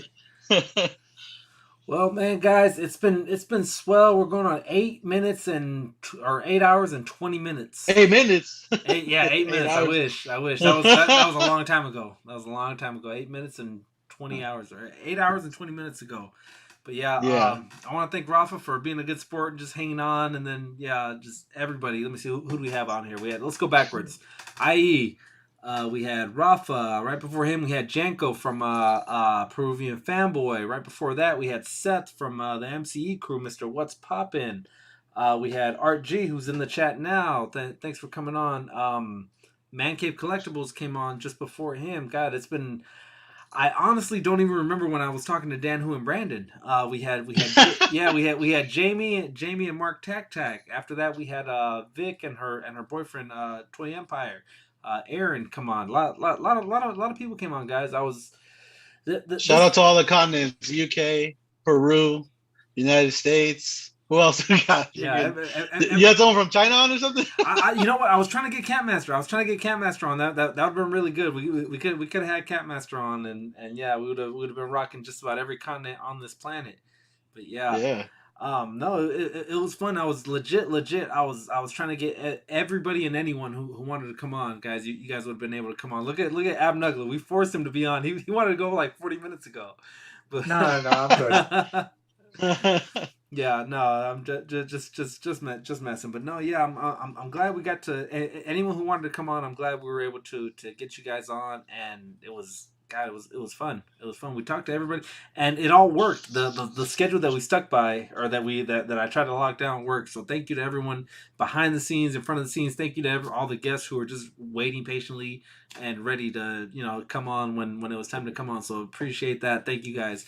It's been a really good year of streaming. Here's to many more. Yeah, thank you, IE, thank you. And like I said, anyone who was on here, anyone in the chat, man, you guys are all welcome to whenever you guys want to come on, man. Just message me up here on the Instagram. Be like, hey, bro, what's up, man? Can I come on this week? What do you got going on? We'll work something out. we will work something out to get you guys. This Thanksgiving on the dinner table, they were asking me what were you grateful for, and I was like, I'm grateful for the Wolfpack YouTube channel. There you go. Subscribe. There you go. There you go. We're all grateful for something. We're all grateful for something, man. That's awesome.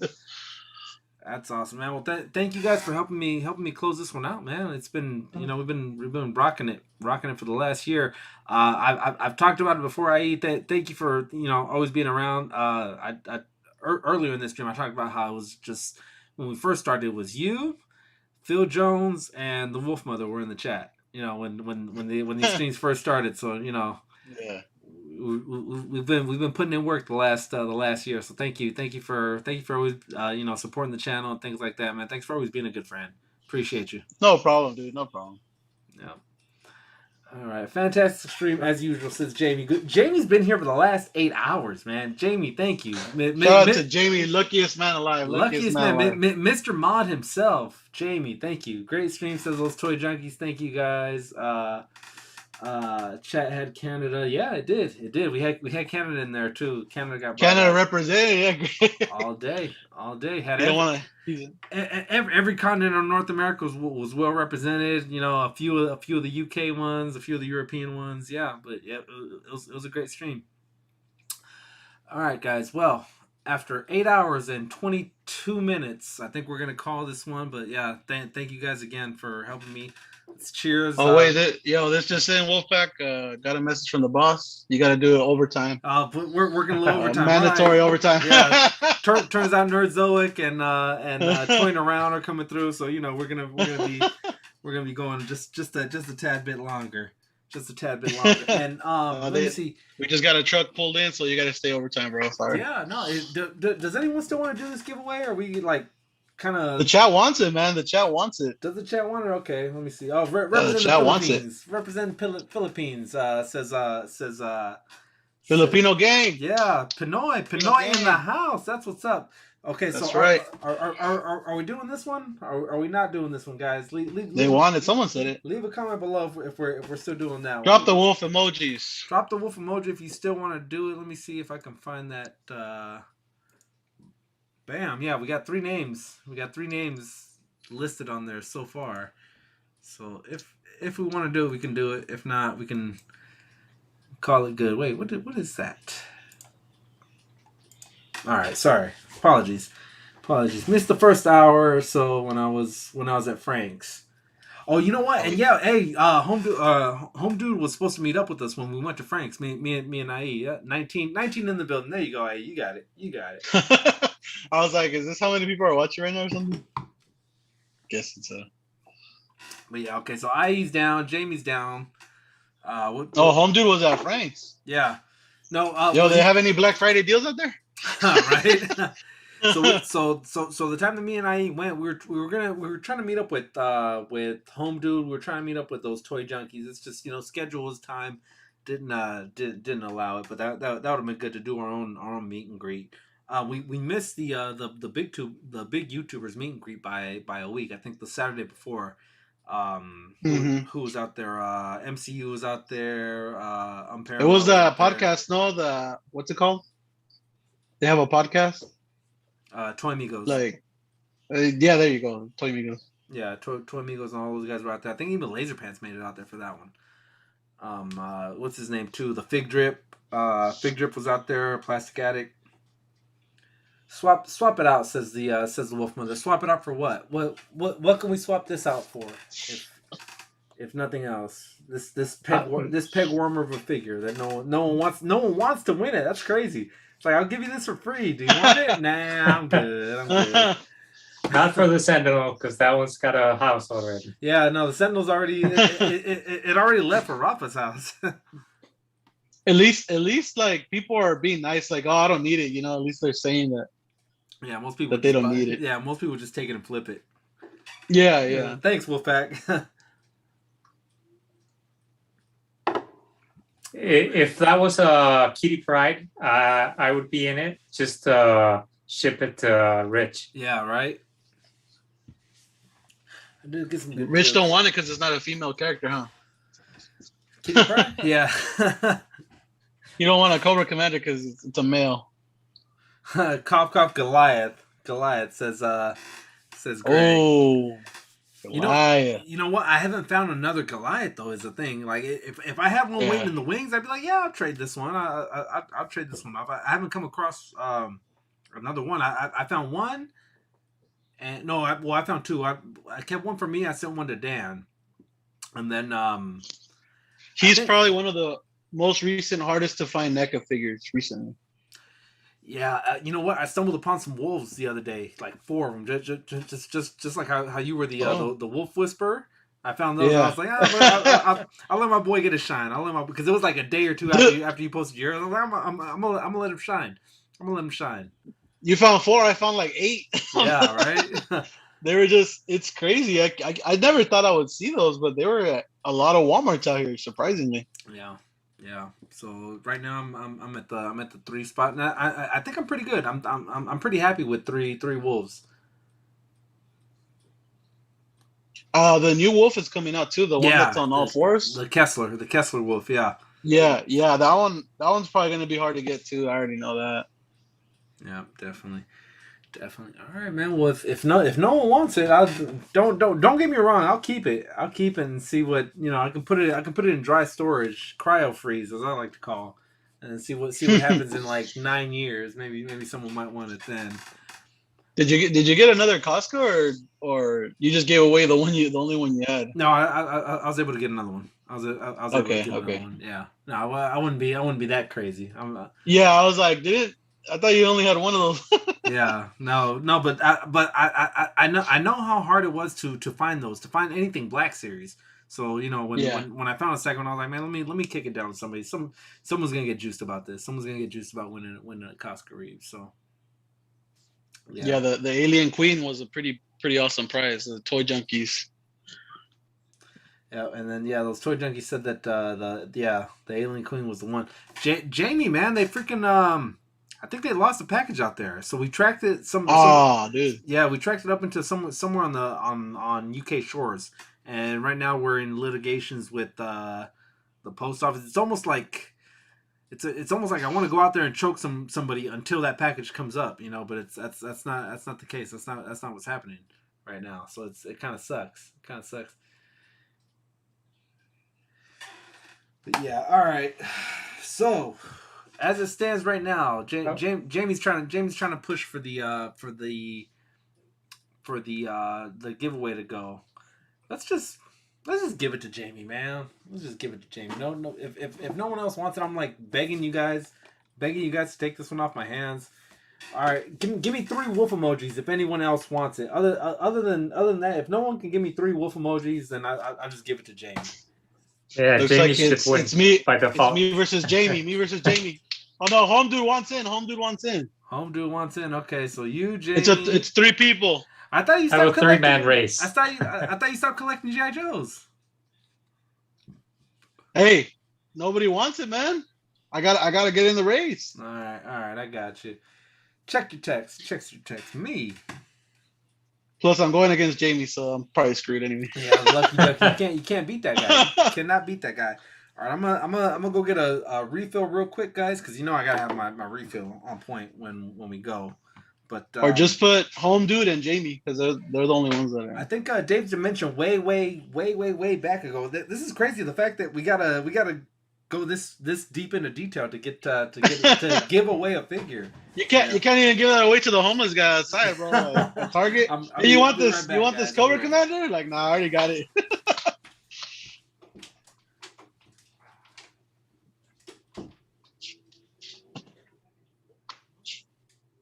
Hey Matt, are you from the UK as well, or? No, I'm from Mexico. Oh, Mexico! Let's go, Mexico representing. Let's go. Mexico. With the sweet collection. Look at that. Yeah, thanks. What part of Mexico are you? You live there right now? I live close to Mexico City, about an hour away. Oh, okay. Yeah, center of the country. I'm about 3 hours from the border. You in California? Yeah, in California. Yeah. I used to live 3 hours south of the border, but from Texas. From Texas, okay. Yeah. What do you collect mostly? It's Or crazy, just man. everything? Yeah, everything. It's crazy. Like I got He-Man and Battle Cat right here. I got Spawn, Star Wars. I got like a mountain of Star Wars right here. Hold on, let me move the light. You see all these figures? Yeah. It's a lot. It's a mess. This is my wall of like more random Marvel Legends, Hot Wheels, everything. It's crazy. Where's my drink? That's cool.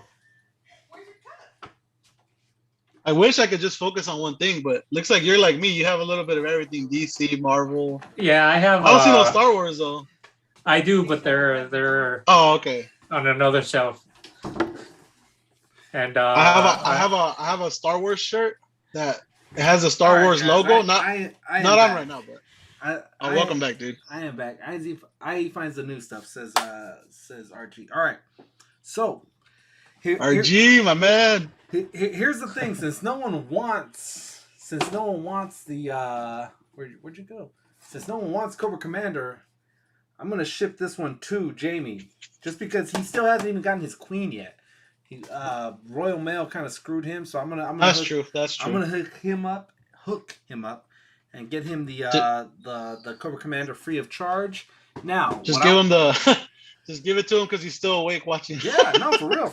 What I want you guys to do, 19 people. That's real commitment. For real. Yeah, that's commitment. 4 in the morning, 5 in the morning for him, and he's still up. 19 people in the chat. I want you guys to let me know type in a 1, a 2, or a 3 as to what the next giveaway is going to be, and you guys are all eligible. You guys guess. Rafa and IE, you guys are also in it. Number 1 is going to be. Ooh, yeah. Yeah. Wolfmother brought out you guys brought out the heat now. Start typing 1 if you want number 1. All right, so get I need to wait and see. I need to wait and see everything. Get on your keyboard, start typing 1 if that's what you want. Number 2. That's a good one. That's a good one. Ezra Miller Flash side art. The Zack Snyder cut. Box art, top of box. Start typing 2. If you want Flash. Yo, Jamie said 3. We haven't even seen 3 yet, bro. Yeah, right. 3. 3. All right, so that's 2. We're still on 2. Toy Junkie said 3 too. You know, because they probably have both of those already. All right, and number 3. Start typing 3 if this is what you want given away in the chat. Whoever has the most. Well, yeah, they already typed 3. Yeah. Oh, they're right. Number 3. Which Arnold is that, dude? Open it. There's a lot of different versions.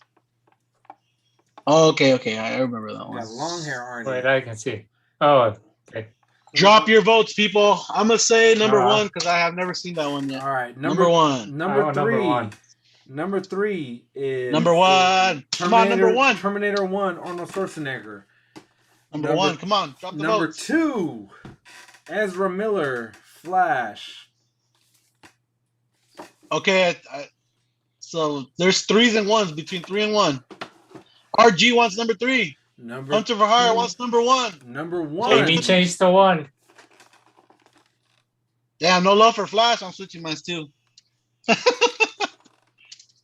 Put the cookie down. Put the cookie down. All right, so that's number 1. Hey, Wolfpack, you can actually I think we can make a poll on. You know what? Yeah, I've seen that. I've seen that before. I just don't know how to navigate it. If not, there's a link where it's called Straw Poll. I've seen. Yeah, it's a website. I've seen Dan do it before. The ex-governor. Yeah. We need Dan up in here. Dan, wake your butt up. So I say 3, and I win number 1 by default. Come on, he's rigging it, dude. Or I and I fight for it. Yeah, right. Arm wrestle for it. I'm seeing a lot of 3s. I'm seeing a lot of 3s though, so it's looking. No, it's the same guy spamming 3. There's like 2 or 3 guys that want 3 and 3 guys that want 1. All right. If you want number 3, which was Terminator. We need a straw poll, man. We need a straw poll. Send me a link. Send me a link if you have some. Let me see. I'm gonna try to make it. Hold on. That's number 3. Number 2 on this list would be Ezra Miller Flash. Number 1 would be Casey Jones, individual packed. Casey Jones. So type in 1, 2, or 3. How about whoever wins gets to choose? Yeah, that would work too. That would work too. Now I know that if I was trying to win something, I would say the Casey Jones, just because I've never seen another Casey. When I picked those up, that was the only time I ever saw him. I never saw Casey Jones again. Same thing with the Terminator. Anything NECA, you don't really see too many of them up until their initial release. Their initial release, and then that's it. Okay, I created the straw poll. I'm dropping it in the chat. Just click the link and vote for which prize you prefer to win. All right. I dropped it in the chat of the stream. Hang on. Vote for whatever one you want. It's pretty easy.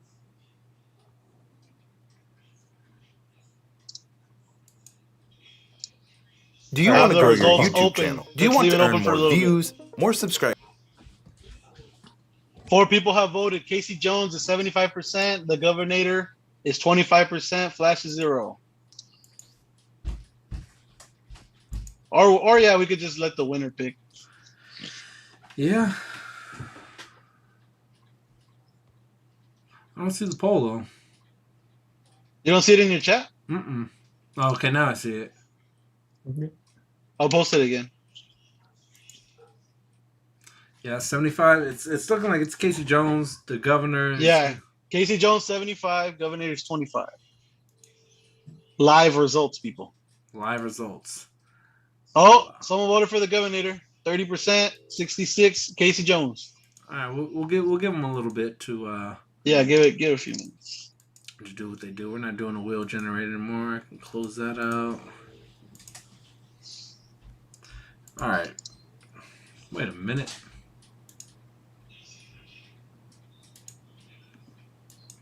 Ten votes in.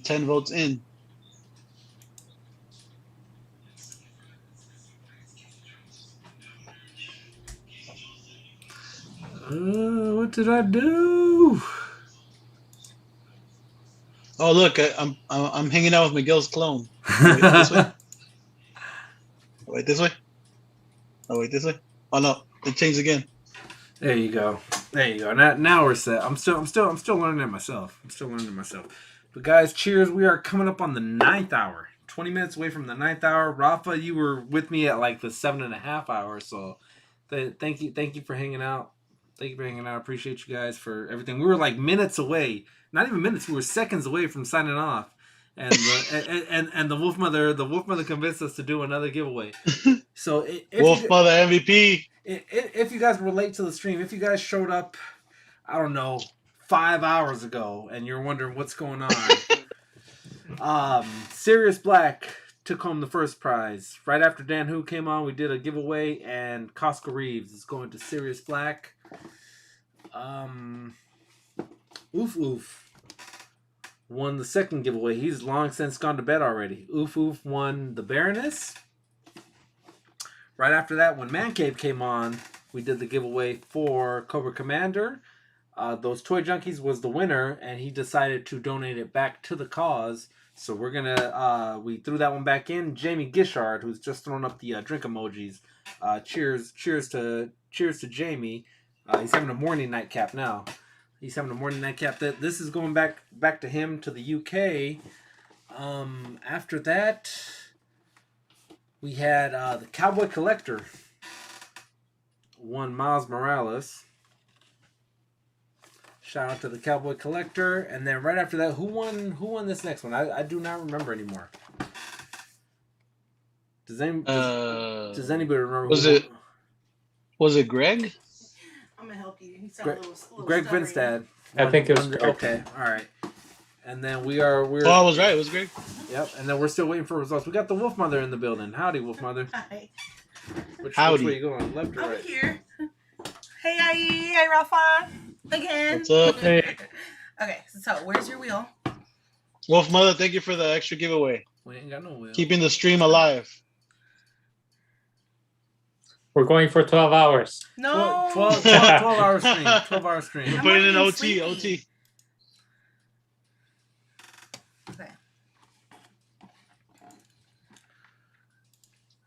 All right. So those are the names that entered so far. Okay. I have my phone here too. Should I still post the straw poll one more time? Yeah, do the straw poll one more time, and then that'll only tell us what we're giving away, not who's entered. Well, so you have the flash is out. I say let the winner pick between Casey and Terminator. All right. Okay. Right. Okay. Yeah, because Casey Jones is still winning 72%. Terminator has 27.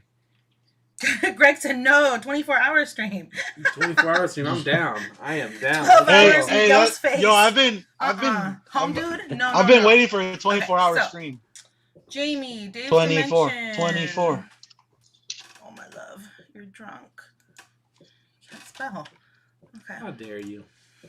You could take a nap on stream, and then Wolf Mother could take over. So there was this guy in China that was doing that, where like he was live streaming and he put like he was getting ready to go to bed, and the only way to wake him up was he had an alarm set up to go with his donations. So the only time you could wake him up was if you donated something. So he would go to sleep, get all cozy, and then 8 minutes in, you're okay. So, would you want them to like leave you an emoji or something? I'm pretty sure that's what we've been doing all day. All right, so anyone who wants to be entered now, we'll just type in some names. If you guys want to be entered, let your voices be known. Let it be known. 18 people in the chat, guys. We got those Toy Junkies, Greg, Home Dude, IE, who else? Greg, some more, Hunter for Hires in there. Ab Nuggler wants to win a little bit. Jamie, a little bit.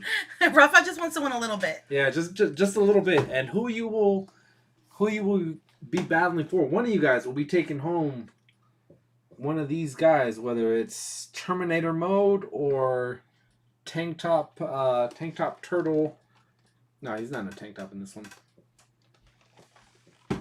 That's the one with the unmasked head. The unmasked head with the likeness is pretty spot on. I don't remember the actor that played Casey Jones, but he was in it 1 and 2, and then in part 3 his ancestor was in part 3. I don't know if you guys remember that one, the Turtles in Time. Okay, so read off the names. Oh, Ryan.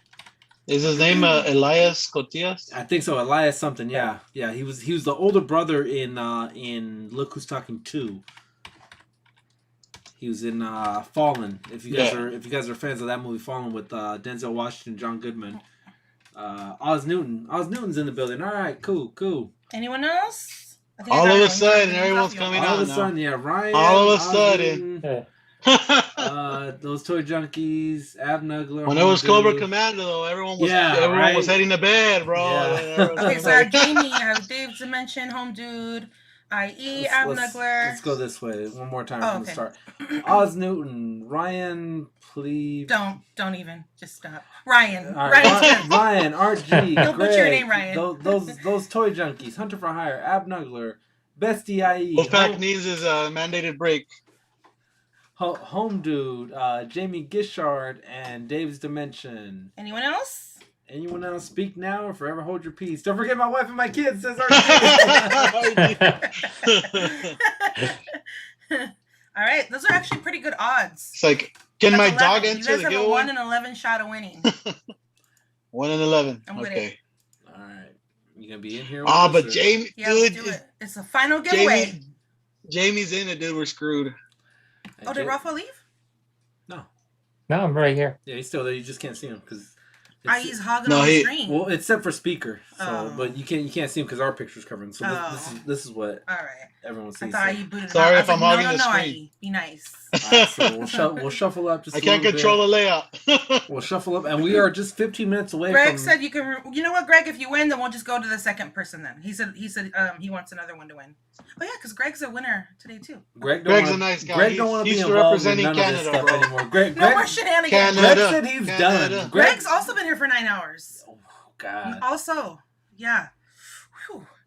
That's Canada representing, right dude. there, Greg. That's I'm dedication. just saying. That's dedication. I'm just saying. All right, 3, 2. Let's wolf some. Oh, races. I can't watch this. I want to turn off my screen. I can't watch this. I'm wolf nervous. some races. Let's wolf some races, guys. Go! 2 minutes on the clock. I'm scared. I'm scared. Jamie Gushard at the top of your screen. Home Dude, Greg Finstead, RG pulling to a slight lead. Hunter for Hire at the bottom of your screen on the number 6 car. 2 wolves, 1 winner. Who will win this one? Hunter for Hire with the lead. RG's holding steady right behind him. Greg Finstead and RG making a push for Hunter for Hire. Who will win this? Who will win this race in the snow? It is cold. It is November. Look at the fire in IE's eyes. He wants to win. I see it. He's shaking. Hunter for Hire. Oh, let me RG, look at the Greg camera. Finstead. Very tight. Very tight. Very tight cluster, Come on, guys. dogs. Three people. Best IE making a strong push in the number 4 car. Can he take the lead? Rafa. Let's go. Can he Look take at the him. lead? Did you see Rafa? He was like, I see up top of your screen, Jamie Gushard making a strong push. Jamie Gushard, can he hold it up? Can he hold up and beat RG? Can he beat off RG and take the lead on this one? It is Jamie Gushard. Jamie, no, Jamie. We've got 1 minute left in this race. No, Jamie. Who's holding off? Home Dude making a strong push at the top of your screen. Strong push by Home Dude. Very tight cluster. Hunter for Hire, Ab Nuggler, RG, those toy junkies. Dave's Dimension, middle of the screen. 40 seconds left in this one. It is anyone's race. Dave's Dimension is holding a slight lead to Home Dude. Home Dude is still hanging in there. Dave's Dimension looks like he's getting a little bit tired. Those toy junkies might be taking the lead. Toy junkies. Toy junkies have the lead. 20 seconds. No, toy junkies. 20 seconds left in this one, but look, it's the lucky ducky. Jamie wants Gushard to at the top of your screen. He's getting tired now. Do No. Anyone's race at 15 seconds No, left. Jamie. Who is it? Anyone's Greg race. 10 again, seconds Greg. left. Who will win this? Oh. Who will win this? No. Greg. Anyone? Somebody pull away. 4 seconds and it's Come on. too high. Oh, Ryan. I thought it was Greg. Right. So close. All right, so we got Ryan. How would you say that? I would say Pierre de Lou. Pierre de Lou, so fancy. But I don't know. So forgive me if I mispronounce that. All right, Ryan, message us on Instagram which one you would like. The Sleeping just missed it. The Casey or the Terminator. Comment below who you're feeling. Sleepy, bro. Sleeping Collectibles in the building. Sleepy too much, man. Come on, you man. slept on it. All right, so Ryan is your winner, guys. He will. Who was second? Was second Greg? Let's see. Let's I wanted Greg to win so I could maybe get a chance, but I was nowhere near close. Dang. Those toy junkies: Jamie Gushard, Oz Uten. He's a good job in pronunciation. Amy. Oz Newton, Art G, Hunter for Hire, Ab Nuggler, followed by Home Dude. Who was last? Dang, dude, I'm not even to mention. Oh, bring up the rear. 10th place? Dang, bro. All right, so good pronunciation. How do you say that one more time? Okay, here I go again. Pierre de Lou. Pierre de Lou. Pierre de Lou. Almost like your French. A little bit. Almost like your French. All right, sweet. Like Gushard. Gushard. Jamie Gushard and Ryan Pierre Delaire. No. Pierre Delaire? No. Delaire? Pierre de Lou. Pierre de Lou. Oh, okay. Pierre. There's no R. Pierre de Lou. Yep. Pierre de Lou. All right. Sweet. What do you? Okay, so Ryan says he'd like the Casey.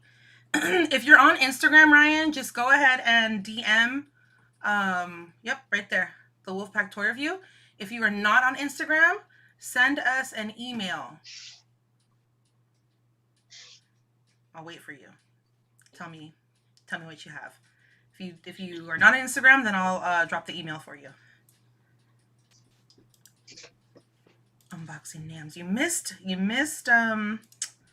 giveaway right now. Unboxing. Wow, I'm jealous. I'm gonna have to go to bed now, guys. Good night. It's French. Good job, babe. Yeah. It's French. Yeah, French. I'm heading up too. Sweet. Yeah. Everyone who doesn't win wants to get off now. Like, bye. That's great. I'm not disappointed at all. Yeah. That Sentinel is on its way, Rafa. He's crying. Nams, yeah. Nams is from Sleepings, guys. Rafa, pass the tissue down since I used give it right to yeah. He's gonna be like, I got it, it's coming. Okay, Ryan, I'm gonna put the email address for you to message us, okay? And yeah, I don't have a tissue near me. Hey, scramble up a piece of paper. There you go. Yeah. Paper towels. It all works. All right, guys. Well, 9 hours. This is a historic. Yo, Sleepy, what's up? Yeah, this is a historic event. I mean, I know. I think you were on with me when we did 5 hours, when we broke the 5-hour mark. So we went above and beyond that. I think you went like 5.5 with Kent Pool too. That was also a long one. Yeah. Kent Pool, Phil Jones. Those were long ones. You know what? It wouldn't be us if we didn't go way over the time that we were slated for. Double. It's 9 o'clock. Triple. No, normally we go like 2 hours. 2 hours. We had to do it on the 1 year stream. We had to do it, man. I gave him a schedule, you guys. Like I actually wrote like times and everything. And I was even in the background, like texting him, like, okay, you got 5 minutes. And then look at 9 o'clock. You know, but it's just like a yard sale, just like a well, just like a yard sale, just like a car boot sale. It pays to be here at the back end because you get you know, I.e. Rafa, we haven't rushed you guys. Most of these other guys we had to rush off. Well, because Rafa's waiting for his Sentinel. Patiently. Yeah. Very patiently. I'm waiting for the shipping. Yeah, no, very patient. I mean, like I'm pretty sure if we wait long enough, it'll arrive. That's. And Toy Junkies is right. So from what I can remember, since we started, Greg Fenstead has been here. Toy Junkies, Jamie, Hunter for Hire. Anyone else remember? Like since we started like at noon. Dan probably kicked the bucket now, but yeah, Dan's been around for. Dan held it. Yeah, I'm surprised he lasted as long yeah. as he did. Yeah. He's like waking up now from his nap. He's probably still got it on. He hears his name. It's like 5 a.m. over there now. Yeah, he hears his name. Oh my God, Jamie, are you gonna be able to be awake for tomorrow? Will you make it to? Do we need to set an alarm for you? Yeah, he'll be on the stream like this, like. Yeah. No, but if I know Jamie, like I think I know Jamie. Jamie took a nap before this because he knew what was ahead of him. He knew that we were gonna go along and. Bye, those Toy Junkies. They're heading out. And he wanted to be a part of all this. Crazy. They lasted so long. Is Rafa gonna be on tomorrow too? Yeah. Yep. Oh my God. You guys need to set like 3 alarms. 2 as a backup. Mm-hmm. All right, Rafa, what was the first toy you remember collecting? Collecting or having? Having that. Okay, so what about like when you were an adult and you had your own money? What was the first one you bought? Probably one of the Spider-Man from the classics, like the pre-Marvel Legends. Superposable, super articulated. Yeah, something like that, right? I remember I got it. I think I got it at a Blockbuster. That's how long ago. Dang, Blockbuster had figs. Yeah. I don't even remember Blockbuster having figs. I don't either. I don't think we had a fig. Same question. What's the first figure you remember buying with your own money? Dang, which one was it? I think it was a clearance Marvel Legends, probably like the Cable with the white hair and he had armor. I don't know. I have a video on it. I need to go back and check. So like from the Juggernaut wave or before then? Yeah, I think it was a Juggernaut wave. 2016-ish. Yeah. Yeah, 2016. Yeah. Wow, you're good. You're good. Yeah. It's good. All right. So what was a figure that you remember as a kid that you're not so much that you're sad you don't have, but what's one that you remember losing? Because you grew up and you kind of had to let toys go. Is there a certain figure like that sticks out? Is it for me or Hiku? No, I'm thinking. All right, I'll go right now since I kind of went. So in the mid '90s, they were with G.I. Joe. They were kind of reissuing a lot of different stuff, but different wise, right? They issued a Flint, but he looked more like Dusty, where he was in like. Almost like Desert Storm kind of fatigues. That was one that I picked up, and then I kit bashed him. I took the head off of him, and I put him on the. I don't know if you guys remember when they did the. God, what's the video game? God, it just slipped my mind right now. The not Power Rangers, but the. Street Fighter. Street Fighter. There you go. G.I. Joe and Street Fighter did a crossover where they had Guile as a character. I took the head off of Guile and I put that Flint on there. Now his neck wasn't very like he looked like he was all body and no head. But I made it work, and in my mind I was like, oh, that's me. You know, the guy's got his hair slicked back, stuff like that. You know, maybe one day I'll grow up and build muscles. And then I use that same figure to kit bash my Goliath as a GI Joe kit bash, whatever, for gargoyles. You have the chat reminiscing too. Yeah, well, no, that's kind of what it's about. Yeah, chat. Let us know. Let us know what. I remember specifically. Oh, sorry. Go ahead. I remember specifically. No, read the chat. All right. While I read the chat, you tell me what you were doing. Yeah, the Wolf Mother remembers her first in figure. 2016. Yeah. Oh, no. What's the first figure you remember you yourself buying me? Buying you? Why not buying me? Well, because that didn't happen till way later. But I was buying things. They just weren't things that you liked. You know, like I was buying Hello Kitty stuff. It's still a toy. It's just, you know, my kind of toy. Right? It counts. IE's face is like, no, it doesn't count. You better say yes, Miguel. Yeah, no, it counts. The first thing I remember buying you, shoot, I don't know. Probably those ones you still haven't opened. The expensive ones? Yeah. I forget what they were. Those stick out the because realization or something? The realization. So it's the it's like a samurai Darth Maul. Yeah, it was like a samurai or a Futai Japan Darth Maul, Futai Japan. The Bandai ones. Yeah. Those are Bandai. Yeah. So it was Darth. They're Maul. making a Mandalorian one. Yep, and he comes with the stroller. For I got you a few of them though. I think I got you for Grogucito and Wolverine. So she got me. So in order of what she got me. Our anniversary and Christmas fall like side by side, so it's beneficial to me, beneficial to her, because you get an anniversary gift and a Christmas gift, right? Mm-hmm. But for anniversary I got the Deadpool Bandai, and then for Christmas, for Christmas I got the Boba Fett Bandai, and then a couple years ago, maybe even last year, I got the Wolverine Bandai. Well, I bought him one and he loved it, so I was like, oh, I guess I can get him another one, and he tells me like 3 that he wants, and I think that's when I became a sugar mama. From Wolf Mama. That was the start of my sugar mama career. Was that moment. Yeah, right. See, RG, Hello Kitty. You should see my wife's collection. Oh, her and I should do a live, Archie. Yeah, that. You don't even want to see the kind of Hello Kitty shenanigans I got going on. It's kind of ridiculous. I do kind of want to see, actually. That would be a thing. Mm-hmm.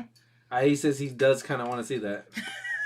Oh, I know though. Remember, like him and I were trying to find Hello Kitty at Frankensons, but there was like 2 things. So just before we started shooting the content that we did with IE, like earlier in that day, we were at the Hello Kitty store in LA. Mm-hmm.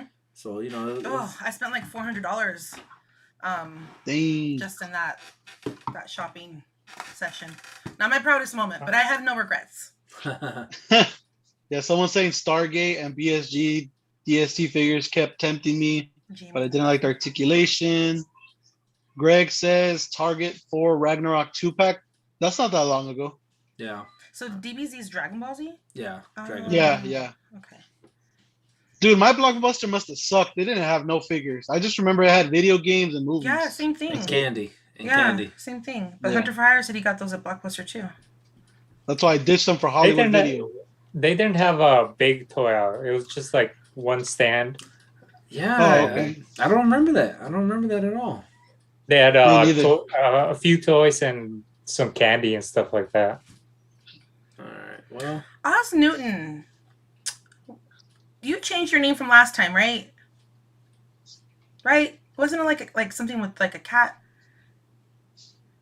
Hey, there is a figure too that I remember getting all the way back in kindergarten, which is crazy how I could remember that. Takes me back. But yeah, it takes me way back because I remember. I was probably in high school, but yeah, it takes me back. Yeah, right when I got out of kindergarten, I remember right when I got in the car, my dad he hands me a bag, and what does the bag say? Toys R Us. So I was already excited, That's when Toys R Us. I don't know if any young viewers have never heard of it, but it was like the big toy store back in the day. And so when you would get a bag from Toys R Us, it was pretty exciting. And I would rarely go there as a kid, so they pass you back the tissue. Yeah, pass it back. Pass it back. I remember Toys R Us. Grab it from him. But yeah, and then I opened it, and it was a Power Rangers figure from, I don't know, I probably was Bandai, but it was like it was a blue Space Ranger, because I think that was like the newest stuff that was going on. So that I always have that memory of that blue Space Ranger. But yeah, I remember a lot of Happy Meal stuff too, or like Burger King action figures that I would get from like my little kids' meals. Like they would have Power Rangers figures, like that guy with all the eyes. They used to have a Happy Meal version of that one, and I had that one. I had multiples of that one. But yeah, I had a lot of Happy Meal kind of like toys and stuff like that. Happy Meals are great. You can do a whole, like, if you can get images of every single one, you can have a whole stream of just reminiscing on. Well, remember we were going to do a video on all the Marvel ones that we collected from like a few years back, and then we just didn't. Yeah. Yeah. Good night, Dave Dimension. Yeah, the Happy Meal toys that Marvel had a couple years ago back, where it was for Infinity War. Is that what it was for? Yeah, it was for Infinity War. So it was about 3 years ago. They ended up collecting all of them, and the plan was to like do a video to open them, and then by the time they collected all of them, they were like, "No, we're tired of them." So we still have them, like sealed up and everything. Yeah. Yeah. You remember, like way back in the day, like you might have seen these, Miguel, the Happy Meal toys. They had DC and Warner, like Looney Tunes collaborations. Yeah. It was Plucky Duck was Batman, and Bugs was Superman. Yeah, definitely. Yeah, I remember those. I definitely remember those. I think the Wolf Mother brought out a few. We keep them in a tin. So when the what was that, Dark Phoenix, I guess, and then the other one was Miss Marvel. When the movie was out, the Far From Home one. You bought the tin. So that's kind of what we keep them in. But it's these figures here is what I'm talking about. I don't know how well you guys remember these. We've got the actual entire wave already in. We only opened the ones that were doubles. So yeah, maybe one day. I mean, we did that with the hopes of maybe shooting an Instagram for them. Never happened. But yeah, it never happened. It just because it took forever to collect them. Yeah, we waited so long, and then next thing you know, it's not gonna happen anymore. But yeah.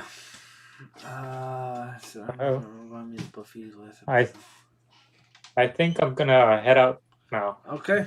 All right. No, yeah, that's perfectly fine. You were on with us in the 6th hour, so yeah, you hung the longest. Abnuggle out of everyone that was in this whole stream extravaganza, you've been the one that hung out with us the longest. So thank you, appreciate it. Pays out to be in the last. Yeah, that's like I said. When you go to a yard sale, it usually sometimes people's tactics with the yard sale is either you got to be first or you got to be last. First because you get first picks. Last because people are eager to just get rid of stuff. So they're just gonna be like, oh yeah, here you get this, you get that. Hence, we gave away what did we give away? Was it Terminator or the Casey Jones? Ryan's. I'm pretty sure he wanted the Casey Jones. Casey Jones. Ryan won the Casey Jones, and that's new people luck. Yeah, Casey Jones. That's no, he's been on here before. Yeah. Yeah. What do I know? Yeah. What? You know why? Because I'm always in the chat. Yeah. Like reading. Yeah. But yeah, Rafa, thank you. BRB is away somewhere, so we'll sign off with him later. But yeah, thanks for being on, man. Go. I'm back. He's back. All right, man. Thanks. A few hours. Yeah, we're getting ready to sign off, man. Rafa was. Thanks for having me, guys. Appreciate it, man. And congratulations again, Miguel. Anytime, like I said, guys, if you weren't fooled, nice seeing you, Rafa. If you weren't if you weren't fooled before, guys, your boy can talk. I've been going for 9 hours. 9 hours of just intermission. Every once in a while, I'll let the guest speak so I can catch my breath. But it's been the 9 hours has mostly been you me. have to release Rafa now. Has been mostly me and Rafa. Yeah, Rafa wants to go. He's got a bathroom break coming. You know, legally. Yeah. Legally, we've got to get a bathroom break. You know. If I don't get out in the next 3 minutes, you're gonna have to pay me overtime. Bye, Rafa. All right, but bye, Rafa. Appreciate you. Thanks I'll for prepare. everything. Look, Yeah. I got a bottle I could pee in when. Yeah, right. I don't need to take a break. Get it ready. You know what? Do you know how many times I thought about that? I'd be like, no one noticed. No one would notice if I was just doing this, you know. But yeah, yeah. All right, you're one of the. Goodbye, guys. All right, take it easy, Rafa. Take it. Good night. Yep. Good night. Bye. Good night, dude. Right, I don't care what you and I do now, but I'm gonna go to bed. All right, so she. Oh, she don't care what we do now. Oh, I like that. Yeah, I don't know. You're getting a little too freaky for us. But yeah. So you good to hang for a little bit, or what's your story? Yeah, I'm good to hang, dude. All right, what time you going to work? Are you off today? I don't know. I'm off. I'm back till Monday. Okay. All right. Yeah, you're trying to center yourself. I almost. Yeah, hold on. I almost want to straighten my camera. I want to straighten my camera and be like, oh, let me get you right. Wrong way. Let me get you right. I think that's pretty good. Oh wait. Yeah, there you go, bro. It's, now we're just into the dude fest of it, man. It's we're all just chilling out. We're moseying along. It doesn't even feel like 9 hours to TBH. Yo, well, who was in here the longest? I think Rafa. Rafa might have pulled the longest. Rafa? Yeah. How many hours? Probably about 2.5, something like that. He can't. All right. You can't let me get out. You can't cancel the stream until I break the record of who was here the longest. Because I'm taking the record. So you're taking it. You're taking it. All right. Yeah, I'm staying until I break the record. All right. So I'm trying to think of who would have wanted to be on longest. Because early on in the stream, I was limiting everybody to about 45 minutes. 45 minutes of streaming. Right. That way I could get to everybody. That way I can see everybody, because we had. It was a full slate. It was a full slate of people. We had Dan and Brandon on at noon here, our time, which was 8 p.m. for them. Right after that, we had we cut them at 45 minutes because we were doing a giveaway. Then we did Jamie and Mark Tac was right after them. They were roughly about 9:10 p.m. their time, which was 1:10 p.m. our time. Then right after that, we had the Girl Strikes Back and her boyfriend, Aaron. Aaron came on after that, and by then it was 3 when we got done. We brought Man. I think RG wants back in, bro. Where is he? RG, where you at? Hey man, I'm not even tripping. Like I said, bro, we're on anything over this is just a plus. We'll just go back over a recap. I think okay, so after Man Cave came on for about 45 minutes. After Man Cave, we had Art G. After Art G, we had Janko from the Peruvian Fanboys. They came on, and then after that, we did the Miles Morales giveaway. After that, who came on after Janko? I think it was supposed to be Phil Jones and Rafa, and then Phil Jones dropped out because Phil Jones wasn't ready. But Rafa came on, and Rafa came on like a trooper. He just came in. He's like, bro, I want to come on. I want to stream. I want to chit chat. So more power to Rafa. He was in there doing all that. Yeah, Rafa stepped in to save the day, man. Yeah, and then you came in. I think Rafa was already on for at least an hour and a half before you came in. We were getting ready to say goodbye when you came in. I was like, oh well, yeah, we got a new guy, so let's keep it going. and that's kind of how it is. That's kind of how it is when you got a new body. Let's talk to this new guy. Let's talk to this new guy. I still got a little bit of charcuterie that came to me hours ago. There's still a little bit of meat, still a little bit of cheese. That's all you need to keep going. For real. Maybe someone bring him a new seltzer. Come on. Everyone's like, we're going to bed. Yeah, right. I mean, it's only, if you think about it, it's only 9 p.m. here on the West Coast. So yeah, it's only 9 p.m. Yeah.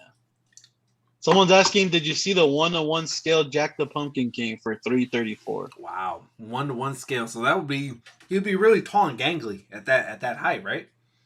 Yeah, I've never seen that. That's crazy. That's crazy.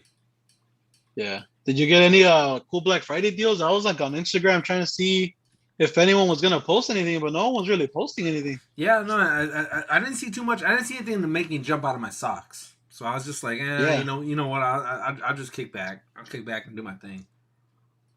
Yeah, like it was a pretty weak Black Friday. Like a lot of people, they'll just do like 10% off, or like you buy one get one half off, but the prices are so high now that it's basically retail. After you buy everything, it just comes out to retail. Mm-hmm.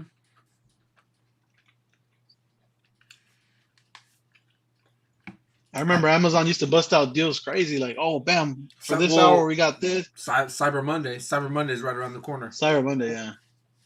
I feel like Cyber Monday is never as good as Black Friday though. Like it's not as deep discount as Black Friday. Yeah, it's almost like take what you can get. Whatever didn't sell on Black Friday, Cyber Monday. Yeah. Cyber Monday, and then Wolf Mother says Rafa did almost 3 hours. Yeah, for sure. For sure, he did 2. Rafa was a trooper. Clap it up to Rafa. Hey, he's representing Mexico, bro. That's what's up. Mexico. I'm gonna need almost like a second dinner over here. Greg says I got a great Black Friday deal, a free record. Yeah, you lucky. A free record. I got my record right behind me somewhere. I haven't opened it yet. All you gotta do is show up for 9 hours straight. 9 hours straight, and you will win a free record. Wolf Mother said you're on your own now. She's gonna fall asleep to our voices. We should do some ASMR. Yeah, right. I am George Clooney. I am the sexiest man alive. You've never seen anything as good as this.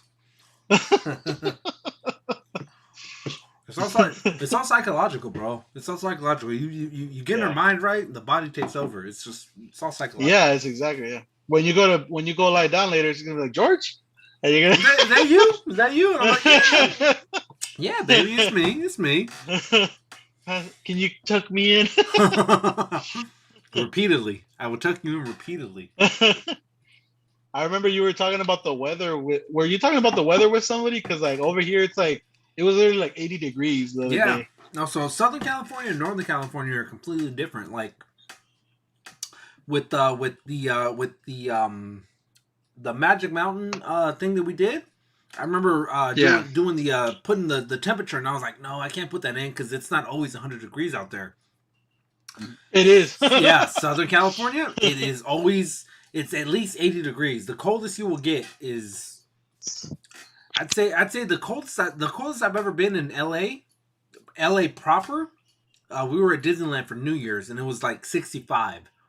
Everybody was freezing, bro. You're seeing people in like beanies, thick coats, and you never see that in LA at Disneyland. That's about the absolute coldest it gets in LA. Yeah, like the coldest, it will not go under 50. It's rare. It will not.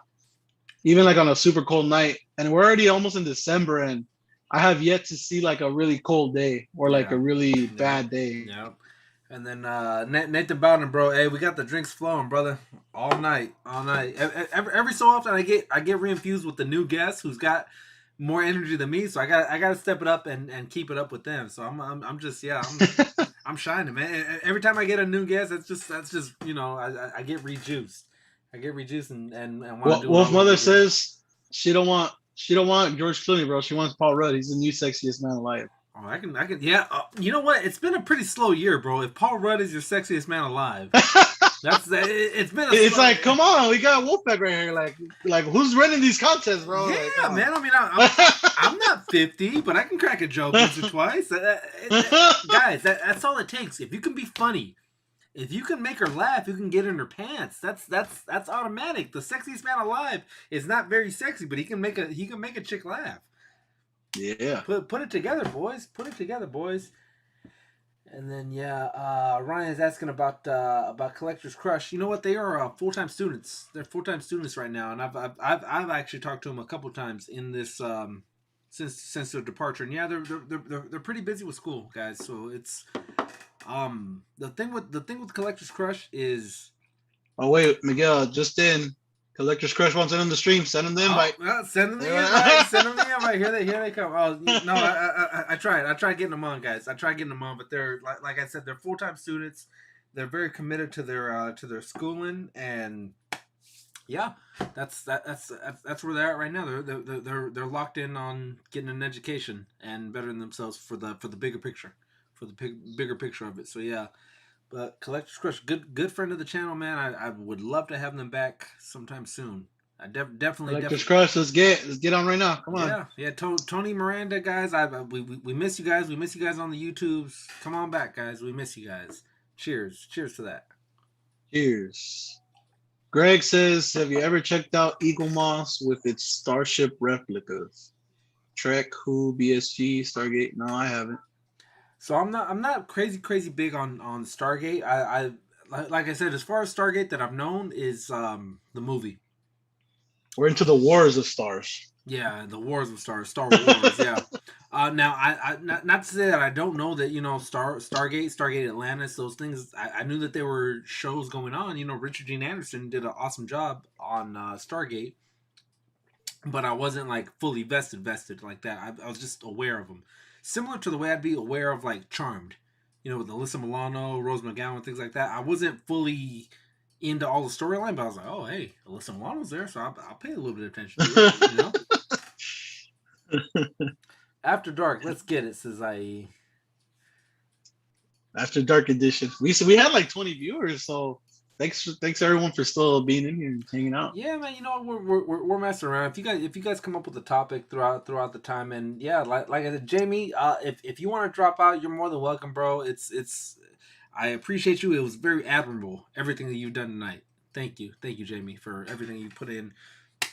Shout out to Jamie in the chat. Jamie in the chat, the mod of the Wolfpack, the official Wolf mod, the newest official mod of the Wolfpack. He got knighted. About 3 weeks ago. But yeah, knight you. What's something you've come up on that you were like super happy to find?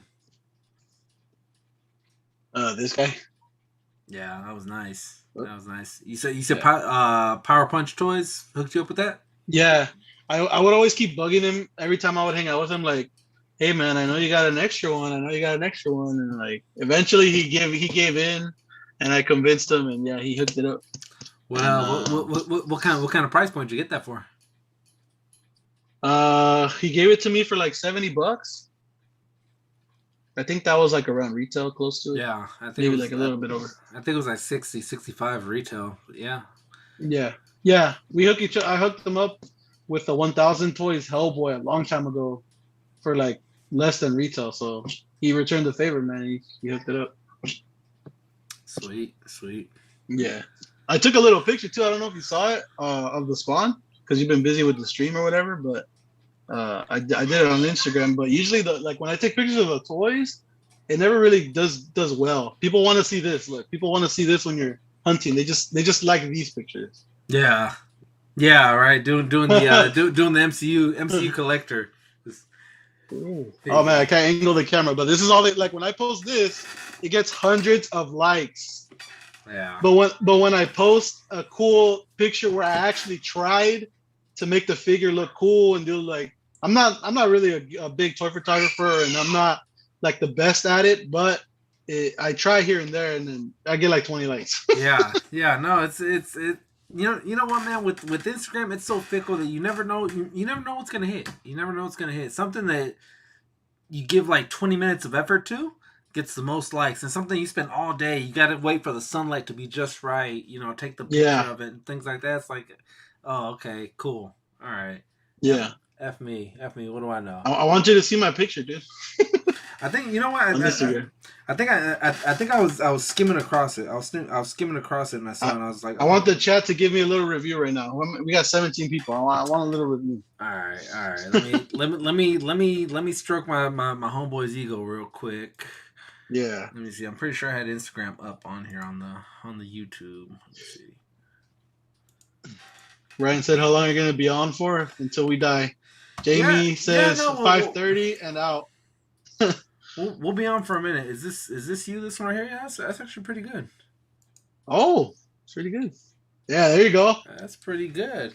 I'm gonna be ripped back, but yeah, give me your play by play. How'd you get to do all this?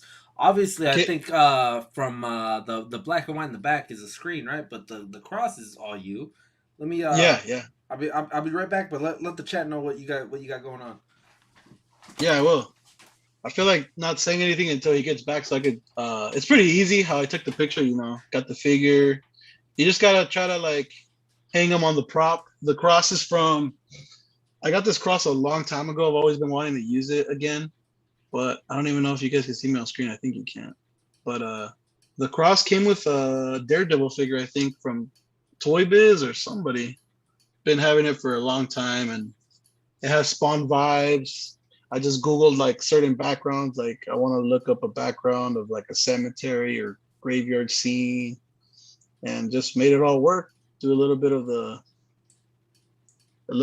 editing on Instagram with the filters, and that's pretty much it. Nothing too crazy.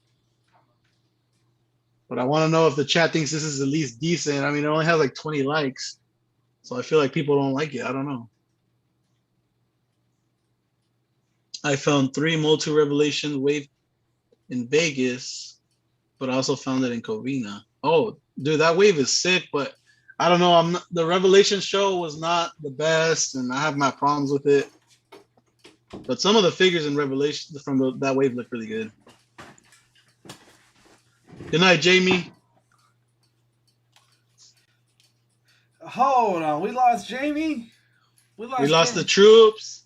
Oh, we're down to 10. See, look, you busted up my picture. Everyone left, and I'm telling you, just take it off. Yeah, that's true. That's true. But I wanted his moment in the sun. Yeah, I was trying to explain how I did the picture. Greg says it's a solid pick. There are things that could be done to alter it, like fog. Yeah, exactly. Fog. Yeah. Maybe alter the light source by flip. Yep. Right, yeah, I'm not a pro by any means, but got a little little refill. And yeah, the Wolfmother said she's gonna tack one more picture of us with the theme song of All Night. All Night is the song we're going. Do we pose for the picture? It's already happened. It's already happened. Oh, it's already happened. I only got Skeletor and He-Man, and then now in a bin. Yeah, exactly. That whole the new Masterverse Revelation line, I dig it, but since the show's so bad, I'm gonna wait to get all of them on clearance. I did get a few of them, but I returned them all because I knew they were gonna peg warm. So I'll get them eventually. Thank you, Jamie. Loves the picture. Home dude, pic looks good. Thank you, my friend. CN100 for Hire says toy photography is his favorite part of collecting. Yeah, I enjoy it as well. It's a lot of work though, but my stuff is I just do it quick. Set up a screen, get a theme going, maybe a little prop. I was showing them the cross, but I don't know if my screen was on Miguel. So yeah. This came with an older figure. I think it was a Toy Biz figure, but I had it for such a long time. I was like, I want to use this one day for a picture, and finally happened. Well, that's the beauty of ACBA is that you can take anything that you had from anywhere, and just kind of composite it and put it together and make it look like something, right? That's almost the beauty of ACBA. It doesn't necessarily have to be. I wouldn't even say because you can match studio quality with a green screen or with even a TV monitor. As far I've even seen people go as far as to bring their TV monitors outside. So you've got natural light with natural light characters or things going on with the background also. So it's man, I mean the ACBA game is just crazy good right now. Crazy good right now. Yeah, like if I knew a little bit of Photoshop, I would have added probably some fog, because that would be or what people do too is that they use their vape and then they like blow on the figure. I'm serious. That guy does that. Plastic Addict. He does that on his toys, because it looks like real smoke, and you don't have to Photoshop. You just blow on your little setup, and boom, there you go.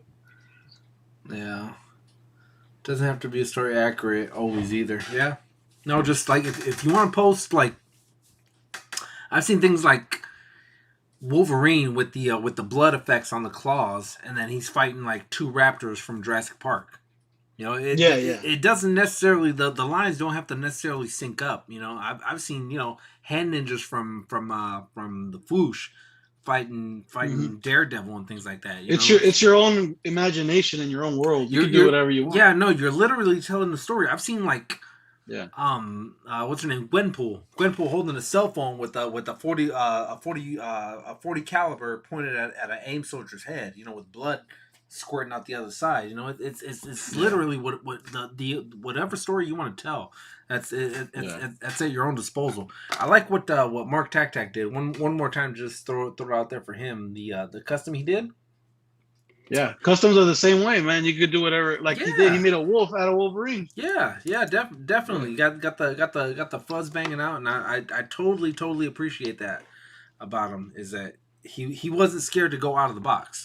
He was scared to go out of the box on it, and like if you get in tight on some of these fur effects, you see that like he actually did take the time to mold it and let them dry and things like that. Painted them to where the paint schemes don't bounce off too far. So yeah, man, that was really cool custom.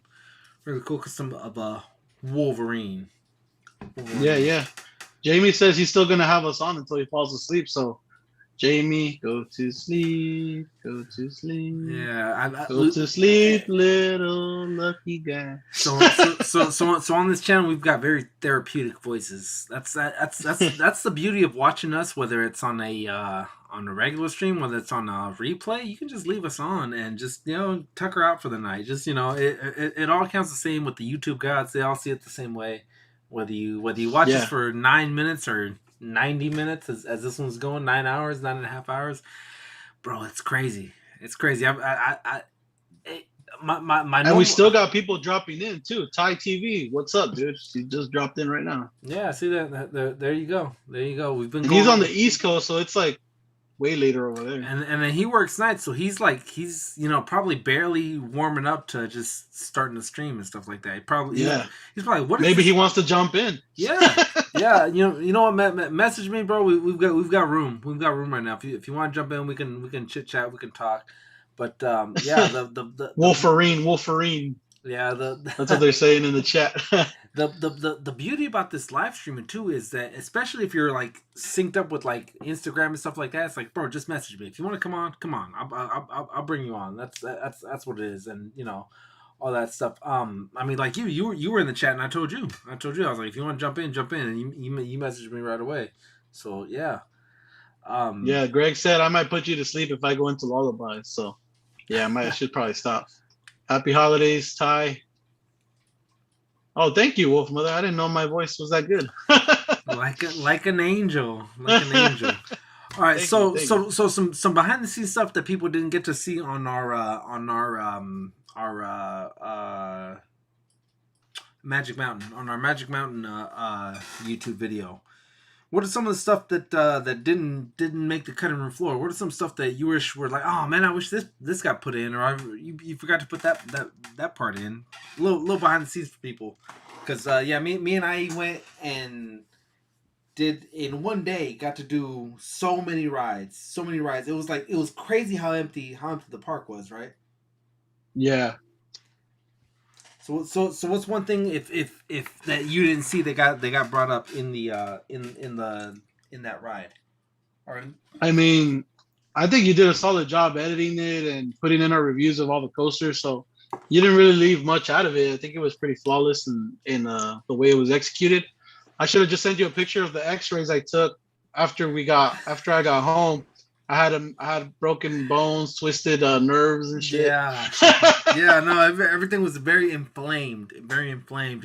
His he sent me that. What was that? The QR code. He sent me a QR code and was like, my chiropractor was not kind to me, so he wanted me to help him out with a little something. I was like, I don't know these modern technologies. I don't know what that means. I don't know what the QR code means. But yeah, no. Yeah, I wish we also would have went to we would have got to ride Superman, but the stupid thing was down, and that would have been a cool way to end the day. Yeah. We ride Superman, right, and Tatsu was down as well. Yeah. So if you guys didn't watch this video, at the very end of it, if Wolf Mother, if you want to tag the video for us if you want in the chat, so it can pop up and people know what we're talking about. I'll tag it for you. All right. As a point of reference, we need to let her get some rest. Yeah, let her get some rest. She said she was gonna fall asleep to our voices. But yeah, me and an angelic voice. me and I went to Six Flags Magic Mountain, and we were lucky enough to go on a day when there was no crowds. The heat was unrelentless. That was triple digits by the time we were shooting the video. But fun time. And for some reason, none of my kids wanted to go. None of your kids wanted to go. None of our wives wanted to go. So what did we do? We went just the dudes. My kid probably would have wanted to go, but he's not tall enough. Oh, okay. Well, yeah. He's not tall enough to ride the rides. It would have been one of those things where, I'm sorry, we can give you a flash pass. Yeah. Then we would have got to do the rides twice, which we were doing anyways. Yeah. We had X2 for breakfast, Goliath for lunch. Yeah, no, it was great. It was awesome. It was just the only bad thing was the heat. That's pretty much it, and that some of the rides were down.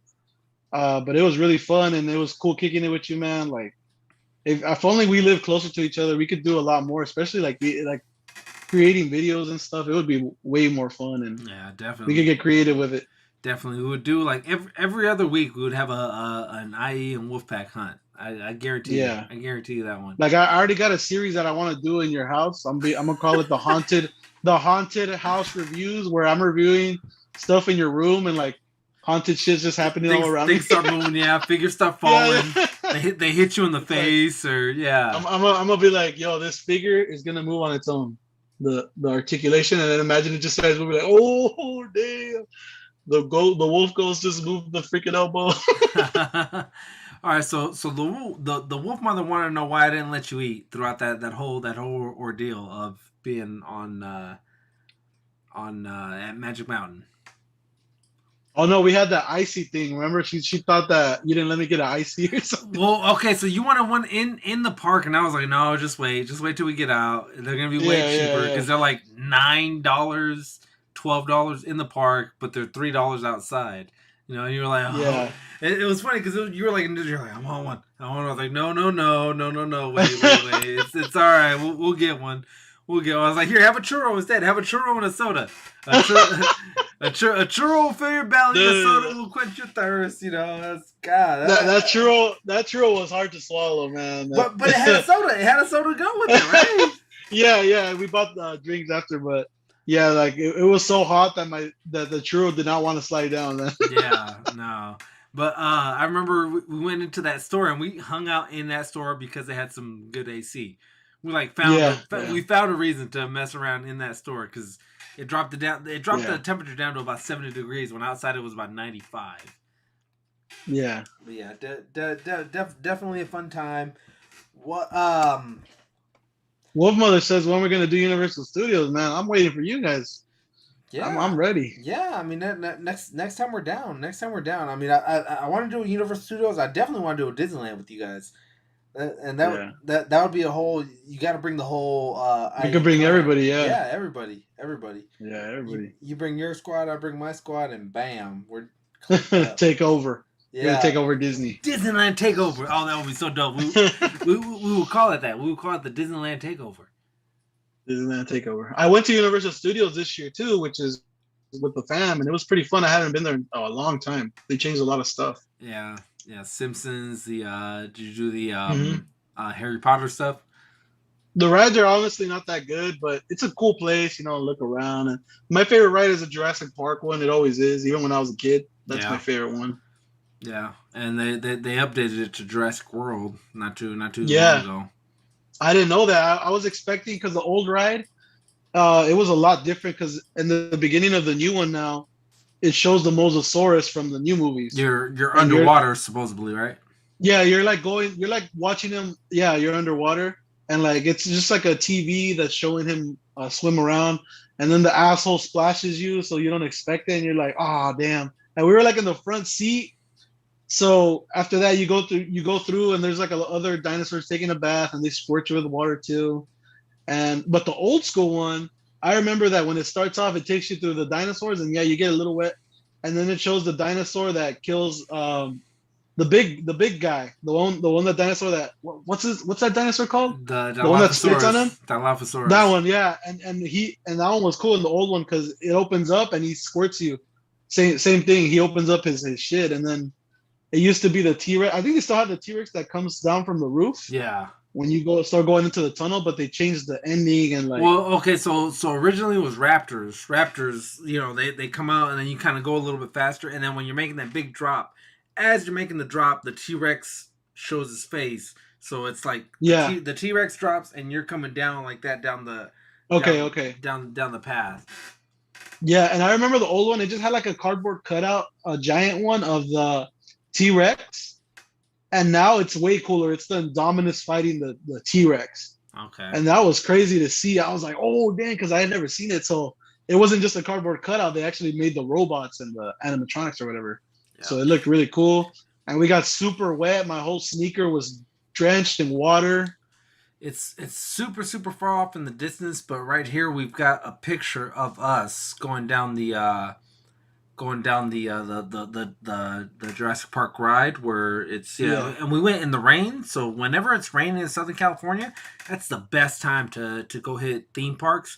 No one in Southern California wants to go to a theme park when it's raining. It's like when it's raining, they'd rather it be like acid rain because everyone in Southern California. I thought they closed the parks when it rains. Like I thought they would close them. No, they stay open, but that's the very best time to hit the park. Oh, okay.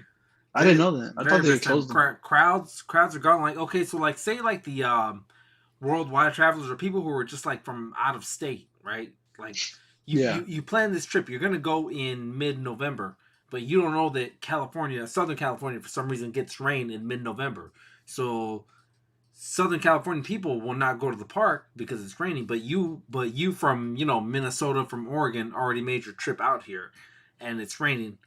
You're gonna have it good. You're gonna have it good. You're gonna have the wait times that you normally did. The park is gonna be very, very empty. Very empty. Yeah.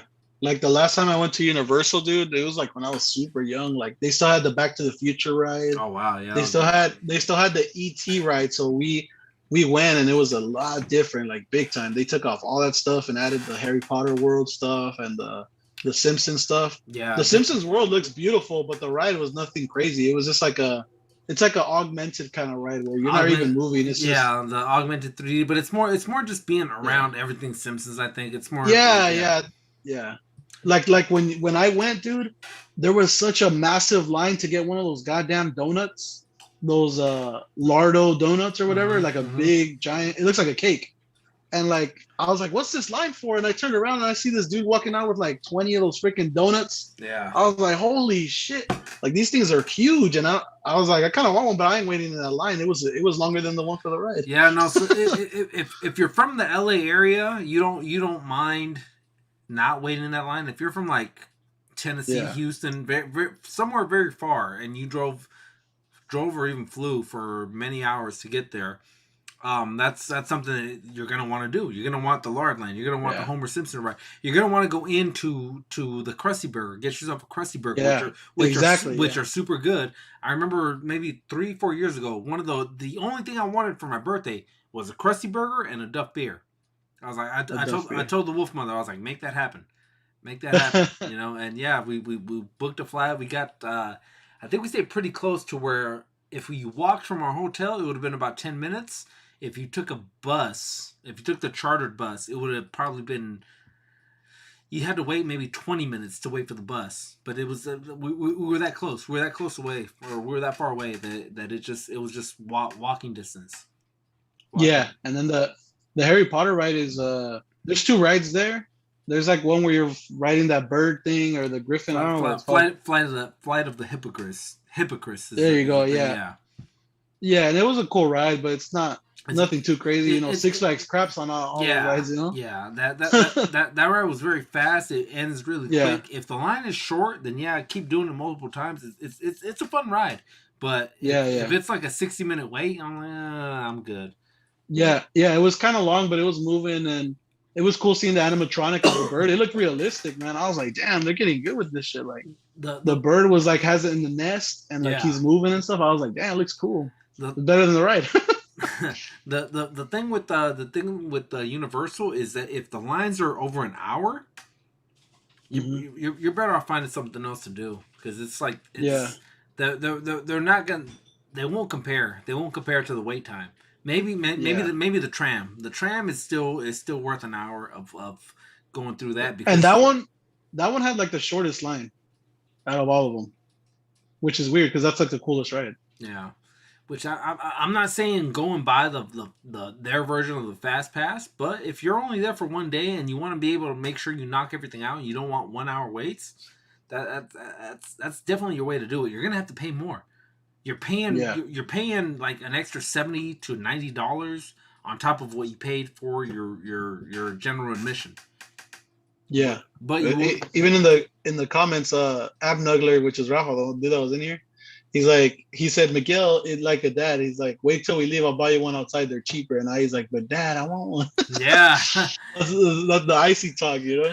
That was definitely the way it was. It was like, well, I want one now. I was like, no, hold on, wait. I was like, look, when we get picked up, I will take you to get an icy. I will take you to get chicken McNuggets. Whatever you want. If you're hungry, then we'll get you that. And you were like, fine, all right. And then what happened? What happened as soon as we got out? Wolf Mother saved us, man. Took you to get chicken McNuggets. We were dying out there. Yeah, took you to get ices. But I was like, no, wait. Save your $20. Save your $20 on an icy. Yeah, and then Nathan says, I love Universal. I want to go back there early next year for my birthday. Yeah, man. We'll see you out there. And Wolf Mother said, especially at Disneyland, best time to go is when it's raining. Yeah, I guess that is the tactic that we might have to use next year. Yeah, no, just start watching. Rain. I mean, like it's better for the local guys. It's better for guys in SoCal or people in SoCal, and just watch when you know for sure that it's gonna rain at least 8 hours of the day. 8 hours during the day. Go out there, bring your little clear poncho. Do you know what I'm saying? Prep however you want to do. Rain boots, whatever you gotta wear. But LA people do not want to go out in the rain. It's like it's almost, they're scared of water, man. Yeah, no, it's almost after rain. But as soon as it rains, as soon as the rain's over, everyone wants to go out to see the sky because the smog clears up, and you can actually see what the sky looks like in Los Angeles. It's crazy. Rafa said too. Do they have the crusty, partially gelatinated, non-dairy gum-based beverage? They do. They call them milkshakes. in other franchises. Yeah. Yeah, I think Universal does that really well, where it really brings you into the Simpsons world. Oh, thank you. Yeah, no, they do, especially with the Bumblebee, the taco truck, and then they have the Luigi's Pizza and things like that, like just right around the corner. I mean, shreds of meat, various shreds of meat from Thanksgiving earlier. Keto time. Yeah, keto time. You already know. Yeah. Like I think they do a good job at that, and then it's a cool place to just hang out. But I guess since I was just raised on, like, when I go to theme parks, I don't like to waste my time hanging out and trying like the food and stuff. I was never raised like that, but now I think I'm gonna turn like that, because once you ride everything, you kind of know what to expect. And like some of the rides, like we talked about, are not worth it. So might as well just hang out there and have a drink or eat some food or whatever, you know. Definitely. Yeah, go ahead. I was juiced the first time when I went to Universal, and I was like, "What? You can drink a tall can here? You not gonna walk around with a fucking Modelo and just start slamming shit?" I was on the tram ride. Going through Psycho, drinking a tall can, and then Norman Bates comes out with his knife. He's chasing me, and I'm like, cheers.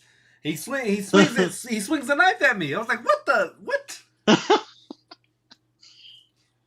Greg says LA residents are related to the Wicked Witch. Rain makes them melt and disappear, pretty much. Also, when the rain hits down here, nobody remembers how to drive. Like, they just start crashing everywhere. California drivers in the rain are weapons of mass destruction. Believe that. Yeah. I don't even like to drive when it rains, dude. And I don't even live in LA. I live an hour from it. Toy Junkie says, Wolfpack is still going strong. I will not go to Disney during the rain. He's one of the ones that won't go. LA guy, there you go. That's proven fact. Local Los Angeles will not hit Disneyland. They want to stay in their house. Now, if you planned a trip to Disneyland and it happens to rain during that time, go real quick to your Targets, to your big fives, to your Walmarts. Get those clear ponchos. Don't go into the park and do it there, because they will cost $25, $30.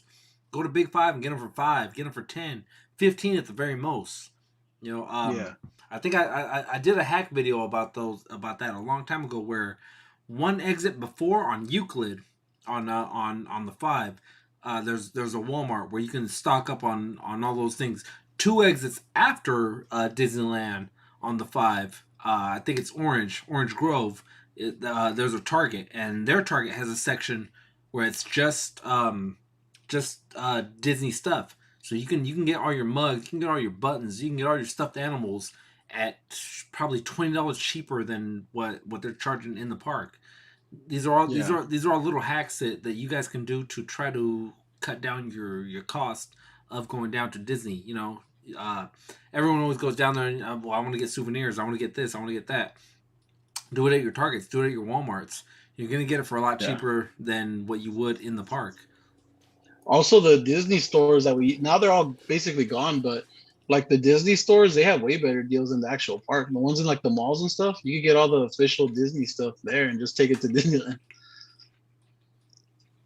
Yeah, definitely. If you're real big on the autograph books, and signatures and stuff like that, you can do all that stuff at those Targets, at those Walmarts, right before or right after you get to Disneyland.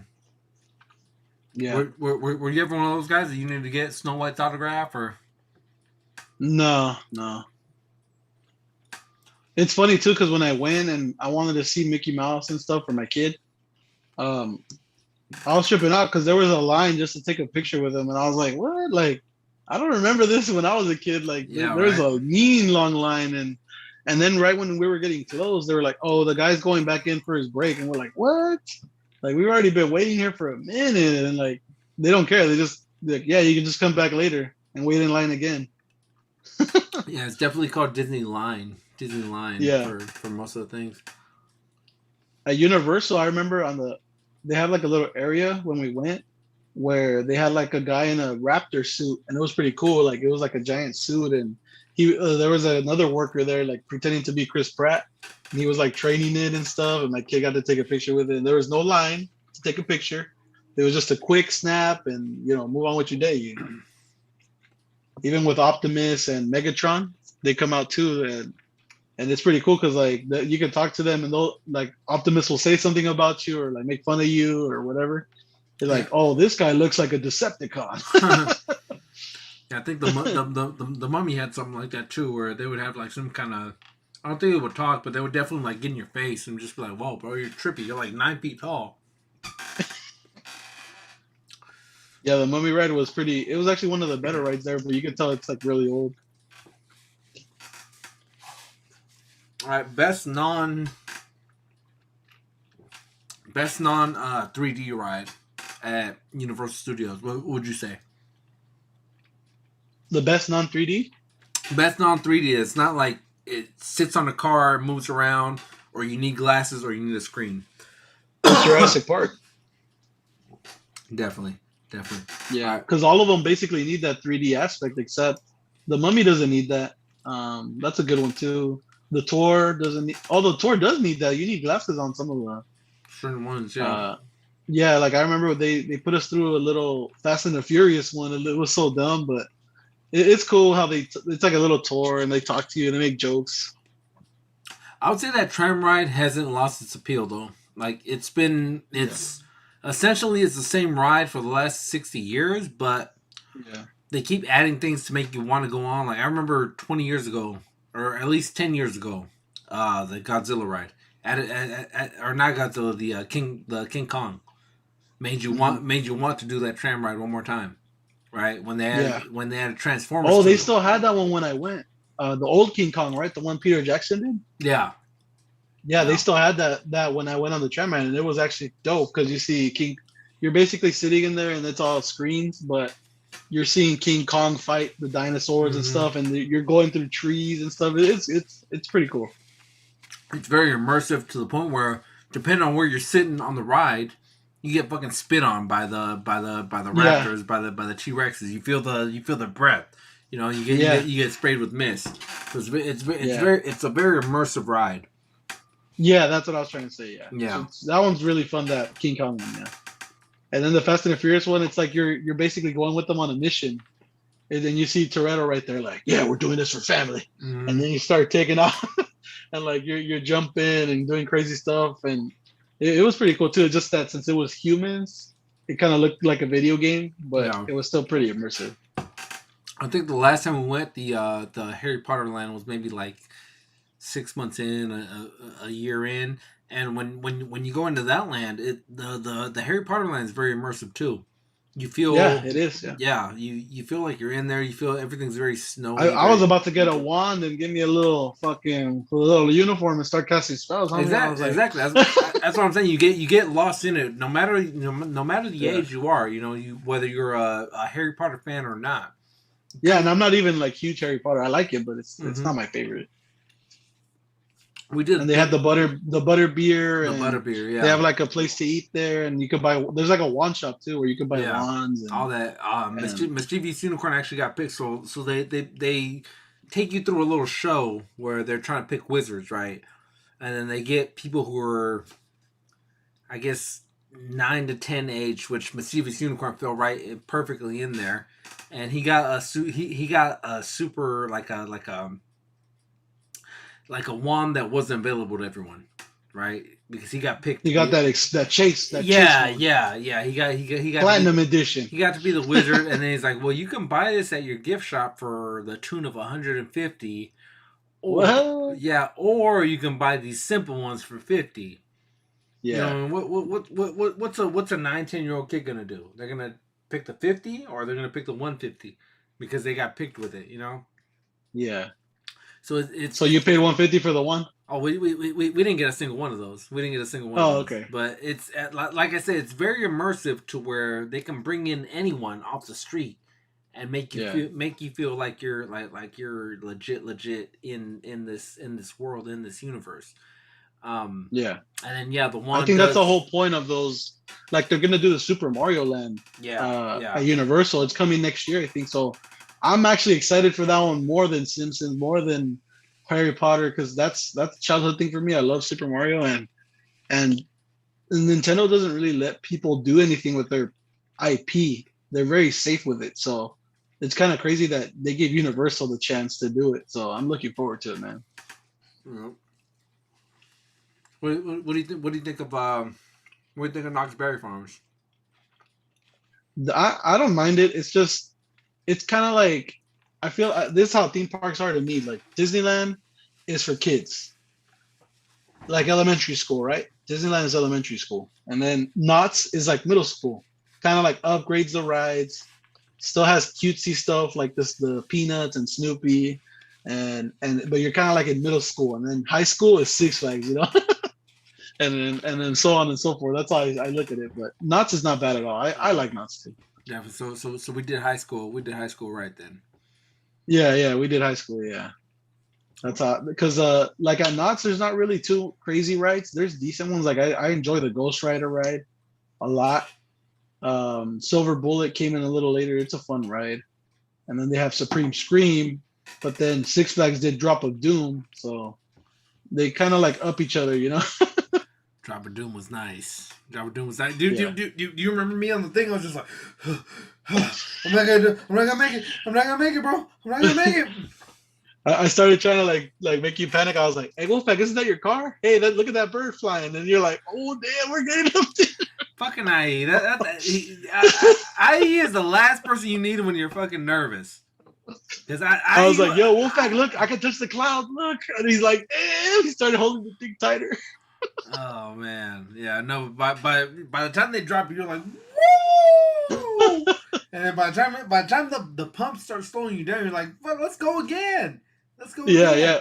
It was so nice. We rode it twice. Yeah. Well, luckily there was no one else waiting in line. That's how good that day was. Was that we were able to just one of the hottest rides in the park. We were able to, you know what? Let's do it again. And if we want to, we could have done it for a third time because there's still one. Oh yeah, there was no line.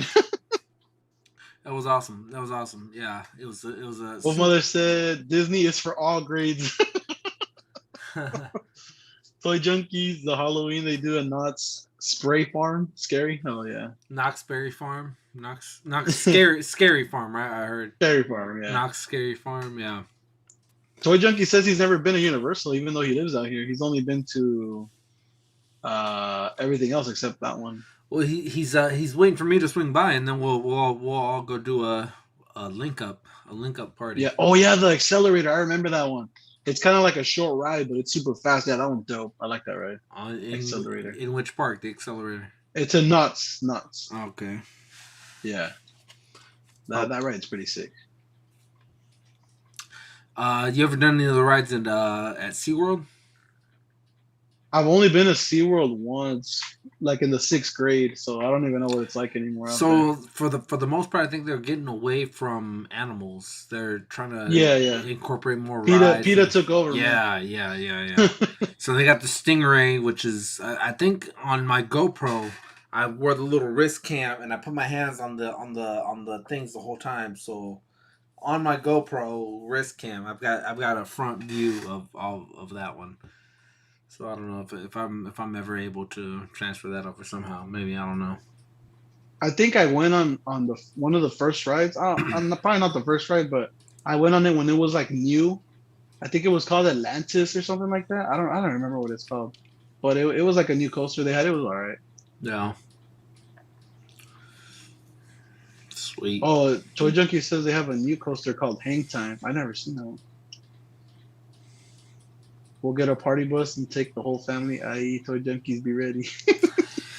Hey, you know what? No, if we were to leave from here, it would only take about 7 hours to get to you, right? 6 to 7 hours.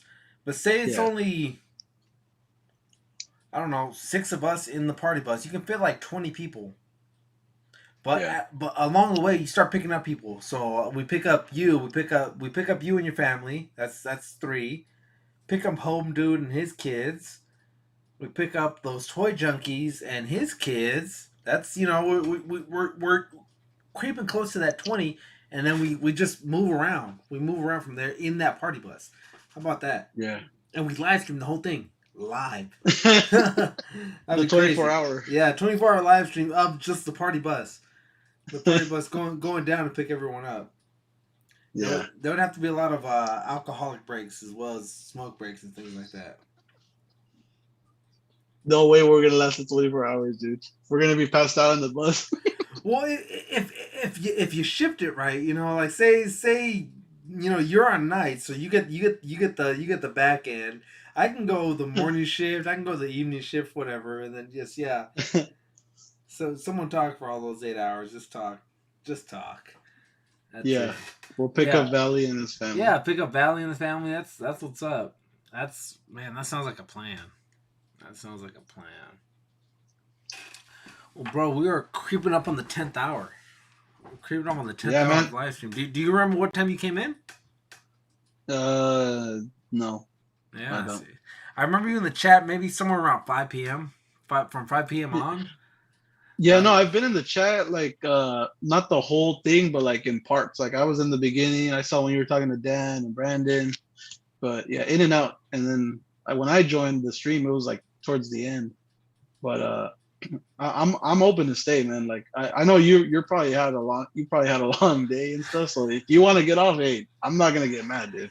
Yeah, because it's already been a long time. Let me fill my drink. Chat, let us know what you guys are feeling, guys. This is Apple Juice YouTube. Don't start dinging people. I drink my apple juice from one bottle to another bottle and then into a cup. That's how we do things out here. YouTube. Yeah. With your nosy ass. But yeah, UK folks should be waking up already. Yeah.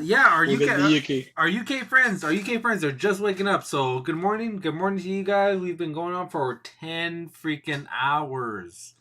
10 hours ago, I had Dan, Who, and Brandon on. This stream might cut into Dan's stream that he's doing today. Yeah, no. If anything, we gotta go to bed because we've got his stream going on just a little bit. Jamie dropped out 2 hours ago. Right? I don't know. Not even barely like Yeah, maybe an hour ago. Yeah. I'm just thinking anyone on rewatch, if you're watching us right now, thank you guys. Appreciate you. The passcode to my YouTube internet is called fu.compuserve. Your brother said you snuck in the whole bottle. Just stay on to Legends and Liquor, and you could go to sleep. Yeah, we're gonna cut into Legends and Liquor. Yeah, we will keep it going, and I will still be drunk on Legends and Liquor. That's yeah. Which reminds me, I still have to set my fantasy draft because I'm number 1 in one league, and I think I'm number 6 in another league. So yeah, I wanted you to get on to the to that fantasy league just so we can like talk shit. But yeah. I don't know much about sports. Like I saw people were talking about the Cowboys, like, but I don't know what's going on. Like, are they in is the playoffs even going on right now yet? Playoffs haven't started yet. The Cowboys are doing good, but they're kind of they're shitting themselves just a little bit. But so they're not out yet. They're still in. No, they're actually like in first in their division. Oh, okay. But when the playoffs actually start, when they play a real team, they might be in trouble. Who knows? Because it's like you're the coolest kid in band camp, you know. That's saying something. Their division, their division basically has like not the best teams, basically, right? Yeah. So it is. So what's like the toughest division? Whoever's in Tom Brady's division, or what? I mean, no, yeah. Tom Brady's division is really good because he's taking those guys to another level. So the NFC South is everyone has to step their game up. The NFC West is pretty tough right now. I just want to see one of those teams that never wins anything like do something like Cowboys would be a good team to see them like go far because they haven't won anything for a long time. Fuck the Cowboys. Like a long minute. And then like teams like the Browns or like you know teams like nobody expects like to do anything, and then they get like Detroit Lions, right? They're like the worst team ever. Yeah, Detroit Lions are like my like if you ever into the most peg warming of peg warmingest teams, the Detroit Lions are your guys. I would like to see them win, probably like tripping out like no way. Think of like a Walgreens exclusive Medusa winning the Super Bowl, winning figure of the year. That's where the Detroit Lions are right now. Yeah, it would be crazy to see someone like them, you know, do something crazy. The Browns versus the Lions in freaking Super Bowl. And then Greg says you should get a fantasy draft for Legends, Liquor, and Duck Races. Yeah, that'd be cool. Yeah, I'm more into that. Yeah. Yeah, rewatch 10 hours of rewatching. That is dedication. Yeah, definitely. Whoever rewatches this right now, guys, you are a straight gangster. You are a straight gangster for doing this right now. You should give away that a figure to whoever on rewatch watches something, like do a keyword like for a quick second, and whoever like says that like in the comments, they win a giveaway, you know, like because to go through that all those 10 hours, like dude, that's crazy. Well, some people will fast forward to the very end just for like something like that. So I think maybe like at the 6 hour mark. No, but don't let them know. Like just secretly put it like, if anyone's watching this on rewatch, right? Hashtag Wolfpack 49ers or some shit, and whoever comments that first, bam, giveaway. You know, like they win. Yeah, maybe. All right. Well, we'll see. Do that. Whatever IE just said. What did you say? Hashtag 49ers. Oh, we'll make it something like that nobody will know, like Wolfpack 49ers, or like 10 hour hashtag 10 hours and still alive, or you know something that people can. Hashtag 10 hours and still alive. If anyone comments that. Yeah, like on the rewatch, you might win something. Just saying. First one to do it. No, all of a sudden the comments are gonna spike up on it. Yeah. That's a good idea. That's a good idea. Just change things up. Yeah, people do that like in their videos. They'll put like a quick like a screenshot of something. And if you have to pause it real quick, if not, you miss it. Yeah, and it's like it could say. Find out. Okay, so here's the thing. Many hours ago, I brought out a charcuterie board. Go back to the timestamp. Timestamp me the moment when I brought out that charcuterie board, and put that comment down. That's gonna be the one. If you guys can tell me when I brought that charcuterie board out, you will be eligible for a giveaway. Don't know what. Yeah. Don't know what yet, but if you do on this 10-hour stream, that will be it. Everyone that's here, that's cheating. It's only for the rewatch people. Yeah. Yeah. Somewhere around the 4 to 5 hour mark. I'll give you guys a clue for anyone watching right now. Yeah. Fabulous is like, did I win? 10 hours plus still alive. I win? Yeah, definitely, right? Yeah, man, your streams are crazy, man. I don't like. You should have way more viewers, dude. I try to share it and stuff, and because like nobody does as many giveaways, nobody goes as long, nobody has as many guests. You know, like you're doing it all. So, like that's why when people like, even when you ask me like, who do you watch? I'm like, dude, I watch you, man. You're the most exciting. I don't like really watching anybody else. It's not as fun. Yeah, thank you. Appreciate that, man. That's Most people stick to like 1 hour and then they call it quits, you know. Yeah, I mean, well, okay. So here's the thing: if the conversation is good, I have a problem ending it. If the chat is good, I have a problem ending it. If if we still got things to give away, I've got a problem ending it. You know, so I mean, I try to keep it going so that you guys as a whole are happy.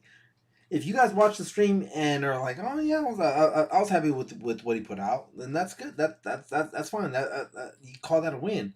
If you guys were like, this was kind of a weak show, then if you guys feel that it was a weak show, just imagine how I feel on my end. Like, I don't think I did that much. I don't think I did enough to make people want to watch. You know? Yeah. So as a weekly streamer, you're always looking for something like that. It's like, man, how can I get someone to want to stay and watch, keep watching, come back tomorrow and want to watch. Yeah, like when you watch like Unparalleled Universe or something, there's no giveaways.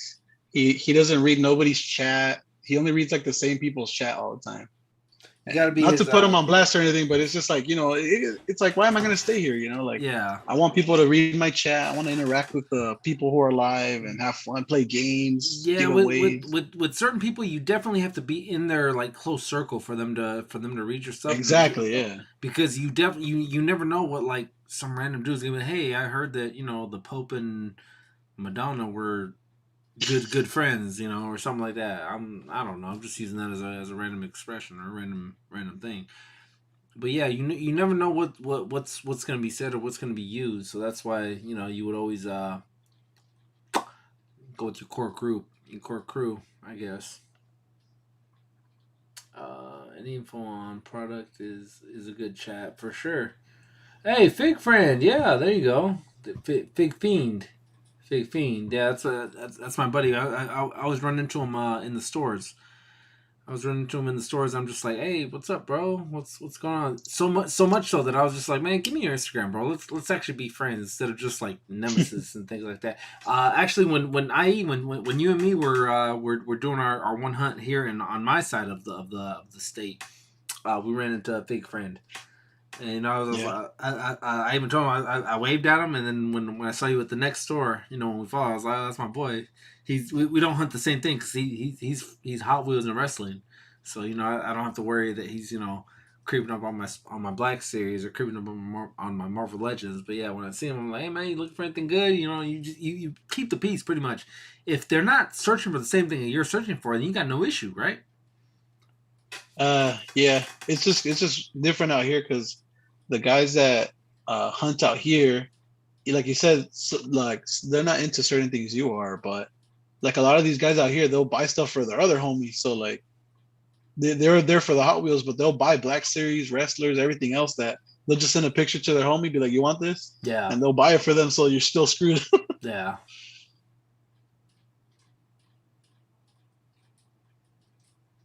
I.e., what happened to the Renegades? Yeah, I mean, the Renegades was super fun, and it was awesome, man. It was good times. It was like the peak of videos on my channel. But the Renegades, everyone just kind of like slowed down. They didn't really want to make videos and stuff no more, and we didn't hang out as much. So, but we're all still pretty good friends, and we talk to each other on chats and everything.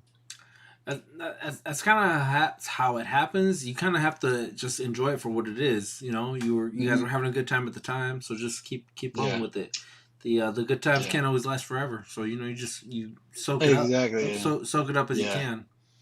That's a smart way to put it, because like it's true, nothing lasts forever. So like when you're in the moment, enjoy it as much as you can, and then once it ends, at least you'll be like, hey man, it was a blast. You know, you had a good time, because that's how life, even for me, was growing up. Like, you know, you have a little friend group, then you get a new friend group, then you get people that are into stuff you like, or hey, maybe you get a friend with a pool. Like that's what happened to me. I would hang out with the same dudes from high school and play basketball all the time. Then afterwards, I got tired of that.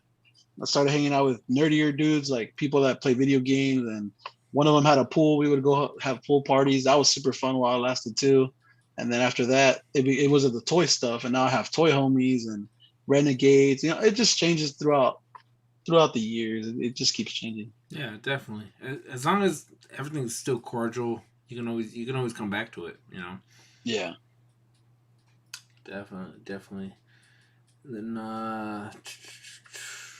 Fig Fiend said, I ain't seen you out in a while, or I ain't seen you out lately. No, bro, I'm always working. I'm doing like 6'10", 6'12", stuff like that. So the Wolf Mother has been stepping it up for me.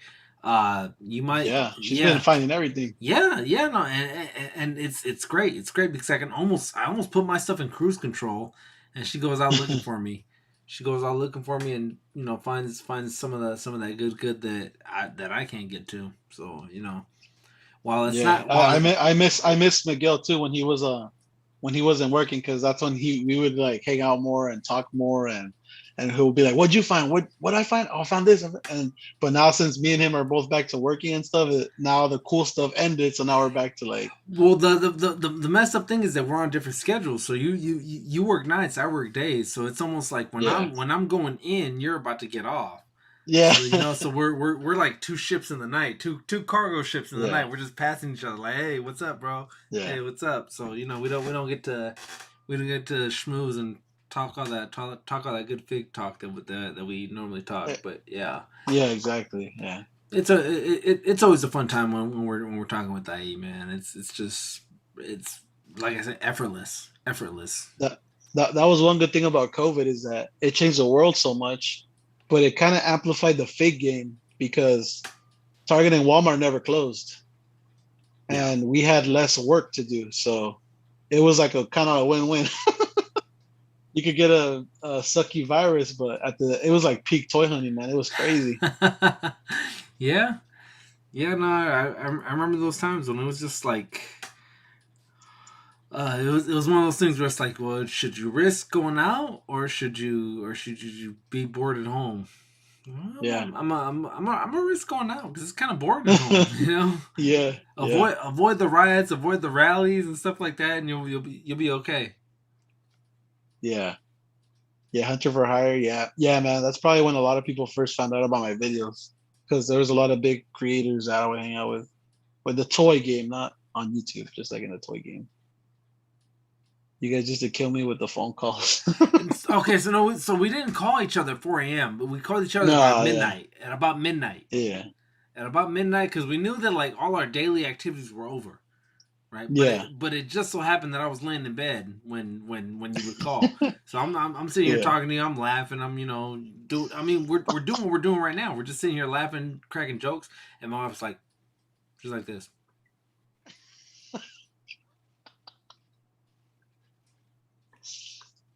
And it's just like, I'm like, what? I'm like, gotta be up in 4 hours.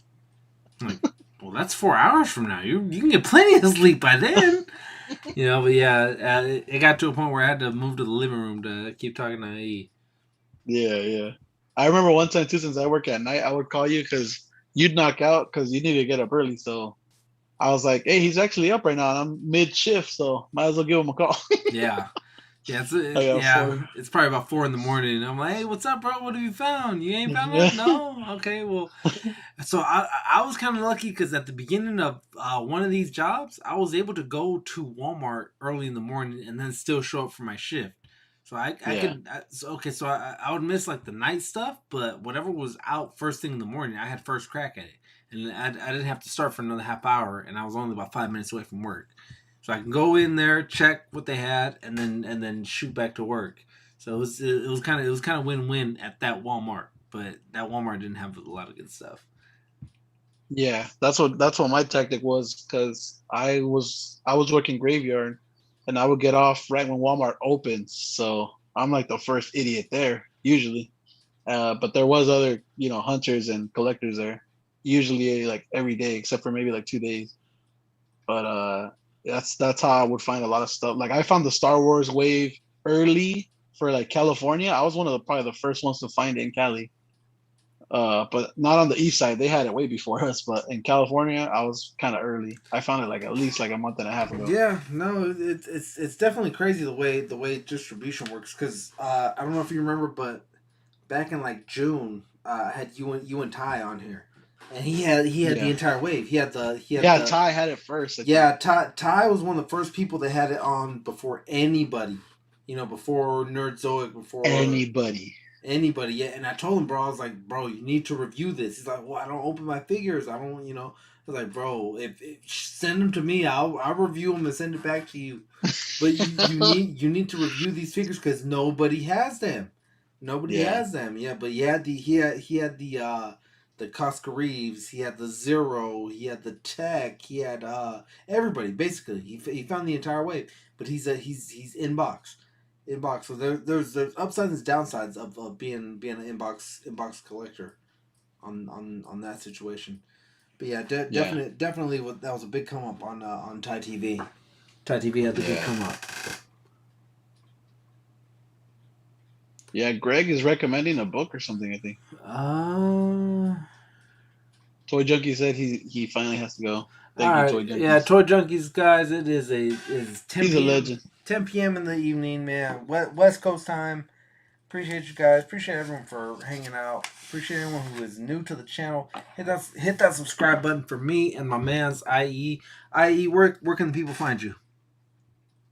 Yeah, you can find me mostly on Instagram these days. But I do kind of want to start TikTok and all that, but I need to learn how to do that first. But yeah, IE Toy Hunter everywhere, especially Instagram. So hit me up on there, IE Toy Hunter. Sweet, man.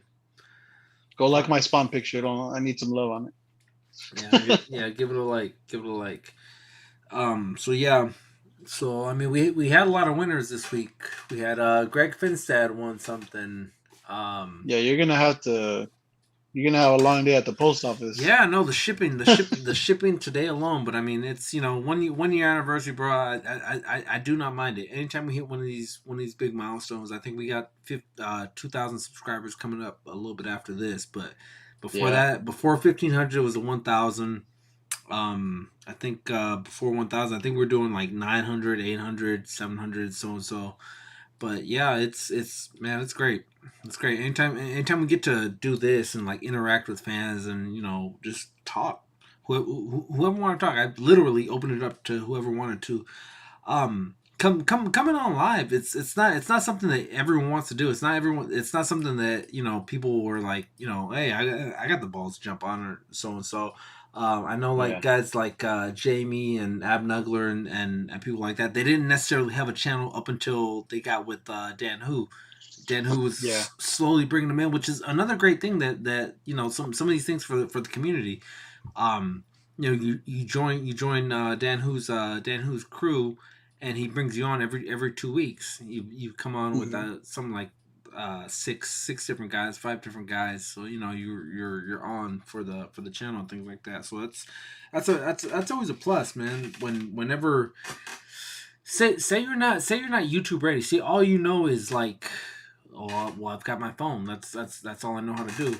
Then you have one of these guys like a Dan who brings you on where all you need is your phone. You don't need 1,000 backers. You don't need 17,000 people following you for you to do your thing, and then you can come on. You can say what you got to say. You can speak your mind.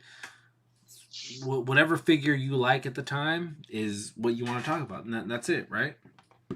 Yeah. Shout out to Ab Nugler. Hey man, Rafa, I don't know if you're following me, but give me a follow. I'll follow you back, dude. I want to see your stuff. He's telling me to give you some dance advice for TikTok. But yeah, I kind of do want to like start TikTok because I'll probably get more views on there than YouTube because my YouTube channel is dead. It's like super hard to revive that thing. Yeah. Even if I try to do like daily videos, I don't think it's gonna work. You know what, man? I was talking to MCE Seth was on here, and he was just like consistency, constantly be putting out videos with the same type of vibe, the same type of video every time. Because you can one day be like, look at like say Rocco, right? Where one day he's wearing a top hat and face paint, and then the other day he's like absolutely normal. I was like, well that's not what I signed up for. Where's the guy with the top hat and the makeup? Yeah. That's think of it that way. There's one or two ways to get subscribers, to keep your subscribers. Do you want to be super out there, or do you want to be consistently you the same time every time? Yeah. Well, you gotta entertain, man.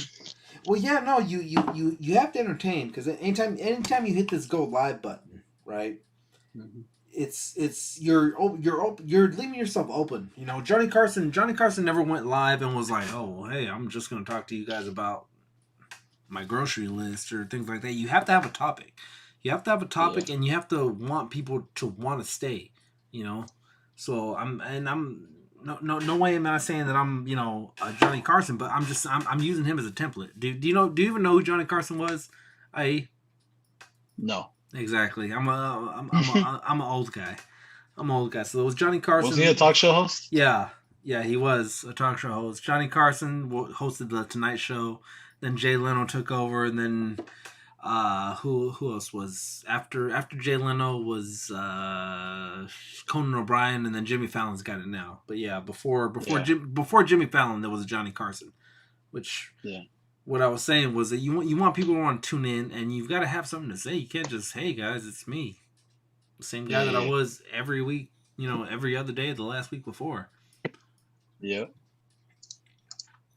Yeah, thanks for the follow. I followed you back, dude. Abnugler. Sweet. I love that. I love when like people way back can trace like origins of how'd you guys meet. Be like, well, I met you with Wolfpack. That's awesome. Not saying that you need me to be friends with each other. I'm just saying like when it comes down to it, like when everyone's like, oh well, how do you know each other? How does this guy know this guy, or how does this guy know that guy? You guys are all odd bunch. How do you guys know each other? Oh well, I met him through Wolfpack. Cool. Yeah, they're saying you gotta go younger. Try Carson Daily TRL. Leno and Letterman fought to be Carson's successor. Yeah. Leno didn't really even want to give it up to Fallon. He was gonna try to keep going. Leno didn't want to give it up to Conan O'Brien because Conan O'Brien was next in the succession. Conan O'Brien took over for about a year, and then Leno was like, I got a big ass chin. Man, I want to get my job back. So yeah. I don't even get why that guy even wanted to keep working, dude. The guy has a freaking garage with like millions of dollars of freaking cars. If they pay you $54 million a year to do something, I'm gonna come back year after year, bro. I'm gonna be 97. If you're paying me 54, dude, but like at one point, I'm just like, dude, I'm already like 200 million. I got a freaking like Jay Leno has a garage filled with like crazy stuff, like generational money. Your grandkids, yeah, I guess so. Your grandkids are gonna have Dodge Vipers. Your grandkids' grandkids are gonna have Dodge Vipers. Generational. It's kind of like the richest billionaires that we got right now. Like like they don't give a crap anymore because they're so freaking rich. It's like, dude, you don't even know what you're gonna do with that money. Even your grandkids from generations from now are gonna be set for life. Yeah. Okay. So look at John Gruden.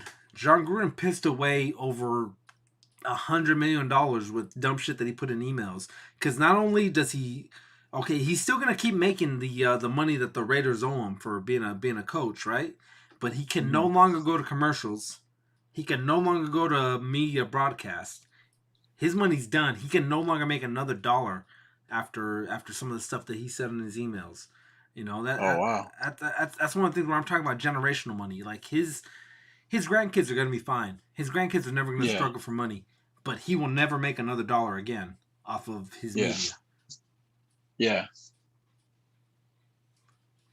Yeah, it just comes like when it comes to riches, it comes to a point where it's like dude, like you have so much freaking money, like a lot of these guys, they donate a lot of stuff, so people will just shut up because but like most of them are just throwing it away on dumb stuff. Like the richest guys are trying to race to space now. Elon Musk is like the richest guy now in the world. Well, Bustos was pretty rich too, but then he got a divorce, so cut that in half, right? Cheaper to keep her, guys. Cheaper to keep her. Yeah, that not only that, but they became even richer with the pandemic. So yeah, it's just crazy. Like if you're that kind of money, it's just like at one point, it's like, dude, who cares anymore? It's like you don't have to struggle for like anything. It's just you're untouchable. Yeah, definitely. You get that untouchable money. Yeah, that's untouchable money right there. Untouchable money. And Jay Leno, I'm pretty sure was already like in that zone. It's like, yeah, definitely. Just retire, bro. Definitely. If you're making like 50-something million a year, off just because it's not like, okay, think of like RDJ, right? Because RDJ was making 50 million per movie. Yeah. But Jay Leno is making that much a year, and he's got to come on year after year after year after year. How many nights per week is he going live, right? Yeah. He can't call in. He can't, maybe I'm not in the mood to go live. Maybe I don't feel like doing a monologue. Maybe I don't feel like interviewing, Colin Farrell or whoever it is this week, But he's got to come on. But you also sign him for that price because you've always got to come on. Mm-hmm. And they also do get benefits. Like I know Jimmy Kimmel, that will go on vacation for like a month and have different people host the show and stuff. Yeah. Like it depends what company, but there's a lot of late night guys. Like Conan is one of my favorites too, but he went to like TBS and now I think it's done. Like he's not even doing a show anymore. No, yeah, he quit. I definitely like Conan more when he was on NBC, when he was on his at the 12 o'clock stream, when Jay Leno said he was going to retire and then he did retire and then Conan took over. I didn't like the way the show went. The show went for more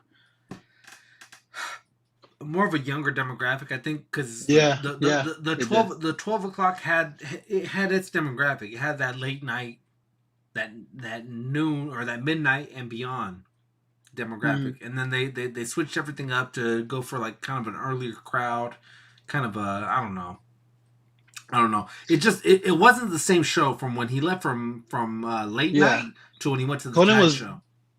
Yeah, he was definitely trying to hit the younger demographic. Like he would even have a segment where he plays the newest games with like his assistant and stuff, like Call of Duty or like Battlefield or whatever.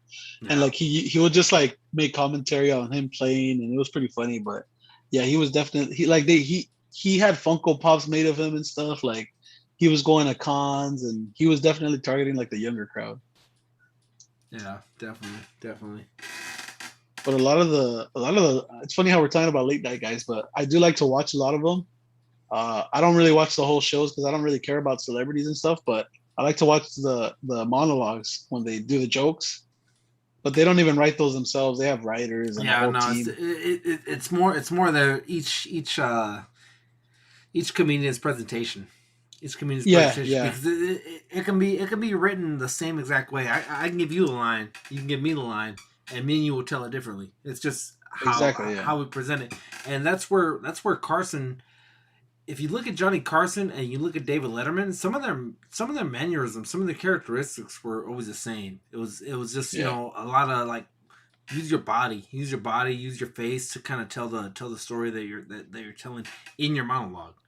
That's one of the things that gave those guys longevity. Letterman had it forever on late night, and then when Johnny Carson did not retire, he got pissed off and left, and he went and started his own thing, and that's where we got the Late Show, the Late Show with Dave Letterman. A lot of people forget about that now. There's so many late night options, but there's a lot. But it didn't start until in the mid '90s when Carson said he was gonna Johnny Carson, not Carson Daly. When Johnny Carson said he was gonna retire, but then didn't retire, everyone assumed that it was going to be David Letterman that was going to take Johnny Carson's spot, but then it was given to Jay Leno. Johnny Carson went off, but that also opened up that also opened it up for Conan O'Brien. I think Pat Sajak from Wheel of Fortune even had a late night show for a little bit, just because everybody was trying something to try to be the kings of late night and things like that. Yeah, now they're all pretty similar. They just talk about politics and shit that's going on, but it's still pretty funny. Like, they have good writers. Yeah. And the Hunter for Hire said we're on a milestone right now, bro. We are. You are witnessing a milestone. Can we go to 11 hours? We're at 10:35 right now. Some people are saying they're leaving, but I don't know how many. It's a few. Hunter for Hire. See you, man. Thanks for jumping in. It's all good, man. People pop back in. People that are, people that are just waking up right now are like, oh, what, bro? You are still on? All right. Fuck it, I'll chill. Yeah. You good for another half hour? Yeah. All right. I don't want the wife coming in and beating you up and making you get off the stream. Yeah. She hasn't even went to bed yet, dude. She's still scared over you. She said once I saw the bottle, I can't. My bottle or your bottle? You got a secret bottle over there? No, not me. So your bottle or my bottle? Your bottle. My bottle. Oh wow. All right. Yeah. All right. Wow, that's great. let me make sure I don't do nothing dumb, guys. It's okay. Only 14 people. They won't remember. Yeah, they'll forget all about it by Monday. By Monday, I'll be the big wholesome guy that everyone knows me as. Is that really how everyone sees me? Just a wholesome channel? Just because I can say fuck once in a while, Yeah, they're used to just friendly. I could do friendly dumb. I could do dumb stuff like that if that's what it takes. Am I too wholesome? Am I too? They don't want to see the late night Wolfpack. They're not used to it. Man, if you only knew what you was in for. No, but yeah, it's been a fun time. It's been a fun stream, guys. This whole 1 year. I mean, we've like I said, man. I remember when we first started this, there was like 3 people in the streams. It was you, Phil Jones, and my wife, and the Wolf Mother. We're in the chat, and I'm just doing my show, doing whatever, doing maybe the chats weren't popping like I would have liked, but it's like we consistently had people in there, and things like that I will never forget. I will never forget how people were so clutch when you first start out, because that's one of the things that when you're starting out a new channel, or when you're starting out when you're doing anything, you need that support. If there's no one in your corner to back you, well, then you're gonna be like, man, I don't want to do this. I don't care. Then I don't, forget this. Yeah. But yeah, you need those people in there to keep you, to push you, to want you to keep going. And you, Phil Jones, the Wolf Mother, every time guys, you guys would always be in there in the chats, making me. You guys would be the only ones, but that was enough to make me want to keep going. That make me enough to want to keep asking questions, to keep saying, hey, what are we thinking? What are we thinking about this figure? What are we thinking about that? What are we, what's this next big thing coming up? Are you backing it? Or do you, so if I wasn't getting any chat interaction, I just, all right, 9 minutes. It's a 9-minute stream every time. Yeah, you need the interaction, man. That's why. And I actually started supporting you guys from like really early on, and I think I remember even hearing Art saying like, yeah, I always kept seeing I Hunter talking about the Wolfpack and the Wolfpack and the Wolfpack, and you see like that helped you get another guy to watch you, and now you got a new homie. You got Art as your homie now, so we just got to help each other out, Yeah, no. When Art was on, I remember telling him that way back, like we were still in single digits, and I remember seeing RG in the chat. I remember seeing Infinity Equation, Dante and those guys would show up. Toying Around would show up, and seeing them in the chat made me feel like, well, I'm not alone. We can keep this going. We can, all we need to do is kind of start piecing it together, make it seem coerced, make it seem to where it's like something for real, And after a while, you start building a little bit of following. You get 10 people wanting to watch what it is you're doing. You get 20 people to watch what you want to do, and then you start looking at it in the long term and seeing what people on replay are doing. people on replay is like one of the biggest confidence boosters out of everybody, because that shows you that people are watching and they like what you're doing. So that makes you want to keep doing what you're doing when people on the replay are watching it. So I'm like, yes, you replayers, yes, thank you, appreciate you. Yeah, that's kind of why my YouTube stuff I kind of slowed down, because I'm used to, like, I was super pumped when I would get support from people. I was like getting 5,000 views average on videos. So like that was like a huge motivator for me. I was like, I gotta make videos, bro. Like I love to like make videos for 5,000 people are gonna watch. I'm gonna make a video. But now it's like if it's only like 100, 200, I'm like, I don't know. It takes a lot of time, effort, and it's like only 100 views. I'm good. So we could just stick to Instagram or whatever. But I was used to like bigger stuff, so that it was my fault as well because I slowed down. It's my fault. Yeah, whenever you're kind of riding a high, you have to kind of go with it. You know, it's like for whatever reason you're hot at the moment, so you kind of got to ride it. And even at that time, I thought I was happy with 5K, but I still wanted more. Like I felt like that wasn't a lot still, but I was like, that's a good average for now. Like when I was around 1,000 subs, I was like, if I'm getting 5K views and I only have 1,000 subs, that's not bad. So I that's how I saw it. But I still wanted obviously to hit more and more. And like my biggest video only hit like 50 something thousand views. I think I got close to 60,000 views. That was like my biggest video. And I was like, wow, like it's nothing, right? Like compared to YouTube, but for me, it's like that's viral toy video right there. Even though it's not really much. Yeah. I mean, and that's kind of YouTube as a whole. It's you can on a live stream you can expect maybe about 10% of your following. Yeah. To kick through that, that's probably accurate. That's probably accurate. You can't be like, oh well, you got 115K. Yeah. All 115K are gonna watch it. No, that's that may not happen. That may not happen. That's kind of why I want to try TikTok, because it's like you can make some weird dumb videos and those things will get views just because I don't know if TikTok forces people to watch them but if even if they pass by it, I think that counts as a view. I don't really know. But the thing with that is that doesn't necessarily grant you YouTube videos or YouTube views. But you could blow up on one platform and later on some of those people will trickle down to Instagram, YouTube, your other stuff. So it's just kind of you got to do all of them. That's funny. It's crazy. You kind of got to work both. Look at the Sun Channel. Sun Channel's a perfect example. He's got a high number of Instagram followers, but his YouTube isn't that.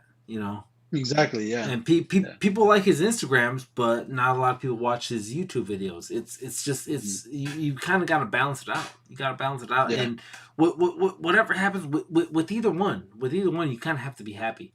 You can't be like, you can't get mad that you've only got 1,000 subs on Instagram and 2,000 subs on YouTube, right? I mean, but both of those are a win. That's why you got to do everything. Like even with social media, like you can't just have one social media. You have to have everything, like Facebook, Twitter, Instagram, TikTok, even Snapchat, whatever you like. Because there's people that they don't use certain ones. Like I don't use Twitter, but I should be, because some people prefer Twitter over all these other stuff. Yeah. And that's kind of how it works now. You got to be everywhere. You got to be on everybody's stuff, and people might share you here and there, and then just slowly boosts you and stuff. But and the Wolf Mother says F-bombs only on Wolfpack after dark. It's rated G in the daytime. Yeah. Where's Dante?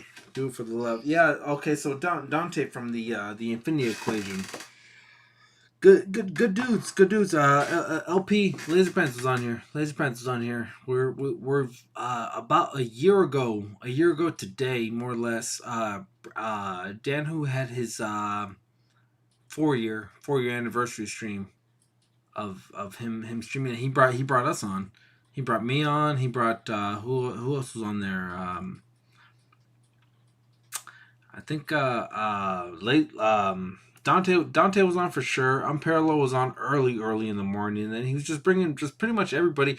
But that was the first time that I got to meet like Phil Jones. I got to meet Mark Tac and things like that. But he brought us on the stream, and that one stream right there that he did made me think. I was like, you know what, this whole streaming life, maybe it could be for me. Maybe I could pick it up and start doing things like that on it.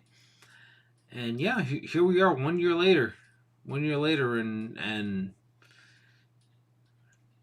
we're still going, I guess. 1 year later on the 10th hour. 10th hour, almost 11th. We're 20 minutes away from the 11th hour. I.e., can you hang for an 11th hour? Whatever, man. Doesn't matter. All right. Well, if anyone is on Instagram Live and wants to holler at your boy, wants to come on one more time and say what to do, if you guys are just waking up and are like, hey, what's going on right now, man? Let me get on Instagram. Hit me up. I've been on like a nonstop. I think there's like three different ones on this YouTube. I don't know. I tried doing the original one and it cut off because I transferred over to a different thing, so it cut everything off and then it restarted again. But yeah, we've been going on for 10 hours and 41 minutes at this point right now, guys. So it was a blessing that I would get 8 hours. Did you come on at the 8 hour mark, or what hour mark did you come on? Do you remember? Yeah, probably the eighth hour. Yeah, 8th hour. So we're coming up on 11. So we're like, he's trying to take the title. He's trying to, because Abnugler had it for a good little bit. Dude, you already know I like to break the records, man. Definitely. 12 hours. 12 hours says Abnugler. I always dreamed of doing like a 24-hour one too, like on my channel, but I was like, I never got around to it or planning it and stuff. But yeah, it would be crazy. Greg said, "Wait for Dan and Brandon to PM you." Yeah, right. if they could, right? What time would it be for them? It would be holy. And I mean that would be crazy because they were our first guests. So if we can end it with them again, they're just like barely waking up. They're like, "Oh, I don't know, Miguel. It's just, it's pretty early." I so many hours ago, I did a Brandon impression. And I did it to his face, so he looked at me and like, stupid American. You guys think we talk like that? But yeah, it was. I love the accent, bro. I wish I could talk like them. I try to listen to it. I'm like, I wish I could do that. All right, so right now, since I'm nice and liquored up, bro, give me an accent, or give me a character, and I'll try to do someone's accent. Just do Dan Who, like the way he talks. Like instead of saying turtles, he's like the toitos. Okay, so okay, so many years and years of watching Dan Who, I noticed certain things that he says, like guns. Yeah, he says goons. Yeah, right. Yeah. So it's like, okay, so let me see. Let me go full screen. Let me go full screen real quick. Yeah. Pow! What's up, Wolfpackers? It's your boy Dan Ho.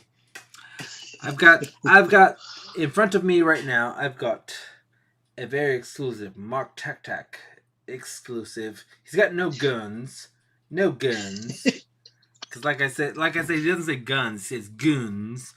Goons, and then he says a whole lot of like in between, in between his which is to us is like to the Americans is or he says right, so it's like he's got no guns, but it's a very solid figure. It's got butterfly joints, which we all love. It's like pow, and then halfway through the thing, I become Brandon. It's like all of a sudden, just whoosh. All right, bam, I'm Brandon all of a sudden. So I was like, yeah, so guys, it's pretty cool. We've got the butterfly joints, which I love. I love the butterfly joints, and no pins. Phyllis. Yeah, no pins in anything, which is great. We've got the leg pins, no pins there. Awesome. I've got the no pins in the hips, no pins in the waist. I love everything no pins. Yeah, no, but and then we've also got Mark Tac Tac, which is let me see. Let me do a Mark Tac Tac, because Mark Tac Tac is hard. Mark Tac Tac is actually hard. I'm like, all right. Are you still watching me or no? Yeah. Okay. All right. Mark Tac Tac. All right, guys. So this is another. Oh, Mark Tac Tac is hard. He's hard because like it's Mark Tac Tac is very hard to do. He's got an old man voice, but he's a young man. He's a young guy reviewer. So it's like, let me see if I can move something around. No. I think Dan has like a more of what I think is like a real UK what I'm used to hearing. Well, okay, so with Dan, like Brandon's is not as heavy as Dan's. I feel like with Dan, I feel like it's like if you've ever seen what's his name, Al Jazeera? No, damn, I forgot that guy's name. Like you could bust Dan into Harry Potter movies, bro, and he'll fit right in. Like a casa spell, you know, like he's perfect, you know, like that's what I'm used to hearing. Yeah. Well, those are my reviews. Like we say figures. He says figures. Yeah. I got these figures. We say figures. So figures. Yeah. All right. So give me someone who's not a UK guy, and I'll try to do an impression. Let me see. Who would be a good one? Mostly all of them are from freaking Europe now and UK.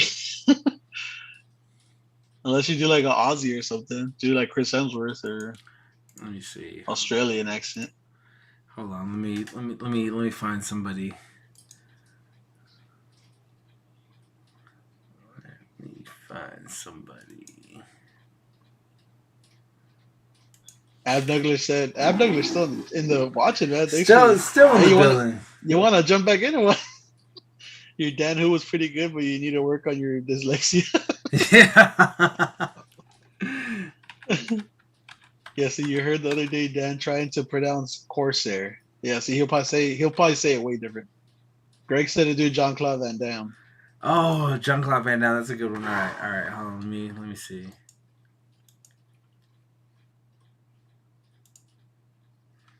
All right. Let's see if this one works. To everyone who's watching or that's in the chat though, like this is what we used to do in the early streams. In the early days of the stream. All right. Here we go. Let me move off screen. So you don't see me. Oi. So I can picture him doing it. Oi, ladies. How about ya? How about a nice shrimp on the bobby, ladies? I could totally see Thor saying that. Yeah, give me somebody else. Give me another actor. We will find. He said Jean-Claude Van Damme then. Okay, that's a good one actually. You're good enough for an Outback commercial, man. Yeah, right. Come on now and get a shrimp on the bobby. Wolf of this, that's horrible. That's horrible. All right, okay.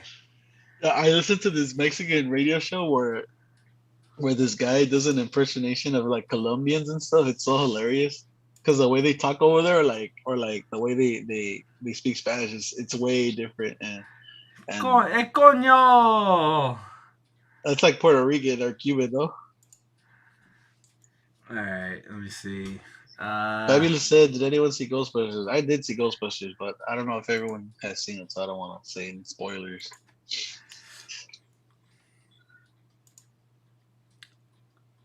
He's getting the picture. I mean, like, is he a little too pretty? To hey, mon ami. Hey, cover the camera, bro. I'm trying to picture him saying. Yeah, right. Let me see. Let me cover that up. Let me see. No, it's too old. Too old. Let me find one that's not. All right. So what Jean-Claude Van Damme? All right. Look at that. It's Photoshop. All right, Sagat. I'm gonna kick your ass, and then I'm gonna kick his ass. Hey, can you please do a? Hazi, aya! Let me find a better. Let me find a better version of Van Damme. Can you do a? That's a Lionheart Van Damme right there, right there. All right, hey, mon ami. I'm old. Let me see. No, I can't do this one. Can't do this one. Oh my God. After this one, can you do Conor McGregor? Conor McGregor. All right. Let's see. Oh, if you're done with this one, do this one first. All right, everyone. I would like to first congratulate my beautiful actress, who I might have had sex with, but I'm also married. But yes, congratulations to everyone in the kumite. That was horrible. That was horrible, guys. Apologies for that one. But hey, but I can dance more than me. I can dance like a motherfucker more than me. All right, who do you want next? Who do you want next? I want Conor McGregor, dude. The UFC guy. They said that one was worse than the last time. Wolf Mother said horrible. Throw Miguel away. Oh my God, dude. We need Wolf Mother impression. She never did the impression. Oh, yeah, cover it, quick. Hey, you silly monkeys! I can beat your ass. It doesn't matter. It doesn't matter. Step up to me. Step up to me, and I will pound your face. Step up to me. Look at me. I've got nothing but tattoos. Nothing but tattoos. I sound a little bit Jamaican, but it's all right. It's all right. I'm bloody and I got muscles. Hey, you got to throw in his favorite word, folk. He says it like F-O-O-K. Get the fuck out of here. Get the fuck out of here, you little monkeys. Get out of here. Fucking monkeys. That's probably the best one you've done. Apologies to anyone from Ireland. I'm drinking Irish whiskey. So He's drinking Conor McGregor's brand. They said Wolf Mother said just stick to Titan toys. I'm gonna unsub. Do Jack Sparrow. Okay, let me find a Jack Sparrow. Oh, Greg said Jet Li, and then O'Dial said do Jack Sparrow. I think you're gonna have to bring the segment back, dude. People are digging it. Yeah, no, I mean, way back we did that. Way back, and it actually worked. Let me go for one that was my bread and butter. That sounded like that right there, dude. My bread and butter. You see, it's because like I feel like what they do is they like it's kind of like Americans, like there's silent letters. Yeah. Like when we say butter, but there's certain words we say too where you don't read all the letters. All but like Dan or like UK people, a lot of them say butter. All right, you guys ready? You guys ready? Right about now, let me get my microphone. Let me get my microphone ready. Right, hey guys. This is bread and butter, guys. So remember, bread and butter. This should be his best one. I'm not going to get to the chopper. Are you silly? I'm not going to get to the chopper. That's below me. I'm governor of California. I don't need to put up with these. And I don't need to put up with this, you little man. This is governor of California that I'm talking about. Get out of here. Oh man, are you sure that's your bread and butter, man? Yeah, I don't know, bro. I'm just fucking dicking around out here. Even Wolf Mother said it was horrible, even way back. All right, and hey, someone said Joe Pesci, bro. There's a song that Joe Pesci made that's so hilarious that I see podcasts make fun of it all the time. Oh, because it's like his regular song, right? He made it as Joe Pesci. Yeah, because he wanted to be an artist. He didn't want to be an actor, so he tried to do his music, but it was a fail. And so he had to go the acting route. But There's a song that he says something with ass. Like it sounds like he's saying "eat out my ass." It's so funny, dude. Just put like on YouTube. Let me see, or maybe I can send you a link. He does like hip hop like kind of music, bro. It's crazy. Yeah. Look, put on YouTube. No, put on YouTube. I ain't gotta worry about that, man. It's me. I'm Joe Pesci. I'm a goddamn Italian guy, man. I'll kick your ass. I'm goddamn Joe Pesci over here. Let me find a better image. Of me. I want a freaking Oscar. How about I beat you in your head with that? How about I beat you in the head with that thing?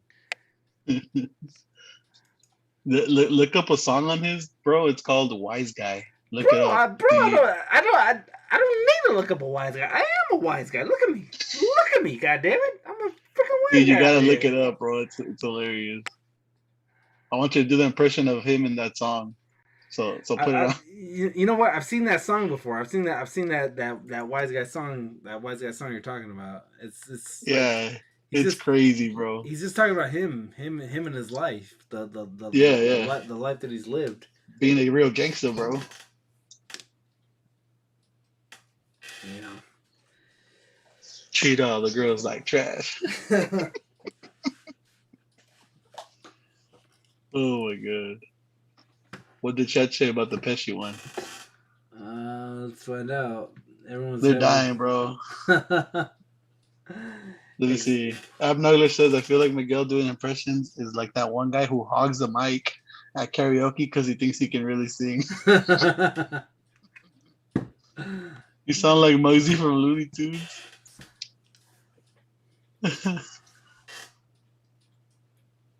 Oof was back in the building. He woke up, bro. He was taking a nap. We're getting more viewers now. Yeah, don't give him tips. Says the Wolf Mother. Never knew you could be a voice actor, says Fabulous.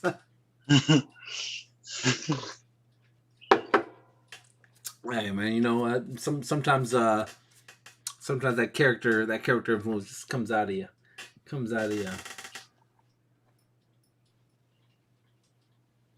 What the hell? Still going? You came on the old school voice impressions act. Yeah. We brought it back. Maybe for next week, if we get enough requests, we might find some requests and maybe I can work on them or something like that. But I think that I remember the one where you made the boys do some impressions too. Yeah, I think it was the same episode.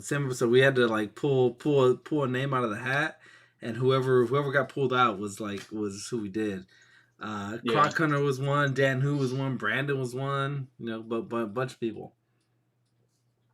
Yeah, the Crocodile Hunter, man. Yeah, crikey. Another coat of paint. He done nicked me.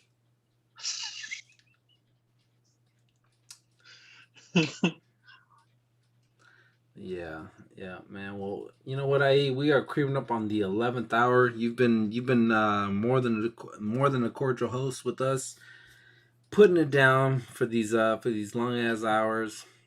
11 hours. Yeah, man. To be. Did I at least do 3 so I could tie with Rafa? I think so. I did. I think you got your Okay. third hour in. You, Rafa, Rafa's been in the chat the whole time, even after he left. So I think he's got something like 5 hours in.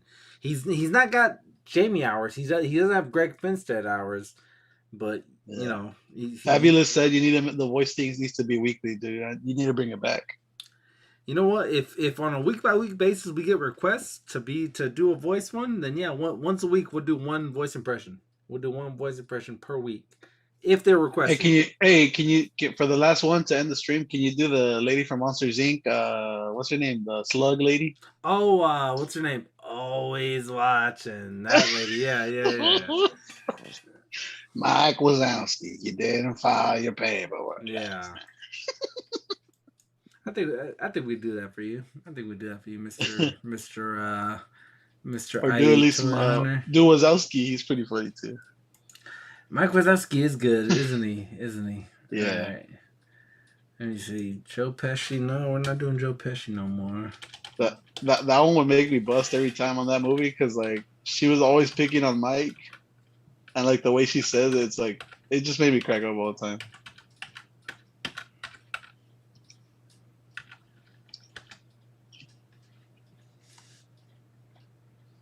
All right.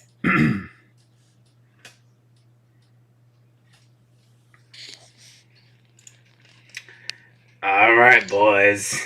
It's been a great stream. Hope you filed your paperwork. Mazowski. You guys, it's been fun, guys, but it's time to wrap this one up, guys. 11 hours. 11 hours. You guys need your sleep. Guys. It's time to go.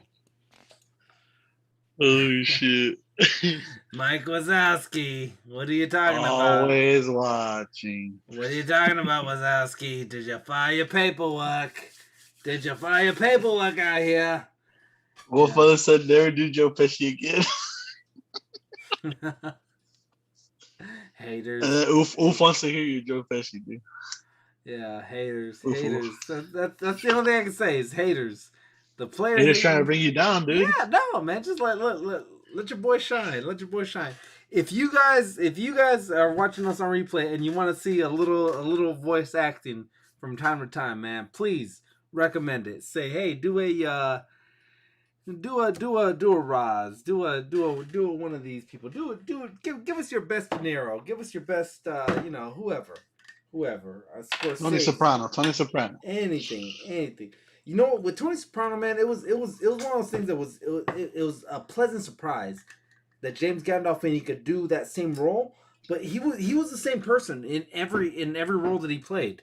He was always James Gandolfini. He never went outside of his character. If you ever watched him in like Get Shorty or movies like that, he was always himself. He was always James Gandolfini playing, James Gandolfini. He never was like. Well, that's what they were good at. Like even Joe Pesci. That's why they're always playing gangsters in movies. Yeah. That's what they're good at. Yeah, we were talking about Ryan Reynolds always being the same character. James Gandolfini was the same character in every movie. He never played the bunny. He never played, So is Kevin Hart. He's the same guy in every movie. Yeah, definitely. Every movie. Loud, and always cracking jokes and stuff. Hey man, you know what's going on, man? With the no? Yeah, that was him. Yeah, see, that was pretty good. That was actually probably your best one. just try to be annoying, right? Just be annoying as fuck. Yeah. Just try and be annoying. You'll play a good Kevin Hart. Yeah. All right, guys. For the 19th time that I've been saying it, guys, that's gonna be it for tonight, guys. 11 hours. Wow, how do we do it? Greg said, "Do the sloth from Zootopia." That's a slow movie, man. Yeah, it's just be like, you gotta chill into it, and I'm going way too fast than I need to be. But that's how we got to get to that point. Cause it's that's a very long one to get into, guys. Yeah.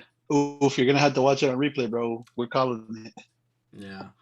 Appreciate it, guys. Everyone that's been watching us to this point now. Man, thank you on the 1 year. Thank you on the 1 year. It was so much fun that I could not let it go at 6 hours. I could not let it go at 7 hours. We went 11 mfing hours, motherfucking hours. If you're watching it now, if you watch it this late, guys, yeah. Yeah, go and drop an F-bomb. I'm gonna drop it, but Conor McGregor style. All right, ready? 3, 2. Yeah, drop it or no? Yeah, I did. Fuck. Oh, I wrote it in the chat.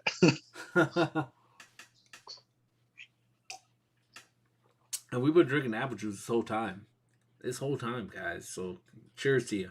Cheers to all you apple juice drinkers. Cheers. Appreciate you guys. Yeah, man. We will catch you again next Saturday. I guarantee you we will not go 11 hours. I guarantee you that one thing is that we will not go 11 hours on next week's stream. But we're going to be on here. We're going to be talking nonsense. We're going to be talking bullshit. We're going to be talking about that stuff that you love to talk about. The stuff that you guys want to tune in for, guys. We ain't going to be on for 11 hours. We're going to be on for 12 hours. one of those hours might be me sleeping. You might catch me cuddled up somewhere. You might catch me cuddled up somewhere, just sleep. But yeah. All right, guys. Well, I want to thank everyone for coming on. I want to thank. Let's go backwards. Let's go. Dan. Who? Oh, wait. Wolf Mother has her final request. Okay. She said, "Sign off with the turtle from Finding Nemo for Oofy," and that's it. Where's that? You remember that guy? The turtle from Finding Nemo. Yeah. Yeah. The little guy, right? No, his dad. Okay, but where am I? This is where you get off, bros. Yeah, but he's like a surfer dude. But where? Oh, okay. You want me to get off with that theme? Okay, got you. All right. So, I'm gonna give a quick shout out to Brandon and Dan for first guests. They were the 8 o'clock hour, 9 o'clock hour. I want to give a shout out. You go down the list, you're gonna be here for another hour, dude. For real.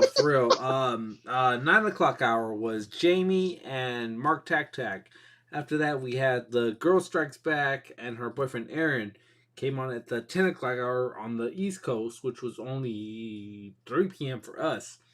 After that, we had Man Cave. We had Art G. Seth joined us. Seth from What's Poppin' joined us. What's Poppin'? What's Poppin'? Yeah. He joined us. After that, who do we have? We had Janko. Janko came out from Peruvian Fanboy. After that, we had Rafa. Rafa was a trooper. Came out for about 3 hours, followed by my man IE Toy Hunter, one of the Wolfpack Tour Reviews nearest and dearest friends. IE Toy Hunter came on for about 3 hours and just hung out with us as well. Want to congratulate everyone that came on. Want to congratulate everyone that wanted to be on. Want to congratulate everyone that was in the chat, guys. Thank you. Appreciate you guys. Man, you guys were dope. Every one of you guys. Wolf Mother said, "This is how your stream goes for another hour. We know your guests. We've been here for 11 hours too." I'm gonna tell you, quit being a player hater. If I could say one thing about you, Wolf Mother, I would say quit being one player hater. Just let a monkey fighter shine. Let a monkey fighter shine. Cheers to you. Cheers to you and all the player haters.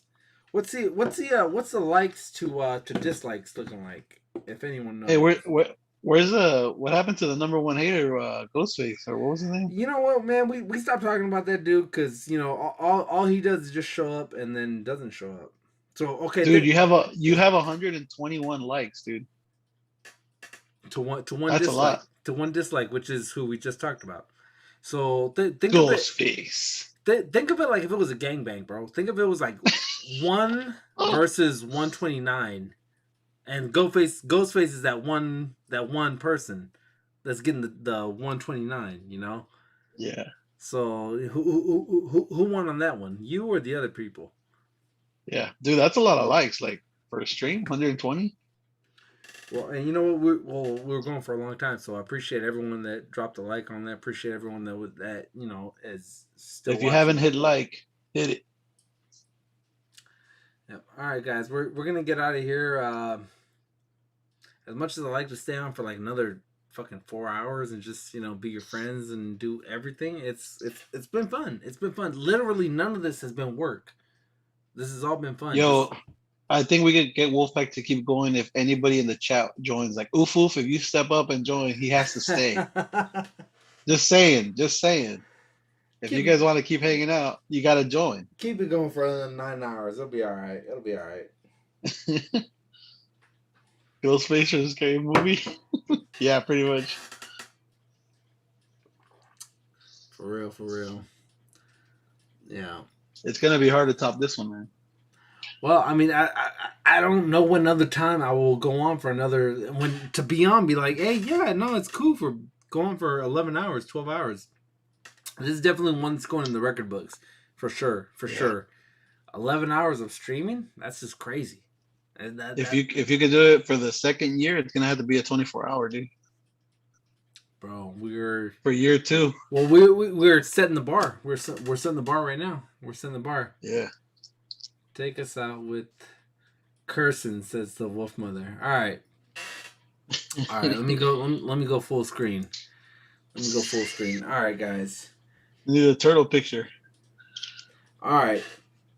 finally, guys, we're out of here. We are saying goodbye to everyone who's in the stream. I want to thank everyone that participated, all 11 of you motherfuckers that are in the stream right now. I appreciate you. I want to say fuck you, fuck you, fuck you, fuck you. Most importantly, fuck you. We're out of here, guys. Deuces. We will catch you on the next one.